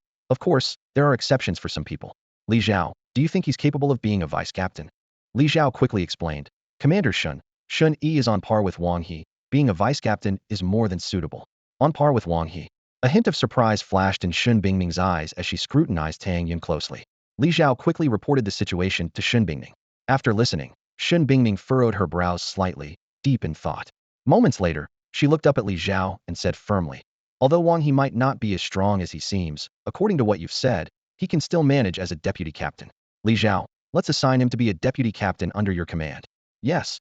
Li Xiao responded immediately and turned to arrange the matter. Tang Yun stood nearby, utterly surprised. He thought to himself, a promotion to deputy captain so soon? Is this what having connections feels like? Shin Bingming then turned her gaze to Tang Yun, her tone calm, but with a hint of warning. Tang Yun, even though you've awakened, combat in the game is entirely different from reality. You still need time to adapt, and I'm sure you've already felt that. Tang Yun nodded in agreement. Yes. He recalled the feeling of using skills in this world, like playing a game with a lag of several hundred ping, unable to act freely. Worse yet, he couldn't fully control his own power. Shin Bingming continued. The best way to adapt is through actual combat. As a deputy captain, besides some assigned tasks, you'll need to lead your team in hunting enough monsters every month. I understand, Tang Yun replied solemnly. After Shin Bingming gave him a few more instructions, Tang Yun left. Li Xiao then arranged a residence for him as deputy captain. Standing in front of his new home, Tang Yun pondered. Even though I've become a deputy captain so quickly, strength is the key. With this thought, he entered the virtual realm without hesitation. As he stepped into the virtual realm, Tang Yun marveled at the strange surroundings, murmuring to himself. Finally, officially, in the virtual realm. Eager to begin, he started searching for targets. Time to level up. After just a few steps, Tang Yun spotted a Creaturia crystal deer. Crystal deer. Level 11. Health 30,000. Physical defense 300. Magical defense 300. A level 11 ordinary creature with 30,000 health. Tang Yun was astonished. It would take average players quite some time to defeat it. However, Tang Yun stepped forward and struck the crystal deer down with a single blow. One strike, 80,000 damage. That's terrifying, he exclaimed. A mere level 11 creature can't possibly withstand that. A system notification immediately popped up. Congratulations. You have slain a level 11 crystal deer. Experience 0.02, copper coin 1. Spirit 1. Tang Yun calculated with a frown. After breaking through, Leveling up is much harder. To gain 1 level, I need to defeat 5,000 level 11 creatures. Plus, collecting coins is much slower now. Soon, another creature appeared in his sight. Without hesitation, Tang Yun slashed at it. The system notified again. Congratulations. You have slain a level 11 white flame leopard. Experience 0.04, copper coin 2. This time, I got a critical on both experience and coins. Tang Yun thought happily. Keep going. He continued onward, slaying 10 more creatures in succession. His experience climbed to 0.32, and his attributes saw a slight increase. Constitution 1, speed 0.2 milliseconds. Tang Yun assessed. Though the creatures are weak, they do drop more coins, but the attribute gains are minimal. I need to find higher level creatures to level up faster and increase the chance of good loot. Venturing deeper, Tang Yun arrived at a cold pool where a massive creature was drinking. Dragon Horn Beast Elite. Level 15. Health 180,000. Physical defense 800. Magical defense 600. An elite monster? Excellent. Tang Yun's eyes lit up. At that moment, the Dragon Horn Beast sensed Tang Yun's presence. It let out a low roar, akin to a tiger's growl. 2 horn-like protrusions sparked with electricity. Boom! An arc of lightning shot towards Tang Yun. With a deft movement, Tang Yun dodged the attack effortlessly. The battle was about to begin. Tang Yun moved like lightning, closing in on his opponent in an instant. His sword flashed swiftly, striking once, twice, with the speed of the wind.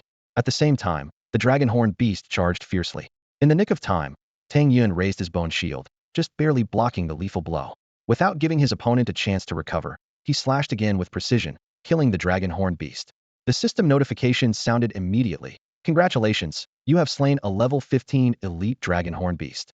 Experience 1.6. Silver coin 1. Dragon scale, sword 1. Strength 1. Strength, growth 1. Delighted, Tang Yun quickly checked the details of his new equipment. The Dragon Scale Sword, a Tier 1 superior physical weapon, added 2,000 attack points. Although it couldn't compare to the legendary Shadow Sword, its attributes were on par with epic-level basic equipment.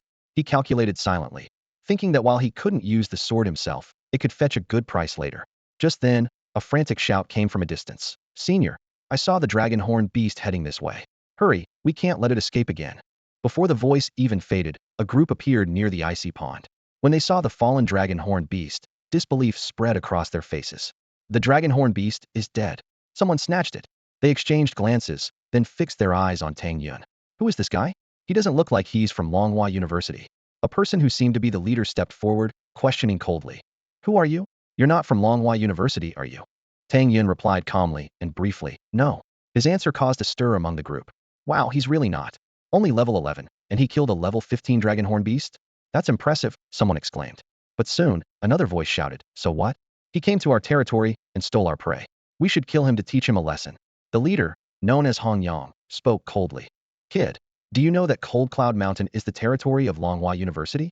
Tang Yun smirked slightly, responding with a hint of mockery. I really didn't know. A flicker of anger crossed Hong Yang's eyes. Didn't know? Looks like you don't respect Longhua University. He threatened. Since it's your first time, compensate us with 2 gold coins and let us kill you once, and we'll let it go. Otherwise, we'll kill you back to level 1. Tang Yun lazily retorted. Ridiculous. Does Cold Cloud Mountain have Longhua University's name on it? This statement completely enraged the group. Someone yelled, Senior, stop talking to him, just kill him. The crowd shouted in unison, kill him, kill him.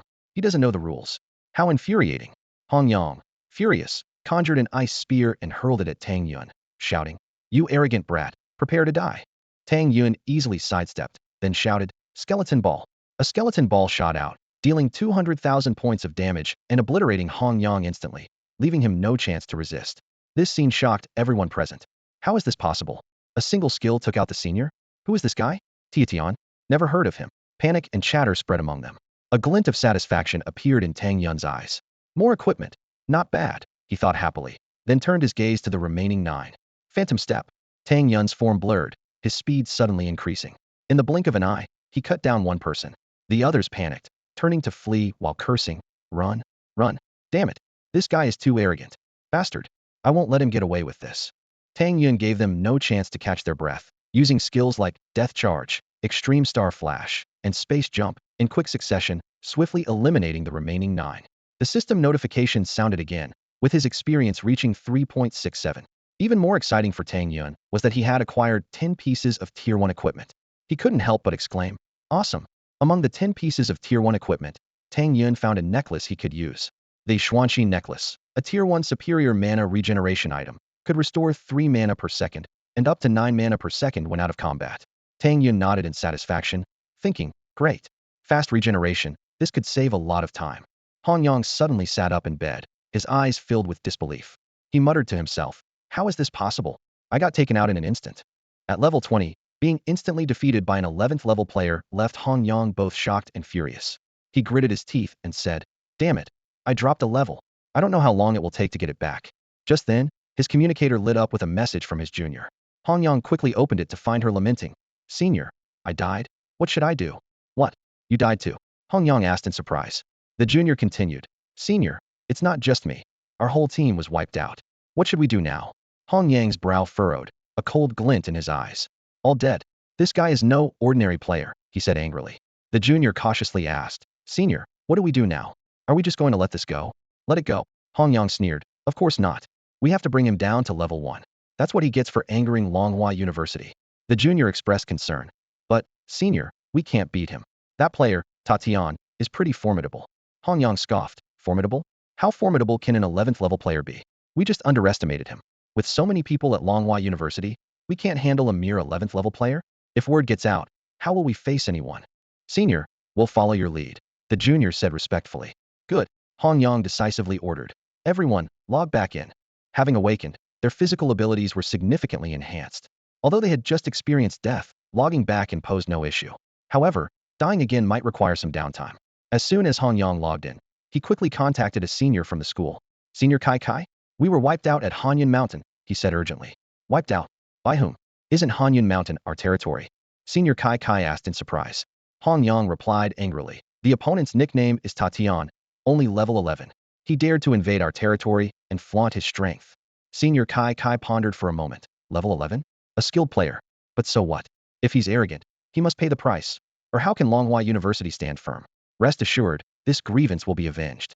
I'll have all the students near Han Yun Mountain surround Tatian. Send me his approximate location. Got it. Han Yang immediately agreed. At the city respawn point, the group that was killed logged back in one by one. Han Yang looked with concern at a charming woman. Shu Jun, how are you? Shu Jun replied softly. A little dizzy, but I'm okay.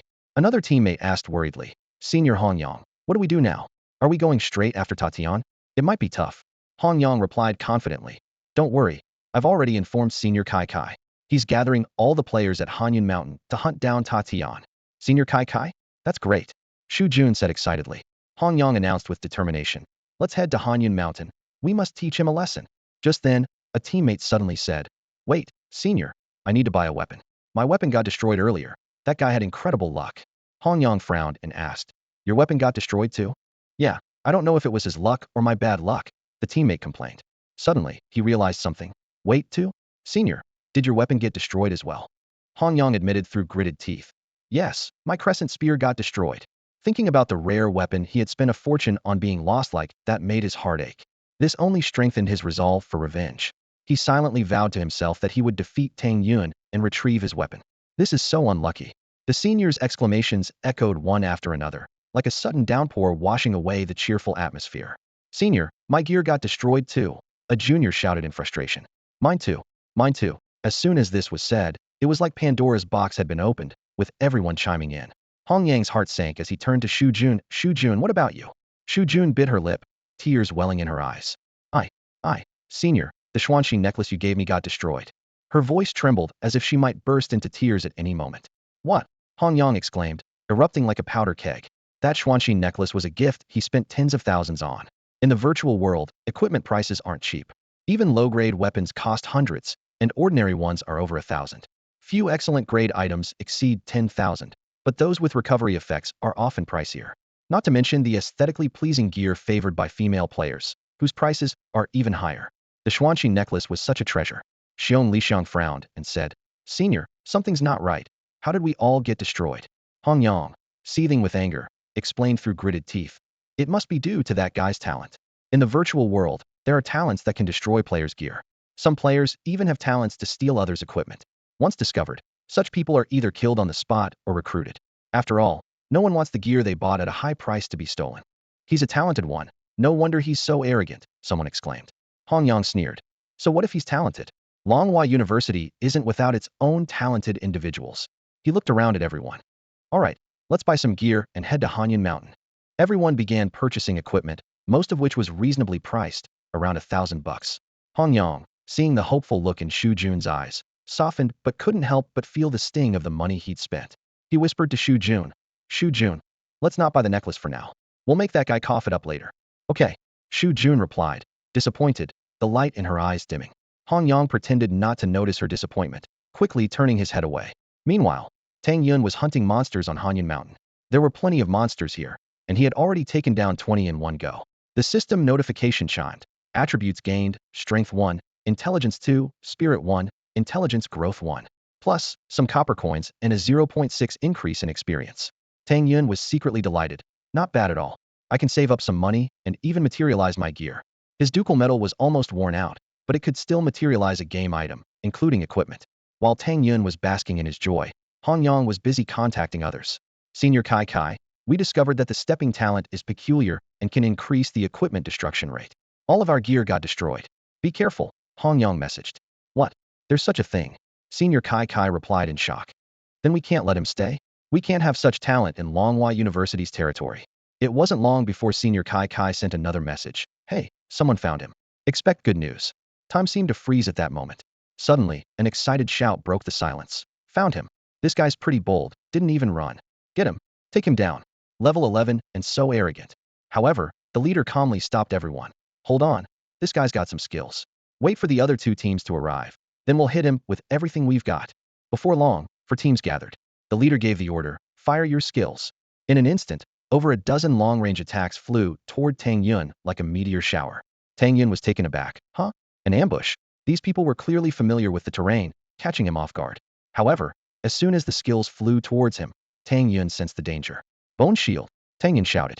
A seemingly thin bone shield instantly formed in front of him, like an unbreakable fortress, firmly blocking all the incoming attacks. What? So many skills and still can't break his shield? That's ridiculous, one player scoffed disdainfully. However, their confidence was quickly shattered. Tang Yun's shield dissipated like a bubble, and 40 players swarmed in from all directions like a swarm of locusts. Tang Yun remained calm, flicking his finger to release a skull orb that instantly pulverized one player. Damn, this guy's damage is insane, someone exclaimed. The shield's down. Control him and take him out in one go, another voice urged urgently. In an instant, a barrage of colorful control skills streaked toward Tang Yun like shooting stars. A cold glint flashed in Tang Yun's eyes, and he vanished from his spot in a blink. Spatial leap. All the skills missed their target. With a soft swish, Tang Yun's blade pierced through one player's chest. Then he unleashed the sky, cleaving 3 strikes, his sword light streaking like a rainbow, and within moments, 5 more players lay in pools of blood. Although Tang Yun plunged into the enemy ranks, he couldn't avoid taking a few hits. However, to everyone's shock, these attacks couldn't even breach his defense. What the heck? I can't break his defense. Neither can I. My attack power's over 3,000. How high is this guy's defense? We're screwed. What do we do? The panic among the players drew a cold smile from Tang Yun. With a physical defense of over 7,000, these ordinary players, barely over level 20, posed no real threat to him. Skills. Use magic skills. His magic defense must be low, someone else shouted. Indeed, Tang Yun's magic defense was relatively low, only around 3,000. Yet even 10 magic skills bombarding him could only scratch the surface of his 3 million HP. No way. This guy's too strong. We can't beat him. Retreat and wait for reinforcements. Be careful. This guy's tougher than a boss. Damn, what on earth is he? Amidst the chaotic shouts, Tang Yun had already taken down a quarter of the 40-man team. The remaining players could think only of escaping, knowing they couldn't even breach his defense. But Tang Yun had no intention of letting them go. Fire Serpent Dance. Another ranged skill whirled out, claiming 3 more lives. Then he used Death Charge, rushing into the crowd like a grim reaper, continuing his slaughter. Scatter and run, one player shouted, only to be beheaded by Tang Yun's swift strike. Tang Yun moved like a specter across the battlefield. His phantom steps allowed him to easily catch nearby fleeing players, while Extreme Star Flash and Spatial Leap let him instantly appear beside distant escapees. Each strike was a swift end for his opponents. Nice. Tang Yun couldn't help but laugh. All 40 players dropped equipment, each piece worth at least 1,000, netting him 40,000. Even better, his experience points increased by 5.3, faster than grinding monsters. Tang Yun was secretly delighted. Hunting monsters required searching around, whereas killing players was like having experience points and gear delivered to his doorstep. The only downside was that most of the dropped gear was ordinary, with few high-quality items. Meanwhile, at a distant command center, Senior Kai Kai received the news, too shocked to speak. What? A 40-man team was wiped out by him. Yes, Senior Kai Kai, he's too formidable. We couldn't even break his defense. It's estimated his physical defense exceeds 5,000, and magic defense is nearly 3,000. Plus, his damage output is so high we can't withstand a single hit, a survivor reported grimly. Senior Kai Kai's expression darkened, gritting his teeth. 40 didn't work, then 400. Does he think Longhua University is easy to bully? Gather everyone nearby. Anyone over level 20, come here. Longhua University won't be humiliated. We must take him down. This is intolerable. Too outrageous. The members of Longhua University were furious, determined to avenge this humiliation. A larger battle was about to unfold. Several players who were still leveling up made their way towards the cold cloud mountain. Among them was Tang Yun, who was reveling in the thrill of leveling up through combat. As he scanned his surroundings, his gaze fixed on a familiar figure, the player he had just defeated. Back for more. Tang Yun smirked coldly. Longhua Bro looked frustrated. Damn it. What bad luck to respawn so close by. He turned and saw Tang Yun, his heart sinking. You're still here. Why would I leave? Tang Yun retorted. But you, aren't you afraid of dying again? Choosing to respawn here instead of the city. Longhua Bro gritted his teeth. Do you think I want to respawn here? I can't afford a house in the city. According to the game's rules, only players who own property in the city can use the city respawn points. Houses not only provide respawn convenience, but also enhance recovery rates. The higher the level, the more necessary a house becomes. However, low-level players often choose to respawn in the wild to save money, despite the increased risk. Tang Yun scoffed. Then you'd better buy a house soon. With that, he swung his sword again, sending Longhua Bro back to respawn. Another piece of equipment dropped. Having died twice and suffered significant losses, Longhua Bro was devastated. He immediately contacted a companion. Kai Kai Sr. That guy's a monster. He killed me again. I've dropped 2 levels. Kai Kai Sr. was furious upon hearing this. Outrageous. This Tian is going too far. He quickly organized a retaliation. You take a rest. Leave the rest to us. We must make him pay. He turned to his subordinates. Guochun, how many do we have? 200. Guochun reported. Everyone heard about what happened at Cold Cloud Mountain and rallied. They're all heading there now. Good. Kai Kai Sr.'s eyes flashed with determination. 200 players above level 20, surely we can take him down? Keep gathering more. We can't let him escape Cold Cloud Mountain. The students from Longhua University, fueled by adrenaline, marched en masse towards Cold Cloud Mountain. As a third-tier university with 50,000 students, they had more than enough manpower to hunt down Tang Yun. The news spread quickly, catching the attention of other players. Is something happening at Cold Cloud Mountain? I saw many high-level players from Longhua University heading that way. I heard they got wiped out. They're planning a revenge attack. Some players who hadn't attended university gloated. Serves them right. These college students hog all the resources. There's nowhere left for us to hunt. Exactly. They bully us for not going to college. It's so unfair. We have to pay them just to hunt monsters. It's a ripoff. However, some expressed concern for the challengers' prospects. Alas, it's like an ant trying to stop a car. How can one person stand against an entire school? These ordinary players knew well that without backing from major factions, making money in the game was exceedingly difficult. They could only struggle to survive in the margins, watching the impending battle with mixed feelings. Unfortunately, they were just ordinary monsters. Tang Yun sighed inwardly. During this period, he had fought hard and killed over 30 monsters. Although his experience points only increased by 4.6, all his attributes had significantly improved. Strength 3, Intelligence 2, Constitution 1, Spirit 2, Speed 0.2 milliseconds, Strength Growth 1, Intelligence Growth 1. Tang Yun recalled the elite monster he had encountered earlier and felt a sense of relief. However, the equipment dropped by ordinary monsters was mostly worthless junk. He thought to himself that once a true elite monster or boss appeared, it would likely be taken down by the people from Longhua University before he even had a chance. Tang Yuan had once warned him that upon officially entering the virtual realm, he would feel the harshness of this world. It seemed true now. All the monster spawning areas were occupied by others, and to level up, he would have to fight for it. Resolute, Tang Yun thought that since he had already killed so many of them, they wouldn't let him off. Thus, killing players to level up seemed like a viable option. Before long, a large group appeared in his view. Over 200 people stepped into Hanyun Mountain, equipped with special tools that could accurately locate Tang Yun's position. Tian Ta, Senior Kai Kai stepped forward, his voice icy as he said, "Hand over everything, and let us kill you 51 times, and we'll let this go. Otherwise, the entire virtual realm won't have a place for you." Tang Yun was unafraid, sneering, "Oh, want to kill me? Then try your best." Good. So arrogant, like a newborn calf not afraid of a tiger. You dare to offend a university, no one can save you. Attack, Senior Kai Kai commanded. In an instant, nearly 100 skills rained down like a storm. Tang Yun quickly used Mystic Ice Barrier, and the shield, with nearly 200,000 points, instantly blocked all attacks, leaving him unharmed. He even has other shield skills. This Tian Ta sure has a lot of skills. Hong Yang exclaimed. Senior, can Senior Kai Kai and the others handle this? Shu Jun asked, a bit confused. Hong Yang confidently replied, of course they can. These are seniors over level 20. No matter how strong this Tian Ta is, he's only level 11. Look, his shield is gone. He's about to die. However, Tang Yun did not sit idle. He used Space Leap to instantly dive into the crowd.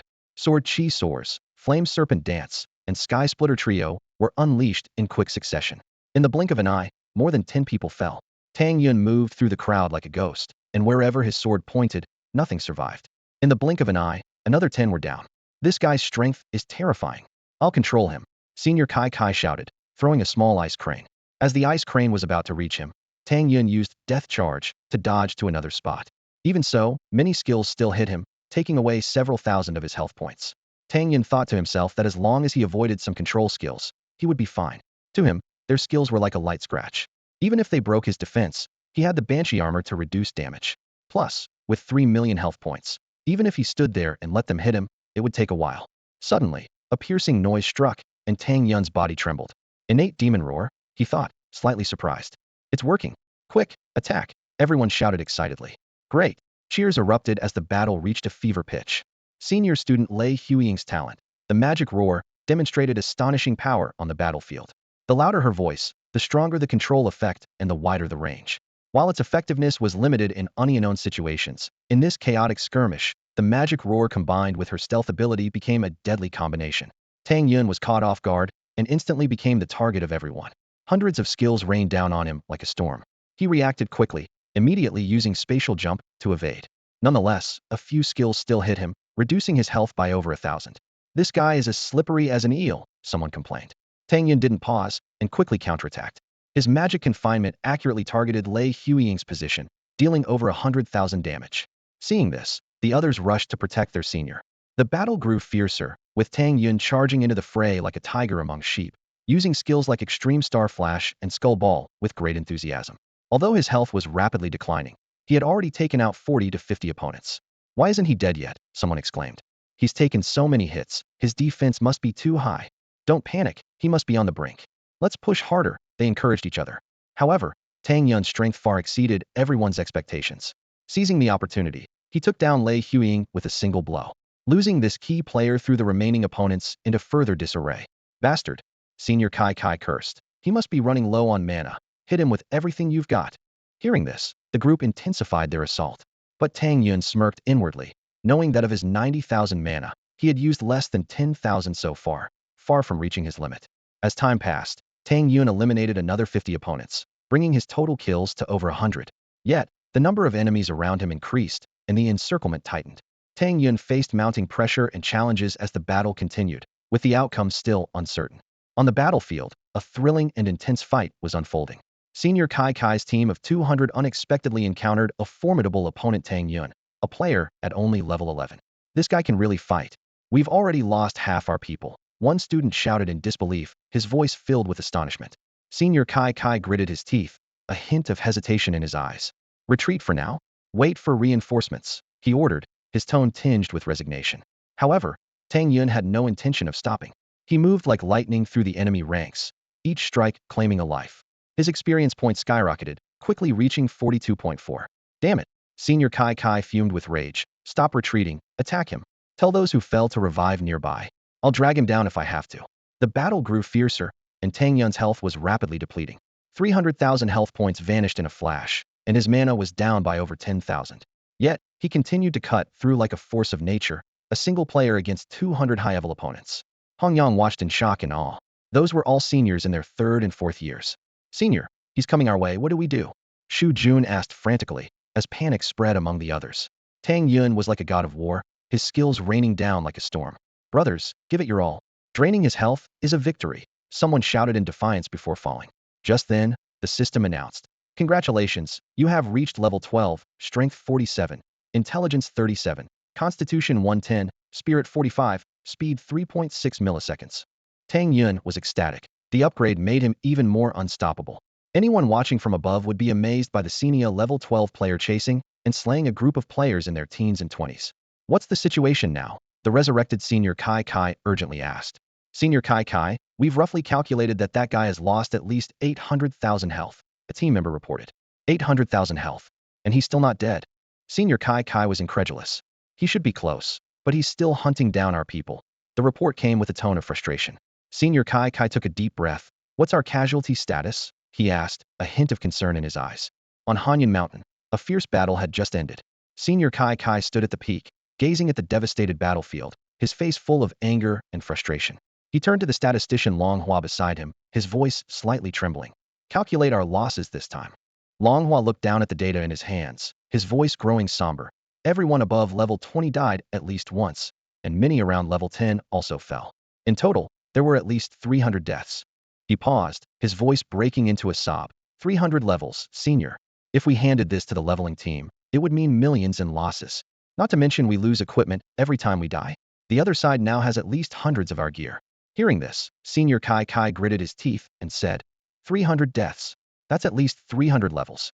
It's a disgrace, an absolute disgrace. He took a deep breath, trying to calm his inner rage. Long Hua, let everyone check the group message. I have something to say. Long Hua nodded in agreement and quickly sent out a notification to the group. Soon, Senior Kai Kai's voice resonated in the group, filled with deep guilt and determination. Everyone knows what happened on Hanyan Mountain. This outsider, Tatian, barged into our territory without distinction, stole the monsters from Hong Yang and others, and even killed them. As the person in charge of this area, I have a responsibility to seek justice for everyone. Unfortunately, my lack of strength and poor command led to heavy losses.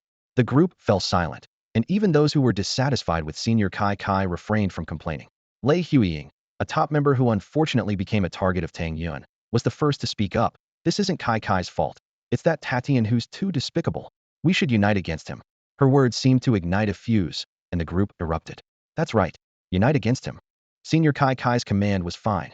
We must seek justice for the humiliation of Long Hua University. We must fight back. The members were indignant, their anger boiling. Seizing the moment, Senior Kai Kai continued. I know if we keep going, we'll suffer more losses, but I'm not afraid. I'm going to fight him to the end. I want to prove that Long Hua University is not to be trifled with. That's right. We're not to be trifled with. We won't be underestimated. Let's fight. Let's fight. The group's emotions were fully ignited. Senior Kai Kai's voice grew more resolute. Today, I declare that even if he kills me 1,000 times, I will fight him to the end. Fight to the end. Fight to the end. We won't let him go. Those who offend Long Hua, no matter how far, must be punished. Let's do this. We must do this. The group was fired up, their spirits soaring. Senior Kai Kai continued to boost morale. I know everyone has suffered great losses, but he's not unscathed either. After the intense battle earlier, we managed to knock off over 1 million of his health. Everyone, give it your all and bring him down. Over 1 million. This guy's health is insane. He's like a boss. I seriously suspect he's a humanoid boss. No matter what, we're amazing. We've taken almost 2 million of his health. Long Hua is awesome. Even if it's 3 million health, we have to bring him down. The members were excited, as if their efforts were finally bearing fruit. Seizing the opportunity, Senior Kai Kai issued a final call to action. Now I urge everyone nearby to head to Hanyan Mountain. Our only goal is to kill Tatian and recover our losses. Of course, those who don't want to go, don't feel obliged. Go? We must go. Tatian must die? Tatian must die. Killing him once isn't enough. I want to kill him back to level 1. No. Kill him on sight. Make it impossible for him to stand in the game. Fueled by Senior Kai Kai's passionate speech, the group's enthusiasm was fully ignited. Within half an hour, a team of over 500 people gathered on Hanyan Mountain, each eager and ready to bring Tatian down. Tang Yun's experience points shot up, and a glimmer of joy flashed in his eyes. 13.2 already. That's fast, he muttered to himself, then frowned. It's a shame I don't have any area attack skills. The efficiency is still too low. In the distance, a group of players from Longhua University swarmed toward him. Tang Yun's eyes lit up, and he charged into the enemy ranks without hesitation. His strength far exceeded these low-level players, and he easily took them down. Although he had just leveled up, reducing the experience gained from killing players, it was still more efficient than killing monsters. Kai Kai, a senior, watched from afar and was surprised to see Tang Yun had leveled up. Before he could react, Lei Huiying issued a command. I'll ambush him. You guys be ready to support. Lei Huiying activated her stealth skill and quietly approached Tang Yun. Suddenly, a deafening magical roar erupted. Tang Yun sensed something was wrong, but it was too late to dodge. He was knocked back and left dazed. Immediately, a barrage of control skills rained down on him. Tang Yun's health dropped rapidly, losing millions of hit points in the blink of an eye. Despite his impressive defense, he struggled to withstand the concentrated attacks from so many high-level players. However, to everyone's shock, Tang Yun was still alive after the onslaught. Damn, how much health does he have? They cursed, watching as Tang Yun raised a shield. Seizing the opportunity, Tang Yun instantly used a spatial jump to target Lei Huiying. Although she was a level 29 expert, she was too close and got caught by Tang Yun's magic restraint. Ignoring the attacks from others, Tang Yun focused his firepower on Lei Huiying, killing her while losing only several 100,000 hit points himself. With Lei Huiying, the crucial control point, gone, the others found it difficult to hit the nimble Tang Yun. Using high mobility skills like Death Charge and Extreme Star Flash, he moved freely among the enemy ranks. Skills like Skull, Orb, Mystic Ice Barrier, and Fire Serpent Dance were cast one after another, and Tang Yun dominated the battlefield. In the midst of this massacre, the system notification chimed again. Congratulations, you've reached level 13, Strength 47, Intelligence 37, Constitution 110, Spirit 45, Speed 3.6 milliseconds. He leveled up again, the players exclaimed. But he hasn't killed any monsters. Realizing the truth, the furious players understood Tang Yun's real intention. Bastard. He's using us to farm experience. Meanwhile, another senior from Longhua University, Qingmu, sent a message asking for an update. Kai urgently replied, "We need backup. Send experts over quickly. This guy is farming levels off us. It's unforgivable." However, against Tang Yun's overwhelming strength, players below level 20 couldn't inflict any significant damage. Only players above level 20 posed a threat, but unfortunately, Kai's group only had a little over 200 players above level 20, which was far from enough. Tang Yun's power suddenly dropped a level, his health plummeted by 3 million, and his mana was nearly depleted. Realizing the dire situation, he decided to retreat. However, his enemies had no intention of letting him escape easily. "Everyone, give it your all, Aoki's reinforcements are here." Kai's shout echoed across the battlefield. Hearing this, their morale soared, and they launched a fierce assault on Tang Yun. Despite leveling up twice and his spatial equipment filled with loot, the situation remained precarious. He's faltering. He's trying to run. Someone noticed Tang Yun's intent to retreat. "Chase him. Charge. Block him," the crowd shouted in unison. Kai was elated. "Quick, quick, quick." After sacrificing nearly 1,000 lives, they finally saw the dawn of victory and would not let Tang Yun escape easily. Tang Yun showed no mercy to his pursuers, swiftly taking down the first few who caught up to him. Kai quickly reminded, "Don't rush. Focus on harassing him. Just don't let him exit combat." In the virtual world, one could only log off after leaving combat. Tang Yun knew this well and retreated while fighting, secretly thankful that he still had some mana left, or he would have perished. Although mana recovery was halved in combat, he had regained a fair amount during this time. "Aoki, stop him!" Kai shouted loudly. Tang Yun's heart tightened. "More people are coming. I must get to the city quickly, or they'll wear me down." Though powerful, even he struggled against the hundreds surrounding him. Without his potent skills, his millions of health points would have been exhausted long ago. Ephemeral step. Tang Yun used his movement technique to flee swiftly, leaving many pursuers behind. "Think you can leave? Not without my permission." Longhua Aoki shouted, transforming into a giant blue eagle. Talent transformation? Tang Yun was slightly surprised. Transformative talents were not uncommon, but they were at least level, and some could even transform into boss forms with power up to S level. Although Longhua Aoki was clearly not S level, transforming into a flying creature was troublesome enough. "Stay here." The blue eagle spoke, its massive claws reaching for Tang Yun. He swept them away with his sword, but the eagle's relentless pursuit greatly hindered his speed. Courting death. Tang Yun's eyes turned cold, and as the blue eagle attacked again, he struck without hesitation. Magic Bind. Dancing Flames. Rending Sky 3 strikes. "Watch out." Kai's warning came too late. Longhua Aoki, unaware of Tang Yun's might, was caught off guard and killed instantly by the combo. Aoki was killed. This guy is insane. Level 13 taking out level 30 Aoki? Who is this guy? Aoki's team was stunned, unable to believe what they saw. This is bad. No one's holding him back now. Kai frowned. Skills rained down on Tang Yun like a storm. He quickly used Bone Shield to block forecasted attacks and Space Leap to escape the encirclement. Tang Yun had to admit, their strategy was quite clever. If he continued to fight Hedon, he would eventually be worn down. The situation was becoming increasingly critical, and Tang Yun needed to find a breakthrough soon. Tang Yun sped away like a gust of wind, with the pursuers from Longhua University trailing behind, unable to close the gap. His speed was astonishing, reaching over 200 meters per second, and his agility made it impossible for the chasers to catch up. "Damn it!" Senior Kai Kai cursed through gritted teeth as Tang Yun's figure grew more distant. The pursuit team from Longhua University, numbering in the hundreds, created a spectacle in the city. Onlookers stopped to watch, whispering among themselves, "Wow, what's happening? Who is that guy? Is he being chased by Longhua University? He's only level 13 and dares to provoke them? Those Longhua guys seem pretty angry. What's going on?" Seeing this, Senior Kai Kai shouted angrily at the bystanders, "Stop him! Someone stop Tang Yun!" But his orders were met with disdain and complaints. "What? You want us to stop him? This guy's full of himself," muttered a bystander holding a hammer. "Let's just go? This guy's not simple. No need to get involved. Stop my foot. They treat us like dirt. Why should we listen to him?" Amidst the murmurs of the crowd, no one dared to intervene. Tang Yun flashed past like lightning, unstoppable. When Senior Kai Kai caught up, he furiously yelled, "Idiots! I told you to stop him. Didn't you hear?" An elderly man hurriedly explained. "He was too fast. We couldn't react." "Useless. All of you," Kai Kai cursed, leaving the crowd indignant yet silent. Offending Longhua University was akin to courting disaster. The chase continued, and Tang Yun finally spotted the city walls. He felt a sense of relief, knowing that within the city, NPC guards would prevent any fighting. Unless one could take on the entire city, everyone had to abide by the rules. "Senior Kai Kai, he's entered the city." "What now?" Guo-chun asked, frowning. Kai Kai replied confidently, "Keep an eye on him. Our people will be here soon. If he dares to leave, he's dead." Soon after, Longhua's Qingmu arrived with a sullen expression. The higher the level, the harder it was to progress, and losing a level would take considerable time to recover. Kai Kai frowned and said, "Qingmu, you were too careless." Qingmu retorted unhappily, "Damn it. I didn't expect this guy to be so abnormal. You should have warned me earlier." The two began to argue, with Qingmu feeling unappreciated for his help and Kai Kai believing Qingmu had only embarrassed himself. Lei Huiying stepped in to mediate. All right, stop arguing.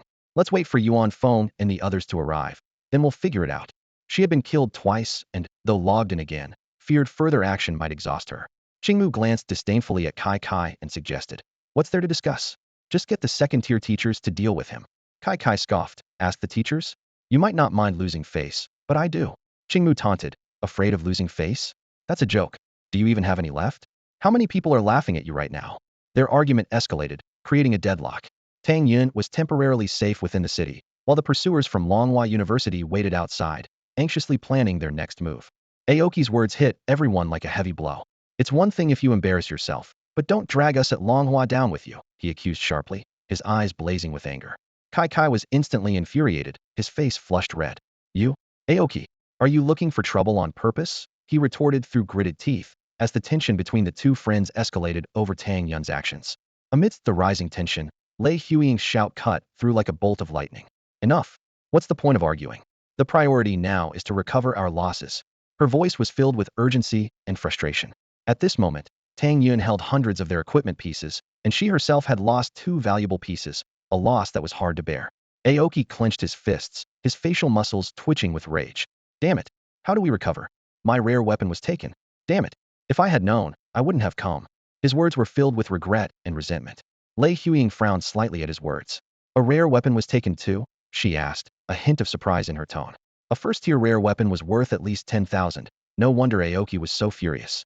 Kai Kai, equally unwilling to back down, shouted angrily. "You think my weapon wasn't taken too? Mine was a rare weapon as well." His words were filled with regret and anger. Lei Huiying sighed deeply. "Sigh, the losses are severe." Her gaze swept over the crowd, noting that not just the three of them, but almost everyone involved had been killed and stripped of their equipment. Ordinary students might lose some low-quality or common gear, but those who had bought quality equipment were undoubtedly heartbroken. Soon, several regional leaders arrived with their teams to offer support. Upon learning that Tang Yun had already entered the city, they all erupted in curses, their anger palpable. A player named Yuan Feng frowned and asked, "What do we do now? Just wait around for him? How much time will that waste?" His tone was full of impatience. Lei Huiying shook her head helplessly. "Our reputation at Longhua University isn't enough to have the NPCs kick him out of the city. We can only wait." Her words conveyed a sense of resignation. Suddenly, San Bachong proposed an idea. "I say we talk to him, ask him to return the equipment, and give him another chance. Let bygones be bygones." His eyes gleamed with cunning. Kai Kai and Aoki simultaneously opposed. "No way." Kai Kai added, "I'm not willing." Aoki echoed, "I have to kill that guy at least once." Their voices were filled with a desire for revenge. San Bachong rolled his eyes. "Why are you so eager? It's just a trick." His words carried a hint of disdain. Lei Huiying frowned. "I'm afraid he won't fall for it." Her voice was full of doubt. San Bachong was dismissive. How could he not? We're offering him a chance to make peace, promising not to bother him. How could he not be tempted? Does he really want to go up against Longhua University? Just one level 13 player. What does he have? If he wasn't afraid, he wouldn't be hiding in the city. A smart person knows how to choose. Hearing this, everyone fell into a brief silence. San Bachong's words made sense. No one dared confront the power of a university. Even a third-rate one was beyond a single individual's capacity. Suddenly, Lei Huiying posed a crucial question. What do you think his talent is? Her eyes sparkled with curiosity. Aoki answered in frustration. What we know now is that when he kills players, he almost always gets their equipment. And the equipment doesn't drop on the ground. He picks it up directly. His voice was filled with unwillingness. Normally, in a team battle, if your equipment drops, your teammates can still pick it up, so you don't have to buy it again. But now, the equipment wasn't even on the ground to be recovered. Kai Kai took a deep breath and added. He gains experience from killing players, allowing him to level up. Initially, he was only level 11. Yuan Feng, hearing this, widened his eyes in surprise. What? Killing players can help him level up? I've never heard of that before. Lei Huiying pondered for a moment and analyzed. It seems to be a new kind of talent, specifically targeting player groups. San Bachong immediately realized the gravity of the situation. A talent targeting players? That makes him a public enemy. If word gets out, that guy is finished. His words carried a hint of excitement, as if he could already see Tang Yun's downfall. Lei Huiying mumbled softly, her brow furrowed as if contemplating the level of this talent. Just as she finished speaking, Qingmu interrupted coldly. Who cares what level it is? Even if it's level talent, we'll make sure he pays for it. His tone was filled with disdain and anger. The others nodded in agreement, their eyes burning with the same fury. Over the years, they had never encountered anything so outrageous. Samba Chong spoke gravely. Let's retrieve the equipment first.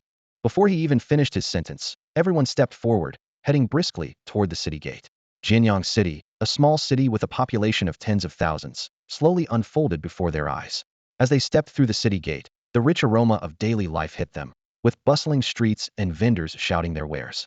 Tang Yun walked while pondering. Let's sell the equipment first. There are almost 800 pieces in the inventory. Selling them for a few million shouldn't be a problem. He calculated silently. Especially those few high-quality pieces, they should fetch a good price. However, Tang Yun wasn't in a rush to replace his weapon. He knew well that although a first-tier rare weapon's attack power surpassed that of a basic legendary weapon, the legendary weapon also offered strength and intelligence bonuses. Most importantly, the legendary weapon had two attributes, a 30 critical chance and a 30 damage increase, advantages that rare weapons couldn't match. As for the Banshee armor, equivalent to 4 epic pieces, Tang Yun wouldn't easily part with it. His focus finally settled on the jewelry, which was the main goal of this trip. Soon, Tang Yun arrived at a stall with a sign reading, high price for equipment.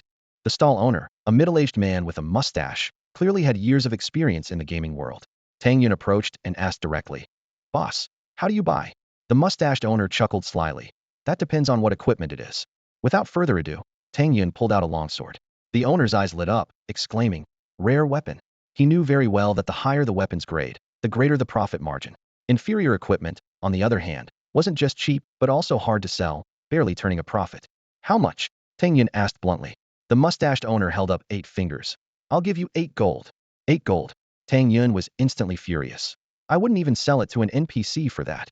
He cursed silently, knowing that 8 gold meant 80,000, while the market price for a first-tier weapon, even at the lower end, started at least at 100,000. This was the dividing line between elite and regular players. Without a rare weapon, one couldn't claim to be elite. The weapon Tang Yun had was looted from Qingmu, and he estimated it to be worth at least a dozen gold. Seeing the low offer, he turned to leave. Wait, brother, the mustached owner quickly called after him. It's business. If you think it's too cheap, we can negotiate. Brother, how much do you want? Tang Yun paused, then offered. 20 gold. 20 gold. The owner shook his head repeatedly. This weapon is average. 20 gold is too much. I can offer at most 12 gold. Tang Yun frowned, feeling the price was still low. Just then, Qingmu, who had just entered the city, saw the scene and was furious. Too much? Damn it. I bought that weapon for 30 gold, and you say it's too much. Qingmu shouted, his voice full of anger and frustration. Tang Yun was startled, feeling lucky he hadn't been scammed. His understanding of equipment prices was still superficial, and offering 20 gold was evidently conservative. The mustached owner, noticing the commotion, said with displeasure, Who are you? Trying to poach my business? Throwing around prices and disrupting the market. Is that it? Qingmu, seething with rage, shouted, Who am I? Look closely at who I am. The owner then took a closer look, realizing the other's nickname bore the Longhua insignia, and his clothes bore the corresponding badge. His expression changed immediately, and he quickly apologized. Oh, my apologies, I didn't recognize you. Get lost. You're not allowed to touch my weapon. Qingmu glared at the mustached shopkeeper with wide eyes. The shopkeeper opened his mouth, but ultimately only cursed silently to himself, not daring to argue back. Tian, return my weapon and I promise not to cause you trouble. Qingmu stepped forward, reaching out to take back the weapon. Tang Yun smirked. Why should I return a weapon I got through my own skills? If you want it, pay for it. 30 gold will do. 30 gold. Qingmu was instantly furious. You just offered to sell it to this old guy for 20, and now you're asking me for 30? Tang Yun replied calmly. I didn't know its worth before, but now I do, so it's 30 gold. But since you're so desperate, I can offer a discount. How about 28? How about nothing? Qingmu gritted his teeth. I'm not giving you a single coin. Are you going to hand it over or not? You think you can get equipment without paying? You've got some nerve, Tang Yun sneered. Qingmu rolled up his sleeves, ready to fight, but Tang Yun watched him with amusement. Oh? You want to fight? This question made Qingmu pause. He remembered clearly how he was defeated in an instant earlier. Even if he tried his best, he probably wasn't a match. Besides, fighting in the city would lead to severe punishment. What do you want in exchange for returning my equipment? Qingmu asked, taking a deep breath to suppress his anger. I've made it clear, Tang Yun said leisurely. Not just your equipment, but all of your group's gear can be bought back with money. And I'll even give you a discount. Screw your discount. Do I look like I need a discount? Qingmu could barely contain his rage. Then it's the original price, Tang Yun replied nonchalantly, intentionally provoking him. Just as Qingmu was about to explode, a third party intervened. Tian, I know there's been some misunderstanding between you and Longhua University. Let me mediate and put this behind us. You wouldn't want us to keep hunting you down, would you? Fine, I don't mind, Tang Yun agreed readily, thinking that he had not only leveled up twice, but also gained a lot of equipment, so he had already benefited greatly. In that case, why not return the equipment, and we can have a meal to bury the hatchet, the mediator suggested with a smile. Tang Yun impatiently interrupted. What nonsense are you talking about? The equipment is with me, and if you want it, pay for it. Otherwise, I'm leaving. He thought he might as well sell it to an NPC if need be. The mediator's face darkened. Tian, do you want Longhua University to chase you to the ends of the earth? Admit your mistake now, and we can let bygones be bygones. Ridiculous. You think I'm scared of you? Tang Yun scoffed. Fine. Very well, the mediator said coldly. Do you think Longhua University is just anyone? 5,000 students spitting at you would drown you. We have second and third tier experts who could crush you with a finger. What do you have to fight us with? Tang Yun laughed dismissively. You think you're the only one with backing? Don't assume I'm alone. Yuan Feng whispered. What should we do? This guy doesn't seem like an ordinary person. Kai Kai scoffed. What's there to fear? Even if he has connections, he still has to play by the rules. Qing Mu agreed. Exactly. And he's not even hunting on his own turf. He's causing trouble on ours. We have the upper hand here. Three Guns lost his patience, his eyes flashing coldly. Tatian, seems like you don't know what's good for you. At that moment, a curious crowd of players started to gather around, whispering and discussing. Hey, aren't these guys from Longhua University? Looks like they're in a tough spot. What's going on? I heard there's a fierce player who took out quite a few from Longhua University. Could it be him? When did this happen? This guy's only level 13. That's impressive. Wow, daring to challenge Longhua University. Who is this guy? This is going to be interesting. Tang Yun glanced around, seeing the crowd growing larger, and decided not to say more. He calmly said, I don't drink at all, so I'll be on my way. With that, he turned and headed towards the auction house in the city. Longhua University had a powerful influence, so ordinary players were unwilling to buy his goods. Tang Yun had no choice but to sell his gear to NPCs. He understood that while the auction house in the novice area didn't charge fees, the situation would change once he left. Inside the auction house, Master Yin looked at the mountain of equipment before him in surprise. Young friend, what's all this? Tang Yun replied briskly. Sell it all. Master Yin beamed with joy and quickly instructed his staff. All right, let's get someone to tally this up. The people from Longhua University followed closely behind, their expressions as sour as if they'd eaten bitter herbs. Other players in the auction house were astonished by the scene. Oh my gosh, how is there so much equipment? Must be hundreds of pieces. Which major faction did he rob? This is outrageous. This could sell for millions. Keep it down. It seems like it's Longhua University's gear. This Tatian is fierce, showing no mercy at all. The faces of the Longhua University crowd grew even darker. Qing Mu was furious. That bastard really handed our gear over to the NPCs. Now what do we do? Three Guns said coldly. We have to keep an eye on him. If we don't take him down, Longhua University's reputation is ruined. Lei Huiying weakly said. You guys keep watch. I'm going to rest. Having been killed twice, she felt unwell upon re-entering the game and decided to log out. Seeing this, the others held their tongues, as it was indeed embarrassing. Before long, The NPCs finished tallying the equipment. Master Yin smiled and said, "The total value is 213 gold coins. How does that sound to you, young friend?" 213 gold coins. Tang Yun was secretly delighted. He initially thought that getting 100 gold would be good. It seemed he had underestimated the value of the gear. Sounds good. Tang Yun nodded in agreement. After completing the transaction, Tang Yun browsed other items in the auction house. There were many materials needed for cultivation techniques, and some treasures that could accelerate skill comprehension. None of these were of use to him. As for equipment, he had no interest in junk, and the good stuff was too expensive. Exceptional gear could easily cost over 1 million. Tang Yun was amazed, realizing that the large amount of equipment he sold was only enough to buy 1 or 2 pieces of exceptional gear. The key issue was that he wasn't impressed by the equipment. While first-tier exceptional gear offered attributes surpassing basic legendary gear, without good attributes, he was reluctant to give up his extreme shadow sword. So far, he had only replaced 3 pieces of jewelry. Great Strength Bracelet First-tier Fine, Strength 60. Spirit Ring First-tier Fine, Space 60 cubic meters. Tang Yun reassessed his attributes and noticed a significant improvement. Tang Yun gazed at his attribute panel, marveling inwardly. With a physical attack power exceeding 30,000, he was reaping the benefits of a high attack coefficient. His growth rate was already far beyond most players, but this brought about a challenge in recovery. With nearly 4 million hit points, relying solely on natural regeneration would only yield a bit over 20,000 per hour. His mana pool was similarly demanding, with over 30,000 capacity taking 3 hours to replenish. No wonder those powerhouses seldom make a move, Tang Yun mused, imagining how long it would take to recover if he had 40 billion hit points. He began to explore the available recovery items in the market. Ordinary potions cost 100 copper coins and restored only 100 hit points, while advanced potions at 1 gold coin could restore 10,000 hit points, which was merely a drop in the ocean for him. Treasures seemed to be the only viable solution. Tang Yun scrutinized the product list, and something caught his eye. Ziyu Xian Shui stood out. It restored 20 of hit points within 3 seconds for just 15 gold coins. Though it was effective only for those with water element affinity, its cost-effectiveness was undeniable. He purchased a portion without hesitation. Next, the fire feather wood excited him even more. It restored 30 of hit points in 5 seconds, perfectly aligning with his 30 fire element affinity. Despite its slightly higher price of 20 gold coins, Tang Yun didn't hesitate to buy it. In anticipation of potential threats, especially from the pursuit by Longhua University, Tang Yun also bought 100 bottles of advanced mana recovery potions, each restoring 10,000 mana points, totaling 100 gold coins. After completing his purchases, Tang Yun stepped into the bustling streets. Players and NPCs mingled, creating a lively atmosphere. Suddenly, his attention was drawn to a commotion in the distance. Is that an arena? Tang Yun curiously glanced toward the gathering crowd, deciding to check it out. The arena was filled with the sounds of a bustling crowd. A young man, level 11 and slightly short, looked curiously at his companion, Brother Wolf, and eagerly asked, "Brother Wolf, how does this arena work?" Brother Wolf grinned, revealing yellowed teeth, with a sly glint in his eye. "It's simple, mostly betting. You place your bets on whoever you fancy. Of course," he lowered his voice, "if you fancy an NPC girl, you can have a go at that too. It's completely free." The young man's eyes lit up with excitement. "Brother Wolf, I have an idea. Can I get in the ring and bet on myself?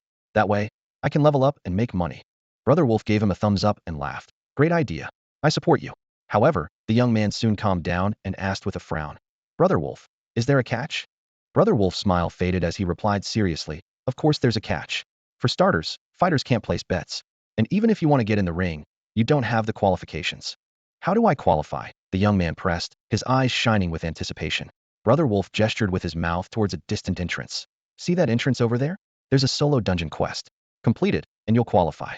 "A solo dungeon quest?" the young man exclaimed, his face filled with concern. Dungeons were notoriously difficult, especially solo ones. Brother Wolf patted the young man's shoulder and explained, "That's right, clear this solo dungeon, and you can get in the ring. They say if you perform well, you might catch the attention of some bigwigs and trigger special missions. But the difficulty is no joke. Players like us shouldn't even dream about it." With that, he led the young man towards another door. At that moment, a player named Tang Yun entered the arena. He looked around, marveling. "The virtual world is just as my teacher said, a real world." Tang Yun resolved, "I'll give that solo dungeon a try." Tang Yun walked straight to the registration desk and directly asked the NPC guard, "How can I qualify to get in the ring?" The NPC guard initially glanced at Tang Yun indifferently, but upon closer inspection, his demeanor changed, and he spoke seriously. "Go to the Fire Cloud Cavern and retrieve the Earth Dragon Skull, and you'll qualify to become a gladiator." A system prompt immediately appeared. Go to the Fire Cloud Cavern and slay the Golden Earth Dragon. Recommended level, 30. Tang Yun was momentarily taken aback.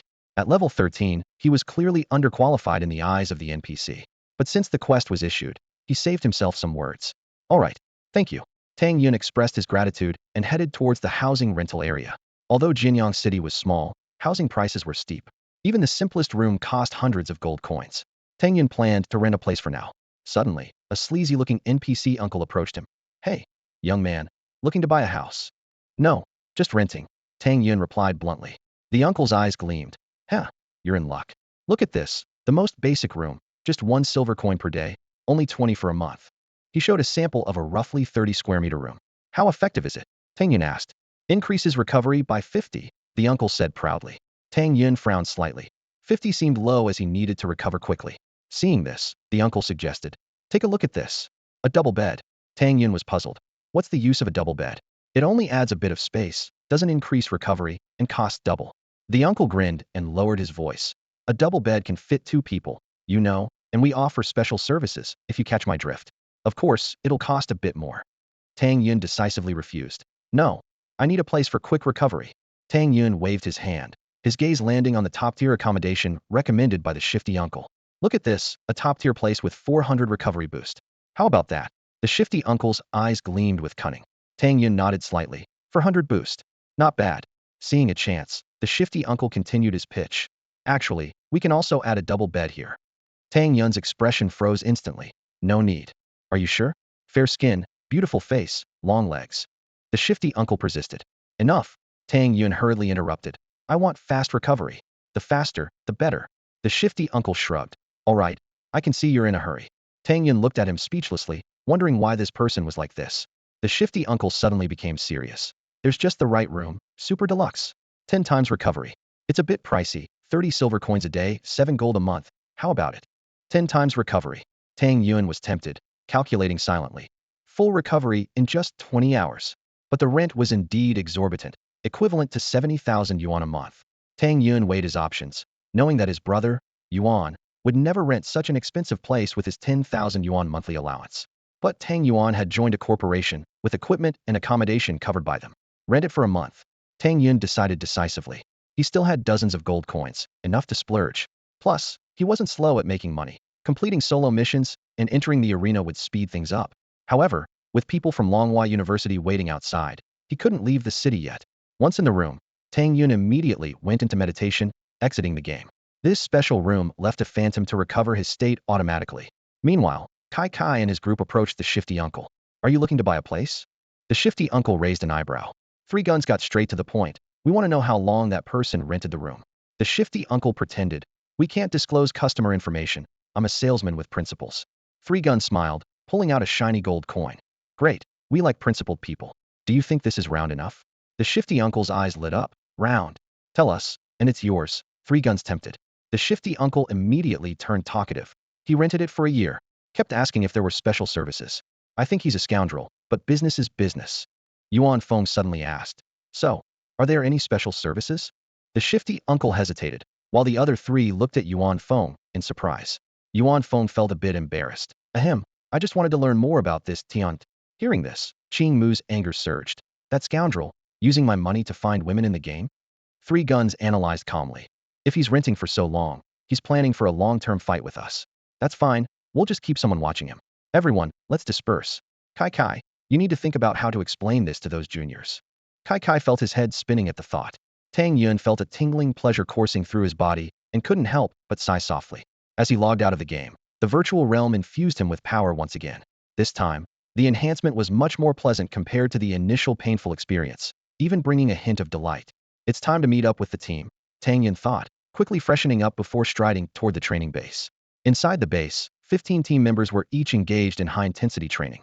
Some were throwing punches furiously, honing their strength and control. Others were maneuvering swiftly in front of machines to enhance their reaction speed. Despite having awakened their virtual powers, true mastery required relentless practice. Xiao Lu, is it true that our new captain just awakened? A muscular man with a bare chest asked curiously. Lu Xingyao replied while punching. That's right, I heard he just awakened. To be precise, he was just transferred from the preparatory camp. Damn, another one of those privileged kids. Just awakened and already a vice captain. a team member who had just finished drinking water complained. Indeed, he is one of those privileged kids, and his background is quite remarkable, a tall man in military attire said as he walked out of a room. Shun Yi from the Shun family. Shun Yi? Never heard of him. Which young master from the Shun family is he? Tell us, Lao Fu. The muscular man said, pulling up a chair while others perked up their ears. Fu Yingtian chuckled and whispered, he's a direct descendant of the Shun family and the cousin of our Commander Shun. So, you all better be careful.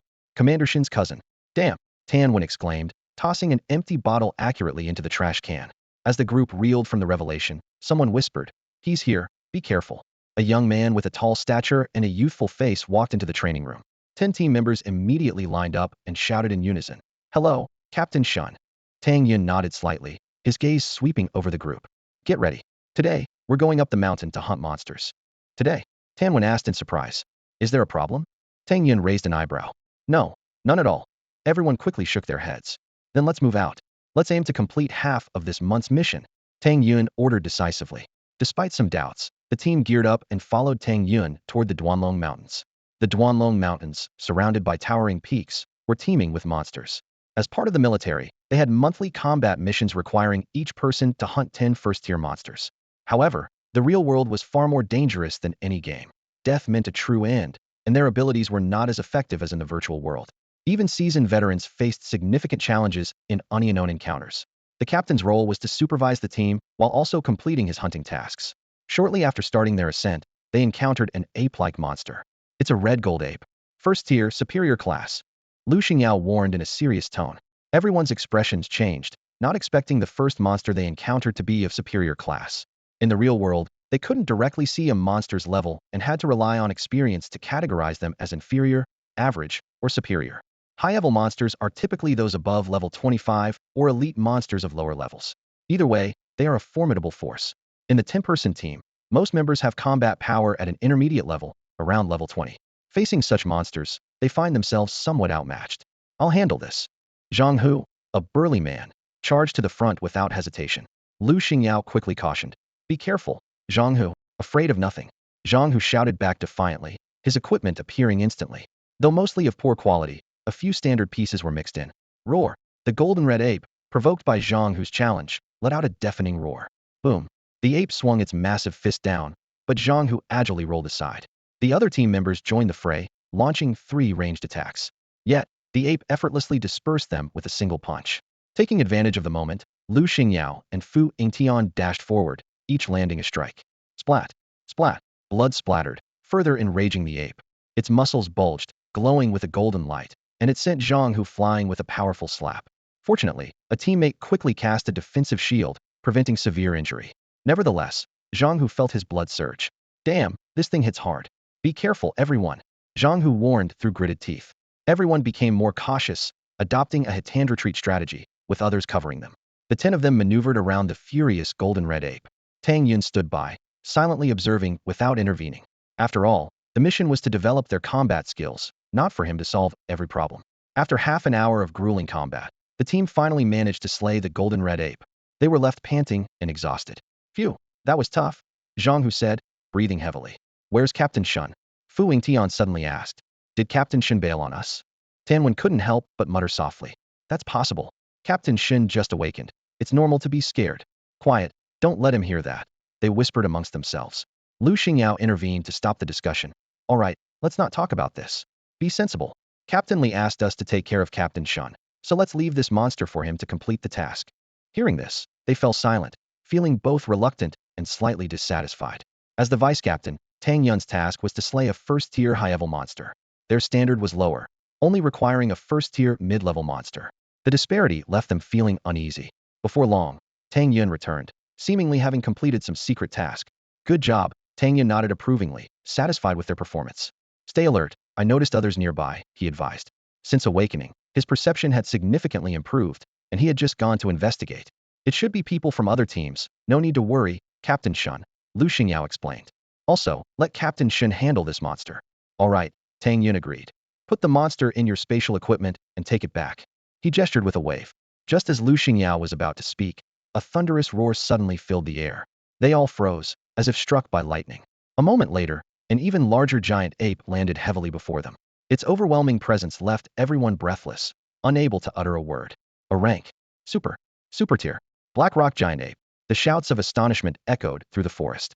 Tang Yun and his team faced a colossal black rock giant ape, towering as high as a two-story building, exuding an overwhelming sense of oppression. Fear was etched on everyone's faces. They knew this wasn't an ordinary rank 1 monster, but an elite-level creature with formidable power. We're doomed. We can't fight anymore. Someone cried out in despair. Damn it. Even at our best, we couldn't take it on. Another teammate gritted their teeth. Run. Quickly. We're no match for it. In panic, someone had already turned to flee. Lu Xingyao shouted urgently. Captain Shun. Go now. We'll cover you. His voice was filled with urgency and concern. The group began to pull Tang Yun, trying to get him to leave the dangerous area. However, Tang Yun remained still, calmly saying, no need to run. Fu Yingtian hurriedly explained. Captain Shun, you don't understand. We really can't win. Others chimed in. Yeah, Captain Shun, we're no match. In their eyes, Tang Yun was just a privileged young man who had become vice captain through connections and needed their protection. Tang Yun calmly responded. I know. He glanced around, quickly assessing his teammates' abilities, realizing they indeed couldn't handle the black rock giant ape. Don't worry, just rest on the side. Leave it to me. This is the vice captain's duty. With that, he shielded them behind him. The team stared at Tang Yun's upright figure, momentarily stunned. Some thought to themselves, vice captain's duty? I'm almost moved to tears. Is this really the privileged young man? Why does he suddenly seem inspiring? Captain Shun, we can run without it being a dereliction of duty. Yeah, Captain Shun, don't be reckless. They urged anxiously, fearing Tang Yun would lose his life and drag them down with him. At that moment, the black rock giant ape let out a deafening roar, spewing scorching flames from its mouth. Tang Yun swiftly dodged like a phantom. The others also scrambled back to avoid the deadly attack. Boom. The giant ape roared again, stomping its foot, causing stones to shoot out like bullets. Captain Shun, look out, the team warned loudly. Extreme star flash. Tang Yun's figure blurred, becoming as light as a feather, instantly appearing behind the black rock giant ape. With a regular longsword, he carved a deep wound into the giant ape, causing blood to gush out. The team watched in shock, exchanging incredulous glances. Tan Wen couldn't help but say, Captain Shun isn't as simple as we thought. Lu Xingyao cautioned, don't get too optimistic. Captain Shun is strong, but super-tier beasts aren't easy to deal with. The group nodded in agreement, fully aware that a single super-tier beast could wipe them out. After being injured, the black rock giant ape erupted with intense black light, making the surrounding air unbearably hot. This black light was the black flames on its body. Mystic Ice Shield. Tang Yun quickly conjured a shield to protect himself from the damage. Magic Restraint. Sky Rending 3 styles. Fire Serpent Dance. Tang Yun's attacks flowed seamlessly, executing several skills in an instant. The black rock giant ape collapsed with a thud, but Tang Yun's longsword shattered as well. What? It's dead? So fast. That was a super-tier beast. Captain Shun is unbelievable. They watched in awe. It had taken them half an hour to defeat a high-tier beast together, yet Tang Yun had taken down a super-tier beast in just 2 breaths. It was astonishing. However, Tang Yun paid no mind to their praise, fully absorbed in his own world. Congratulations, you've slain the black rock giant ape. Experience 3. Strength 1, Constitution 1. Strength, Growth 1. Tang Yun was thrilled, realizing that killing real-world monsters granted him talent boosts. This discovery excited him greatly, knowing these talents could be brought back to reality. Tang Yun understood that his unique talent didn't directly enhance his strength, but improved him in a more indirect way. This ability was just as applicable in reality, which thrilled him. He realized that even during recovery in the virtual world, he could continue progressing in the real world. This would undoubtedly accelerate his growth. Moreover, fighting monsters significantly improved his practical combat abilities. As Tang Yun was immersed in these thoughts, his team noticed his unusual demeanor. Captain Shen, are you all right? A few of them asked with concern. I'm fine. Let me borrow your weapons, Tang Yun replied calmly, his eyes scanning the weapons in his teammates' hands. He chose not to materialize his own equipment because the more precious the item, the more gold coins it required to materialize. Besides, opportunities to materialize valuable items were rare. For instance, the lowest-ranking Baron could only materialize ordinary-grade equipment and items. To materialize better things, one must rely on those with higher noble ranks. Tang Yun's Duke Medal could materialize some top-tier items, and he didn't want to waste this opportunity lightly. Seeing this, Zhang Hu proactively handed his broadsword to Tang Yun. Use mine, Captain, he offered, as he needed to rest due to an injury and could lend out his weapon. All right. Tang Yun accepted the broadsword without further ado. A slight smile appeared on his lips, and his eyes gleamed with excitement. Let's start the slaughter. The other team members exchanged glances, feeling that Captain Shun seemed a bit different. Soon, Another monster appeared before them. Tang Yun's figure flickered, and with a cold gleam from his broadsword, he sliced the monster in half. He felt his strength increase by another point, which excited him even more. The team members watched in shock. The monster they considered a formidable enemy was as fragile as tofu before Tang Yun. Keep going, Tang Yun shouted excitedly, completely forgetting his responsibility as a captain to train his teammates. At that moment, several wolf howls pierced the night sky. Lu Xingyao and the others were on high alert, but to Tang Yun, the sound was like a stimulant. Soon, 50 wolf-like monsters surrounded them. A wolf pack? That's rare. First a superclass monster, now a wolf pack. What's going on? I have a bad feeling about this. The group murmured, filled with doubt. Among the wolf-like monsters, the two leading ones were large, covered in red and white scales, likely elite class, equivalent to superclass monsters. The rest were all mid-level. Faced with such a lineup, everyone felt a pang of anxiety. However, Tang Yun charged toward the wolf pack without hesitation. Sword aura soars to the sky, Tang Yun shouted, and 4 or 5 iron-armored wolves fell under his blade in an instant. Death charge, 2 swift strikes, and another monster was sent to its demise. A red and white-head wolf leaped up, lunging at Tang Yun. He calmly countered with space confinement, sky-splitting 3 styles, and fire serpent dance, easily defeating it. The other red and white-head wolf, enraged, spewed fireballs and ice spikes at Tang Yun. He quickly raised a bone shield to block them, then used Polar Star Flash, and the superclass monster soon fell. Against the other ordinary monsters, Tang Yun was even more at ease. He continuously used skills like Skull Ball, effortlessly cutting through them. In no time, out of the 50 wolf-like monsters, 46 had fallen to Tang Yun, with the remaining 2 taken down by the combined efforts of the other team members. Looking at the pile of monster corpses before them, the team couldn't help but marvel at Tang Yun's strength, which seemed to surpass human limits. In this intense battle, Tang Yun also discovered some unique traits of his talent in the real world, filling him with anticipation and curiosity about his future development. First of all, talents won't drop coins or similar items. Secondly, equipment won't drop either. Tang Yun concluded that only tangible items would drop. Killing 48 monsters provided Tang Yun with a significant boost in attributes. He felt the power surging within him. Strength 10, Intelligence 10, Constitution 12, Spirit 5, and speed increased by 0.3 meters per second. Additionally, his potential was enhanced. Strength growth 2, Intelligence growth 1, Constitution growth 2, Spirit growth 1. What delighted him the most was the increase of 3 points in his skill points. Captain Shun is simply incredible, someone exclaimed. Unbelievable.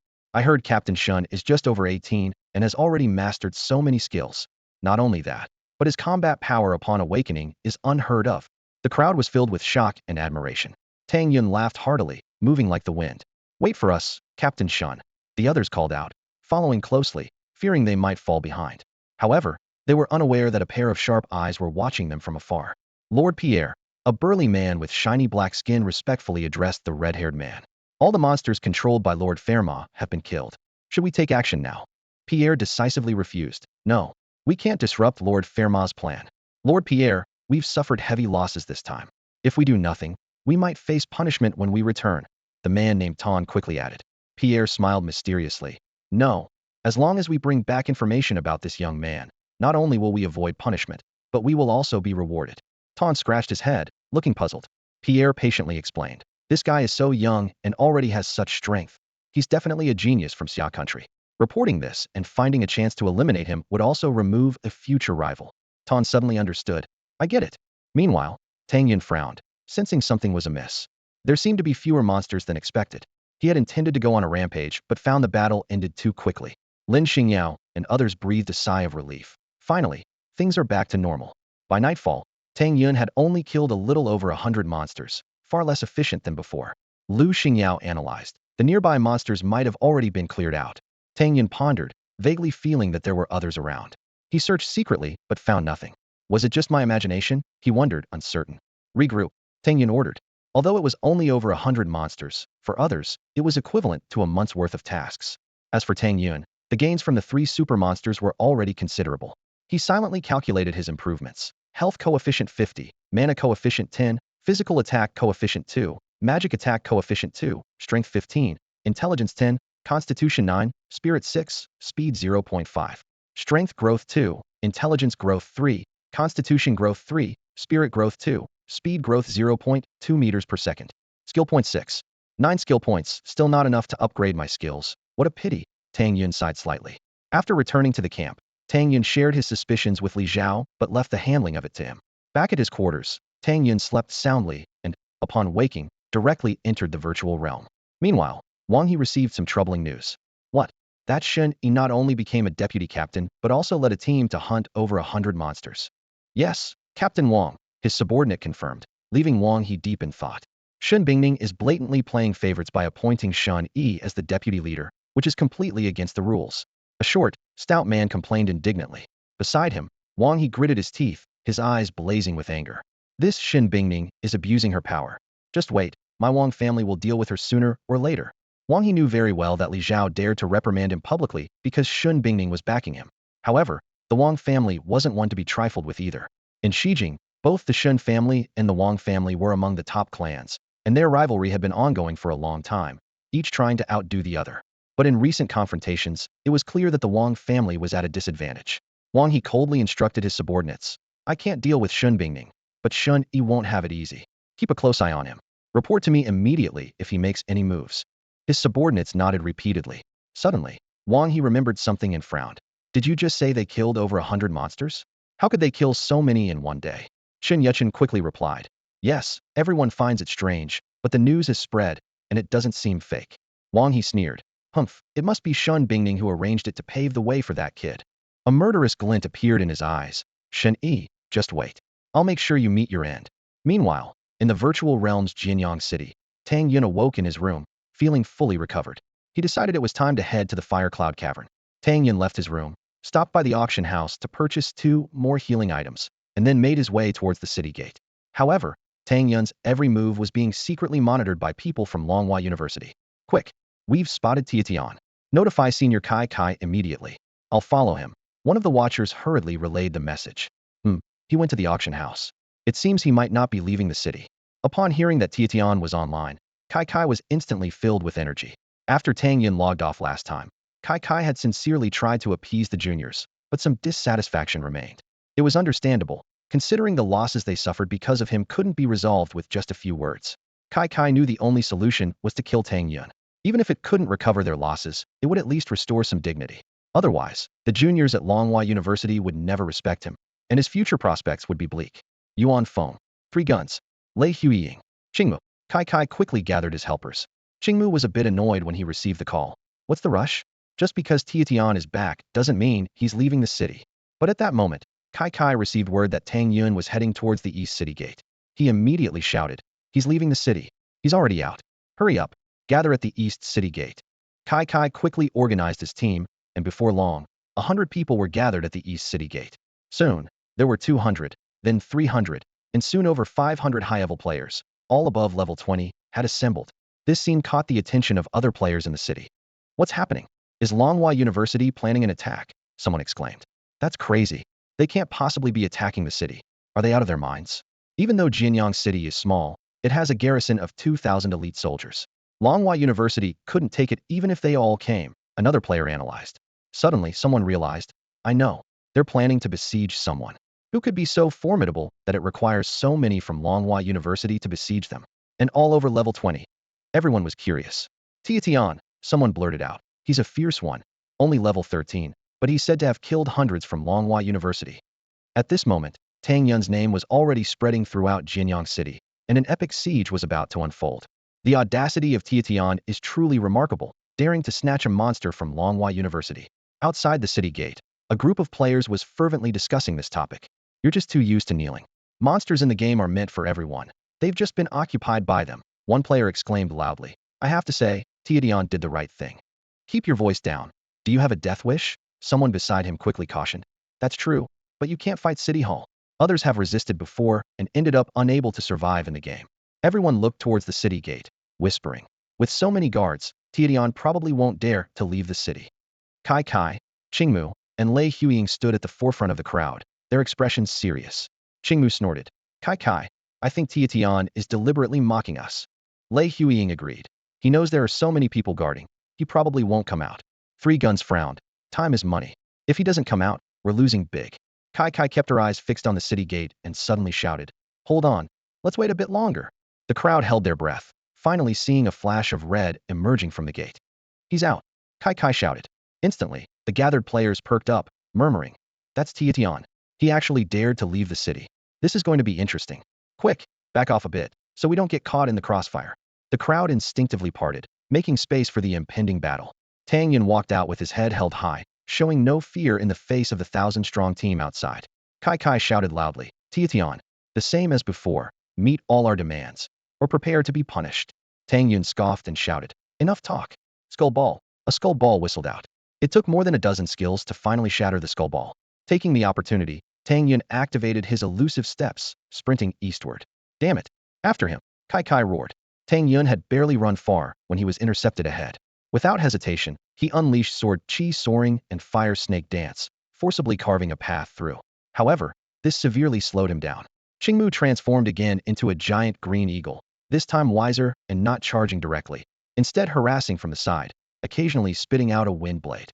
"I'll handle this," came a furious shout as Three Guns swung his long spear. Tang Yun dodged the first two strikes, but the third was unavoidable. Bone shield. Tang Yun conjured a bone shield to absorb the damage. Three Guns snorted, unleashing his ultimate move, Dragon Roar Break. The three weapons merged into one, emitting a crisp dragon's roar as it struck the bone shield.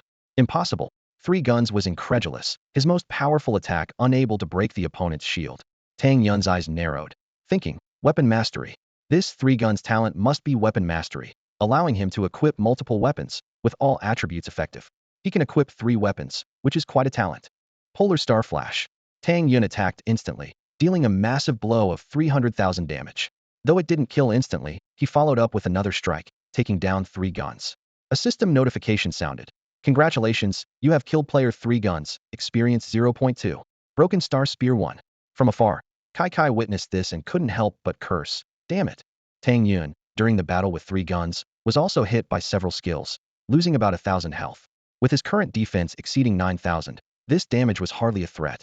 At that moment, Qingmu seized the chance to charge forward, shouting, "Magic Bind." However, his timing was already too late. As 3 Guns fell, Qingmu had no time to retreat. Tang Yun's gaze was already fixed on the overconfident Green Eagle. After being restrained by magic, a skeleton orb took him out instantly. Many didn't even have time to put up a shield. On the battlefield, Tang Yun's offensive was like a fierce storm. His skeleton orb whizzed by, taking down 2 opponents in an instant. However, a sharp pain suddenly pierced his mind.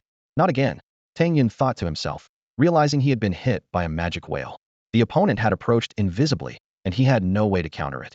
In an instant, ranged attacks poured down like raindrops, while 3 more enemies closed in menacingly. Tang Yun's eyes quickly locked onto 2 identical figures. Twin talent. He immediately recognized the tricky opponent. The twin talent not only allowed a player to create a clone with 100 of their attributes, but the clone could also wear equipment, essentially becoming another complete player. Only when both the clone and the original were defeated would the player be truly dead. Even more daunting, when the clone and original merged, the player's attributes increased by 100, along with the bonus from another set of equipment. This talent's power far surpassed that of an ordinary weapon master. Dozens of skills rained down like a storm, coupled with the nearby enemies' assaults, and Tang Yun's health evaporated by over 200,000. In this critical moment, he unhesitatingly launched a skeleton orb straight at Lei Huiying in the distance. "Yuan Feng." Lei Huiying shouted, and the louder her voice, the longer her magic wail could last. Yuan Feng was the player with the twin talent.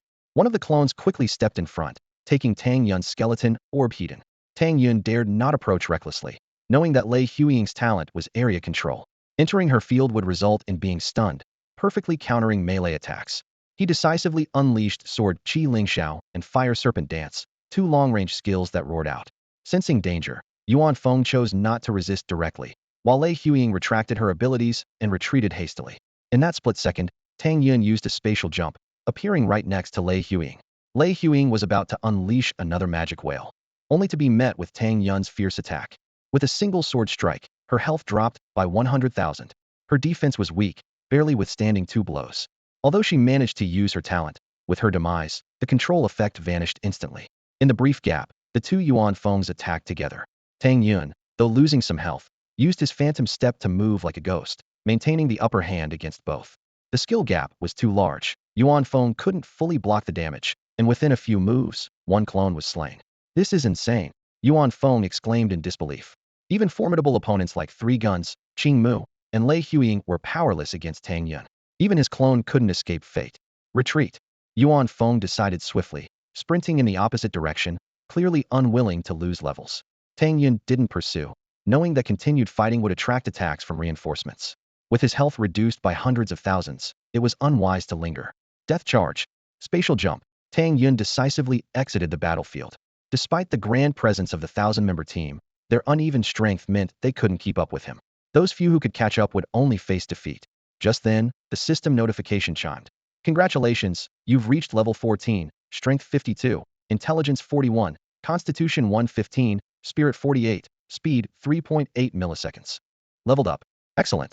Tang Yun was pleased, feeling his increased power. Damn it. He leveled up again. How is he doing it so fast? Kai roared in frustration. This Tang Tian is ridiculously strong. And with so many skills, there's no way to beat him. Hedon. Yuan Feng looked troubled. Without facing him, it's impossible to gauge Tang Yun's strength. No wonder so many at Longhua University fell at his hands. No matter how strong he is, we're more in number. We'll wear him down eventually. Kai gritted his teeth. Yuan Feng nodded slightly, agreeing with the sentiment. Indeed, no matter how powerful one person is, sustained assaults would eventually wear them down. Although the opponent had killed many of their numbers, his own health had diminished by hundreds of thousands.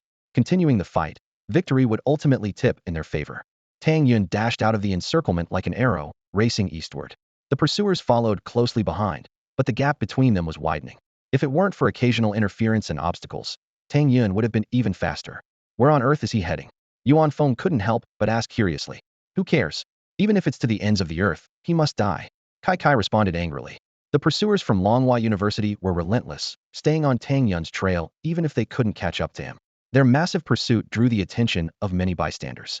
Suddenly, Tang Yun felt a wave of relief. Finally, the eastern woodlands. By this time, he had lost about 1,000,000 health points, and the pursuers from Longhua University had also suffered casualties. At the entrance to the woodlands, two players were loudly shouting, "Stop! Stop! Ahead is the eastern woodlands. Anyone entering to complete tasks must pay 1 silver coin each." A long line of players was waiting to enter. Tang Yun didn't hesitate.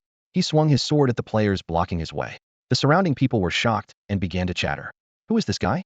He's crazy enough to kill people from Tianyu University. He's ruthless. I don't want to pay either, but I've never seen anyone kill over it. If I'm not mistaken, this guy is only level 14. Moments later, Kai and his group arrived outside the woodlands. He actually went to the eastern woodlands. Kai exclaimed. The eastern woodlands are Tianyu University's territory. We can't mess with them, Sen Bachong said, frowning. Wait, it looks like this guy has gotten into trouble with Tianyu University. Qing Mu couldn't help but interject. Lei Huiying stepped forward to ask the bystanders. What happened? Seeing they were from Longhua University, the crowd didn't dare to hide anything. Just now, a fierce guy killed people from Tianyu University and ran in. He killed people from Tianyu University. Kai and the others were stunned. This guy has some nerve. No wonder he doesn't take us from Longhua University seriously. San Bachong muttered. He's doomed. Tianyu University is a top-notch school with plenty of geniuses. Under its banner are the Longyu Group and Belan Group, both gathering elite strongmen. Qing Mu sneered. This tread heaven. He's truly lawless. Kai said angrily. What do we do now? Lei Huiying couldn't help but ask. Kai analyzed. With so many of them, they won't all go into the eastern woodlands. We can't force our way in. He's bound to die, and after he dies, he'll definitely resurrect in Jinyang City. We'll just wait there. Everyone nodded in agreement. Their goal wasn't just to kill Tang Yun once, but to keep killing him until he's back to level 1, or even permanently stuck at level 1, making it impossible for him to play the game. Do you think he'll survive? Yuan Feng suddenly asked. Impossible, Qing Mu immediately retorted. Even if Tianyu University can't handle him, there are people from Longyu Group nearby. If they get involved, how can Tread Heaven survive? Qing Mu continued to explain. Tianyu University is essentially a talent reservoir. Outstanding students graduate and join these top groups. Generally, leveling up 4 to 5 levels a year isn't an issue. Some people even level up faster. In 4 years, they typically reach level 30. But there's a big difference even among those at level 30. Many who've been at level 30 for years have significantly enhanced attributes. Plus, there's skill proficiency and the number of skills, which aren't on the same level. Overall, members of elite teams aren't something ordinary university students can compare to. Yuan Feng said thoughtfully. I just feel this guy is strange. He's used about 10 skills, right? And his skills are really hard to dodge. A flicker of surprise crossed Yuan Feng's eyes. His skill level must be exceptionally high. It's quite unbelievable. So what? Kai and Qing Mu shouted in unison, their eyes burning with fury. He still has to die. The group gathered together, whispering among themselves for a moment. Eventually, they decided to leave a few people behind to stand guard while the others went about their tasks. Meanwhile, Tang Yun had already ventured into the eastern wood wasteland. He headed straight for the dungeon entrance, where a throng of players were queued up, waiting their turn. Members of various major factions were stationed there, shamelessly collecting entry fees. Tang Yun watched coldly, thinking to himself, even entering a dungeon costs money. These major factions control almost all the resources. To advance, you either submit to exploitation or fight back. Just then, a player from Tianyu University shouted, "The Spider Cave dungeon is full. If you want to enter this dungeon, you might as well leave." "What? Full?" The player at the front of the line protested. "Weren't there 2 more slots available?" Tianyu Luxing impatiently waved his hand. "Get lost. Those 2 slots are already reserved. No chance for you, move along." The solo player's face turned grim, fists clenched, but he ultimately dared not act. Under Tianyu Luxing's stern command, several solo players reluctantly left. At that moment, Tang Yun ignored the surrounding commotion and walked directly toward the dungeon entrance. "Stop!" The Tianyu University crowd shouted harshly. Suddenly, someone recognized Tang Yun. "Wait a minute, is that Taitian? The guy who just barged in?" "What? It's him. Get him." Instantly, several people lunged at Tang Yun. Tang Yun remained unfazed, quickly deploying his skills. Bone Shield. A sturdy bone barrier formed in front of him. Polar Flash. Skeleton Ball. Death Charge. He unleashed a series of skills seamlessly, swiftly knocking down those who charged at him. The surrounding players were stunned, stepping back in awe. Taking advantage of the moment, Tang Yun activated the Fire Cloud Cave dungeon, his figure vanishing at the entrance. "Damn, he just took them out like that? He's ruthless." He entered the dungeon. "What should we do? Should we follow him?" "No. We might get mistaken as accomplices. Let's get out of here. Tianyu University's people will be here soon." Fearing trouble, the crowd quickly dispersed. Sure enough, it wasn't long before a group from Tianyu University arrived. Tianyu Shizheng was seething with anger. What audacity! He clearly doesn't respect Tianyu University. "Shizheng, what do we do?" someone asked urgently. Shizheng coldly ordered, "Wait for him. As soon as he exits the dungeon, kill him. Also, find his respawn point. Kill him until he's level 1. Force him out of the virtual world forever." Yes. The crowd was thrilled. It was rare for anyone to openly defy them, making this an unusual turn of events. Just then, a female player named Tianyu Chiu Xian hurried over. "Shizheng, I just got contacted by people from Longhua School. They have information on Taitian." Shizheng's eyes lit up. "Oh, what information?" "Taitian killed many of their people, and it's speculated that his talent is gaining experience from killing players and a 100 chance of looting player equipment. Also, he's very powerful." Tianyu Chiu Xian quickly explained. Shizheng sneered. "Oh, with such a talent. No wonder he dared to kill our people. He must be desperate to level up. He'll pay the price. The stronger he is, the more interesting it will be to take him down." Hearing this, the group was filled with excitement, as if they had found a worthy prey. They prepared eagerly to teach this overconfident individual a harsh lesson.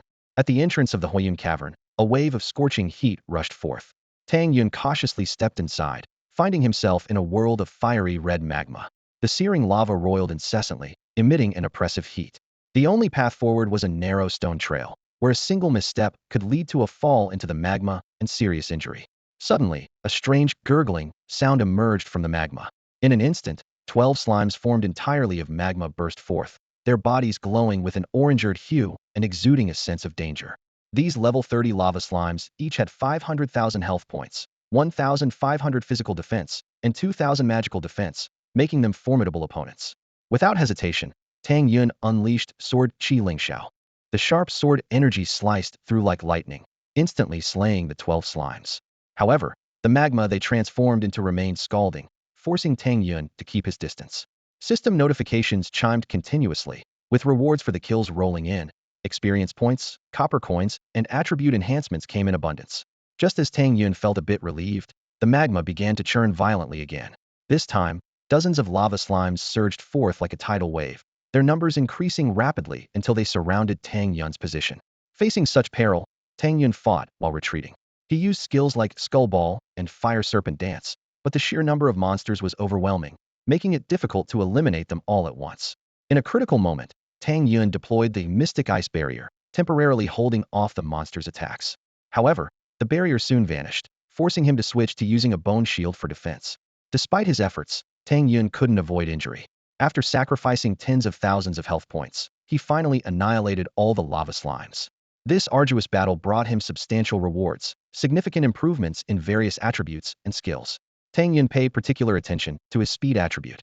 After this battle, his base speed reached an astonishing 69.1 milliseconds, and with equipment bonuses, it soared to 81.1 milliseconds. If he used the floating step technique and amplified his mindset, his maximum burst speed could even reach 250 milliseconds, an undeniably intimidating figure.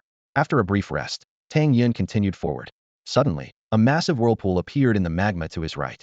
Immediately after, a large monster emerged, possessing characteristics of both a lion and a scorpion, with a tail tipped by a stinger blazing with intense flames, exuding a terrifying aura.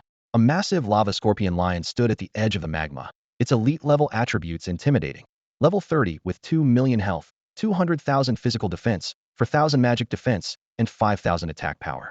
Adding to the challenge, numerous magma lizards engulfed in flames crawled out from all directions, coordinating with the equally untouchable flame slimes. Tang Yun wasted no time and launched his attack. His combo was seamless magic imprisonment dealt over 200,000 damage, followed by death charge adding another 300,000, and the sky-splitting triple strike unleashed an astonishing 700,000 damage. Combined with basic attacks and fire serpent dance, his output quickly surpassed the million mark. The lava scorpion lion quickly dissolved into a pool of magma under this fierce assault.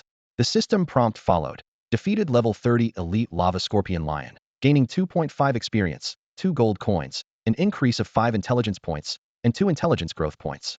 Most importantly, a new skill, Flame Ring, and 2 first-level skill points were acquired. Tang Yun was delighted. Through previous battles, he realized skills were more vital than attributes. Without overwhelming attributes to break enemy defenses, relying solely on stats was insufficient against multiple foes. He immediately learned Flame Ring. The system prompt indicated the skill reached beginner level. Flame Ring creates a 3-meter radius fire circle, dealing 30 magic attack damage per second, consuming 50 mana, with a 1-second cooldown, and benefits from fire element enhancement. As long as mana is sufficient, this continuous skill can be cast repeatedly. Although its range is small, it was exactly what Tang Yun needed. He didn't hesitate to improve the skill's proficiency. The new attributes showed. Range expanded to 4 meters. Damage increased to 40. Other parameters unchanged. Tang Yun activated the skill immediately, igniting a circle of scorching flames centered on him, causing all magma lizards entering its range to continuously lose health. Though current damage and consumption needed improvement, the skill's potential was evident. After clearing over a dozen magma lizards, Tang Yun gained new attribute enhancements. Strength, intelligence, constitution, and spirit each increased by 2 points, with a speed boost of 0.2 meters second, along with an additional 1-point growth in strength and intelligence. As he continued, the path ahead was eerily empty. Just as Tang Yun grew more cautious, a sudden heat wave struck, rapidly depleting his health. Quickly dodging, a fire vortex appeared at the spot, continuously spewing fireballs that coalesced into another vortex. The system identified it as a level 30 flame elemental, with 400,000 health, 1,200 physical defense, and 2,300 magic defense. More fire vortices emerged, and a massive magma fireball separated from the lava, something writhing within. As the magma receded, a statue monster with eyes emitting fiery beams and a mouth spewing fireballs was revealed, a level 30 magma guardian elite, boasting 2.3 million health, 5,000 physical, and magic defense. Seizing the opportunity, Tang Yun swiftly closed in. A flurry of magic imprisonment and other skills shattered the statue. Among the rewards for its defeat, the acquisition of another new skill filled him with joy. A system notification flashed before Tang Yun, declaring his successful defeat of a level 30 elite magma guardian. His experience points increased by 3.2, he gained 3 gold coins, his intelligence rose by 5 points, and his magic attack coefficient also went up by 1 point. Even more exciting for him was the acquisition of 2 first-level skill points and learning a new skill, Flame Vortex. As the system's alert sounded, the details of Flame Vortex swiftly unfolded in Tang Yun's mind. The entry-level Flame Vortex could conjure a spinning flame with a diameter of 1 meter, dealing 80 magic attack damage per second to enemies, lasting 10 seconds, with a cooldown of 30 seconds, and consuming 200 mana points. Tang Yun mused quietly that although the skill was decent, its small range limited its practicality. However, in a moment of reflection, the Flame Vortex advanced to the proficient level. The vortex's diameter expanded to 2 meters, and its damage increased to 90 magic attack per second, with other parameters remaining unchanged. Tang Yun was delighted by this progress, which filled him with anticipation for the skill's future potential. Without further ado, Tang Yun immediately cast Flame Vortex and engaged in a fierce battle with the fiery elemental in front of him. The swirling flames engulfed the immobile enemy, fully demonstrating the skill's power. Soon, all the monsters fell under Tang Yun's onslaught. The system once again notified him of attribute improvements: Strength 3, Intelligence 2, Constitution 2, Spirit 1, Speed 0.3 milliseconds, with growth potential for intelligence and spirit each increasing by 1 point. Without pausing, Tang Yun pressed on. Suddenly, a giant nearly 10 meters tall appeared before him, its body covered in fiery red rock. Behind the giant were numerous smaller creatures resembling rolling stones, which would explode upon nearing him. Tang Yun quickly reacted, first raising a bone shield for defense, then casting a magic binding to restrict the giant's movement. He followed up with a flame vortex and executed the sky-splitting triple strike. Under this combination attack, even elite-level monsters struggled to withstand. Soon, the level 30 elite lava giant was defeated. The system informed Tang Yun that he gained 3.5 experience, 3 gold coins, a 5-point increase in constitution, a 1-point growth in constitution, a 0.5 increase in health regeneration, as well as a lava ring and 2 first-level skill points. Tang Yun examined the lava ring's attributes and discovered it was a rare quality ring that not only provided a 30-point intelligence boost, but also increased storage space by 100 cubic meters. Without hesitation, he swapped it for his previous spirit ring. After a moment of contemplation, Tang Yun decided to use both skill points to enhance Flame Vortex. With the application of the skill points, Flame Vortex rapidly advanced from mastery to the minor achievement stage. The minor achievement level of Flame Vortex saw a significant power increase, with its diameter expanding to 5 meters and dealing 120 magic attack damage per second, while other parameters remained unchanged. Tang Yun looked at this astonishing enhancement with a heart full of anticipation, confident that this skill would play a crucial role in future battles. With a powerful strike, Tang Yun obliterated the rock monsters. A system notification appeared: Strength 1, Intelligence 3, Constitution 1, Spirit 2, Speed 0.2 milliseconds, Skill Points 2. Without pausing, Tang Yun continued forward. Soon, he reached the end of the path, where a massive pool of lava came into view. Within it, a gigantic creature was bathing. Despite its enormous size, it moved gracefully through the boiling lava. Suddenly, the creature let out an earth-shattering roar, revealing its massive head. It then climbed out of the lava completely. Tang Yun held his breath, studying the beast carefully. Its entire body was covered in golden scales that glistened in the reflection of the lava, each one seemingly radiating the sun's brilliance, dazzling and almost too bright to look at directly. Its eyes were like 2 deep red rubies, filled with a menacing energy.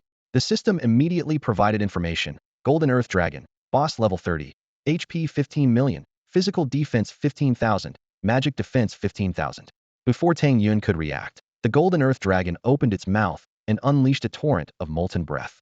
Simultaneously, the surrounding lava began to churn violently. Ice Shield. Tang Yun quickly cast a spell, but the lava had already filled the path, trapping him. His health dropped rapidly, with the ice shield holding only for a few seconds. At that moment, the dragon charged forward like a lizard. Tang Yun quickly responded: Magic Bind. The dragon was instantly immobilized. Flame Whirl, Fire Serpent Dance, Skull Ball, Sword Chi to the heavens. Tang Yun unleashed a flurry of skills. The Magic Bind dealt a massive 290,000 damage, but the fire-based skills were less effective than expected. He realized the Golden Earth Dragon had partial immunity to fire damage. Unfazed, he continued: Sky-splitting techniques. The first 2 strikes were mediocre, but the third landed a critical hit, dealing over 800,000 damage. By the end of his combo, the boss had lost 3 million health. Star Flash. Tang Yun leapt onto the dragon, unleashing a barrage of attacks. 1 strike, 2 strikes, critical hit. The dragon's health plummeted, losing another million in no time. Even his regular attacks were significant, especially with critical hits, each dealing over 100,000 damage. The Golden Earth Dragon shook violently, causing the ground to tremble and lava to surge. Tang Yun misstepped, losing over 100,000 health instantly. Rocks rained down from above, and he hurriedly used Ethereal Step to evade. The dragon roared again, launching a massive fireball. Space Jump. Tang Yun narrowly avoided it. The fireball exploded like fireworks, and even a touch from the falling fragments dealt tens of thousands in damage. With a swift maneuver, Tang Yun positioned himself beneath the dragon, avoiding all debris and fire fragments. Sky-splitting techniques. Skull Ball. He unleashed another relentless assault, reducing the dragon's health by another 2 million. At this point, Tang Yun felt his damage output was lacking. While defeating bosses of the same level was becoming easier, challenging 1 over 10 levels higher in dungeon mode was still tough. Despite leveling up a few times, his gains weren't substantial. He was relying on his existing skills. Having just broken through to the first tier, he knew that after reaching level 30, with his talents fully realized, facing such bosses would be much simpler. But he couldn't wait any longer. The Golden Earth Dragon roared once more, causing lava to erupt from the ground, filling the entire space. Tang Yun was trapped, his health dropping rapidly. Though the effect was short-lived, he still lost hundreds of thousands of health. Once the lava subsided, Tang Yun immediately counterattacked. Death Charge, Magic Bind, Skull Ball. He unleashed a series of skills. The dragon's health plummeted, soon leaving it with only 3 million remaining. The golden earth dragon turned and burrowed into the underground magma, instantly regaining 5 million health points. Tang Yun frowned slightly, realizing he had overestimated his situation. His health was already below 3 million when he entered this area, and now it had dropped to just over 1 million. To ensure his safety, Tang Yun took out a piece of fire feather wood from his inventory and quickly ignited it. Taking a deep breath, he felt life force surging into his body like a tidal wave. Within just 5 seconds, his health had recovered by 1.7 million. Tang Yun couldn't help but marvel at the miraculous effect of the fire feather wood, a rare item worth 200,000, which most people would be reluctant to use. A prolonged battle ensued. Each time the golden earth dragon's health dropped to a critical level, it would dive into the magma to heal. However, Tang Yun noticed that the amount of health it recovered was gradually decreasing. Finally, when the golden earth dragon's health fell below 1 million and it was about to dive into the magma again, Tang Yun seized the opportunity. He quickly cast a binding spell to trap it. Without hesitation, he unleashed a combo of attacks, ultimately slaying the powerful boss. That was exhausting. Tang Yun sighed deeply. The battle had lasted nearly an hour. Many of his skills and normal attacks were easily neutralized by the golden earth dragon, especially his fire skills, which it sometimes absorbed directly. The system notification chimed in. Congratulations, you have slain the level 30 boss, Golden Earth Dragon. Experience, 35. Gold 40. Acquired, Golden Bracelet 1. Earth Dragon Skull 1. Skill, Heavenly Fire Praise. Tier 1 Skill Points 5. Tier 2 Skill Points 2. Tier 1 Equipment Enhancement Card. Strength 10. Intelligence 10. Constitution 10. Physical Attack Coefficient 3. Magic Attack Coefficient 3. Fire Affinity 10. Congratulations, your level has increased to 15. Strength 56, Intelligence 49, Constitution 118, Spirit 52, Speed 4.4 milliseconds. Tang Yun was slightly pleased. Although leveling up wouldn't fully restore his state, it would recover a small portion, which was better than nothing. He thought that once he became a gladiator, he could have those NPCs help him find monsters. Looking at the task item, the Earth Dragon Skull, Tang Yun was in a good mood. He then checked the newly acquired Golden Bracelet. Golden Bracelet, Tier 1 Excellent. Strength 120, Intelligence 120. Bonus, increases physical and magical attack by 5 during combat. An excellent grade bracelet. With added attributes, it's truly a treasure. Tang Yun was delighted. With this in mind, he decided to use the equipment enhancement card immediately. He had originally planned to save the card for a weapon, but this exceptional bracelet seemed worthy of the upgrade. Use equipment enhancement card. Congratulations, the golden bracelet quality has been upgraded to epic. Tang Yun sighed slightly. Only epic, what a pity. Evidently, the higher the equipment quality, the harder it is to upgrade. Previously, obtaining a legendary weapon was sheer luck. After adjusting his mindset, he checked the attributes of the epic grade bracelet. Golden Bracelet Tier 1 Epic. Strength 300, Intelligence 300. Bonus, increases physical and magical attack by 20 during combat. Increasing by 20. That's top tier effect. Tang Yun was in a great mood. Next, he began learning the newly acquired skill. Heavenly Fire Praise. My first Tier 2 skill. With a thought, the intricacies of the skill instantly appeared in Tang Yun's mind. Congratulations, you've mastered the basics of Heavenly Fire Praise. Heavenly Fire Praise Tier 2 Beginner. Release a large fireball that explodes at its peak, dealing 200 magic damage to all enemies within the target area. Cooldown, 120s, mana cost, 1000. Note, enhanced by Fire Affinity. Tang Yun was somewhat surprised. A large area attack skill. The magic bonus is also high, but the consumption is indeed enormous. Generally, Tier 2 skills require at least 300 mana, with most needing 500. This Heavenly Fire Praise demands 1000. Of course, this range seems to justify its cost. Even at the beginner level, it could easily wipe out dozens of foes. Upgrade Heavenly Fire Praise. Congratulations, Heavenly Fire Praise upgraded to Proficient. Heavenly Fire Praise Tier 2 Proficient. Release a large fireball that explodes at its peak, dealing 230 magic damage to all enemies within the target area. Cooldown, 120s, mana cost, 1000. Note, enhanced by Fire Affinity. Then, Tang Yun continued to upgrade other skills. Upgrade Flame Whirlpool.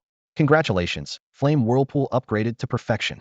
Flame Whirlpool Tier 1 Perfection. Condense a 20-meter diameter spinning flame vortex, dealing 240 magic attack damage per second to enemies within, lasting 10s, cooldown, 30s.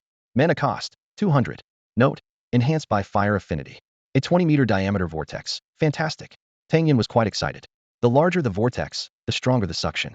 This had now become a powerful area attack skill. For the last skill point, he decided to upgrade Blazing Fire Ring. Congratulations, Blazing Fire Ring upgraded to Mastery. Blazing Fire Ring Tier 1 Mastery forms a 5-meter fire circle around you, dealing 50 magic attack damage per second to enemies within range. Mana cost, 50s. Note, enhanced by Fire Element Affinity. Tang Yun checked his latest attributes, his smile growing even wider. Nickname, Treading the Heavens. ID, Prestige 1. Level, 15. Experience, 4.32. Tier 1 Health, 4,860,800. Constitution, 3,200. Recovery, 7.1 S. Skill 5. Mana, 169,950. Spirit, 330. Recovery, 63s. Physical attack, 58,410. Strength, 59. Equipment, 2,000. Skill, 550. Magic attack, 52,687. Intelligence, 59. Equipment, 2,000. Skill, 550. Physical defense, 10,633. Constitution, 7. Equipment, 400. Skill, 40. Magic defense, 3,605. Spirit, 7. Equipment, 600. Skill, 40. Strength, 610. 56. Growth equipment, 380. Intelligence, 483. 49. Growth equipment, 410.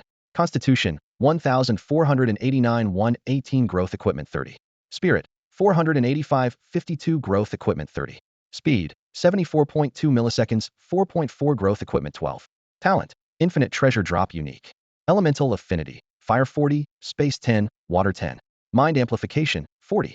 Skills, Heavenly Fire Praise Tier 2 Proficient. Mystic Ice Barrier Tier 1 Apex. Sword Chi Soaring Tier 1 Apex. Space Leap Tier 1 Apex. Fire Serpent Dance Tier 1 Apex. Magic Bind Tier 1 Apex. Extreme Star Flash Tier 1 Apex. Flame Whirlpool Tier 1 Perfection. Blazing Fire Ring Tier 1 Mastery. Banshee's Curse Passive Extreme. Sky Splitting 3 Forms Apex. Ethereal Step Apex. Death Charge Apex. Skeleton Ball Apex. Bone Shield Apex.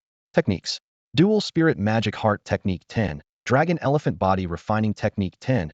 Extreme Shadow Meteor Technique 11. Spirit Source Tide Technique 10. Equipment.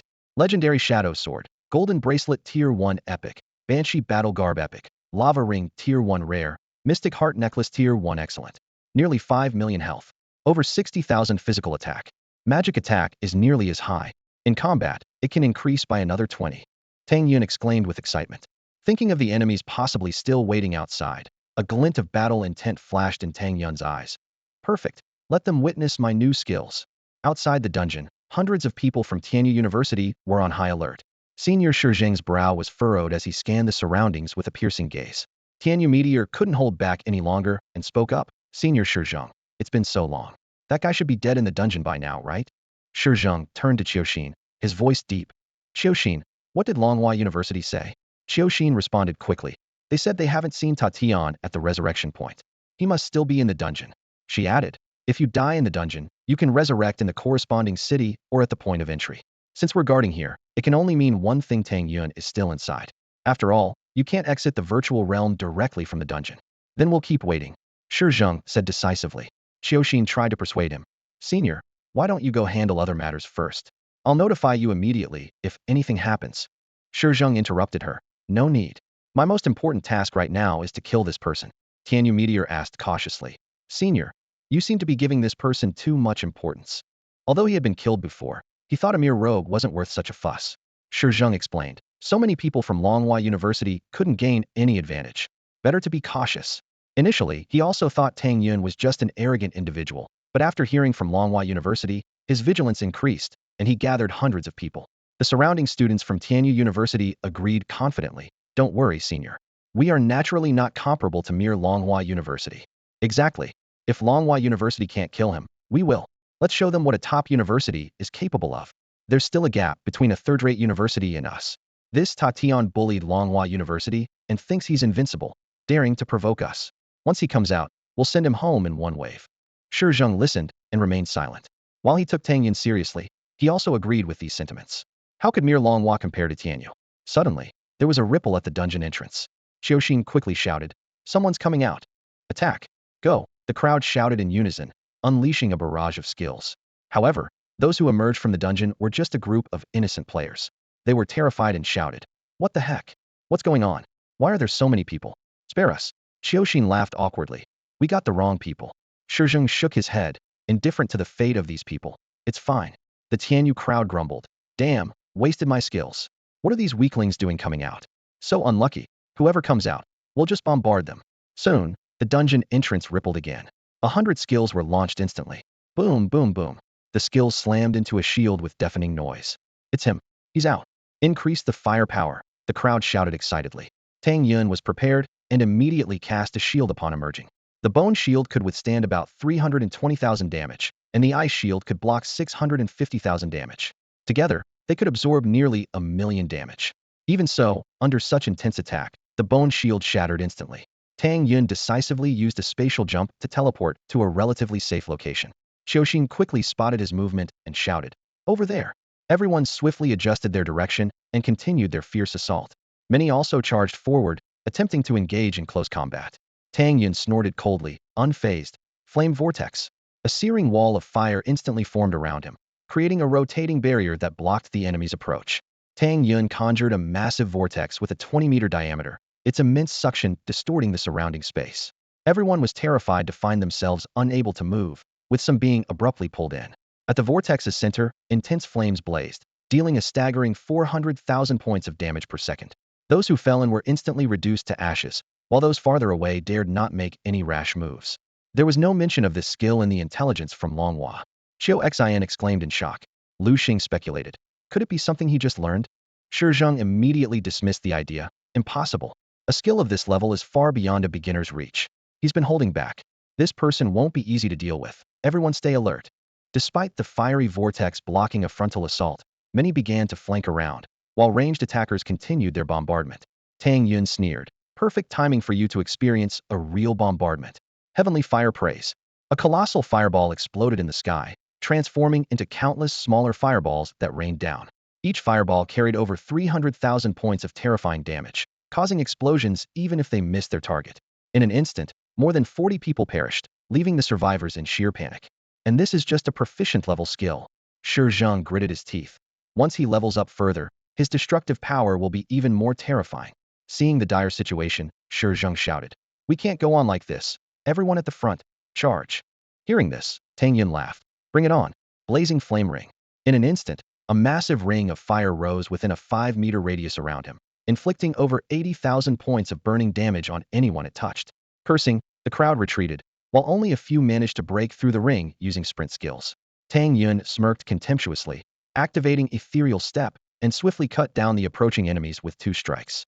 His prowess in ranged attacks was formidable, but his close combat skills were equally unrivaled. This guy isn't human. People from Tianyu University began to doubt their own senses. How did those from Longhua University manage to chase him? With the blazing flame ring surrounding him, Tang Yun charged into the crowd. Spatial leap. Death sprint. In a flash, several more fell. Terrified survivors fled, shouting, "We can't beat him, and he has too many skills." Tang Yun continued to unleash various skills, leaving chaos in his wake. He thought to himself, I should prioritize upgrading the blazing flame ring. If it reaches perfection, or even an extreme level, wouldn't that make them flee at the mere sight? But the long-range control effect of the fire vortex is also quite effective. Shi Zheng, witnessing the devastation, murmured to himself, how could this happen? A team of hundreds, being hunted down by a single person. Don't panic. Fight back. Fight back. Shi Zheng's furious shout echoed across the battlefield. Tang Yun's heavenly fire hymn was like a heavy hammer, scattering the main forces. Warriors who charged forward fell under his sword, the ground stained red with blood. Witnessing Tang Yun moving unchallenged, the others panicked and fled in all directions. Shi Zheng, his eyes wide with anger, roared in frustration, "Damn it! Why are you running? Fight! What are you afraid of? Use your skills on him." In just a minute, Tang Yun had claimed over 100 lives. He moved through the crowd like a reaper, burning those on the outer circle and slashing those within, unstoppable. Finally, some regained their composure and launched a fierce counterattack. Long-range skills rained down like a storm, but Tang Yun used a spatial jump to appear among the spellcasters. His body seemed like a blazing furnace, scorching nearby enemies. Simultaneously, he cast a flame vortex on the side, creating a double-tiered, killing field. Despite suffering significant damage, with skills and swords leaving marks all over him, Tang Yun's formidable physical and magical defenses were like iron walls. Losing hundreds of thousands of health points was merely superficial. 200 players were down, leaving over 300 on the opposing side. Tang Yun laughed heartily. Haha, goodbye. He swept across the battlefield like the wind, preparing to retreat. He's trying to leave. He's weakened. Stop him. The others saw hope and rushed to block him. Shi Zheng shouted, "Chase him." Tang Yun taunted, "In such a hurry to die?" With that, he unleashed another heavenly fire hymn. The massive fireball exploded in the air like a brilliant firework, dealing lethal damage. Dozens were reduced to ashes instantly. I'm off. See you next time. Tang Yun laughed as he turned to leave, with pursuers following but never catching up. Along the way, Tang Yun showed no mercy. As soon as his cooldowns ended, he cast Heavenly Fire him and Flame Vortex behind him, annihilating the 500-person team completely. Though they chose to respawn randomly in the wild, the number of pursuers kept growing. Shizheng frantically called for reinforcements in the group chat. No good. Keep bringing people. Everyone come. Tang Yun sprinted back to Jianyang City, drawing attention from bystanders. That's Tatian. He's provoked the Tianyu University people again. Oh my, this guy is fierce, dares to provoke anyone. Tatian's name had become legendary near Jianyang City. First hunted by Longhua University, now he had angered Tianyu University. He was doing what many wished to do but didn't dare. The news reached Kai, who was shocked. What? Tianyu University couldn't take him down. Lei Huiying added. Not only couldn't they take him down, but they were also chased and killed. If Tatian hadn't just finished a dungeon and was in full health, they might have been wiped out several times. Qingmu couldn't help but remark. Is this Tianyu University? A first-class university? They're not even as good as us. Sambachang also shook his head, sighing. Yeah, at least we managed to chase Tatian. Hurry, gather people to intercept him. Shizheng's voice rang out again in the communication, as the battle was far from over. Kai's urgent voice pierced through the tense atmosphere. At the city gate, players from Longhua University quickly gathered, but ultimately, they were a step too late. Thousands of players were busy with their own tasks, with no one standing guard for long periods. Reassembling was challenging, and only a few dozen Longhua players held the gate. Kai shouted angrily. Tatian, stop being stubborn. Just give up. Qingmu echoed. That's right. Don't waste your time with futile resistance. Tang Yun sneered, retorting. I think you're the ones who are being obstinate. Heavenly Fire praise.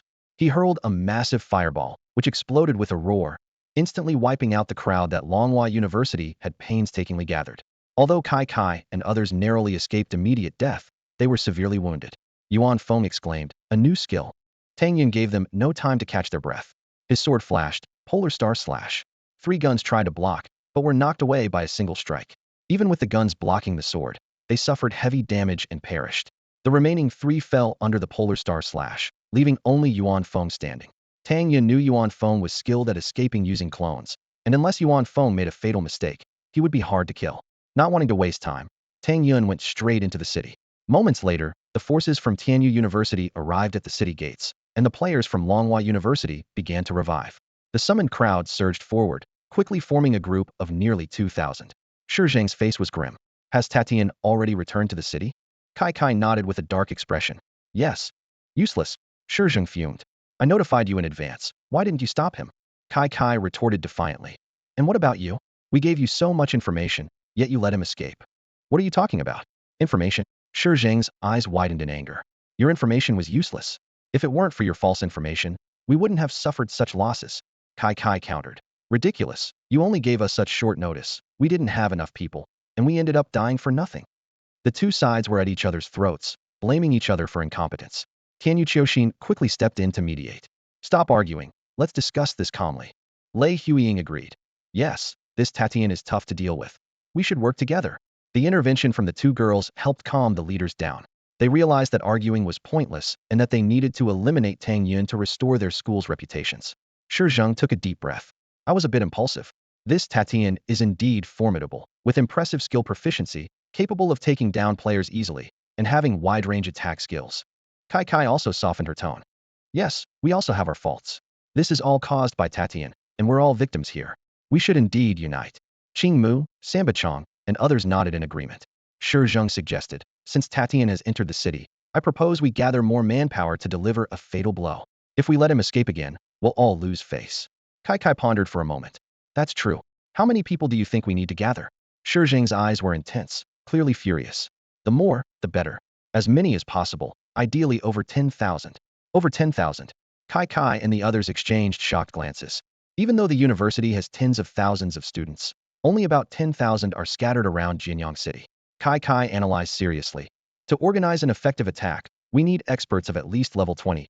Otherwise, it's difficult to even break through Tang Yun's defenses. Moreover, not everyone is willing to get involved in this conflict. Considering all these factors, gathering a team of 10,000 is quite challenging. Give me some time, and we can at most gather 5,000 people on our side. Shizheng nodded in agreement. All right, I'll do my best to find more people. The Longyu group is nearby, and I'll ask them to lead a team to support us. Longyu group. Upon hearing this, everyone brightened up as if seeing a glimmer of hope. Shi Zheng continued to explain. Treading Heaven's strength is formidable, and even if we have a large number of people, he remains unfazed. This is because there's no one who can truly threaten him. If someone could pressure him, the situation would become much simpler.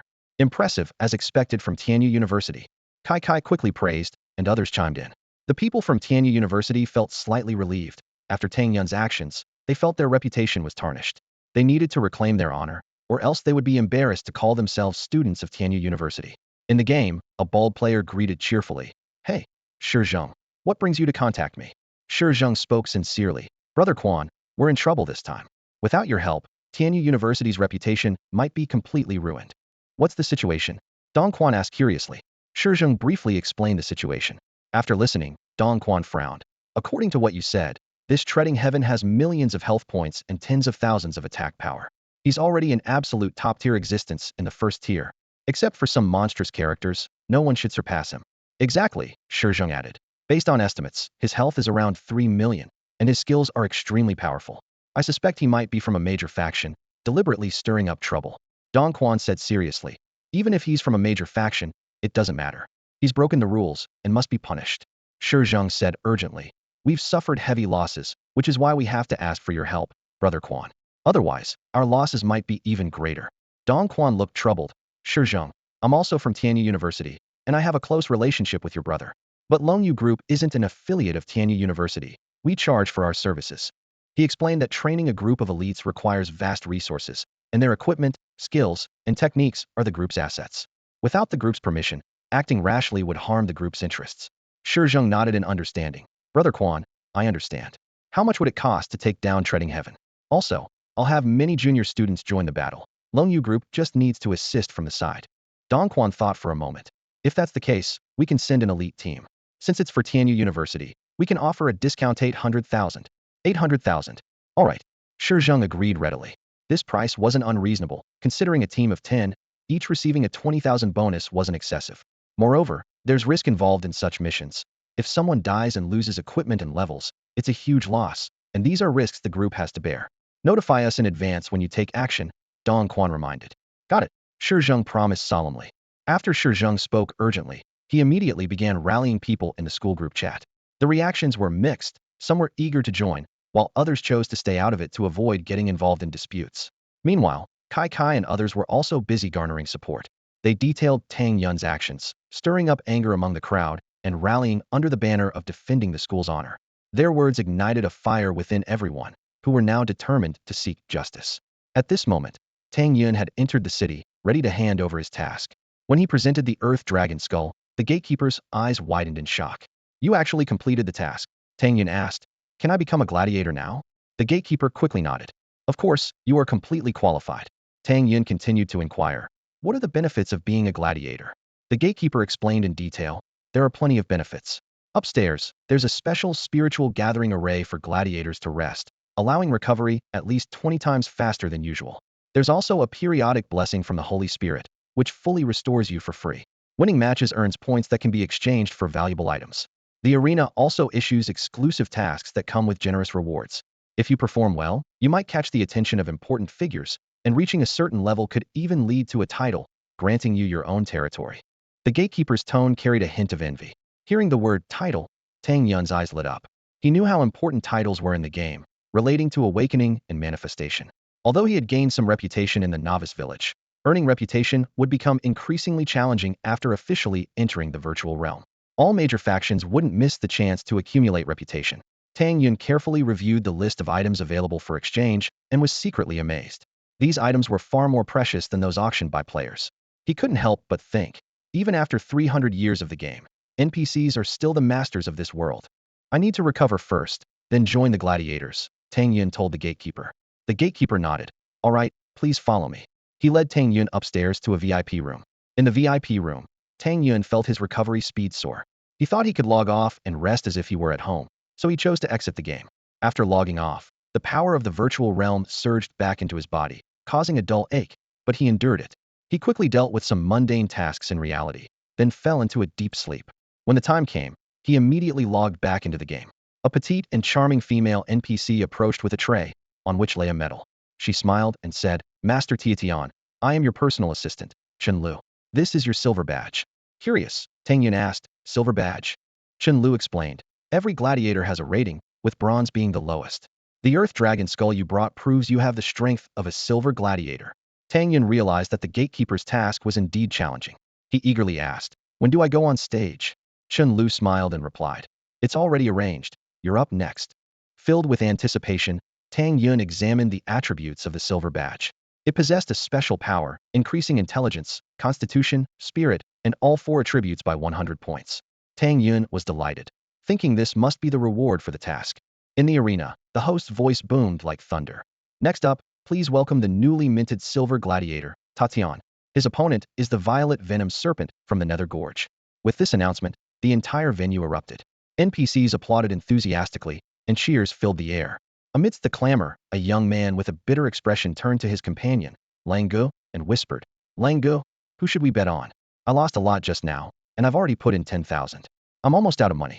Lang Gu furrowed his brow, scanning the arena. Don't rush. Let's see how it goes. The name Tatian sounds familiar, he muttered, trying to recall something. Just then, another player chimed in. Dude, you don't know Tatian? He's the guy who stomped Long Hua and took down Tianyu with his bare hands. This seemed to ignite Lang Ji's memory. He slapped his thigh in realization. That's him. I remember now. Wait, he's actually a silver gladiator. His surprise was evident. The discussions around them grew louder. A silver gladiator must be capable of soloing bosses, one player asserted, but then expressed doubt. But this violet venom serpent is level 30, and he's only level 15. Can he really handle it? Lang Gu remained unfazed, shouting, he can. He must. Support Tatian. The young man still hesitated, whispering, Lang Gu, what that guy said makes sense. There's a 15-level difference, and making money isn't easy. Lang Gu pounded his chest confidently. What are you afraid of? This is Tatian. Just because he took down Long Hua and Tianyu, we must support him unconditionally. The surrounding atmosphere was infectious, and another player agreed. Indeed, as fellow freelancers, we should support him. Let's place a small bet. Lang Gu waved his hand, full of bravado. Bet. Let's start with 2,000. However, the lively atmosphere was soon interrupted by a cold voice. A player named Shancheng Wulong spoke up. You idiots, Tatian is strong, but how can he possibly defeat a level 30 boss? Another player, calling himself Huling Fengchu, agreed, exactly. Betting on him to win for sentimental reasons is just throwing money away. Lang Gu was furious. Who are you calling an idiot? Shancheng Wulong was unfazed, laughing. Just stating facts. How is that an insult? Can't handle the truth. Lang Gu retorted, not backing down. You're the one who can't handle the truth. Tatian isn't afraid of anyone, not Long Hua or Tianyu. They've all suffered at his hands. Shancheng Wulong sneered. You don't get it. Long Hua and Tianyu just had a temporary setback. They're waiting outside the city now. Does Tatian dare to leave the city? He'll probably be trapped here for good. Huling Fengchu chimed in. Exactly. I bet Tatian's fate will be like his predecessors beaten down to level 1, with no place left in the virtual world. Lang Gu couldn't hold back any longer. You two must be Long Hua's lackeys. Shancheng Wulong shrugged. What's wrong with being a lackey? With your attitude, you wouldn't even qualify as one. Huling Fengchu laughed heartily. Right? You don't even have the qualifications to be a lackey. I'm betting 10,000 on the violet venom serpent. This scene revealed the complex relationships among players. Some allied with major forces, acting as unofficial members, flaunting their power in front of unaffiliated players. Seeing this, Lang Gu was infuriated. So you're just 2 lackeys. I can't be bothered with you. I'm betting 5,000 on Tatian to win. The two sneered in response, pretending to be rich. As lackeys, they naturally lived better than most players and looked down on someone like Lang Gu, who prided himself on integrity. With the bets placed, Tang Yun and the violet venom serpent were brought onto the arena. Tang Yun quietly assessed his opponent, calculating. Violet venom serpent, level 30 boss, 9 million HP, 12,000 physical defense, 14,000 magical defense. 9 million HP, weaker than the golden earth dragon. Just then, Shancheng Wulong clapped excitedly. Great. This violet venom serpent is so strong, it will definitely take down Tatian. Wolf and the young man stood at the edge of the arena, watching the battle intently. The young man looked worried. Wolf, I'm afraid Tread Heaven might not win this time. Wolf patted his chest confidently and said, Don't worry. Trust me. Just then, Huling Fengchu walked over, sneering. Huh? Trust you? You've probably lost even your underwear by now. Wolf retorted without hesitation. Even your master lost. And you 2 dogs have the nerve to bark here? Shancheng Wulong interjected disdainfully. Who lost? Tread Heaven is being chased, and can't even leave Jinyang City, yet some people still support him.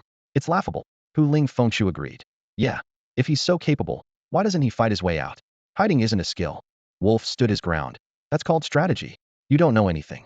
Their argument mirrored the views of Jianyang City players on Tang Yun. Most players supported him, with some just enjoying the spectacle. However, some sided with Long Hua, believing that individual players couldn't compete against large forces. On the arena, the purple lightning venomous python's sinister eyes shot out lightning. Tang Yun swiftly dodged, but the lightning continued to barrage him. Death charge. Tang Yun sprinted forward. The python opened its mouth, spewing a foul green venom. Bone shield. Tang Yun quickly summoned a shield capable of withstanding 350,000 damage, blocking the venom entirely. With the venom attack thwarted, the python's tail swept in. Instead of retreating, Tang Yun advanced, using Space Leap to instantly appear before the python. Space Confinement. Skull Ball. Sky-splitting 3 styles. Fire Snake Dance. Tang Yun unleashed a series of skills, each dealing hundreds of thousands of damage. The combo reduced the python's health by nearly 5 million, cutting its life in half. The python let out a pained howl, and as its mouth opened, a toxic mist descended. Tang Yun lost thousands of health points instantly, with the damage continuing over time. Meanwhile, the python's emerging horn released lightning, which combined with the venom to increase its potency. Shansheng Wulong clapped excitedly. Good. That's the python's killer move. Venom plus lightning. Who can withstand that? The young man couldn't help but say to Wolf, Wolf, this python is strong. Players might struggle to defeat it. Wolf reassured him again. Shao Jia, don't worry. Tread Heaven has got this. As he spoke, Tang Yun conjured a massive vortex of flames, which not only absorbed the venom, but also inflicted continuous damage on the python. The python roared in anger, quickly breaking free from the vortex's control, and lunged at Tang Yun with its jaws wide open. Extreme Star Flash. Tang Yun swiftly moved behind the python and slashed with his sword. Each strike dealt over 200,000 damage, with critical hits reaching over 400,000. In no time, another 2 million health points were shaved off. The python reacted quickly, launching another lightning attack.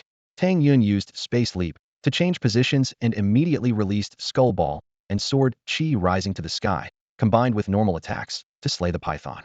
The entire battle lasted less than a minute, and Tang Yun had already defeated this formidable boss.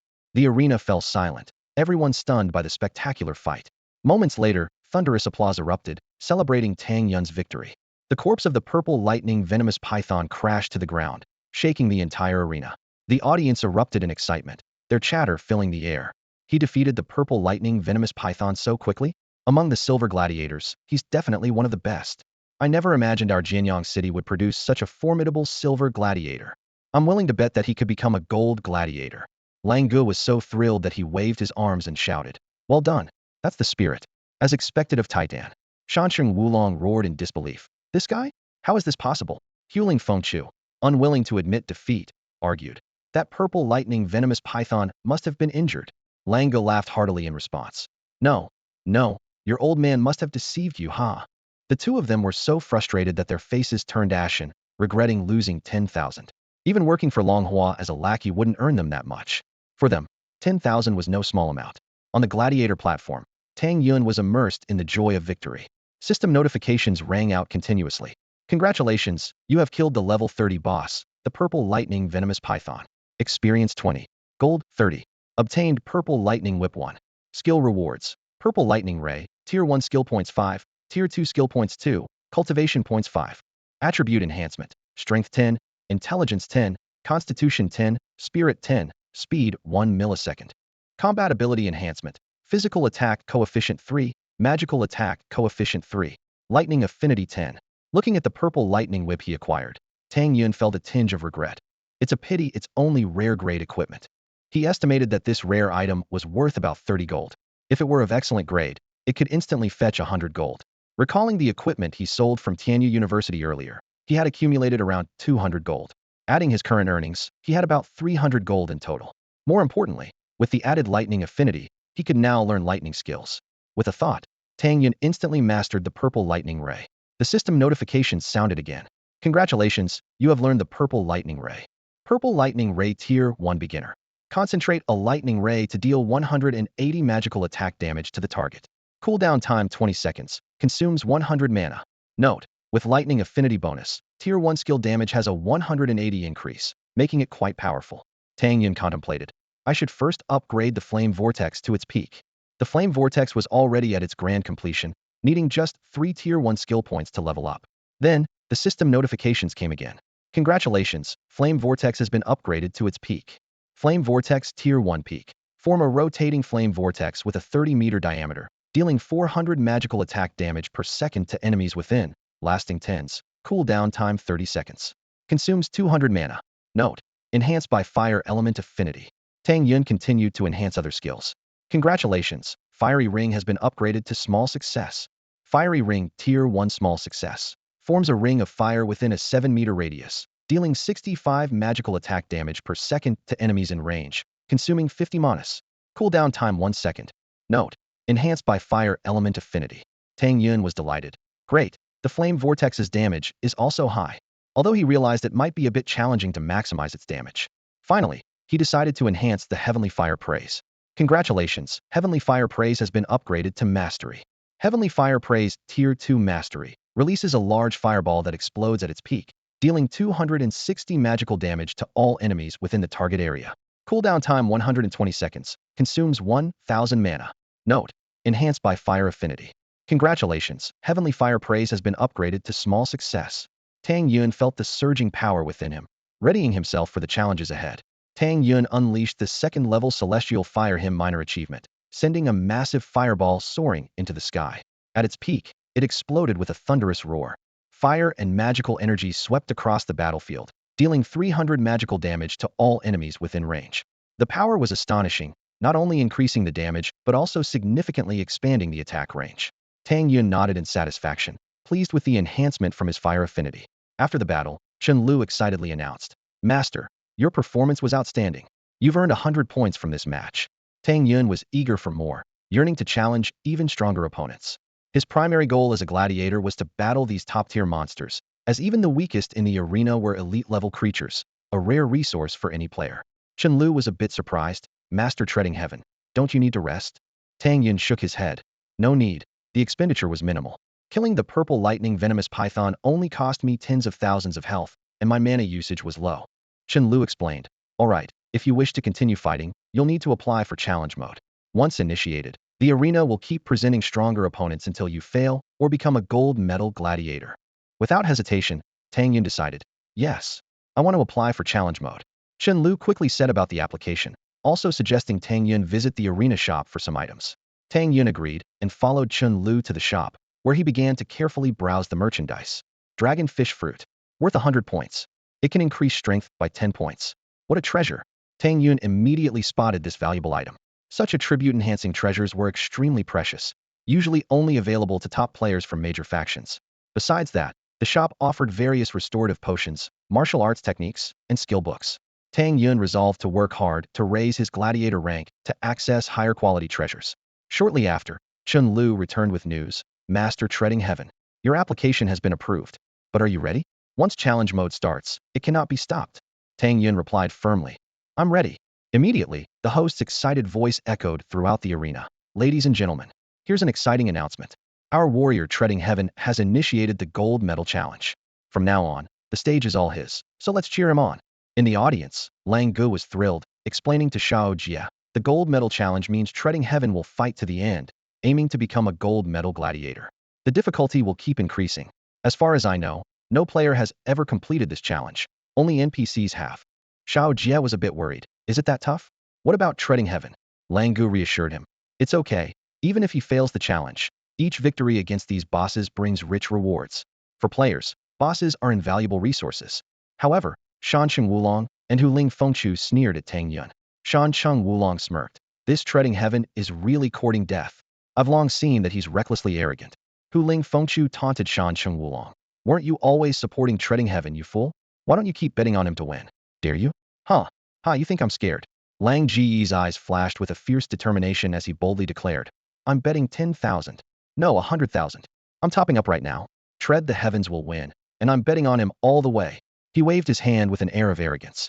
Despite his bravado, he didn't actually have that much money on hand and needed to top up his account. Betting all the way meant Tang Yun had to win continuously until he became a gold-ranked gladiator, with no option to quit midway. If successful, Lang Gu would earn 10 times his bet, but the difficulty was so high that almost no one dared to try. Seeing Lang Ji's impulsive behavior, Xiao Jia quickly tried to dissuade him. Lang Gu, didn't you say it's really tough? Why are you being so reckless? Afraid of nothing. Lang Gu gritted his teeth, a wild gleam in his eyes. This is my chance to turn things around. He resolved to gamble everything on this one chance. A long-time gambling addict, he had lost everything, but Tang Yun's challenge offered a glimmer of hope. Partly, he admired Tang Yun's spirit of challenging the powerful, but mostly, he yearned for a chance to get rich quick and release his pent-up frustration. As Lang Gu placed his 100,000 bet, Shanqing Wulong and Huling Fengchu were not to be outdone. All right, I'm with you.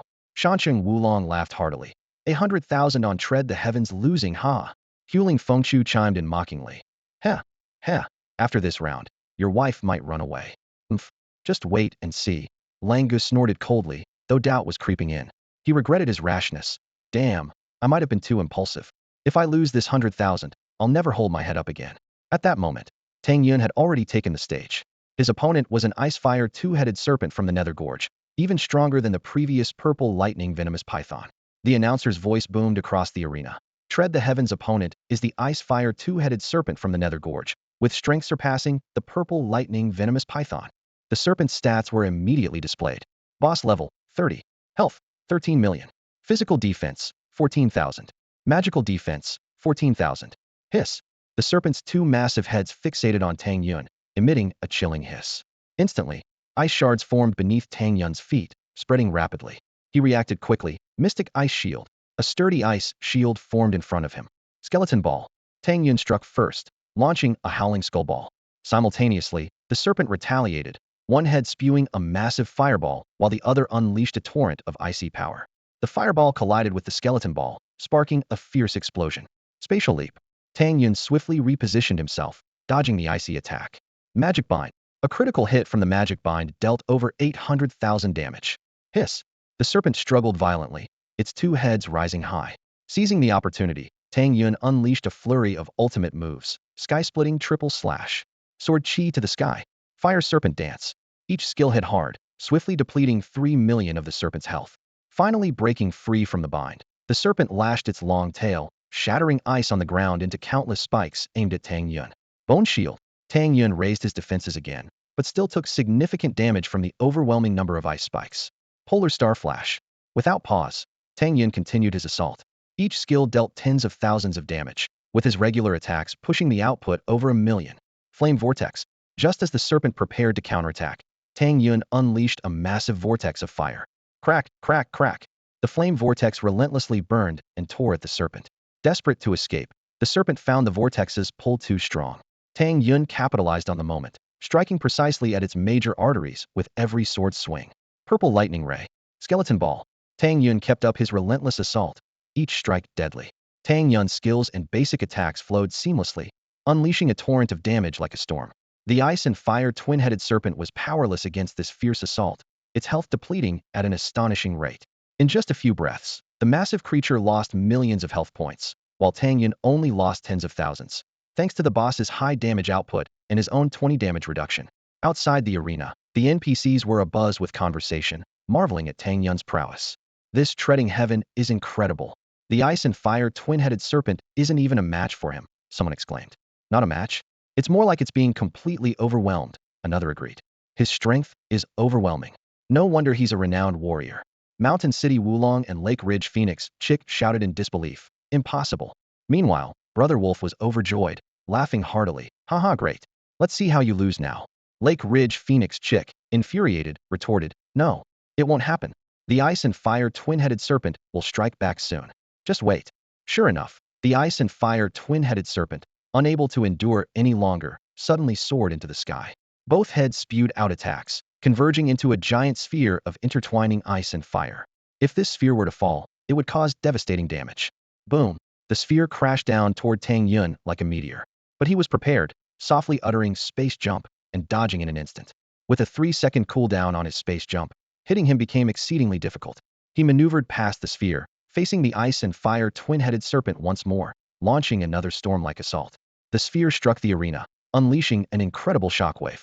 The entire battlefield transformed into a bizarre scene of half icy wasteland, half fiery inferno. Seizing the opportunity, Tang Yun leaped up, landing on one of the serpent's heads. His sword flashed down like lightning, decisively severing the head. The ice and fire twin-headed serpent's health plummeted to its lowest, seemingly on the verge of collapse. However, just as Tang Yun was about to deliver the final blow, an unexpected change occurred. The serpent's health suddenly surged back to full. The announcer explained in a timely manner. This is the ice and fire twin-headed serpent's special ability. When in critical condition, it instantly restores its health, essentially having 2 lives. Of course, the cost is losing 1 head and 1 attribute. Lake Ridge Phoenix Chick was ecstatic, cheering, "Good. Excellent." Xiao Jia hurriedly said to Brother Wolf, "Brother Wolf, we're in trouble now." But Brother Wolf remained calm and composed. "Humph, what's the panic? If treading heaven can take 1 life, he can take the second one too. It'll just take a bit more time." At this moment, Brother Wolf had absolute confidence in Tang Yun. With a thunderous roar, the ice and fire twin-headed serpent revived with full health, simultaneously sending Tang Yun flying. As he landed, he continued to lose health, but he was undaunted. The creature, now accurately described as the ice serpent, had lost its fire attribute. Whoosh! The ice serpent's remaining head unleashed a chilling breath once more. Tang Yun shouted, "Let's go again," charging forward without hesitation. Despite the ice serpent's seemingly increased agility, it only managed to hold out a little longer against Tang Yun. Finally, the system notification sounded. "Congratulations, you have slain the level 30 ice and fire twin-headed serpent, earning 28 experience. Gold, 30. Tier 1 skill points 5, Tier 2 skill points 2, technique points 5, strength 10, intelligence 10, constitution 10, strength growth 3, intelligence growth 3, constitution growth 3, water affinity 10. Congratulations, you've reached level 16, gaining strength 59, intelligence 52, constitution 121, spirit 52, speed 4.4 milliseconds. Upgrade flame ring. Consumed 4 tier 1 skill points. Flame ring instantly upgraded to perfection. Congratulations, flame ring upgraded to perfection. Flame ring tier 1 perfection forms a ring of fire within an 18-meter radius, dealing 150 magic attack damage per second to enemies within range, consuming 50 manas. Cooldown once. Note: enhanced by fire element. The power of the violet lightning ray suddenly surged, and Tang Yun felt the thunderous energy coursing through his body.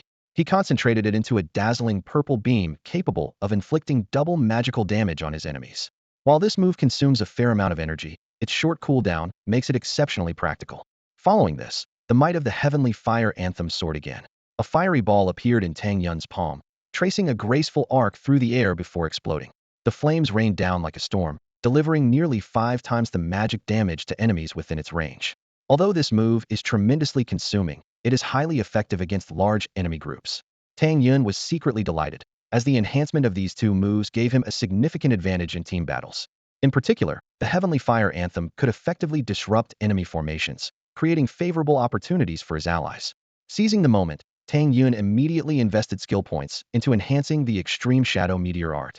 With the infusion of 12 skill points, he felt subtle changes within his body. His strength increased by 12 points, his speed improved by 5 meters per second, and the potential for further speed growth was enhanced. Upon closely examining his attribute panel, Tang Yun discovered substantial improvements across the board. His health had surpassed the 5 million mark, and his mana had reached over 200,000.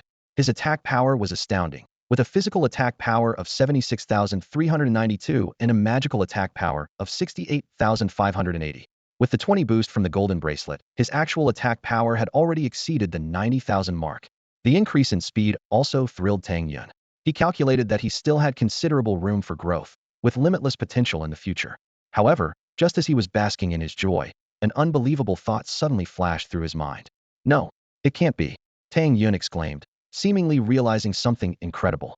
The crushing defeat of the twin-headed snake of ice and fire left Shanxing Wulong furious and Huling Fengchu shocked. They understood that something must have gone wrong. Tang Yun's victory not only caused them to lose 100,000, but also demoted them back to the ranks of ordinary players. Although working for Longhua in the game provided a decent income, this loss was still painful for them. Meanwhile, Xiao Jia was so excited he couldn't contain himself. He and Brother Wolf had bet 100,000, much of it his own money. Brother Wolf smugly hummed, "How could my judgment be wrong? Stick with Brother Wolf and enjoy the good life. In the next match, Tian will win again." He decided to stick with his initial bet and didn't need to wager more. The nearly 100,000 they earned from this match, along with the principal, was all reinvested. Brother Wolf taunted Wulong and Fengchu. "Hey, are you guys still in?" The two looked grim and felt uneasy. Shanxing Wulong gritted his teeth and said, "In. We must stay in." Huling Fengchu agreed animatedly. "Yes, we'll follow you all the way." Brother Wolf was even more pleased. "I like people like you with stubborn heads. This time, I'm putting in 200,000. Let's see what you guys do. Shansheng Wulong's face twitched, but he firmly said, in. We'll bet 200,000. If we win, we'll earn back everything with interest, and he'll have nothing left. Huling Fengchu nodded in agreement. You're right. On the field, Chun Lu cautiously asked Tang Yun, Sir, do you need to request a break? During the challenge, there was one opportunity to request a break, but the break only lasted the duration of one battle. Tang Yun decisively answered, no need. Continue. The second challenge quickly began. The NPC audience buzzed with conversation. The second match is starting so soon. It seems this Tiatian is very confident. I have a feeling this Tiatian truly has the potential to reach Gold Gladiator status. A Gold Gladiator, we haven't seen one in Jianyang City for a long time. Not necessarily. This is just the second match. The Gold Challenge requires at least 10 matches. Tang Yun's strength seemed to have gained their recognition. On stage, Tang Yun faced an opponent even stronger than the twin-headed snake of ice and fire, yet he remained unfazed. His strength was steadily increasing, making defeating enemies easier and easier. Sure enough, before long, the opponent was once again defeated.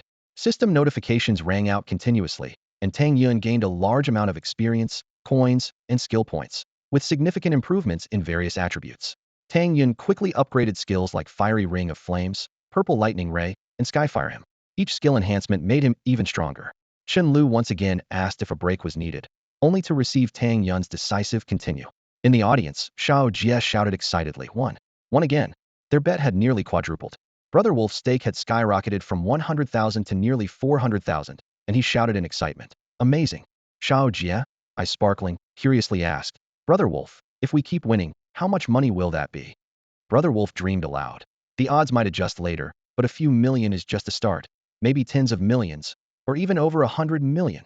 Even as he spoke, he could hardly believe it himself. Currently, the odds for both sides were close to 1-to-1, but Tang Yun's series of decisive victories would surely lower the odds. Considering he was fighting continuously, the odds wouldn't drop too much. Exactly how it would play out depended on how the arena handled it. Lost. Healing's Fengchu widened his eyes in disbelief at the match results. Shansheng Wulong was seething with rage, gritting his teeth as he said, Damn it. What now? We've lost 300,000 in just 2 matches. No amount of money will hold up. Healing's Fengchu took a deep breath, a hint of madness flashing in his eyes. He slammed the table and shouted, 400,000.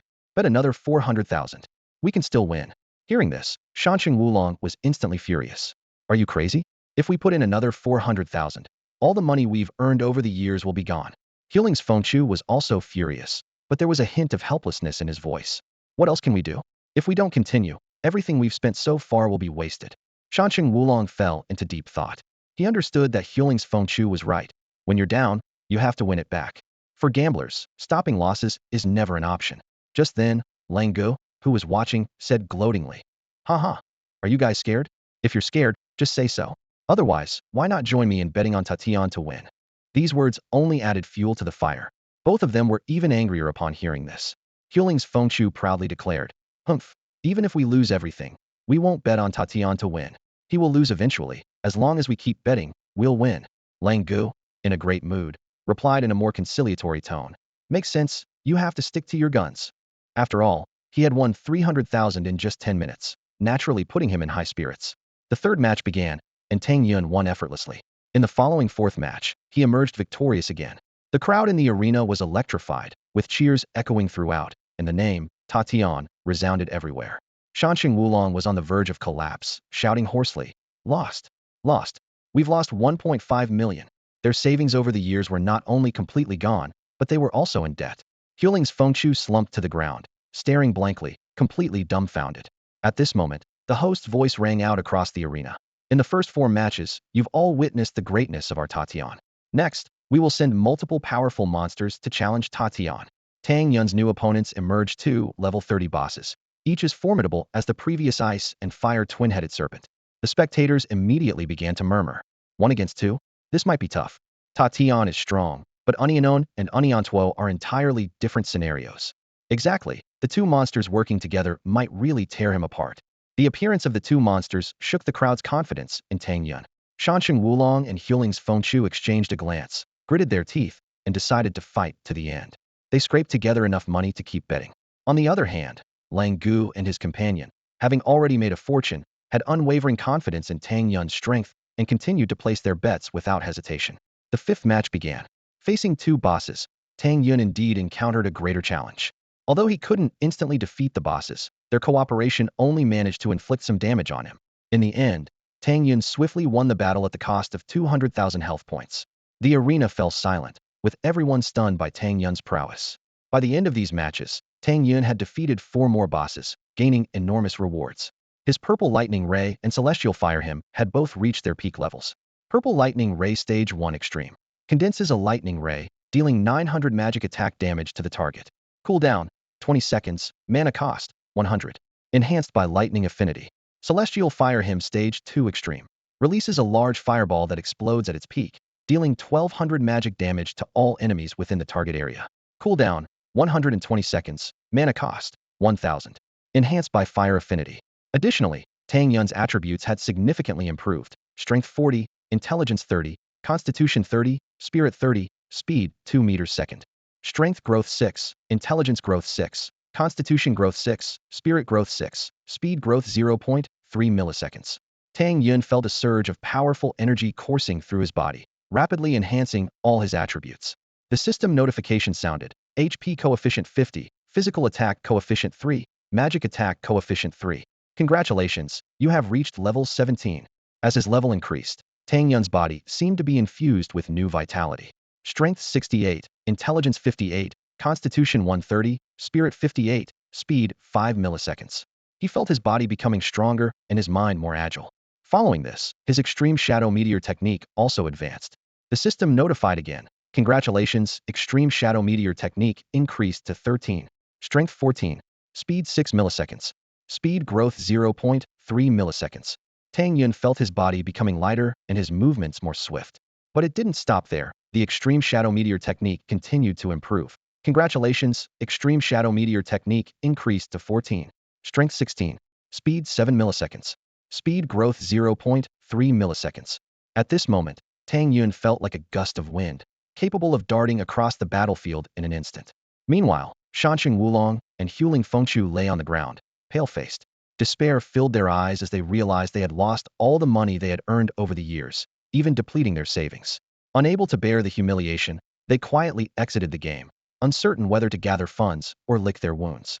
On the other side, Brother Lang and Xiao Jia were so excited they couldn't stop grinning. Brother Lang, looking at the sudden increase in wealth, murmured, "How should we spend this money?"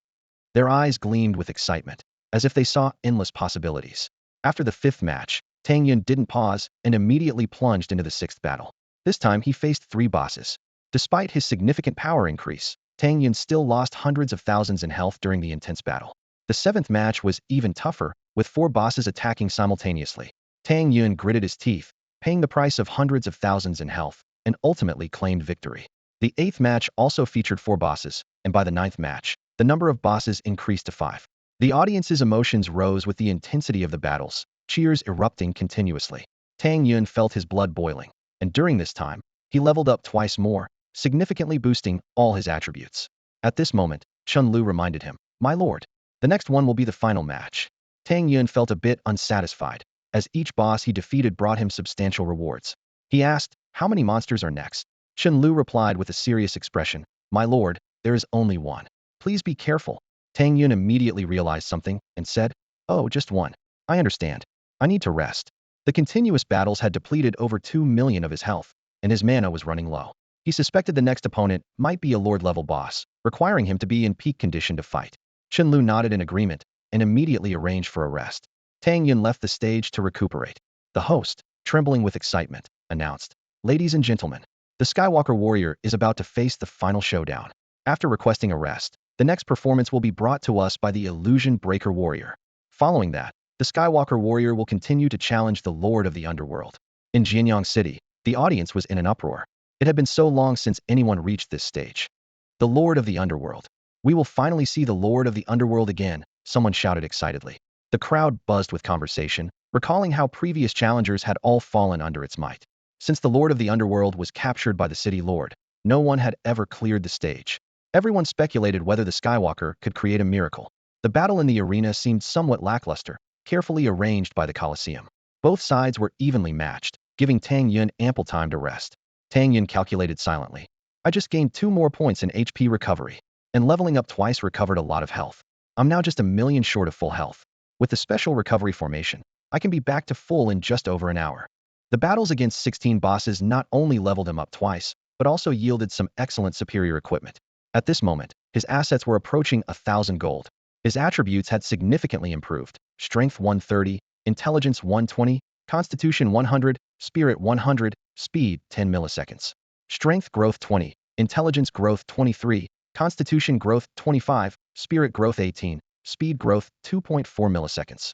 HP coefficient 200, Mana coefficient 20, Physical attack coefficient 15, Magic attack coefficient 15, Physical defense coefficient 1, Magic defense coefficient 1. In addition, he had accumulated quite a few cultivation and skill points. Without new skills, the skill point drop rate decreased, but more attributes were gained. The extreme shadow meteor technique had already increased to 19. Looking at his attribute panel, Tang Yun felt a sense of pride. My base speed now ranks among the top in the first tier. Tang Yun gazed at his attribute panel, his eyes gleaming with excitement.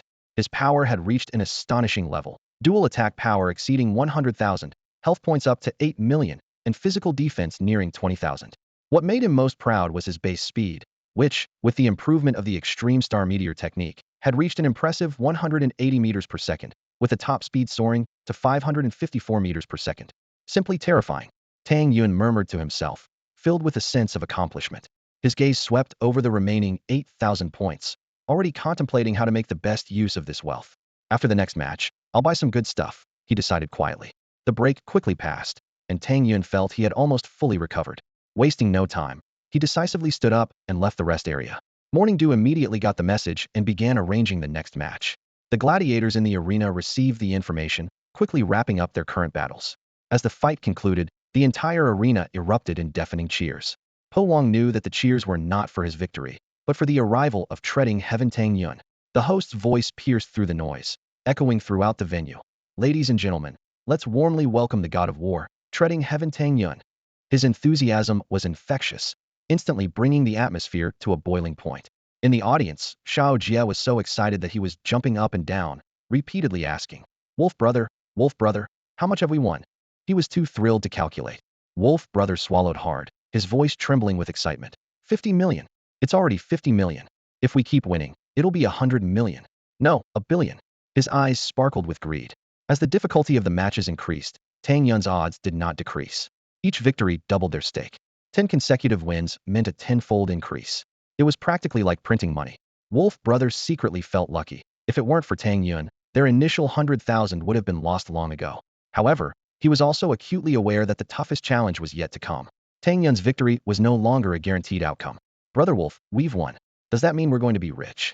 Xiao Jie asked, his eyes sparkling with excitement, his voice trembling with anticipation. The thought of a $10 billion prize kept flashing in his mind, a truly astronomical figure for ordinary people like them. Brother Wolf grinned, revealing a set of white teeth. Of course, with this win, I'll find you 2 wives. Each will wash one of your feet. His laughter was filled with dreams of the future. Xiao Jie's breathing quickened, and his cheeks flushed. As a young man who had never been with a woman, such a promise made his heart race. 2, he repeated, unable to hide his eagerness. Haha, as many as you want. Brother Wolf replied, barely containing his own excitement, his eyes gleaming with greed. I don't want a foot wash. I want to sleep, Xiao Jie quickly added, clearly concerned about this detail. Brother Wolf's attention was already drawn to the arena, and he responded absent-mindedly. Wash first, then sleep. Xiao Jie didn't think much of it, and turned his gaze to the arena. Suddenly, a monstrous creature of unprecedented size slowly appeared, instantly capturing everyone's attention. The beast's body was covered in thick black scales that shimmered with a dark sheen under the glow of nether fire, as if each scale held a power from the abyss. Its head was massive and menacing, with sharp horns entwined with tendrils of nether fire, resembling a bridge between life and death. Its enormous eyes were deep and unfathomable, like 2 eternal pools of darkness. The beast's mouth was filled with sharp fangs, each capable of tearing through steel with ease. Its breath emitted a foul stench of sulfur and decay, causing those nearby to wrinkle their noses. A pair of enormous wings loomed like shadows under the night sky, each flap accompanied by a thunderous roar, as if even the heavens trembled. This monster, can we win? Xiao Jie murmured, his voice filled with uncertainty. Brother Wolf tried to remain calm, but his tone betrayed a hint of doubt. We can win. We definitely can. Although Tang Yun had won 9 consecutive matches, this final opponent was clearly far more formidable than anyone had expected. The audience was intimidated by the creature's imposing presence, shivering in fear. They even had the illusion that the monster could break free from the arena at any moment and charge directly at them. Amid this oppressive atmosphere, everyone couldn't help but worry for Tang Yun, who was about to face this beast. Go, Master Treading Heaven, Chun Lu shouted, clenching her fists, her voice full of hope. All right, Tang Yun replied calmly, taking a deep breath before stepping into the arena without hesitation. A system prompt immediately appeared before Tang Yun's eyes. Nether Abyss Beast Lord Boss. Level 30. Health 200 million. Physical defense 60,000. Magic defense 60,000. Indeed, it's a Lord Boss, Tang Yun thought, maintaining composure. Although he had encountered a Lord Boss during the Nightmare Trials, it had been an illusion. But this one was a real, living Lord Boss. With 200 million health points and 60,000 in both defenses, these stats were enough to make any ordinary player despair. Roar. The Nether Abyss Beast let out a deafening roar, its massive claws striking the ground, causing a violent tremor. Even from a distance, Tang Yun felt the intense shaking as the ground began to crumble under the force. Ice Shield. Tang Yun quickly raised a shield to block the sudden impact. Skeleton Ball. He then tossed a skeleton ball to test the opponent's strength. However, the beast's forepaw glowed with golden light and effortlessly crushed the skeleton ball into dust with a mere swipe. With a loud boom, the ball disintegrated into nothingness. The beast roared again, opening its massive maw to reveal its menacing teeth. A black flame, imbued with nether energy, erupted from its mouth, surging toward Tang Yun. Spatial jump. Tang Yun instantly leaped 200 meters away. Yet, the breath's range was larger than he anticipated, engulfing a vast area in nether fire, making it difficult to evade completely. Death Charge. Tang Yun decided to take the initiative, choosing to attack. Although he didn't manage to strike the Nether Abyss Beast directly, he successfully dodged its nether fire. Thus began an intense battle between man and beast, with neither able to gain the upper hand. Suddenly, the Nether Abyss Beast let out an ear-splitting roar, its massive claws seemingly about to tear the world apart. A suffocating aura of terror spread from its body, enveloping the entire arena. A ghostly shadow emerged like a specter, its deafening roar striking at the soul. Seeing this, Tang Yun quickly raised his bone shield, a defense capable of withstanding over 700,000 damage. The shadow's attacks poured down like a torrential rain, all blocked by the bone shield, creating a cacophony of clashes. However, just as Tang Yun breathed a sigh of relief, several shadows ghosted through the shield, entering his body. A bizarre force surged through him, leaving Tang Yun feeling out of control. At that moment, the Nether Abyss Beast seized the opportunity and delivered a powerful blow with its massive paw. Tang Yun couldn't dodge in time and took the hit head-on, his health plummeting by hundreds of thousands. An ordinary player would have perished, but Tang Yun only suffered severe injuries. No wonder it's the Lord of the Netherworld. It's so strong, Tang Yun thought to himself. Even though Tread Heaven is powerful, it seems it's no match for this beast. The audience outside shook their heads in dismay, convinced that Tang Yun was doomed. Xiao Jie anxiously turned to Lang Gu for help. Lang Gu, what do we do? It looks like Tread Heaven can't make it. Despite his own worry, Lang Gu maintained a facade of calm. Who says he can't? Tread Heaven is invincible. It's just a bit of lost health. Look more closely. Indeed, although Tang Yun had taken significant damage, it was far from enough to bring him down. As the control effect of the ghostly shadows wore off, Tang Yun immediately used Spatial Leap, suddenly closing in on the Nether Abyss Beast. Magic Confinement, Tang Yun shouted, instantly dealing over 700,000 damage. This was followed by a barrage of attacks. Flaming Serpent Dance, Sky-Splitting Trio, Purple Lightning Ray. The Flaming Serpent Dance inflicted 1,000,000 damage per second. Although the Nether Abyss Beast, as a boss-level entity, could only be controlled for a second, in that brief moment, Tang Yun's output reached a staggering 10 million. The Purple Lightning Ray, enhanced by a critical hit bonus, dealt nearly 5 million terrifying damage. Roar. The Nether Abyss Beast bellowed in fury from the severe wounds. The deafening roar left Tang Yun dizzy, prompting him to activate his elusive step to quickly create distance. Seeing Tang Yun retreat, the Nether Abyss Beast attacked again, its massive paw descending like a mountain. Tang Yun used Star Flash, not only deftly avoiding the attack, but also launching a furious counterattack on the beast's paw. Each strike dealt over 300,000 damage, and within a few strikes, the beast lost 3 million health. The Nether Abyss Beast withdrew its paw and began spewing flames. Unyielding, Tang Yun immediately unleashed a fire vortex, dealing over 1,000,000 damage per second. The powerful suction of the vortex not only affected the beast, but also forced it to cease its breath attack. Seizing this chance, Tang Yun launched another assault. Sword Chi to the sky. Skull Ball. Death Sprint. The ferocious attacks came in waves, costing the Nether Abyss Beast another 10 million health. Even with his skills on cooldown, Tang Yun's normal attacks were formidable. He circled the beast, relentlessly attacking, its health steadily declining. Blazing Fire Ring. Tang Yun activated an ultimate skill, dealing over 700,000 damage per second. He continuously adjusted the ring's size, maintaining high damage output while deftly dodging the beast's attacks to avoid being crushed. The Nether Abyss beast roared once more, stomping the ground furiously. Tang Yun reacted swiftly, leaping onto the beast's body to continue his relentless assault. In a flash, another nearly 20 million health vanished. At this point, the Nether Abyss beast had lost 40 million health, while Tang Yun had lost less than a million. The tide of battle was turning in Tang Yun's favor. The abyssal behemoth, finally unable to tolerate the disturbance, erupted with a powerful nether aura, forcefully pushing Tang Yun away. It flapped its wings and leaped into the air, soaring skyward. Tang Yun frowned, knowing that aerial combat was extremely disadvantageous for him. As the behemoth's wings beat, the surrounding sky suddenly darkened. In the blink of an eye, Tang Yun's vision shrank dramatically, as if swallowed by thick darkness. The audience gasped, and someone explained, "This is the abyssal behemoth's domain of darkness." Those outside the arena were abuzz with discussion. I thought Tang Yun was struggling, but now it seems he has a chance. Indeed, forcing the abyssal behemoth to this point shows extraordinary strength. Tang Yun remained cautious, realizing his speed was severely hampered. Suddenly, a wave of nether energy struck, and his health dropped by several 100,000, losing a total of 1,000,000 life points. Unable to see his enemy's position, Tang Yun found himself at a disadvantage. He decisively cast Heavenly Fire Praise, hurling a massive fireball into the air. The explosion momentarily dispelled the darkness in front of him. There it is. Seizing the fleeting opportunity, Tang Yun performed a spatial jump, using Extreme Star Flash to charge onto the abyssal behemoth's back. The Heavenly Fire Praise inflicted a staggering 4 million damage, his strongest and widest-ranging skill. Tang Yun unleashed a furious assault, each sword strike slashing away over 300,000 health, with critical hits reaching nearly 700,000.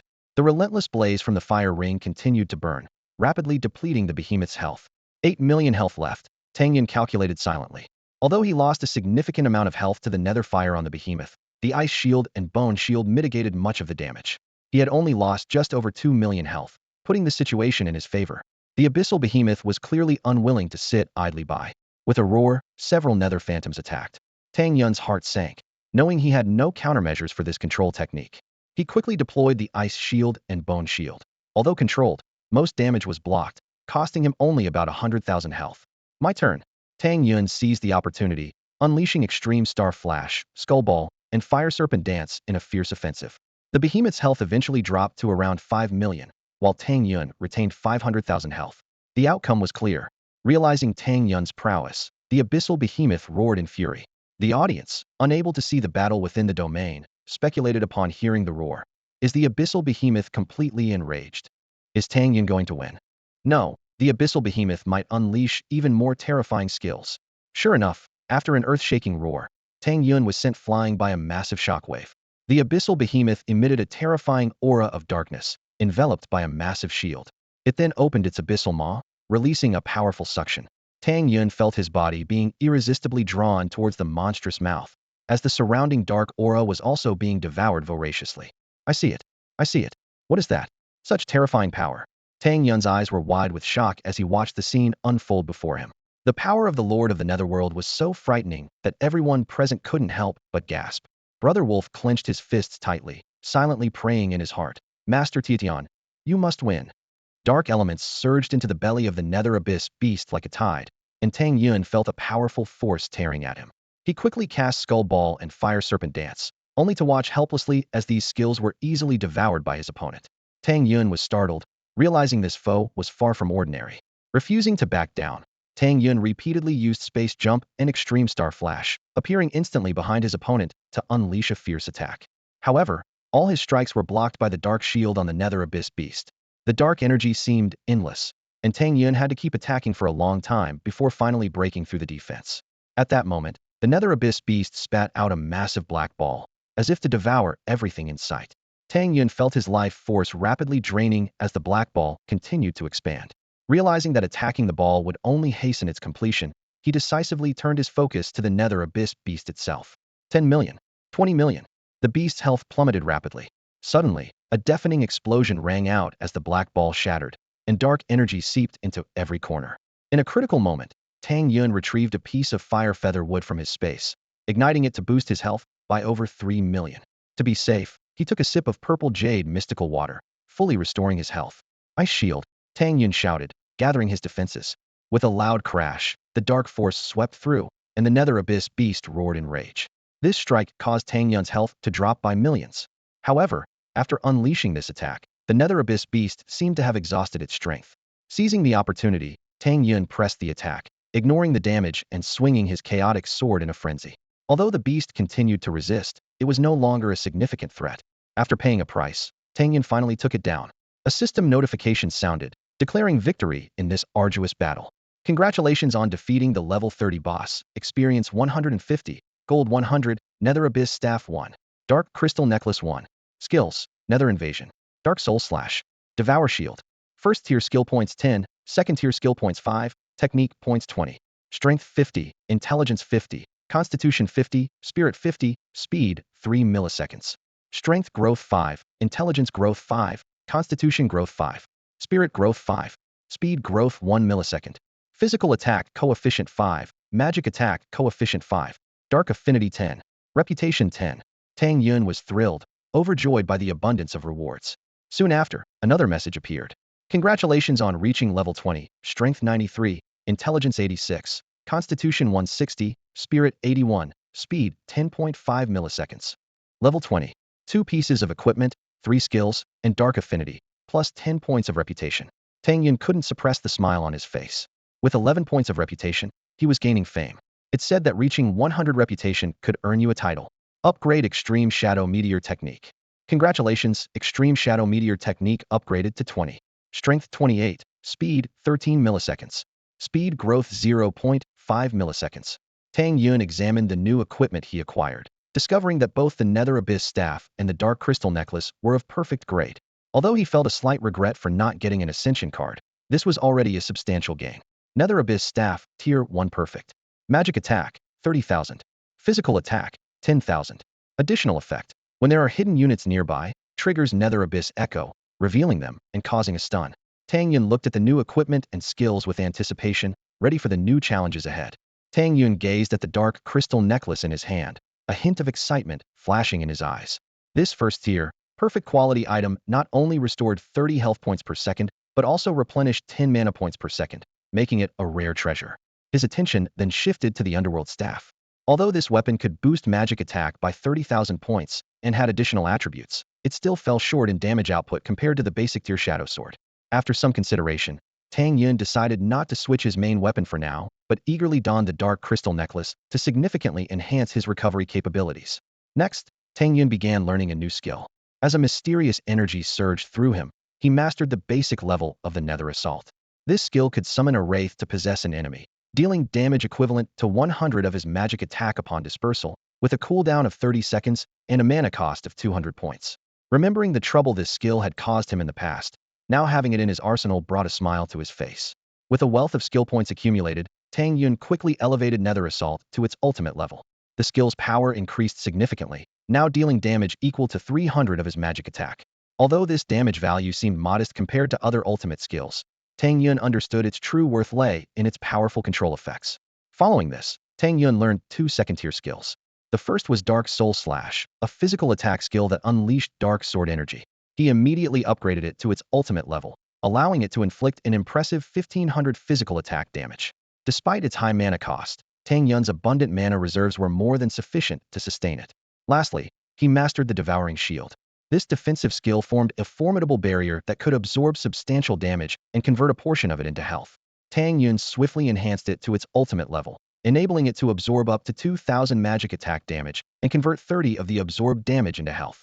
After calculating, Tang Yun was thrilled to discover that this skill could restore nearly 1,000,000 health points per use.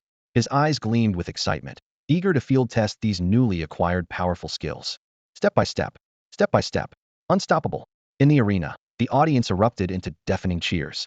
The body of the Lord of the Underworld crashed to the ground, raising a cloud of dust.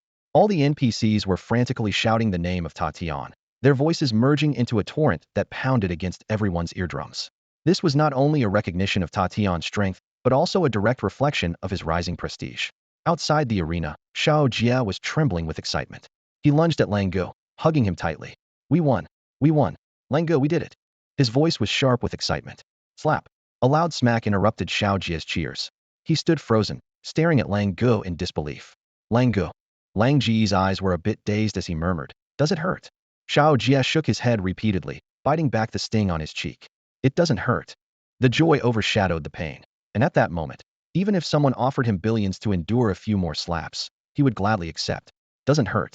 Lang Guo frowned, and then gave himself a hard slap. "Damn it. It's not a dream." He cursed, and then shouted excitedly, "We're rich. We're rich." Xiao Jie moved closer, tears glistening in his eyes. Lang Guo, you're like a brother to me." Lang Guo laughed and corrected him. No, Tatian is like our brother. No, like our father. Even a father wouldn't give me this much money." Xiao Jie muttered softly. "Haha, let's go collect our winnings." Lang Guo couldn't suppress his grin as he pulled Xiao Jie towards the prize collection area. Meanwhile, inside the arena, Chen Lu excitedly congratulated Tang Yun, "Master Tatian. You did it. It's amazing." Tang Yun smiled slightly. "Thank you." Chen Lu smiled shyly, and then said with excitement, "I didn't do anything. It's Master Tatian who is incredible." Tang Yun curiously asked, "Now that I'm a gold medal gladiator, will my future opponents all be of the Nether Abyss beast level?" Chen Lu shook her head and explained, "Gold medal gladiators are extremely prestigious. The arena won't arrange for you to fight easily, and there aren't that many opponents to arrange for you." Tang Yun felt a bit regretful, thinking that if future opponents were all like Lord Bosses, although tough, the rewards would be significant, and as his strength grew, it would become easier. Suddenly, Chen Lu said, "Master Tatian, I received a message that the City Lord is waiting for you on the top floor." Tang Yun's expression turned serious. The City Lord. He thought to himself that the Jianyang City Lord was the strongest in Jianyang City, a second-tier powerhouse who even captured Nether Abyss beasts from the underworld, proving his extraordinary strength. "Lead the way," Tang Yun said solemnly. Chen Lu respectfully led the way and soon arrived at the City Lord's room, then hurriedly stepped back. The room was left with only Tang Yun and the City Lord. "City Lord." Tang Yun greeted respectfully. The Jianyang City Lord appeared as a refined middle-aged man, always wearing a smile. "Yes, very good." Tang Yun directly asked, "City Lord, you flatter me. Is there a task for which you called me?" "Indeed." The Jianyang City Lord smiled. "The Nether Abyss Gorge to the west of the city seems to be reviving again. I appoint you as the patrol captain to investigate, and you'll naturally be rewarded." Tang Yun silently nodded, thinking that most of the arena bosses came from the Nether Abyss Gorge, indicating it was an extremely dangerous place.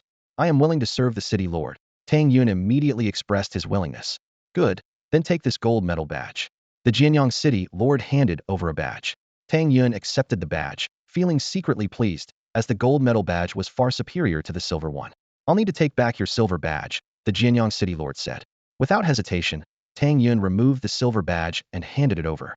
"City Lord, I'll head to the Nether Abyss Gorge now," Tang Yun said. "Go ahead." The Jianyang City Lord waved his hand. After leaving, Tang Yun thought that although his health was less than half, his skills could restore it, so there was no need to delay. He strode towards the city gate, filled with murderous intent. "With my current strength, those who want to ambush me are likely not enough. It's time to deal with these annoying flies." Looking at his attributes, Tang Yun's confidence soared. All his stats and skills had been greatly enhanced, especially his physical and magical attacks, which combined exceeded 300,000, and with a 20 bonus, nearly reached 400,000. All skills were at their peak, and he had 3 second-tier skills. With such luxurious attributes and skill sets, he was nearly invincible. Meanwhile, Kai Kai received news that Tatian was online and immediately logged in to gather his forces. "Everyone assemble." At his command, over 5,000 people swiftly gathered. Tianyu University was already prepared, with more than 10,000 people stationed outside the city, chanting, "Tianyu cannot be humiliated." Kai Kai frowned. "A force of 20,000. This guy, will he dare to come out?" Xing Mu said viciously. "Humph, no matter what. Today we must take him down." On the other side, people from Tianyu University also received the news. Shi Zheng immediately sent a message to Dong Quan. "Brother Quan, Tatian is online and about to leave the city, hurry." "On my way." Over at Longyu Group, Dong Quan quickly organized his people, ready for battle. Tang Yun walked slowly towards the outskirts of the city, with the crowd around him watching with curious eyes. Conversations buzzed around him. "That's the famous Treading Heaven, already so powerful at just level 20. You don't get it. He was only level 13 when he first gained fame, and now he's reached level 20 in no time. No wonder he doesn't take Longhua and Tianyu seriously. What a pity though. The other side has 20,000 men. Treading Heaven might not escape this time." Some admired him, some idolized him, and others regretted his fate. Tang Yun ignored the chatter, striding resolutely towards the western city gate. Outside the city, the forces of Longhua and Tianyu were ready and waiting. Kai Kai spoke coldly. "Treading Heaven, Today is the day you meet your end. Shi Zheng then shouted harshly. Come out and meet your death. The collective roar of 20,000 voices echoed. Come out and meet your death. The deafening shout shook the heavens. Inside the city, people exclaimed, wow, such a massive force. Does he really dare to go out? With so many people, going out is a death wish. He could just stay in the city and wear down Long Hua and Tian Yu's time. However, Tang Yun stepped through the city gates without hesitation, leaving the crowd in shock. His voice boomed across the battlefield. Long Hua, Tian Yu. Today, I will annihilate you all. Arrogant. The people from the two factions cursed angrily, launching their skill attacks. Tang Yun immediately deployed the devouring shield, a black vortex enveloping him and absorbing all incoming skills. This shield could absorb 4 million damage, enough to withstand hundreds of skills. His physical defense exceeded 20,000, and his magic defense was over 10,000, making many attacks ineffective against him. Awesome. Tang Yun laughed as the shield shattered under the massive damage, simultaneously restoring 1.2 million of his health. My turn. Tang Yun conjured a massive fireball. Heavenly fire him. Kai and Shi Zheng gasped. So huge? Stronger than before. With a thunderous explosion, countless fireballs rained down from the sky. Panic erupted among the enemy ranks. Run. What kind of skill is this? A single skill wiped out hundreds of people, with over 5 million damage output, overwhelming the enemy. Kai shouted, don't panic. Attack. We have the numbers. Wear him down. Shi Zheng also called out. That's right. Everyone attack. The Long Yu group is on their way. These words boosted the crowd's confidence, and they charged shouting in unison. Tang Yun advanced instead of retreating. Dark Soul Slash. A powerful sword energy seemed to split the world in two, killing all enemies in its path. Although it didn't match the death toll of the Heavenly Fire Hymn, it still took out dozens and disrupted the enemy's ranged attacks. Then, Tang Yun unleashed Flame Vortex, a 30-meter-wide flame standing like a towering building, its immense pull preventing enemies within a 100-meter radius from escaping. The clustered enemies were effortlessly devoured. The enemy commanders continued to rally their troops. Kill. Kill. Don't retreat. Don't fear death. We'll just revive and come back. That's right. We must take him down. Charge. The crowd roared with fury, anger surging like a tidal wave. As top students, they had never suffered such humiliation. The pent-up resentment exploded at this moment. Tang Yun sneered, and a massive ring of fire instantly appeared around him. Blazing fire ring, he shouted. Wherever the fire ring reached, players turned to ashes as if they were mere paper. This devastating fire ring caused millions of damage per second, with few able to withstand it. Phantom Step. Tang Yun's figure blurred, his speed rocketing to an astonishing 673 meters per second. The crowd saw only a flash, a phantom passing by, leaving a trail of fallen players in its wake. Next, Tang Yun executed a death sprint, piercing the crowd like a sharp sword. The blazing fire ring raged around him, leaving nothing but scorched earth. Players were terrified, exclaiming, "What's happening? Why is the damage so high? We're done for. We can't even touch him." Despair and confusion spread through the crowd. Tian Yuchi couldn't help but report to Shi Zheng. Senior, this treading sky seems to have gotten stronger. At this rate, we might face total annihilation. Shi Zheng gritted his teeth and cursed. Damn it. Kai suddenly reminded them. Don't worry, our people are moving in. Upon hearing this, everyone focused intently on Tang Yun in the arena. Meanwhile, Lei Huiying had stealthily approached Tang Yun with caution. She had tried before, but Tang Yun's speed was too fast, and she had yet to succeed. Seeing a slight reduction in his speed, she seized the opportunity and quickened her pace. Almost there. Almost there. Lei Huiying thought with excitement. But the next second, a surge of heat hit her. Alarm bells rang in her mind. Yet before she could react, she was consumed by the fire ring and instantly perished. Tang Yun heard the system notification and was momentarily puzzled. Lei Huiying got burned by the fire ring. He had just executed a spatial jump, claiming more lives, and unexpectedly, Lei Huiying's familiar name was among them. Kai and the others were in shock. How is this possible? Shi Zheng realized the situation was dire.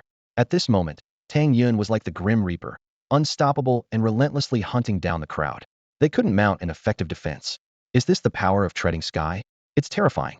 2,000 people being overwhelmed? No, they're being hunted down. This is insane. It's like a mowing game.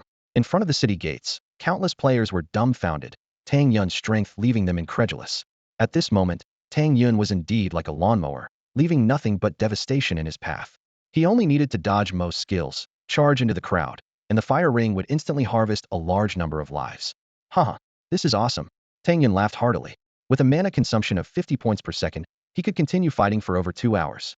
Suddenly, a system notification sounded. Congratulations, you've reached level 21, strength 93, intelligence 86, Constitution 160, Spirit 81, Speed 11 milliseconds. The joy of leveling up made Tang Yun even more excited. However, the opposing camp was in disarray. Senior Shizhen, we can't hold on.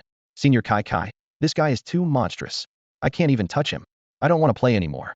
Players from both factions lamented. Shizhen urgently called for help from Dong Quan. Quan, our people can't hold out any longer. How much longer for support? We're here. Dong Quan's voice had barely faded when 10 figures immediately joined the battle. Tang Yun noticed these new opponents. They were clearly faster, and their gear was much more advanced.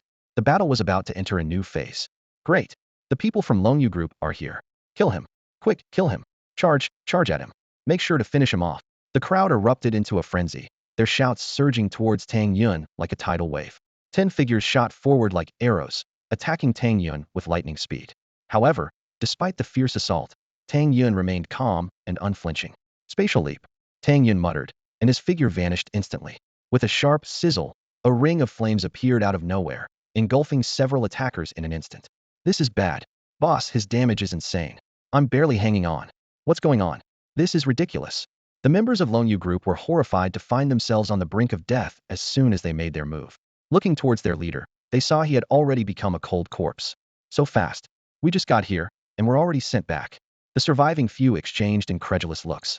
Before they could recover, a massive fireball roared towards them, swallowing the remaining members instantly. Though they were elites, their health was just over 1 million, at most 2 million. Surviving Tang Yun's attack for even a second was the limit. Dong Quan, being slightly stronger, was still unable to escape his fate. Tang Yun trapped him with a spatial confinement and then incinerated him with a fiery attack.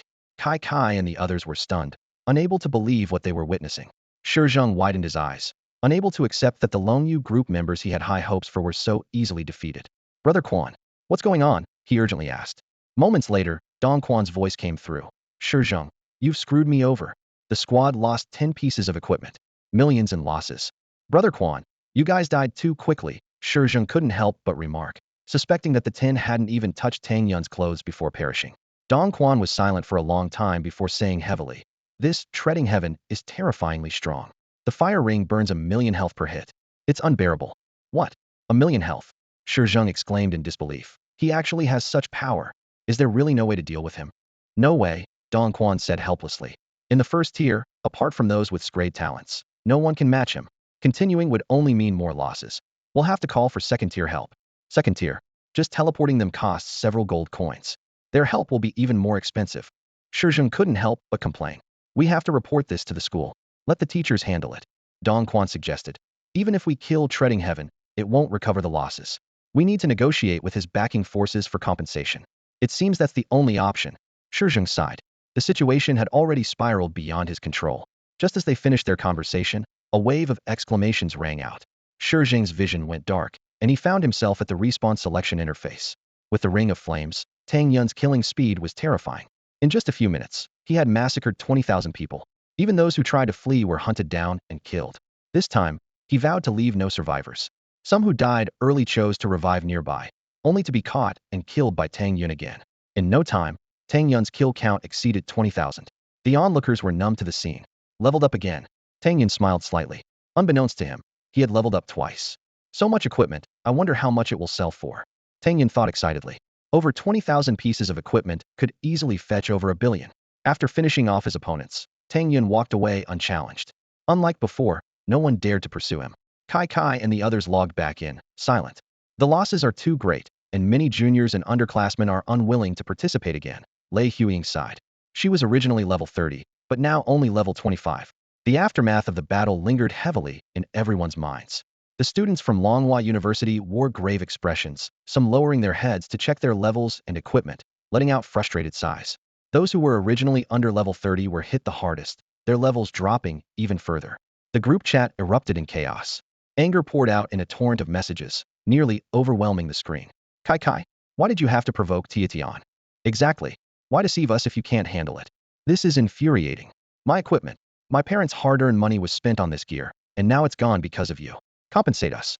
The barrage of insults was relentless, each message like a dagger aimed at Kai Kai's heart. Equipment and levels represented real financial losses. Everyone involved in the ambush on Tang Yun suffered significant losses. Yuan Feng stood to the side, his expression complex.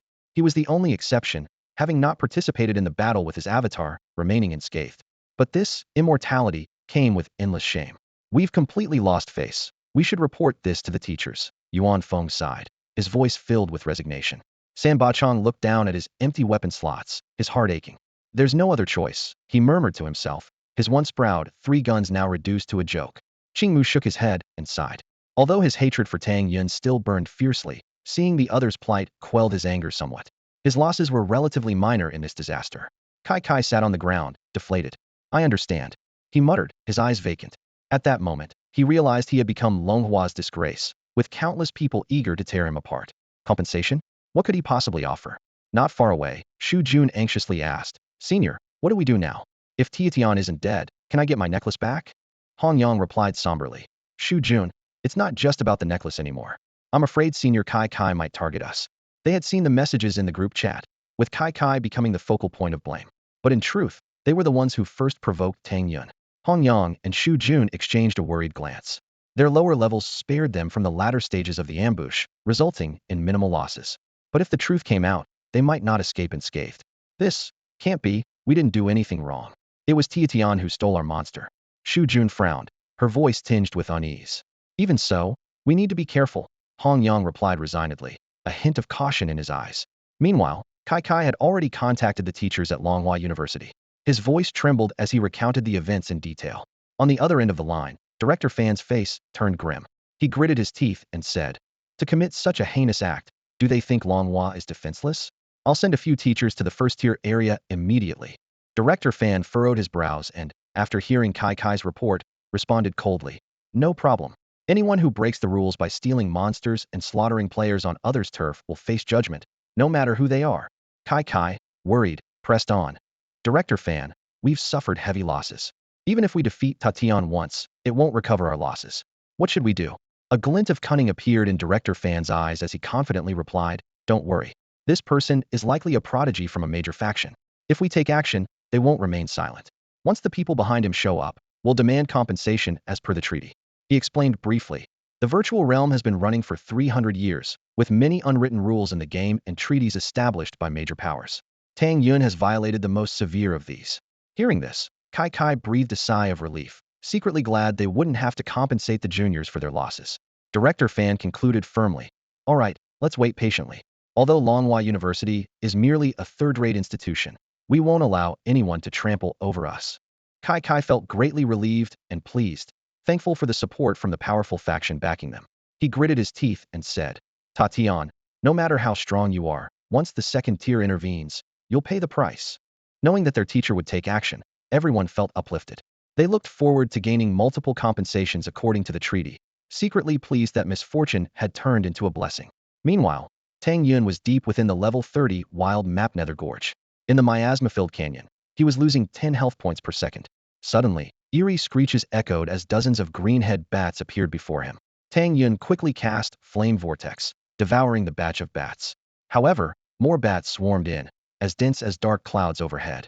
He unleashed multiple skills, Devouring Shield, Blazing Fire Ring, Heavenly Fire Hymn, Purple Lightning Ray, Dark Soul Slash, and Sword Chi to the heavens, slaughtering these watermelon-sized bats with ferocity. In a short span, Tang Yun had slain over 4,000 bats, raising his level from 22 to 23. Although leveling up now required tens of thousands of same-level monsters, the real gain was the significant increase in his talent attributes from this massacre. Strength 300, Intelligence 290, Constitution 300, Spirit 250, Speed 15.5 milliseconds. Strength Growth 30, Intelligence Growth 35, Constitution Growth 25, Spirit Growth 20, Speed Growth 3 milliseconds. Health Coefficient 100, Physical Attack Coefficient 5, Magic Attack Coefficient 5. Skill Points 10. Tang Yun stepped into the Nether Gorge, and the sight before him made him gasp. A dense swarm of monsters surged like a tide, far beyond his expectations. Despite his excitement, his vigilance heightened. He recalled that the Nether Abyss beast once resided here, only to be forcibly taken by the Lord of Jinyang City. Even after Jinyang City's purge, the area was still teeming with monsters, indicating the extraordinary danger it posed. As he ventured deeper, the stench of decay grew stronger, forcing Tang Yun to cover his mouth and nose. The ground was littered with countless monster corpses, the rotting smell nauseating. Tang Yun noticed his health loss rate had sharply increased from 10 points per second to 15 points. Due to the continuous health drain, he remained in combat mode, with his recovery at only half its usual rate. Pressing on, the situation worsened. Losing 20 health points per second made Tang Yun realize the miasma here was nearly unbearable. Suddenly, a strange gurgling noise emanated from the ground, prompting him to slow his pace instinctively. In the next moment, a gigantic maggot burst from the earth, 3 meters long, its sharp teeth glinting coldly. Tang Yun reacted swiftly, slicing it in half with a single sword strike. However, this was just the beginning. More giant maggots emerged from underground, some covered in disgusting pustules. Simultaneously, the surrounding vines began to writhe like agile poisonous snakes. The two types of creatures coordinated seamlessly, with the vines emitting toxic gas that seemed to enrage the maggots further. Facing this unexpected onslaught, Tang Yun quickly retreated, unleashing a vortex of flames. The searing fire instantly engulfed the surrounding vines and maggots. Yet, as with the bats he encountered earlier, the sheer number of these creatures meant a single flame vortex was far from sufficient. Without hesitation, Tang Yun activated his blazing fire ring, cutting through the swarm. However, the blazing fire ring, though powerful, was limited to planar attacks, while monsters surged from all directions. Worse still, the combination of toxic gas and miasma made Tang Yun feel extremely uncomfortable, increasing his health loss rate once more. Skull Orb, Fire Serpent Dance, Sword Qi Ling Xiao. Tang Yun unleashed powerful skills in succession, each strike effortlessly dispatching the monsters. Nonetheless, the threat of the toxic gas and miasma remained unresolved. At this point, Tang Yun was losing 50 health points per second. Staying here for an hour would mean losing over 100,000 health points, a fatal amount for most people. Through relentless combat, Tang Yun's health not only stabilized but even increased, and he gained significantly. Strength 120, Intelligence 110, Constitution 130, Spirit 120, Speed 5 milliseconds. Strength growth 10, Intelligence growth 10, Constitution growth 10, Spirit growth 10, Speed growth 1 millisecond. Health coefficient 100, Health regeneration 2.4s. As he delved deeper into the gorge, the miasma thickened. At this point, the miasma alone was causing Tang Yun to lose 100 health points per second. Ordinary people would be unable to reach such a place. Strangely, he hadn't encountered more monsters along the way, yet the number of decaying corpses around him continued to rise. After an hour of arduous trekking, Tang Yun finally reached the deepest part of the nether gorge. Ahead, a massive curtain of light blocked his path. Beyond the curtain, a colossal mass of flesh caught Tang Yun's attention. It pulsated rhythmically, as if it were alive, with each heartbeat causing it to quiver.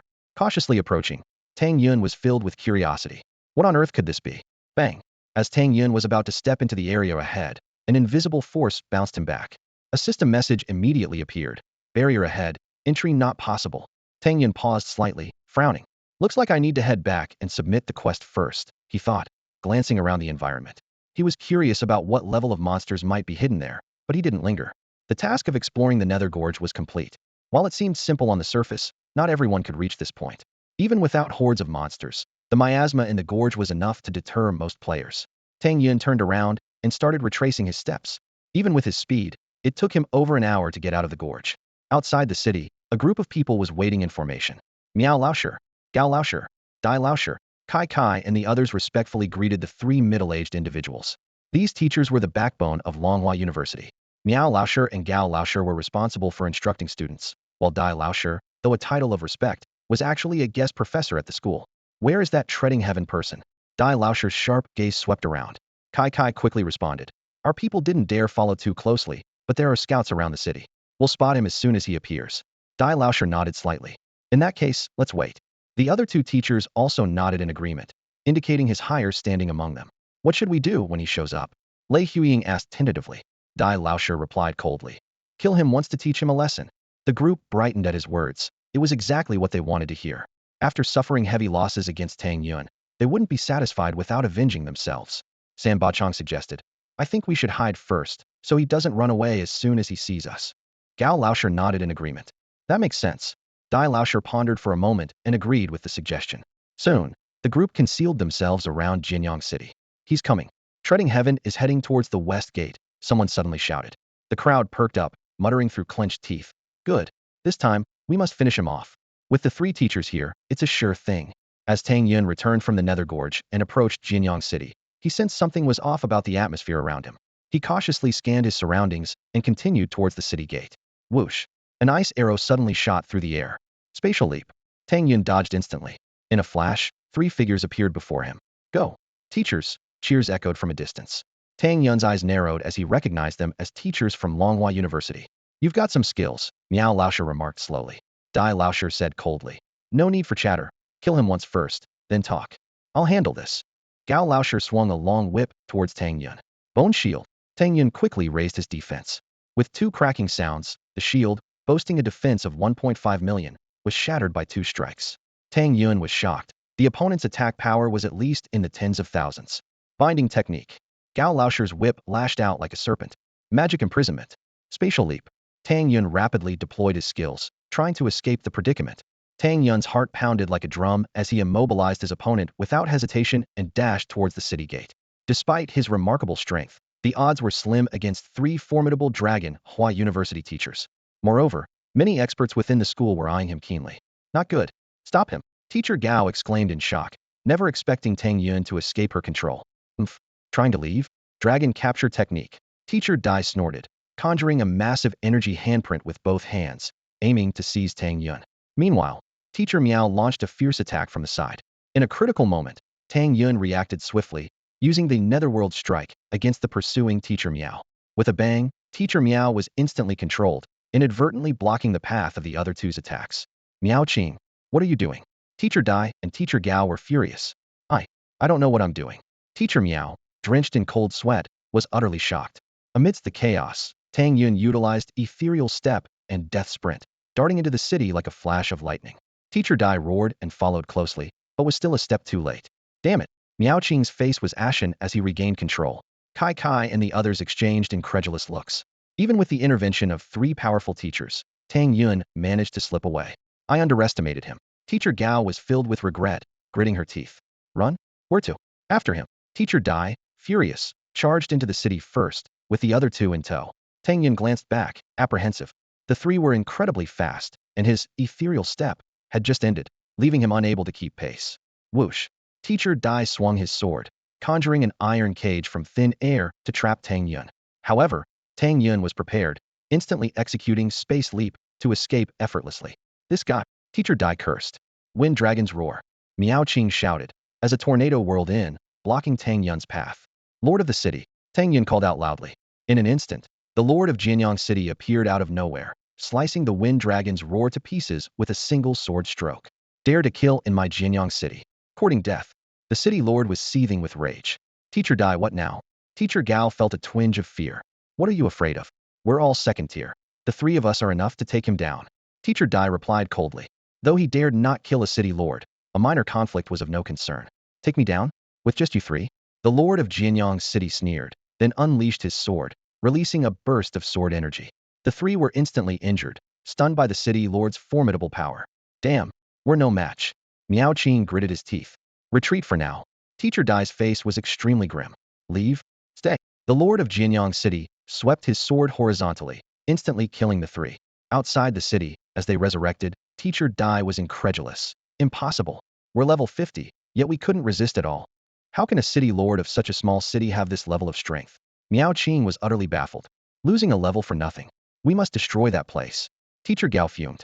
Suddenly, Teacher Dai's pupils contracted with a sense of foreboding. Not good. He's coming out.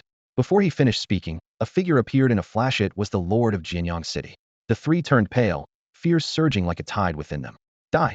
The Lord of Jianyang City shouted fiercely as he struck again. His movements were as swift as lightning, giving the three teachers from Longhua University no chance to react before they fell to the ground. This time, they dared not resurrect nearby and had to return to their own city. The people from Longhua University were left speechless in shock. The three teachers they had invited were killed twice. The crowd erupted in exclamations. The Lord is mighty. The Lord of Jianyang is so powerful. It's the first time seeing him in action, and he's incredible. Tang Yun watched in awe. In this world, NPCs were indeed the strongest. This thought was once again confirmed in his mind. When the Lord of Jianyang returned, Tang Yun quickly approached him. The Lord said calmly, "This trouble was caused by you." Tang Yun hurriedly explained, "My lord, it's not my fault. I was simply trying to report my findings in the Nether Gorge, and they started chasing me." The Lord of Jianyang seemed unconcerned about the earlier incident and instead asked, "Oh, what did you discover?" Tang Yun recounted in detail the discovery of a meatball in the deepest part of the Nether Gorge. The Lord of Jianyang frowned and said, "It seems this creature is about to emerge." Tang Yun curiously asked, "My lord, what is it?" Just an unborn monster, the Lord explained. Since you've completed the task, I'll reward you accordingly. With that, he pointed his sword at Tang Yun's forehead. Suddenly, a surge of obscure knowledge flowed into Tang Yun's mind. Congratulations, you've entered the four symbols sword formation, the Lord announced. Tang Yun was thrilled. This was a skill directly imparted by an NPC. Although it was just the basics, further learning depended on him. He quickly checked the skill information. Four symbols, sword formation, level 2 beginner. It forms a formation with 4 types of sword energy, dealing 200 physical attack damage per second to enemies within, lasting 5 seconds, with a cooldown of 120 seconds and consuming 2,000 mana. Enhanced by elemental bonuses. Tang Yun was secretly delighted. This was definitely a top-tier skill. Although costly, its power was impressive. Plus, with elemental bonuses, the damage could be further increased. Of course, learning this skill was challenging, requiring affinity with 4 elements, which was a barrier for many. Thank you, my lord. Tang Yun quickly expressed his gratitude. The Lord of Jianyang smiled. It's what you deserve. If you can master it within 3 days, reaching a proficient level, I'll have an additional reward for you. Tang Yun smiled slightly. Please wait a moment, my lord. He currently had 3 level 2 skill points, and used them all without hesitation. The 4 symbols, sword formation instantly advanced to minor success. Skill information updated. 4 symbols, sword formation, level 2 minor success. It forms a formation with 4 types of sword energy, dealing 350 physical attack damage per second to enemies within, lasting 5 seconds, with a cooldown of 120 seconds and consuming 2,000 mana. Enhanced by elemental bonuses. Tang Yun was ecstatic. Not only was the damage high, but it could also lock down the opponent for 5 seconds, making it an ultimate skill. He immediately gathered sword energy, forming the sword formation in an instant. The Lord of Jianyang was surprised. Minor success level. Such an incredible feat. No wonder you're a chosen one with a gold medal. A hint of envy flashed in his eyes. In that case, I'll reward you with an additional 50,000 points, the Lord announced. Also, you can take care of the young beast in the depths of the Nether Gorge. 50,000 points. Tang Yun was overjoyed. It was a tremendous reward. Tang Yun was slightly pleased as he quickly calculated his points. Previously, he had earned 8,000 points from defeating numerous bosses, and with the 20,000 points from this Lord boss, his total had reached 78,000. Thank you, Lord of the City, but there's a barrier there that I can't get through, Tang Yun said respectfully. The Lord of Jianyang City handed Tang Yun a token and said, "This will break the barrier." He then warned with a serious expression, "That creature is not simple. If a high-level person intervenes, it could cause a great change." "I understand," Tang Yun replied immediately, aware that the Lord was warning him not to seek help from high-level experts. However, that wasn't part of his plan anyway. After bidding farewell to the city lord, Tang Yun headed straight to the auction house. "Master Yin," he greeted familiarly. "Ah, Mr. Tatian is here again." Master Yin replied warmly, being especially friendly to this regular provider of numerous pieces of equipment. "This time, I have quite a lot of equipment," Tang Yun said with a smile. Master Yan's smile widened. "No problem, we can handle as much as you have." Taking him at his word, Tang Yun unceremoniously took out over 20,000 pieces of equipment from his space. "So many," Master Yin exclaimed, recalling that Tang Yun had previously brought in only a few hundred pieces at most. He immediately called for other NPCs to help count the items. The surrounding players whispered among themselves as they watched the scene unfold. How does he have so much equipment? Did he rob a major power? Isn't that Tatian? He actually did rob a major power. Tatian? I've only been away for a few days, and now there's this new character? Only level 23 and already this strong? Strong? He even wiped out the student teams from Longhua and Tianyu. While Master Yin and his team counted the equipment, Tang Yun began to browse the auction house's goods. Most of the equipment there was unremarkable, with the highest quality being excellent grade, and even that was in short supply. Most players preferred private trades, and only a few items went through the auction house. Just as he was about to leave, something in the consumables section caught his eye: 2 more fire feather woods. Without hesitation, Tang Yun bought them immediately. These items were practically made for him, but unfortunately, they were scarce. He sighed internally, lamenting how many good things were monopolized by major powers, making them hard to purchase even with money. "Mr. Tatian, the count is complete. The total is 43,000 gold coins." Master Yan's voice was slightly trembling. 43,000. Tang Yun couldn't hide his excitement, calculating that this was equivalent to over 400 million. Robbing indeed brought quick wealth.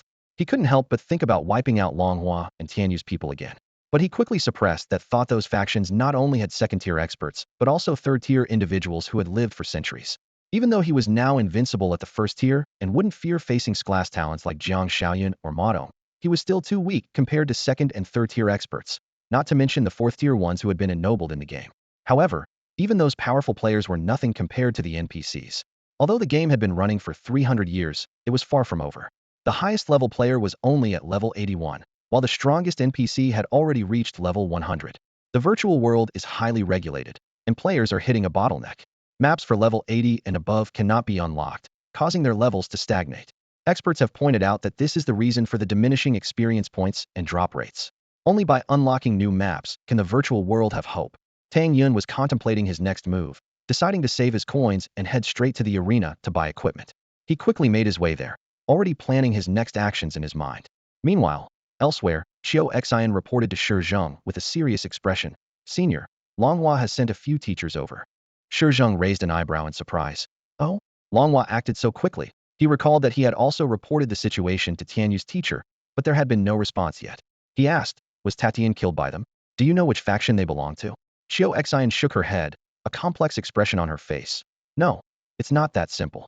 What happened? Shi Zheng frowned, sensing that the situation might be more complicated than he anticipated.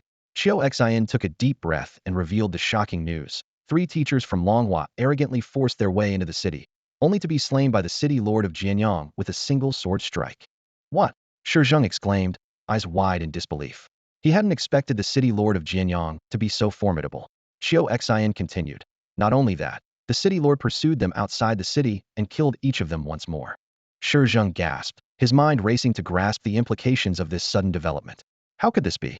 Is the city lord of Jianyang deliberately protecting Tatian? Xiao Xian sighed. I'm afraid so. Even if we bring in second-tier experts, it might be difficult to deal with him. As long as he stays within the city, he's almost invincible. Shi Zheng made a quick decision. I need to report this immediately. He swiftly selected a character named Shi Yu in the game and sent an urgent message. Big brother, latest news. The city lord of Jianyang killed 3 second-tier experts with 1 sword. With his protection, Tatian will be hard to deal with. Shi Yu quickly replied. I know. Don't worry. After learning the news, an elder who just joined the school is preparing to take action. An elder? A 3rd-tier expert? Shi Zheng exclaimed, feeling a surge of excitement. To become an elder at Tianyu University, one must not only reach the 3rd tier in the game, but also undergo 3 awakenings in real life. Such qualifications are exceptionally rare. Shi Yu further explained. If this elder takes action, destroying the entire Jianyang city would be easy. But of course, he won't do that. It's not worth it. However, killing Tatian won't be a problem. Jianyang city can't protect him. Shi Zheng felt a sense of relief but cautiously asked, a top 3rd-tier expert like this, even 2nd-tier NPCs might struggle against him. But if he dares to massacre the city and kill the city lord, wouldn't the Empire's laws come down on him? Shi Yu laughed. This is also Elder Qingfeng's introduction gift for joining us at Tianyu. Shi Zheng suppressed his excitement and solemnly said, then I eagerly await Elder Qingfeng's arrival. After closing the message, Xiao Xian eagerly asked, so, what's the plan? Shi Zheng replied mysteriously, just wait. This time, Tatian is doomed. Xiao Xian seemed puzzled. Doomed? But what about Longhua? Shi Zheng scoffed dismissively. Huh? How can Longhua compare to us at Tianyu? When a 3rd-tier expert makes a move, the power is far beyond that of a 2nd-tier. Xiao Xian was filled with doubts, but chose not to ask further, patiently awaiting the course of events. Tang Yun stepped into the arena shop, where the dazzling array of treasures left him overwhelmed. Without hesitation, he began a shopping spree, acquiring rare items like dragon fish fruit and earth spirit grass. Suddenly, one treasure caught his attention, the celestial blood fruit. This rare gem, which boosts the life value coefficient, required an accumulated 20,000 points just to be eligible for purchase, with a single piece costing 5,000 points plus 50 gold coins.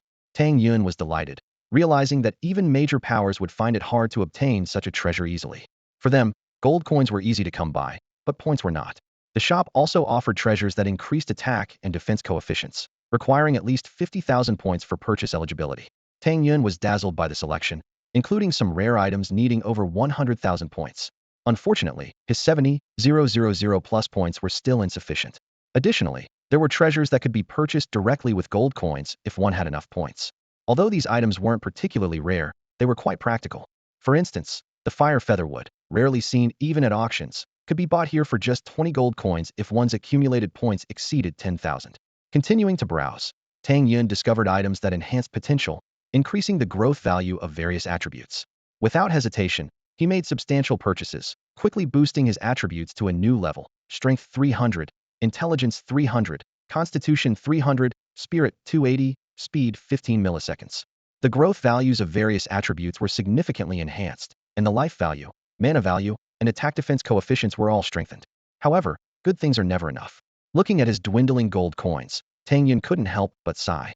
He had thought that over 40,000 gold coins made him wealthy, but spending them proved otherwise. They were far from enough. These treasures had usage limits, and consuming too many of the same type would render them ineffective. Yet, with the variety of attribute-enhancing treasures available, he hadn't reached his limit, but his wallet was nearly empty. Tang Yun calculated that those rare treasures capable of boosting coefficients could only be purchased with points. It seemed he needed to find a way to benefit from the major powers. He recalled a previous exploration task that had earned him 50,000 points from the city lord. Completing follow-up tasks would surely yield even more points. With this in mind, Tang Yun felt eager to try. Although peril lurked around every corner, with his current strength, he should be able to handle it. Reviewing his panel attributes, he found that his capabilities had greatly improved, bolstering his confidence. Tang Yun gazed at his attribute panel, a surge of indescribable ambition rising within him. His Skywalker ID reputation had reached level 11, with his health points surpassing the 16 million mark, and his various attributes were astonishing. His physical attack was nearly 300,000, and his magic attack 260,000, figures that would make even a level 30 boss pale in comparison. His constitution, strength, intelligence, and spirit attributes had all seen significant boosts, further enhanced by his equipment and cultivation methods. Tang Yun felt the surging power within him, as if he could command the elements and reshape the land. Moreover, he possessed unique talents and elemental affinities. His singular talent, Infinite Treasure Drop, combined with a high elemental affinity of 40 for fire and 20 for water, gave him a significant advantage in battles. Tang Yun's skill set was equally impressive. Skills like Dark Soul Slash, Heavenly Fire Him, and Devour Shield had reached their peak, and the four-symbol sword formation had attained a minor level of mastery. These powerful skills offered him a diverse array of combat options. Feeling the leap in his strength, Tang Yun decided to take immediate action. He quickly logged out, allowing the virtual world's immense power to flow into him. Though this power was incredibly strong, his body, tempered through numerous trials, was able to handle it with ease. After taking care of his real-world tasks, Tang Yun logged back into the game. This time, his sights were set on the Netherworld Gorge. With his awakened physical prowess achieving a qualitative leap, even days of continuous gameplay wouldn't affect his condition. As long as he didn't fall in battle, he could maintain his peak combat effectiveness. With confidence and anticipation, Tang Yun strode toward the Netherworld Gorge, ready to embrace new challenges and opportunities. In Yuanyang City, a small town under the control of Tianyu University, the atmosphere was electric. Around the teleportation array, the crowd held their breath in anticipation. A majestic middle-aged man gradually appeared as the light flickered. "Welcome, Elder Qingfeng," Shi Zheng shouted, his voice brimming with excitement. The crowd erupted instantly. "An elder? It's really an elder. Senior Shi Zheng has brought an elder. Is he here to deal with Tietian? A third-tier elder for Tietian? That's quite an honor." The discussions were endless, and Xiao Exine stood aside, dumbfounded. She hadn't expected Shi Zheng to keep such a monumental action from them. "Welcome, Elder Qingfeng." The crowd regained their composure and shouted in unison. This scene attracted the attention of many players. A level 70 third-tier player. A third-tier player on a first-tier map. What's the plan? I heard Tianyu University suffered a huge loss at the hands of someone named Tietian. Could it be they're here to settle the score? My goodness. A third-tier elder against a first-tier player? Everyone found it unbelievable, and the name Tietian became even more renowned. Qingfeng nodded slightly. Where is he? Shi Zheng quickly replied. He left Jinyang City, heading west. We don't know his exact whereabouts, but we suspect it's the Nether Gorge. Our people don't dare to follow too closely. With Tang Yun's current strength, they wouldn't even have a chance to escape if they were too close. Oh, he's left the city. That simplifies things, Qingfeng mused. Although he had the ability to kill within Jinyang City and leave gracefully, it would inevitably cause some trouble. Now that Tang Yun had left the city, things were much simpler. This was his first task after joining Tianyu, and he was determined to execute it flawlessly. Elder, how about we just wait at Jinyang City? He'll have to return eventually, Shi Zheng suggested. No need. Qingfeng decisively replied. I'll head to the Nether Gorge first. Let him revive from Jinyang City. Then I'll continue the hunt. With that, he vanished like the wind, as if he had never been there. Elder Qingfeng has taken action. I wonder if he will succeed, Xiao Exine murmured. Of course, he will succeed, Shi Zheng said confidently. What could possibly go wrong? Let's follow. With that, he led the group in pursuit. In the Nether Gorge, Tang Yun navigated with ease. In the virtual realm, monsters respawned slowly and were cleared by him. This time, there were hardly any monsters to obstruct him, though the miasma seemed thicker. Reaching the barrier, Tang Yun's health dropped sharply, losing about 200 points per second. He took out a golden token, which emitted a radiant light, causing the barrier in front of him to vanish. Thump! The heartbeat of the fleshy sphere grew stronger. Tang Yun conjured a skeleton ball and hurled it, but the fleshy sphere emitted a black light, directly absorbing the skeleton ball infused with 5 elements. Huh, Tang Yun uttered in surprise. Swish, a black skeleton ball was spat out by the fleshy sphere, targeting Tang Yun. Bone shield. Tang Yun hastily raised a bone shield, barely blocking the attack. He had only encountered such a scenario with that she-demon. Purple lightning ray. Tang Yun attacked again, a ray piercing through the fleshy sphere. Whoosh! Suddenly, the fleshy sphere emitted a black ray. Its speed was so fast, it was almost impossible to react. Spatial jump. Tang Yun had no choice but to use his spatial skill to evade. Is this thing copying my skills? Tang Yun exclaimed in astonishment. The fleshy sphere had 3 billion health points and a remarkable regeneration rate. The damage Tang Yun inflicted was quickly healed. Moreover, every attack he made was met with a counterattack. Tang Yun adjusted his strategy, opting to use basic attacks instead of skills. Whoosh whoosh. Arrows from his basic attacks flew towards the fleshy sphere. Tang Yun swung his sword at the massive flesh ball, but initially, it seemed to have no effect. Suddenly, the surface of the flesh ball caved in, and a sharp burst of sword energy shot out. Clang! Tang Yun quickly parried with his sword, thinking to himself, this creature reacts too quickly. I need to end this fast. After several attempts, Tang Yun discovered the flesh ball's characteristic: the stronger his attack, the fiercer its counterattack. This posed a serious challenge to his combat strategy. Fire Serpent Dance. Tang Yun launched an offensive, dealing nearly 3 million damage per second. Following that, the Dark Soul Devour Slash unleashed tens of millions of damage. The flesh ball reacted swiftly, expelling a giant black serpent from within. Space Leap. Tang Yun evaded the first wave of attacks, only to find the subsequent Dark Soul Devour Slash unavoidable. Devouring Shield. The shield with nearly 7 million defense shattered instantly, and 4 million damage hit him directly. Although the Banshee armor reduced the damage by 20, he still lost 3 million health. Fortunately, the Devouring Shield's effect restored 2 million health, leaving him with a net loss of about 1 million life points. From this exchange, Tang Yun devised a strategy: releasing only one attack skill at a time was the safest approach. Although this slowed the depletion of the flesh ball's health, it greatly increased his safety. As the battle wore on, the flesh ball's health finally dropped to around 100 million. Almost there, Tang Yun thought with excitement, anticipating that the reward for defeating this special creature would surpass that of a regular boss. At that moment, an unexpected voice interrupted his thoughts. In the naturally fortified Nether Canyon, ordinary players couldn't possibly intrude. Turning around, Tang Yun saw a middle-aged man in black armor observing HEMA level 70, Tier 3 powerhouse. Who are you? Tang Yun asked with a frown. Tianyu University, Qingfeng, the man replied coldly. Tang Yun's heart sank. He hadn't expected Tianyu University to break the game's rules by sending a Tier 3 expert to deal with him. Although the game explicitly prohibited higher-tier players from attacking lower-tier ones, both Longhua University and Tianyu University considered his intrusion a violation of the agreement. Once I've reduced you to level 1, we can have a proper talk, Qingfeng declared, as a roaring wind Dragona Tier 3 skill charged at Tang Yun. In the face of this deadly strike, Tang Yun hurriedly employed Space Leap to barely dodge it. Qingfeng snorted, sending a sweeping wind blade with his sword. In a critical moment, Tang Yun used Polar Star Flash, cleverly positioning himself behind the flesh ball. The wind blade was absorbed by the flesh ball and then rebounded, catching Qingfeng off guard and forcing him to take his own attack. What? This creature? Qingfeng frowned. In that case, I'll kill this creature first. With that, Qingfeng unleashed a fierce sword technique. The giant sword descended from the sky, and the flesh ball, unable to withstand it, exploded, revealing a massive, blood-red heart inside. Thump, thump, thump. Tang Yun felt his heart pounding more fiercely, his blood surging, leaving him dizzy and lightheaded. Once again, Qingfeng made his move, and the once crimson heart turned pitch black in an instant, as if it could devour everything. This time, Qingfeng's skills were completely absorbed by the heart, with no backlash. Qingfeng was puzzled, and Tang Yun remained on high alert. Suddenly, the pitch-black heart started to pulsate wildly, growing larger with each beat. An immense force knocked Tang Yun away, but it didn't harm him, it merely expelled him. Qingfeng, on the other hand, was flung into an unknown place by this force. The heart rapidly expanded, soon growing as massive as a mountain, engulfing everything around it. After an indeterminate amount of time, a tearing sound emanated from the heart, and a colossal creature emerged. It was a giant dragon, its size spanning several valleys. Its body was covered in pitch-black scales, and its eyes burned like black orbs with ghostly fire. Sharp bone spines protruded from its back, and its thick tail ended in a fork, resembling 2 enormous scythes.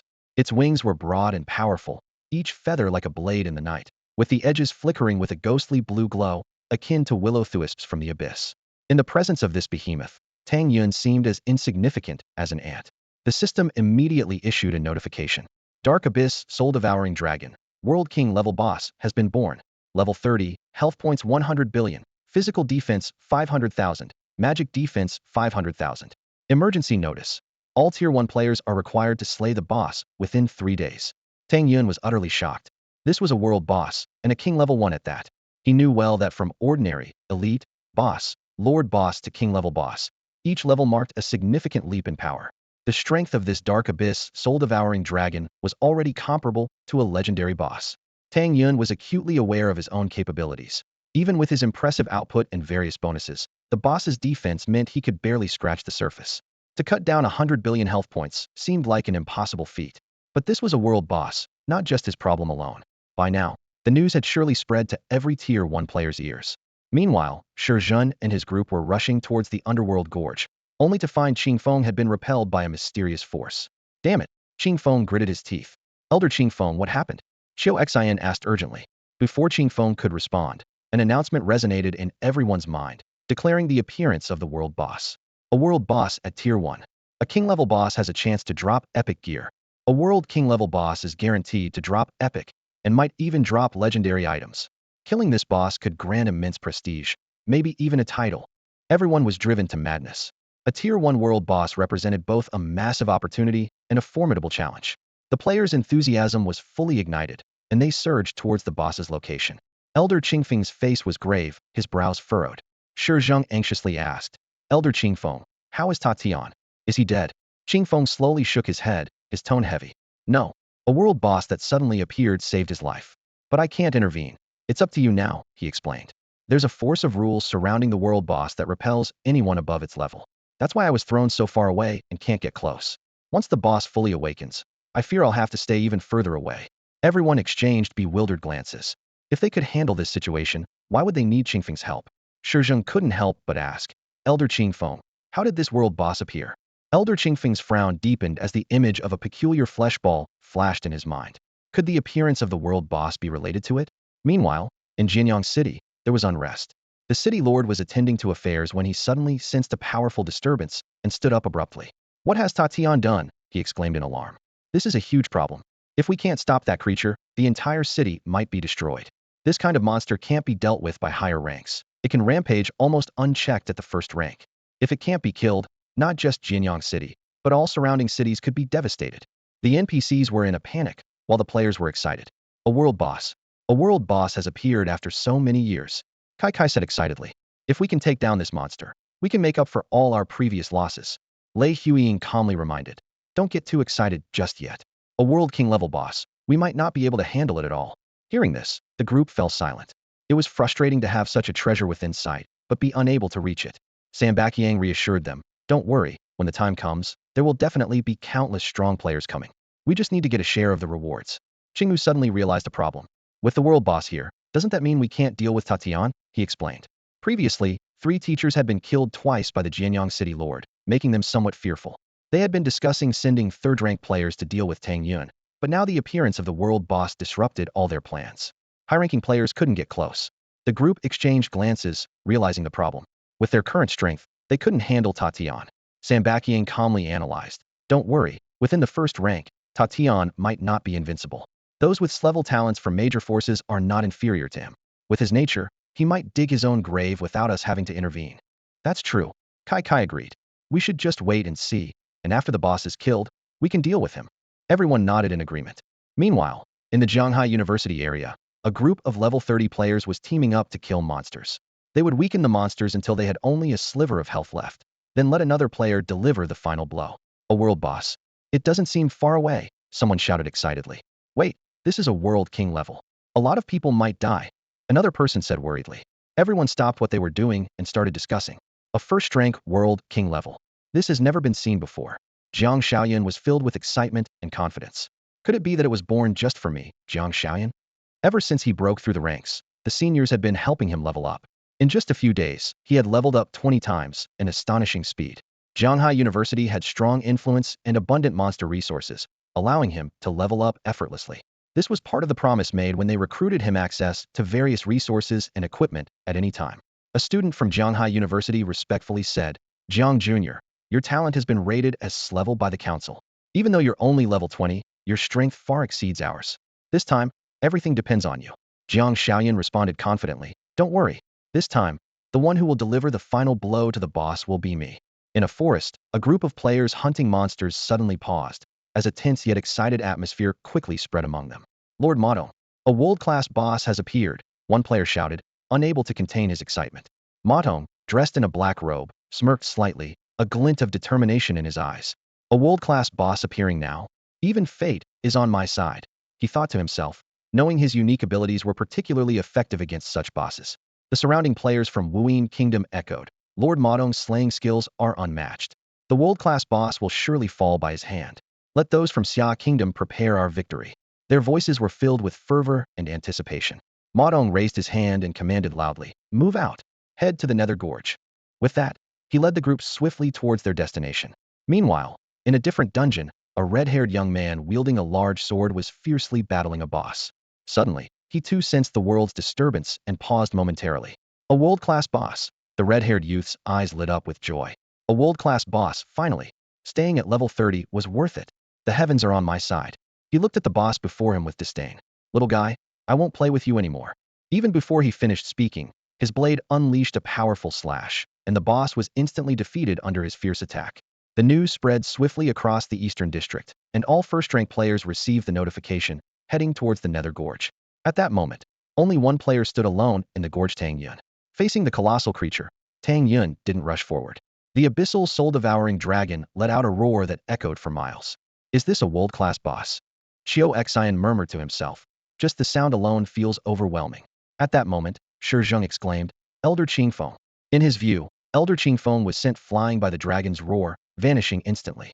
The Tianyu players were abuzz. The world boss is awakening, and high-level players can't appear. It's all up to us now. Damn, can we even stand a chance? It's tough. We'll have to wait for reinforcements. Hope they arrive soon. Meanwhile, Tang Yun turned decisively and left amidst the earth-shaking roar. The abyssal soul-devouring dragon seemed to notice this little ant, but did not pursue, as it was still gathering strength after its arrival.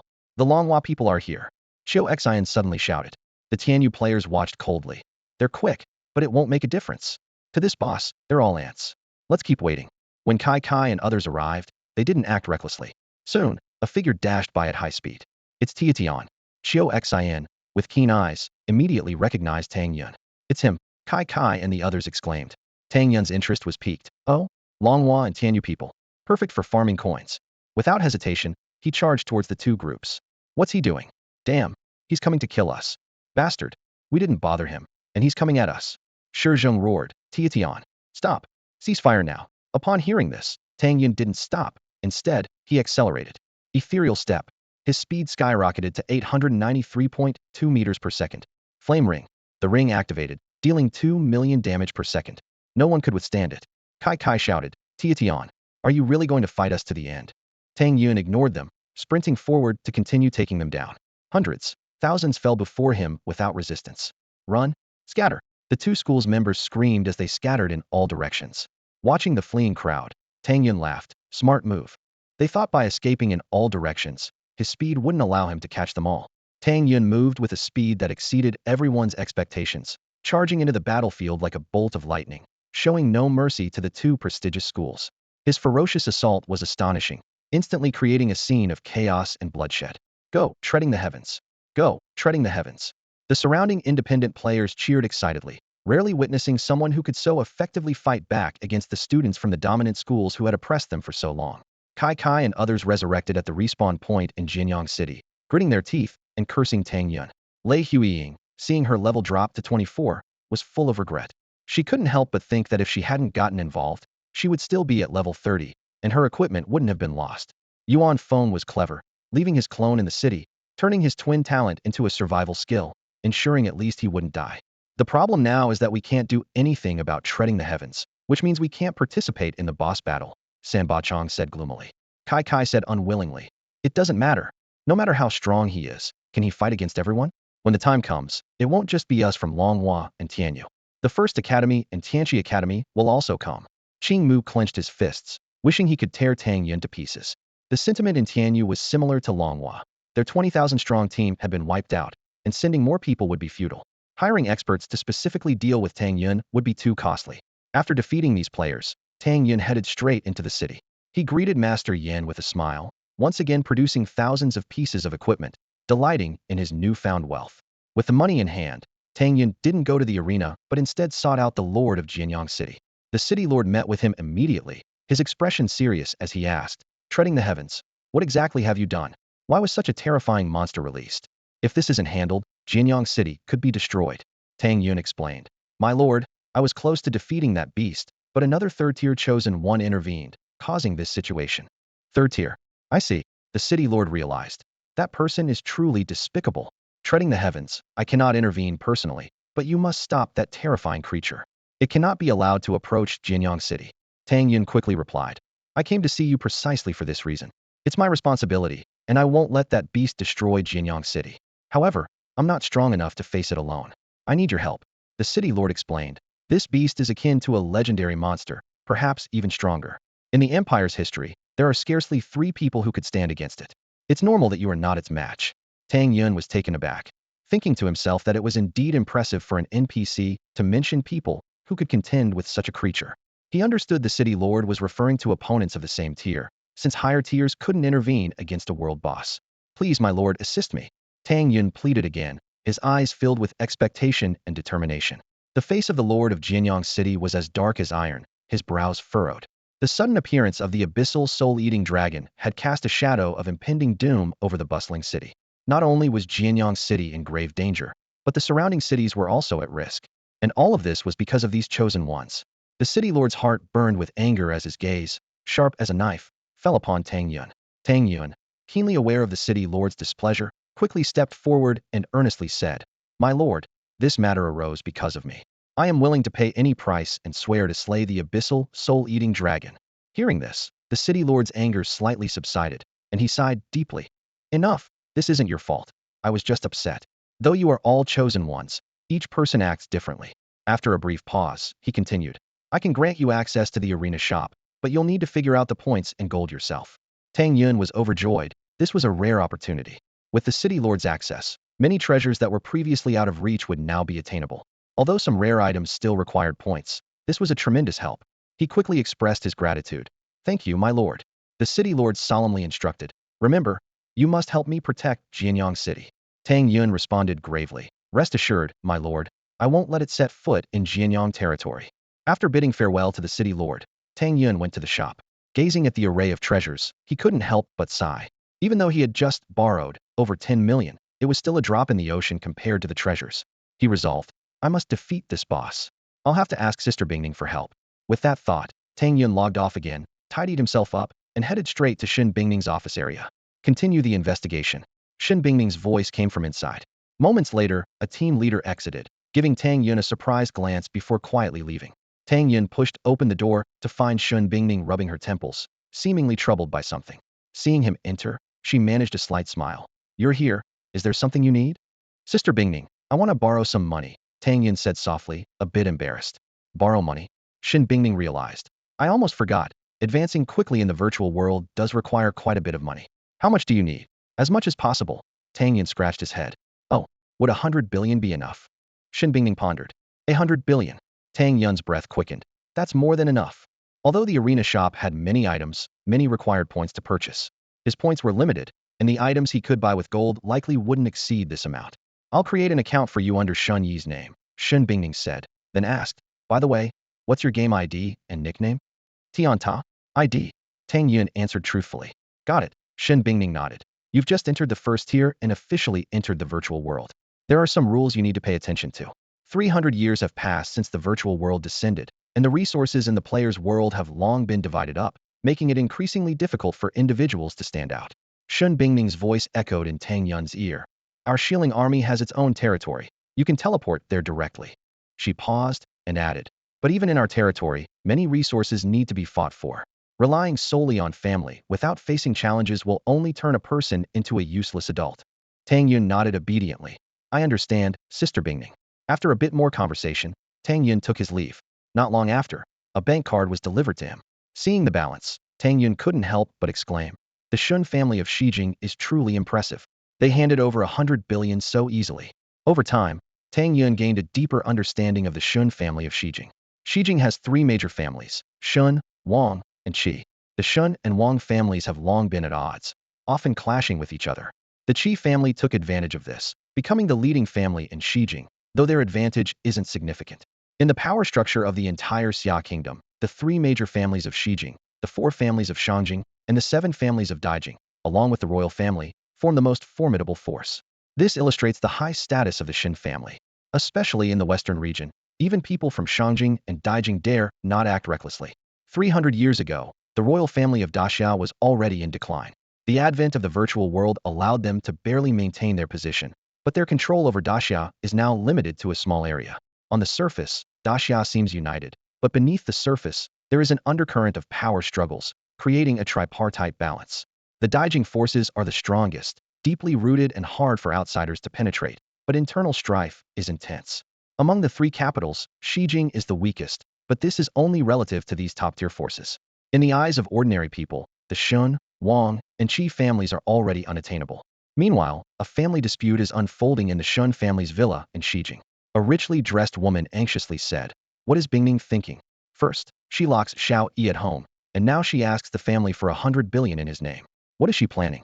The man beside her, clearly the head of the Shin family, responded sternly, "Humph, Xiao Yi is spoiled by you, which is why he's so unruly. Keeping him locked up is the right thing to do. Bingning is not wrong. As for that money, it's a trivial matter, nothing to question." The woman said with concern, "I'm just worried about the child being cooped up at home every day. With his personality, I'm afraid he'll be stifled." The man impatiently interrupted her. "If he can't endure this little hardship, what use will he be in the future? You're not allowed to see him again. Let him reflect properly. He should learn from Bingning. When he can finally listen to reason, we'll send him to the military camp for proper training." With that, the man stormed off. In a small house, a gaunt young man was venting his frustration.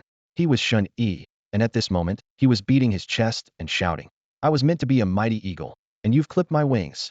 Shen Zhao? Shen Bingning, I hate you." But then he suddenly changed his tone. "Boo-hoo, I was wrong. I don't hate you. Please let me out. I don't want to be alone." His emotions shifted rapidly, and he gritted his teeth, saying, "I swear, the name of Shun Yi will be renowned throughout the world, and when that day comes, I'll lock all of you up." Yet the next moment, he began to cry again. "Boo-hoo. Dad, sis, don't treat me like this." Shun Yi's face was full of agony as he clutched his hair, feeling on the brink of collapse. Finally, he gritted his teeth and said, "Damn it, you forced my hand. People of the virtual world, prepare to meet your demon king." With that, he could only enter the game world he had initially resisted.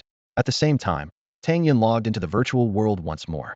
In the gladiator store, Tang Yun, leveraging his status as the city lord, had the privilege to purchase any item.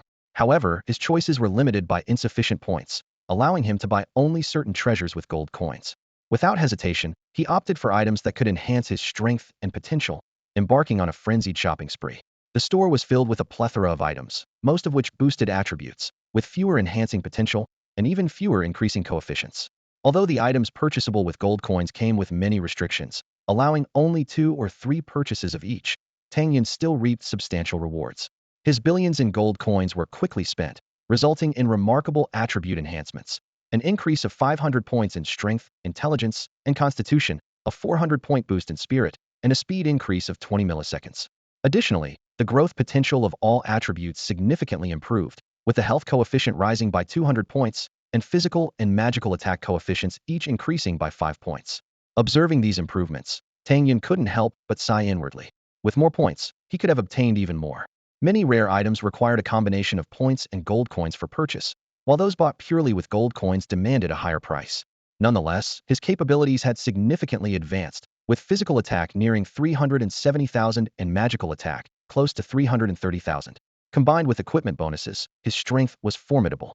Although this power was still somewhat inadequate to face the abyssal devourer dragon, Tang Yun had a strategy in mind. He planned to let other powerful players first weaken the boss, then seize the opportunity to deliver the fatal blow. After all, such world bosses not only offered rich loot, but also granted additional rewards to the one landing the final strike. With this plan, Tang Yun headed towards the Nether Canyon. The canyon was bustling, filled with elite players from various major forces, while solo players had long been pushed out. The most formidable forces were the top academies and their affiliated groups, making even first-rate institutions like Tang Yun University seem overshadowed. Within the crowd, a minor altercation caught attention.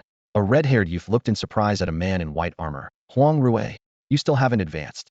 Huang Rui scoffed in response. Lu Zixuan, you haven't advanced either, so why should I? This scene sparked discussions among the surrounding players. Wow, Huang Rui and Lu Zixuan are both here. They're said to be top-tier level talents, long past level 30, yet they've never advanced. One's from the First Academy, the other from the Apocalypse Academy. They've never gotten along. With them here, do other schools even stand a chance? Don't say that. I heard Zhanghai University recruited a student with S-level talent this time. What? Another S-level talent? The crowd buzzed with chatter.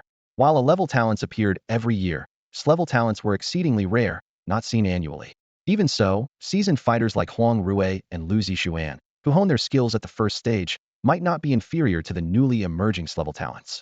As Tang Yun approached the vicinity of the Nether Canyon, a rough glance revealed at least tens of thousands gathered there. These were the cream of the crop, far surpassing those from Longhua University. At this moment, members of Longhua University could only linger on the periphery. Suddenly, Lei Huiying exclaimed, "It's him! Treading heaven is here." Hearing this, Tang Yun looked over, locking eyes with Lei Huiying, a slight smile playing at his lips.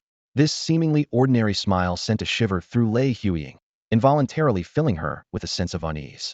Kai Kai said coldly, "What are we afraid of him for? There are so many people here. Does he really think he can take us on?" As soon as she finished speaking, the crowd from Tang Yun University also spotted Tang Yun. Shi Zhang's face darkened, and he shouted sternly, "Tang Yun, you dare to show up here?" Tang Yun sneered fearlessly. "Why wouldn't I dare?" His presence caught the attention of those around. The crowd began whispering, "Hey, what's happening over there? Looks like it's Tang Yun University." Tang Yun University seems to have a grudge against that guy. Who is this guy? Tang Yun? Which school is he from? Never heard of him. Seeing this, Shi Zhang seized the opportunity to call out loudly, "Everyone! This person has violated the rules, causing trouble on Tang Yun University's turf and has killed many of our people. He also attacked Longhua University. I urge everyone to join forces and drive him out." His words immediately caused an uproar among the crowd. What? Offending both Tianyu and Longhua? This guy is bold. He's definitely broken the rules. Doesn't look like he's from any major faction. Let's drive him away. What right does he have to be here? At this moment, Tang Yun had become the center of attention. Even Huang Rui and Lu Zixuan were drawn to the commotion and started asking those around them about the situation. A petite female player, Li Rui, quickly stepped forward, excitedly reporting to Huang Rui, "Boss Huang, I know. I've investigated. This guy is Tang Yun. He single-handedly killed over 20,000 people from Longhua and Tianyu, and they were all above level 20. Huang Rui and Lu Zixuan looked at Tang Yun with skepticism. Huang Rui questioned, "Killed over 20,000 people?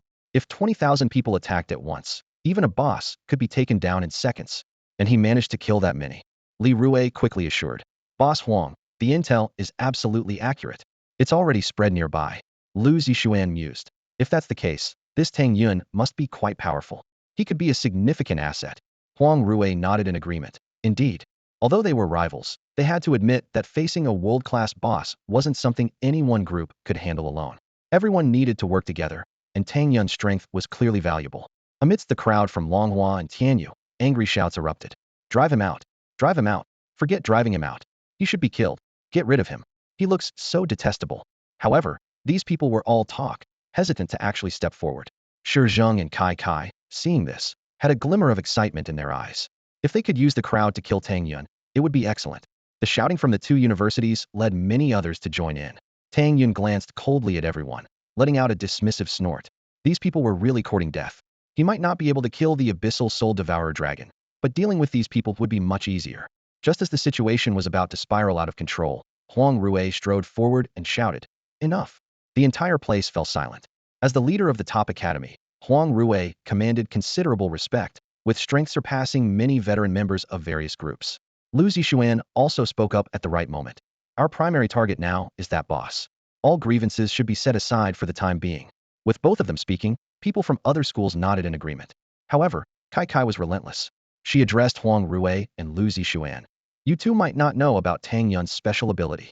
Huang Rui raised an eyebrow, genuinely curious. "What is it?" Lu Zixuan also inquired, "What ability?" Kai Kai loudly revealed, "This person's ability is that killing players increases his experience, and he always gets their equipment. He is the enemy of all players." This revelation was like a bomb exploding in the crowd. Everyone was shocked, looking at each other in disbelief. What? Killing players increases his experience. He always gets our equipment? A chill ran through the players present. After all, in their eyes, killing monsters to level up was normal. But now someone was using them to level up. Who was the player, and who was the monster? This question plunged everyone into fear and confusion. Killing players to gain experience? Huang Rui and Lu Zixuan exchanged glances, their shock evident. Such an unheard-of ability set off alarm bells in their minds. Both instinctively turned their gaze towards Tang Yun, who remained calm and composed despite being surrounded by the crowd. If killing us means leveling up, that's a disaster, someone exclaimed, their voice filled with unease and anger. Doesn't that mean we have to be on guard against him all the time? He might ambush us any second, another person chimed in. Who cares about the logic? Just kill him back to level 1, someone suggested decisively. Right? Such an ability shouldn't exist at all. The crowd was incensed, their outrage palpable. In the face of their accusations, Tang Yun sneered arrogantly. Kill me? You're welcome to try. His arrogant words instantly fueled the crowd's fury. Arrogant. Get him. So cocky. He must die. You worthless scum. How dare you act so high and mighty? The angry shouts rose one after another. It was important to note that most of those gathered here were skilled players. Even someone like Kai Kai was considered on the lower end of the skill spectrum here. Suddenly, a loud shout pierced the air. Giant split fireball. A player hurled a massive fireball, which split into 5 and hurtled towards Tang Yun. Humph, courting death. Tang Yun snorted, reacting swiftly. Skull ball, he commanded, sending a skull-shaped ball flying towards the opponent with incredible speed. Simultaneously, Tang Yun nimbly dodged several incoming fireballs. The system's voice abruptly announced the first attacker had been instantly killed. What nerve!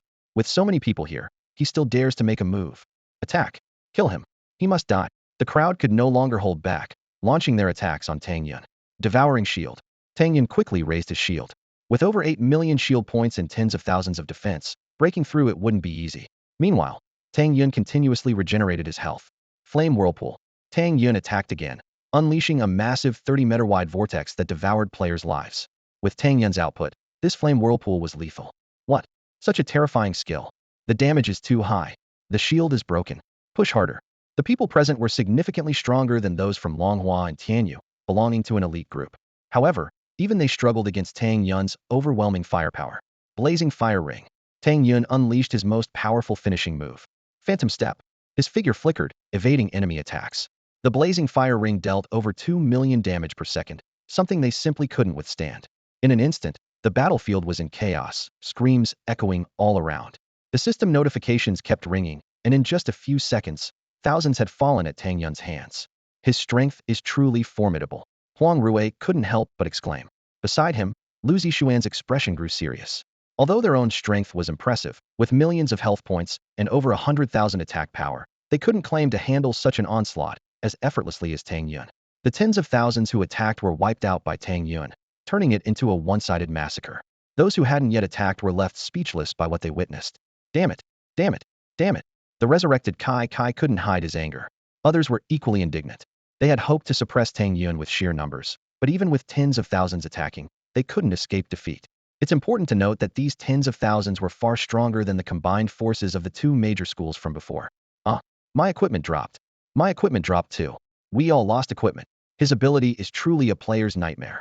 The resurrected players were horrified to find that each had lost a piece of equipment. What's going on? Are we the only ones who attacked? Damn it. We've been screwed over by Tianyu and Longhua. Exactly. They only lost a few people, and their levels were already low, so losing a level doesn't hurt. The crowd began to turn their blame on the players from Longhua and Tianyu. The players from Longhua and Tianyu winced at these accusations. Their lower levels were a result of being repeatedly killed by Tang Yun, especially the players from Longhua, who had suffered the most. Many people have already died 6 times. The situation is dire, as the terrifying figure strikes again. Players who chose to respawn nearby were horrified to see a fiery figure descending like the Grim Reaper. In an instant, wails echoed all around. Tens of thousands were like mere blades of grass before this formidable foe, as a raging ring of fire harvested lives, leaving nothing in its wake. After experiencing death twice, the survivors finally wised up.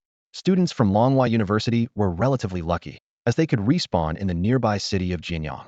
But others weren't so fortunate, having to pay a hefty price to respawn in their own cities and return. The outcome for most of the tens of thousands who took action was tragic. The surrounding players, who were initially eager to join the fray, were utterly terrified by this scene, and many didn't dare to get involved. When they saw Tang Yun approaching, quite a few were on edge, barely daring to breathe. Fortunately, Tang Yun wasn't one to kill indiscriminately. Despite his formidable strength, he adhered to his principles. He knew that random killings would make him an enemy of all players, and no amount of power could sustain him then. However, at this moment, he had nothing to fear, for in this first-tier world, who could truly threaten him? Everyone exchanged glances, none expecting Tang Yun to be so ruthless. Some whispered among themselves, "Damn, this guy is intense. Good thing we didn't act rashly." Yeah, what do the grudges between Longhua and Tianyu have to do with us? Those who were swayed were really foolish. These people paid a heavy price for their stupidity. This Tian is practically a monster, could easily be the main force against a boss. At that moment, Huang Rui and Lu Zixuan stepped forward together. Huang Rui spoke first. "Tian, we won't interfere in your grievances with Longhua and Tianyu. But right now, the most important thing is to take down this boss. I hope everyone can work together. What do you think?" Although he didn't know Tang Yun, the first mark before his name indicated he was from the top academy. If even Tianyu deployed third-tier experts against him, the first academy, with its multitude of experts, was not something he could challenge at this time. Tang Yun nodded in agreement. Taking down the boss is indeed the priority. If it weren't for the relentless pressure from Longhua and Tianyu, I wouldn't have acted. Lu Zixuan added, "Leave the issues between Longhua and Tianyu to us. I hope we can all get along peacefully going forward." Tang Yun looked at the two, one from the First Academy and the other from Tianqi Academy, both far surpassing the combined strength of Longhua and Tianyu. With their involvement, Longhua and Tianyu naturally wouldn't dare to cause further trouble. For Tang Yun, the most crucial task now was to defeat the abyss-devouring soul dragon. A first-tier strength was no longer sufficient for future challenges. He needed to prepare for the upcoming second and third-tier battles. With Huang Rui and Lu Zixuan stepping in, Kai Kai and others, despite their unwillingness, could only temporarily stand down. "Move out." With a command, a large group of people marched into the depths of the Netherworld Mountains. They hadn't gone far when they saw a colossal creature sprawled across the winding mountains. "Oh my god, it's huge. This creature really lives up to its reputation, a true world-class king. Ordinary bosses probably don't even register to it. 100 billion health, 500,000 defense. It's insanely powerful." Upon seeing the attributes of the abyss-devouring soul dragon, everyone gasped. Even Huang Rui and Lu Zixuan's expressions turned serious. Huang Rui spoke first. "Brother Titan, the three of us will focus on containing this devouring soul dragon, giving others a chance to deal damage. What do you think?" Tang Yun nodded. Yes. He knew that dealing with a boss of this caliber required someone to draw its aggression. Otherwise, it would be easy to face a total wipeout. His output alone wasn't enough. He needed the collective strength of the group to succeed. As the group deliberated, the abyssal, soul-devouring dragon suddenly awoke. A deep roar reverberated in all directions, enveloping everyone in a terrifying aura of pressure, causing them to tremble uncontrollably. Lu Zixuan frowned and said, "What a terrifying aura. I feel like my movements are affected." Huang Rui nodded gravely. Indeed. Tang Yun observed the situation with a steady gaze. The abyssal, soul-devouring dragon can suppress everyone just with its presence. Everyone's speed is affected. Lu Zixuan quickly analyzed. "Its dual resistance of 500,000 is too high. We must use items to reduce it." Before he finished speaking, someone had already taken out the necessary items. Without items to reduce its defenses, among these tens of thousands of people, few could even break through its defenses, Huang Rui added. But such items that can be stacked are rare and have time limits. One or two won't make much difference against the abyssal, soul-devouring dragon. Boom. The dragon suddenly rose, its massive claws stomping heavily on the ground. The entire world seemed to tremble as spiderweb cracks spread across the earth. Many weaker players perished under this skill, their bodies scattered like fallen leaves. The battle hadn't officially begun, yet there were already significant casualties. Attack! Lu Zixuan charged first with his sword, its blade cutting through the air with a cold gleam. Roar! The dragon let out another furious roar that echoed across the sky. The timid froze in place, their legs turning to jelly. Immediately after, a massive dragon claw came crashing down like a mountain. Caught off guard, Lu Zixuan was struck directly by the claw, sent flying like a kite with a broken string, blood spurting wildly. His health bar dropped by over 1,000,000 in an instant. Boom. The residual force of the colossal claw landed heavily on the ground. A large number of players were crushed into pulp by this single blow, resulting in at least 10,000 deaths. "Terrifying," gasped the crowd, their faces pale with shock. Struggling to his feet, Lu Zixuan was filled with disbelief. The abyssal, soul-devouring dragon took nearly half my health with one hit, and the residual impact killed nearly 10,000. Attack! Lu Zixuan gritted his teeth and charged again, aiming at the dragon's foot with relentless strikes. Meanwhile, other players unleashed their skills and items like a storm. Despite reducing its dual resistance, their skills could only inflict a few hundred points of damage, with some causing only a few dozen.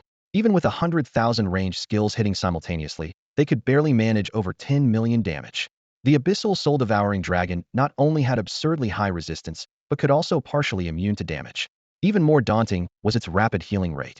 Although not as formidable as the previous fleshball, it was still a force to be reckoned with. The group realized that continuous, relentless output was necessary to win. Roar! Enraged by the loss of health, the dragon flapped its massive wings, stirring up a storm, intent on tearing everyone apart. Lu Zixuan, constantly harassing it beneath its nose, narrowly avoided a fatal blow by skillfully dodging its claw. As the dragon prepared to pursue further, Huang Rui intervened from the other side, diverting its attention. The two coordinated seamlessly, distracting the dragon. It flailed like a clumsy giant, unable to catch the agile humans, venting its fury by pounding the ground. Boom, boom. Under the dragon's ferocious assault, the ground trembled continuously, shaking mountains and earth. Many stumbled, causing chaos in their ranks. Fortunately, this attack did not inflict substantial damage. Roar! The dragon roared to the heavens, spewing forth a jet of ink-black flames. The flames surged like a tide, consuming everything in their path. Although Huang Rui and Lu Zixuan couldn't fully evade, their high attributes allowed them to withstand the attack. Other players weren't as fortunate, with another 10,000 perishing, reduced to ashes. However, the fallen players soon regrouped.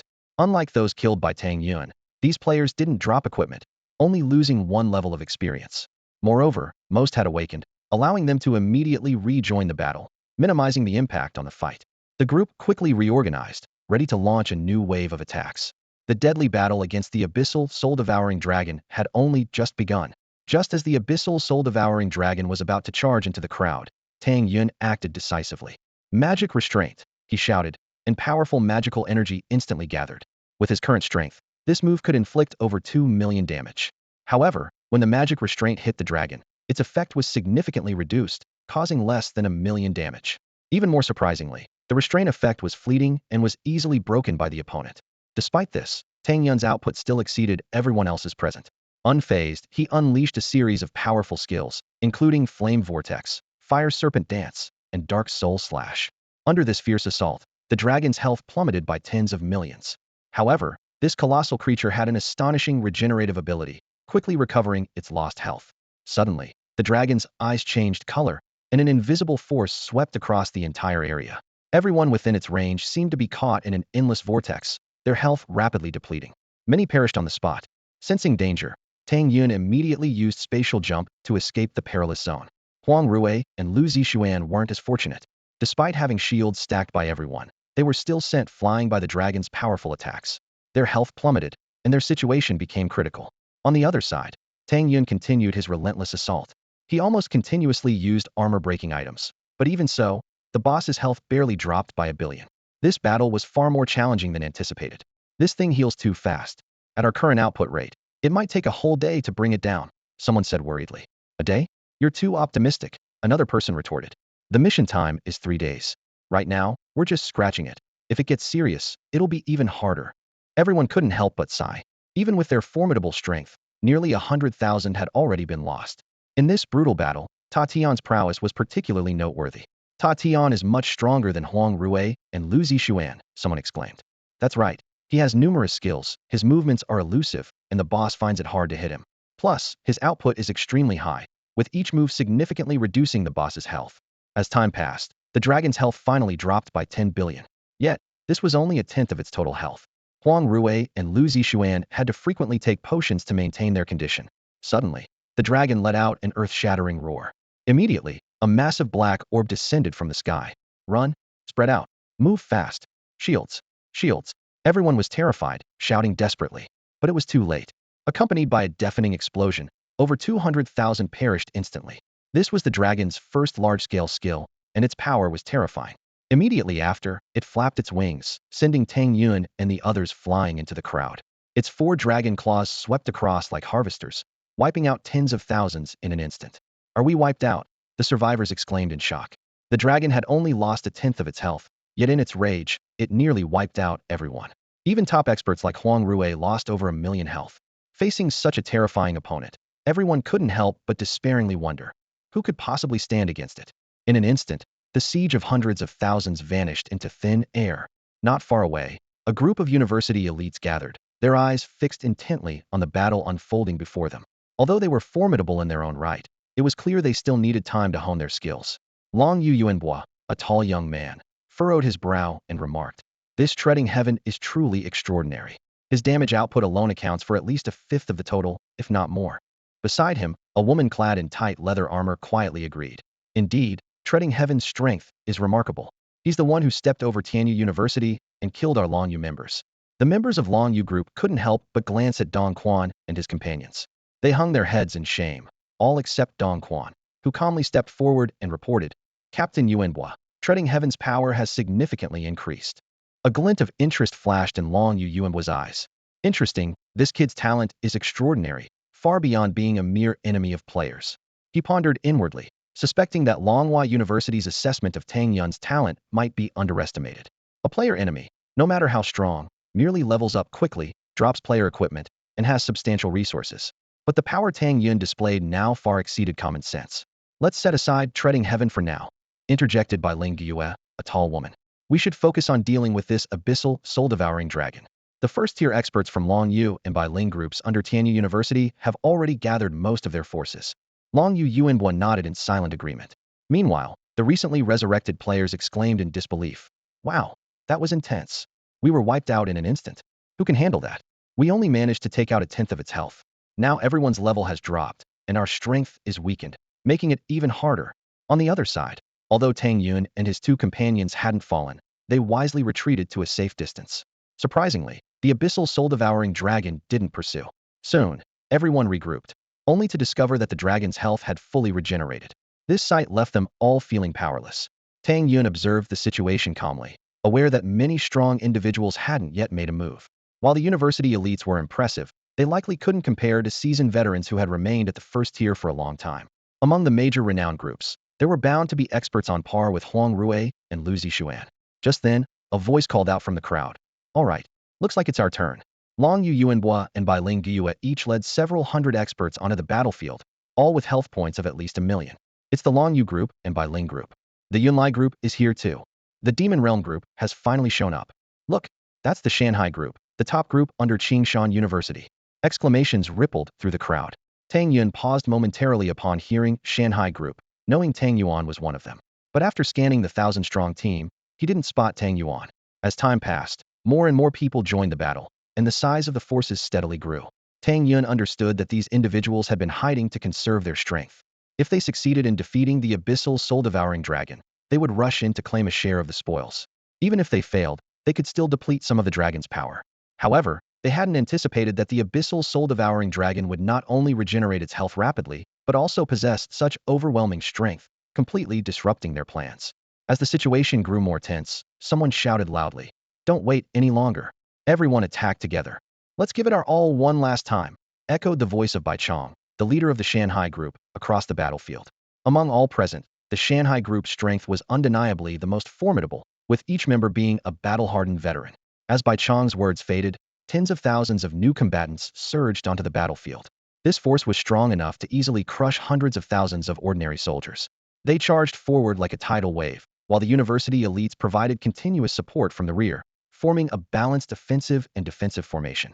Each wave of attacks dealt an impressive tens of millions of damage, and with the support from the rear, the total output easily surpassed the billion mark. Tang Yun was not to be outdone, freely unleashing a variety of skills and joining many strong fighters in battling the abyssal soul-devouring dragon. Under such a fierce onslaught, the abyssal soul-devouring dragon seemed to struggle. Its health plummeted 10 billion, 20 billion, and soon it broke through the 100 billion mark. However, this colossal beast did not concede defeat and released another powerful skill. With previous experience, many successfully evaded this deadly strike. Even those who were hit did not perish instantly as before. Tang Yun persistently perched atop the dragon's head, relentlessly attacking. Meanwhile, tens of thousands were scattered across the soul-devouring dragon's body, continuously launching assaults. Despite the dragon's formidable power, its health was depleting rapidly due to various limiting and weakening items. In the early stages of the game, such a monster would have been challenging to deal with. But now the situation was vastly different, as many members of major forces were equipped with top-tier gear and items. More importantly, Tang Yun occupied the dragon's head alone, drawing most of the dragon's attention. Unbeknownst to them, the abyssal soul-devouring dragon's health had already dropped by 900 billion, leaving only the last tenth. "Everyone, push harder." Bai Chong, Yuan Bo, and others shouted to boost morale. Their strength was equally exceptional, always charging at the forefront. Their teams continuously shielded them, preventing the dragon from killing them instantly. Of course, apart from these top-tier fighters, others had more or less died once. After all, not everyone could withstand the dragon's fierce attacks. Only 10 billion left. The dawn of victory was in sight for everyone. 2 billion. All eyes were glued to the dragon's dwindling health. Come on. The battlefield resounded with shouts of encouragement. 1 billion. 50 million. 10 million. As the dragon's health was about to hit rock bottom, the rhythm of attacks slowed down uniformly. Tang Yun knew well that everyone was preparing to seize the final blow. Yet, he secretly wondered if it could really be that simple. Just as Tang Yun was fully focused on attacking the abyssal, soul-devouring dragon, a dangerous aura suddenly emanated from behind. Long Yu Yuan Bo seized the opportunity to launch a sneak attack, joined by Long Yu and members of the Bai Ling group. It was clear they had meticulously planned for this moment. Unable to evade, Tang Yun quickly deployed his bone shield and mystic ice shield. Though not as powerful as the Devourer's shield, they were sufficient to block a significant portion of the damage. Simultaneously, he used Phantom Step, dramatically increasing his speed and successfully dodging most of the attacks. Nether Invasion. Tang Yun instantly controlled Long Yu Yuan Bo, forcing him to attack his own allies, disrupting their rhythm. He then swiftly escaped the encirclement, as the abyssal soul-devouring dragon was still poised to strike, with any misstep potentially costing a precious life. No need to chase. Long Yu Yuan Bo ordered in a deep voice after recovering. From a distance, Kai Kai and others couldn't help but applaud at the sight, while Huang Rui and Lu Zixuan merely glanced over indifferently, their sole focus being the pursuit of the final strike, an obsession that led to many deaths. In this critical moment, a group from Demon Eye seemed to appear out of nowhere, charging into the battlefield. Even the heavens favor me. Demon Eye, Soul Devour. Their sudden entry once again shifted the battle's dynamics. What? It was stolen. Everyone gasped, shock written all over their faces. They couldn't believe what they were seeing. They had thought the final blow belonged to Modong, but the abyssal soul-devouring dragon showed no reaction and dropped no items. As experienced players, they quickly realized that things were not as simple as they seemed. Just then, a deafening dragon roar echoed through the sky, with sound waves sweeping across the battlefield like a tangible force. The nearest players were instantly torn apart, their lives extinguished, while those further away were sent flying, left in a sorry state. The abyssal soul-devouring dragon unfurled its massive wings, blocking out the sun, and spewed out a torrent of flames. In an instant, the entire battlefield turned into a sea of fire, with few players able to survive the inferno-like assault.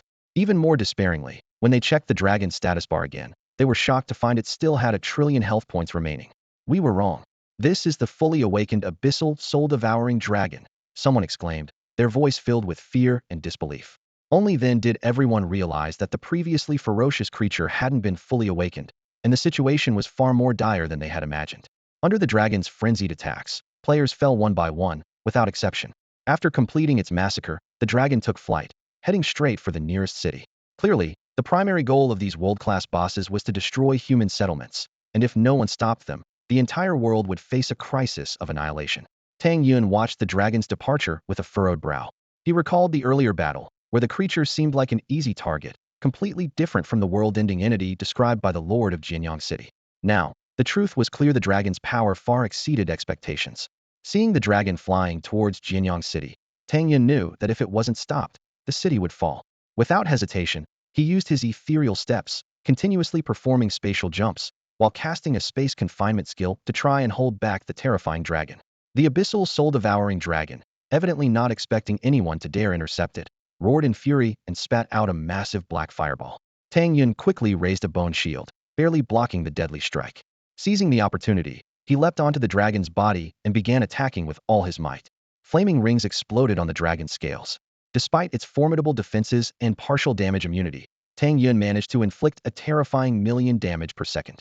However, given the dragon's high regeneration ability, such output would require at least 10,000 seconds to kill it, making this a prolonged battle.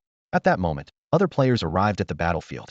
They marveled at Tang Yun's prowess, realizing that he alone couldn't achieve victory. They all used various items, attempting to force the high-flying dragon down to a lower altitude. Through their combined efforts, the dragon was forced to lower its flight, letting out unwilling roars. Tang Yun, like a persistent fly, clung to the dragon's body, continuing his relentless assault. Modong stood at a distance, cursing his misjudgment. He had thought he seized the opportunity for a fatal strike, only to find the dragon had 2 lives. A player beside him quietly remarked, "Lord Modong, that treading heaven seems to have quite some strength too." Magic Eye looked up to see Tang Yun single-handedly holding back the massive abyssal, soul-devouring dragon, creating an opportunity for the others to attack. This scene stirred a sense of puzzlement in Magic Eye's heart. Tian? Why does that name sound so familiar?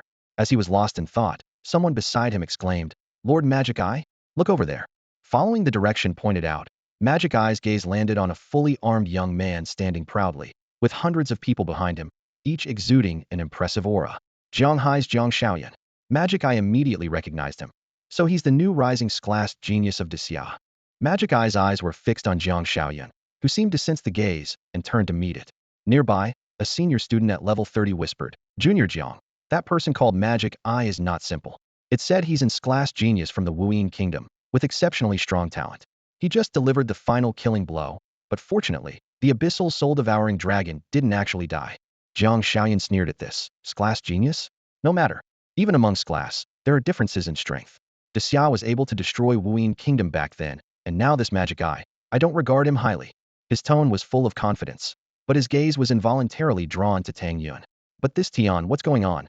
Jiang Shaoyan watched Tang Yun, who was skillfully maneuvering against the abyssal, soul-devouring dragon alone, feeling an indescribable sensation.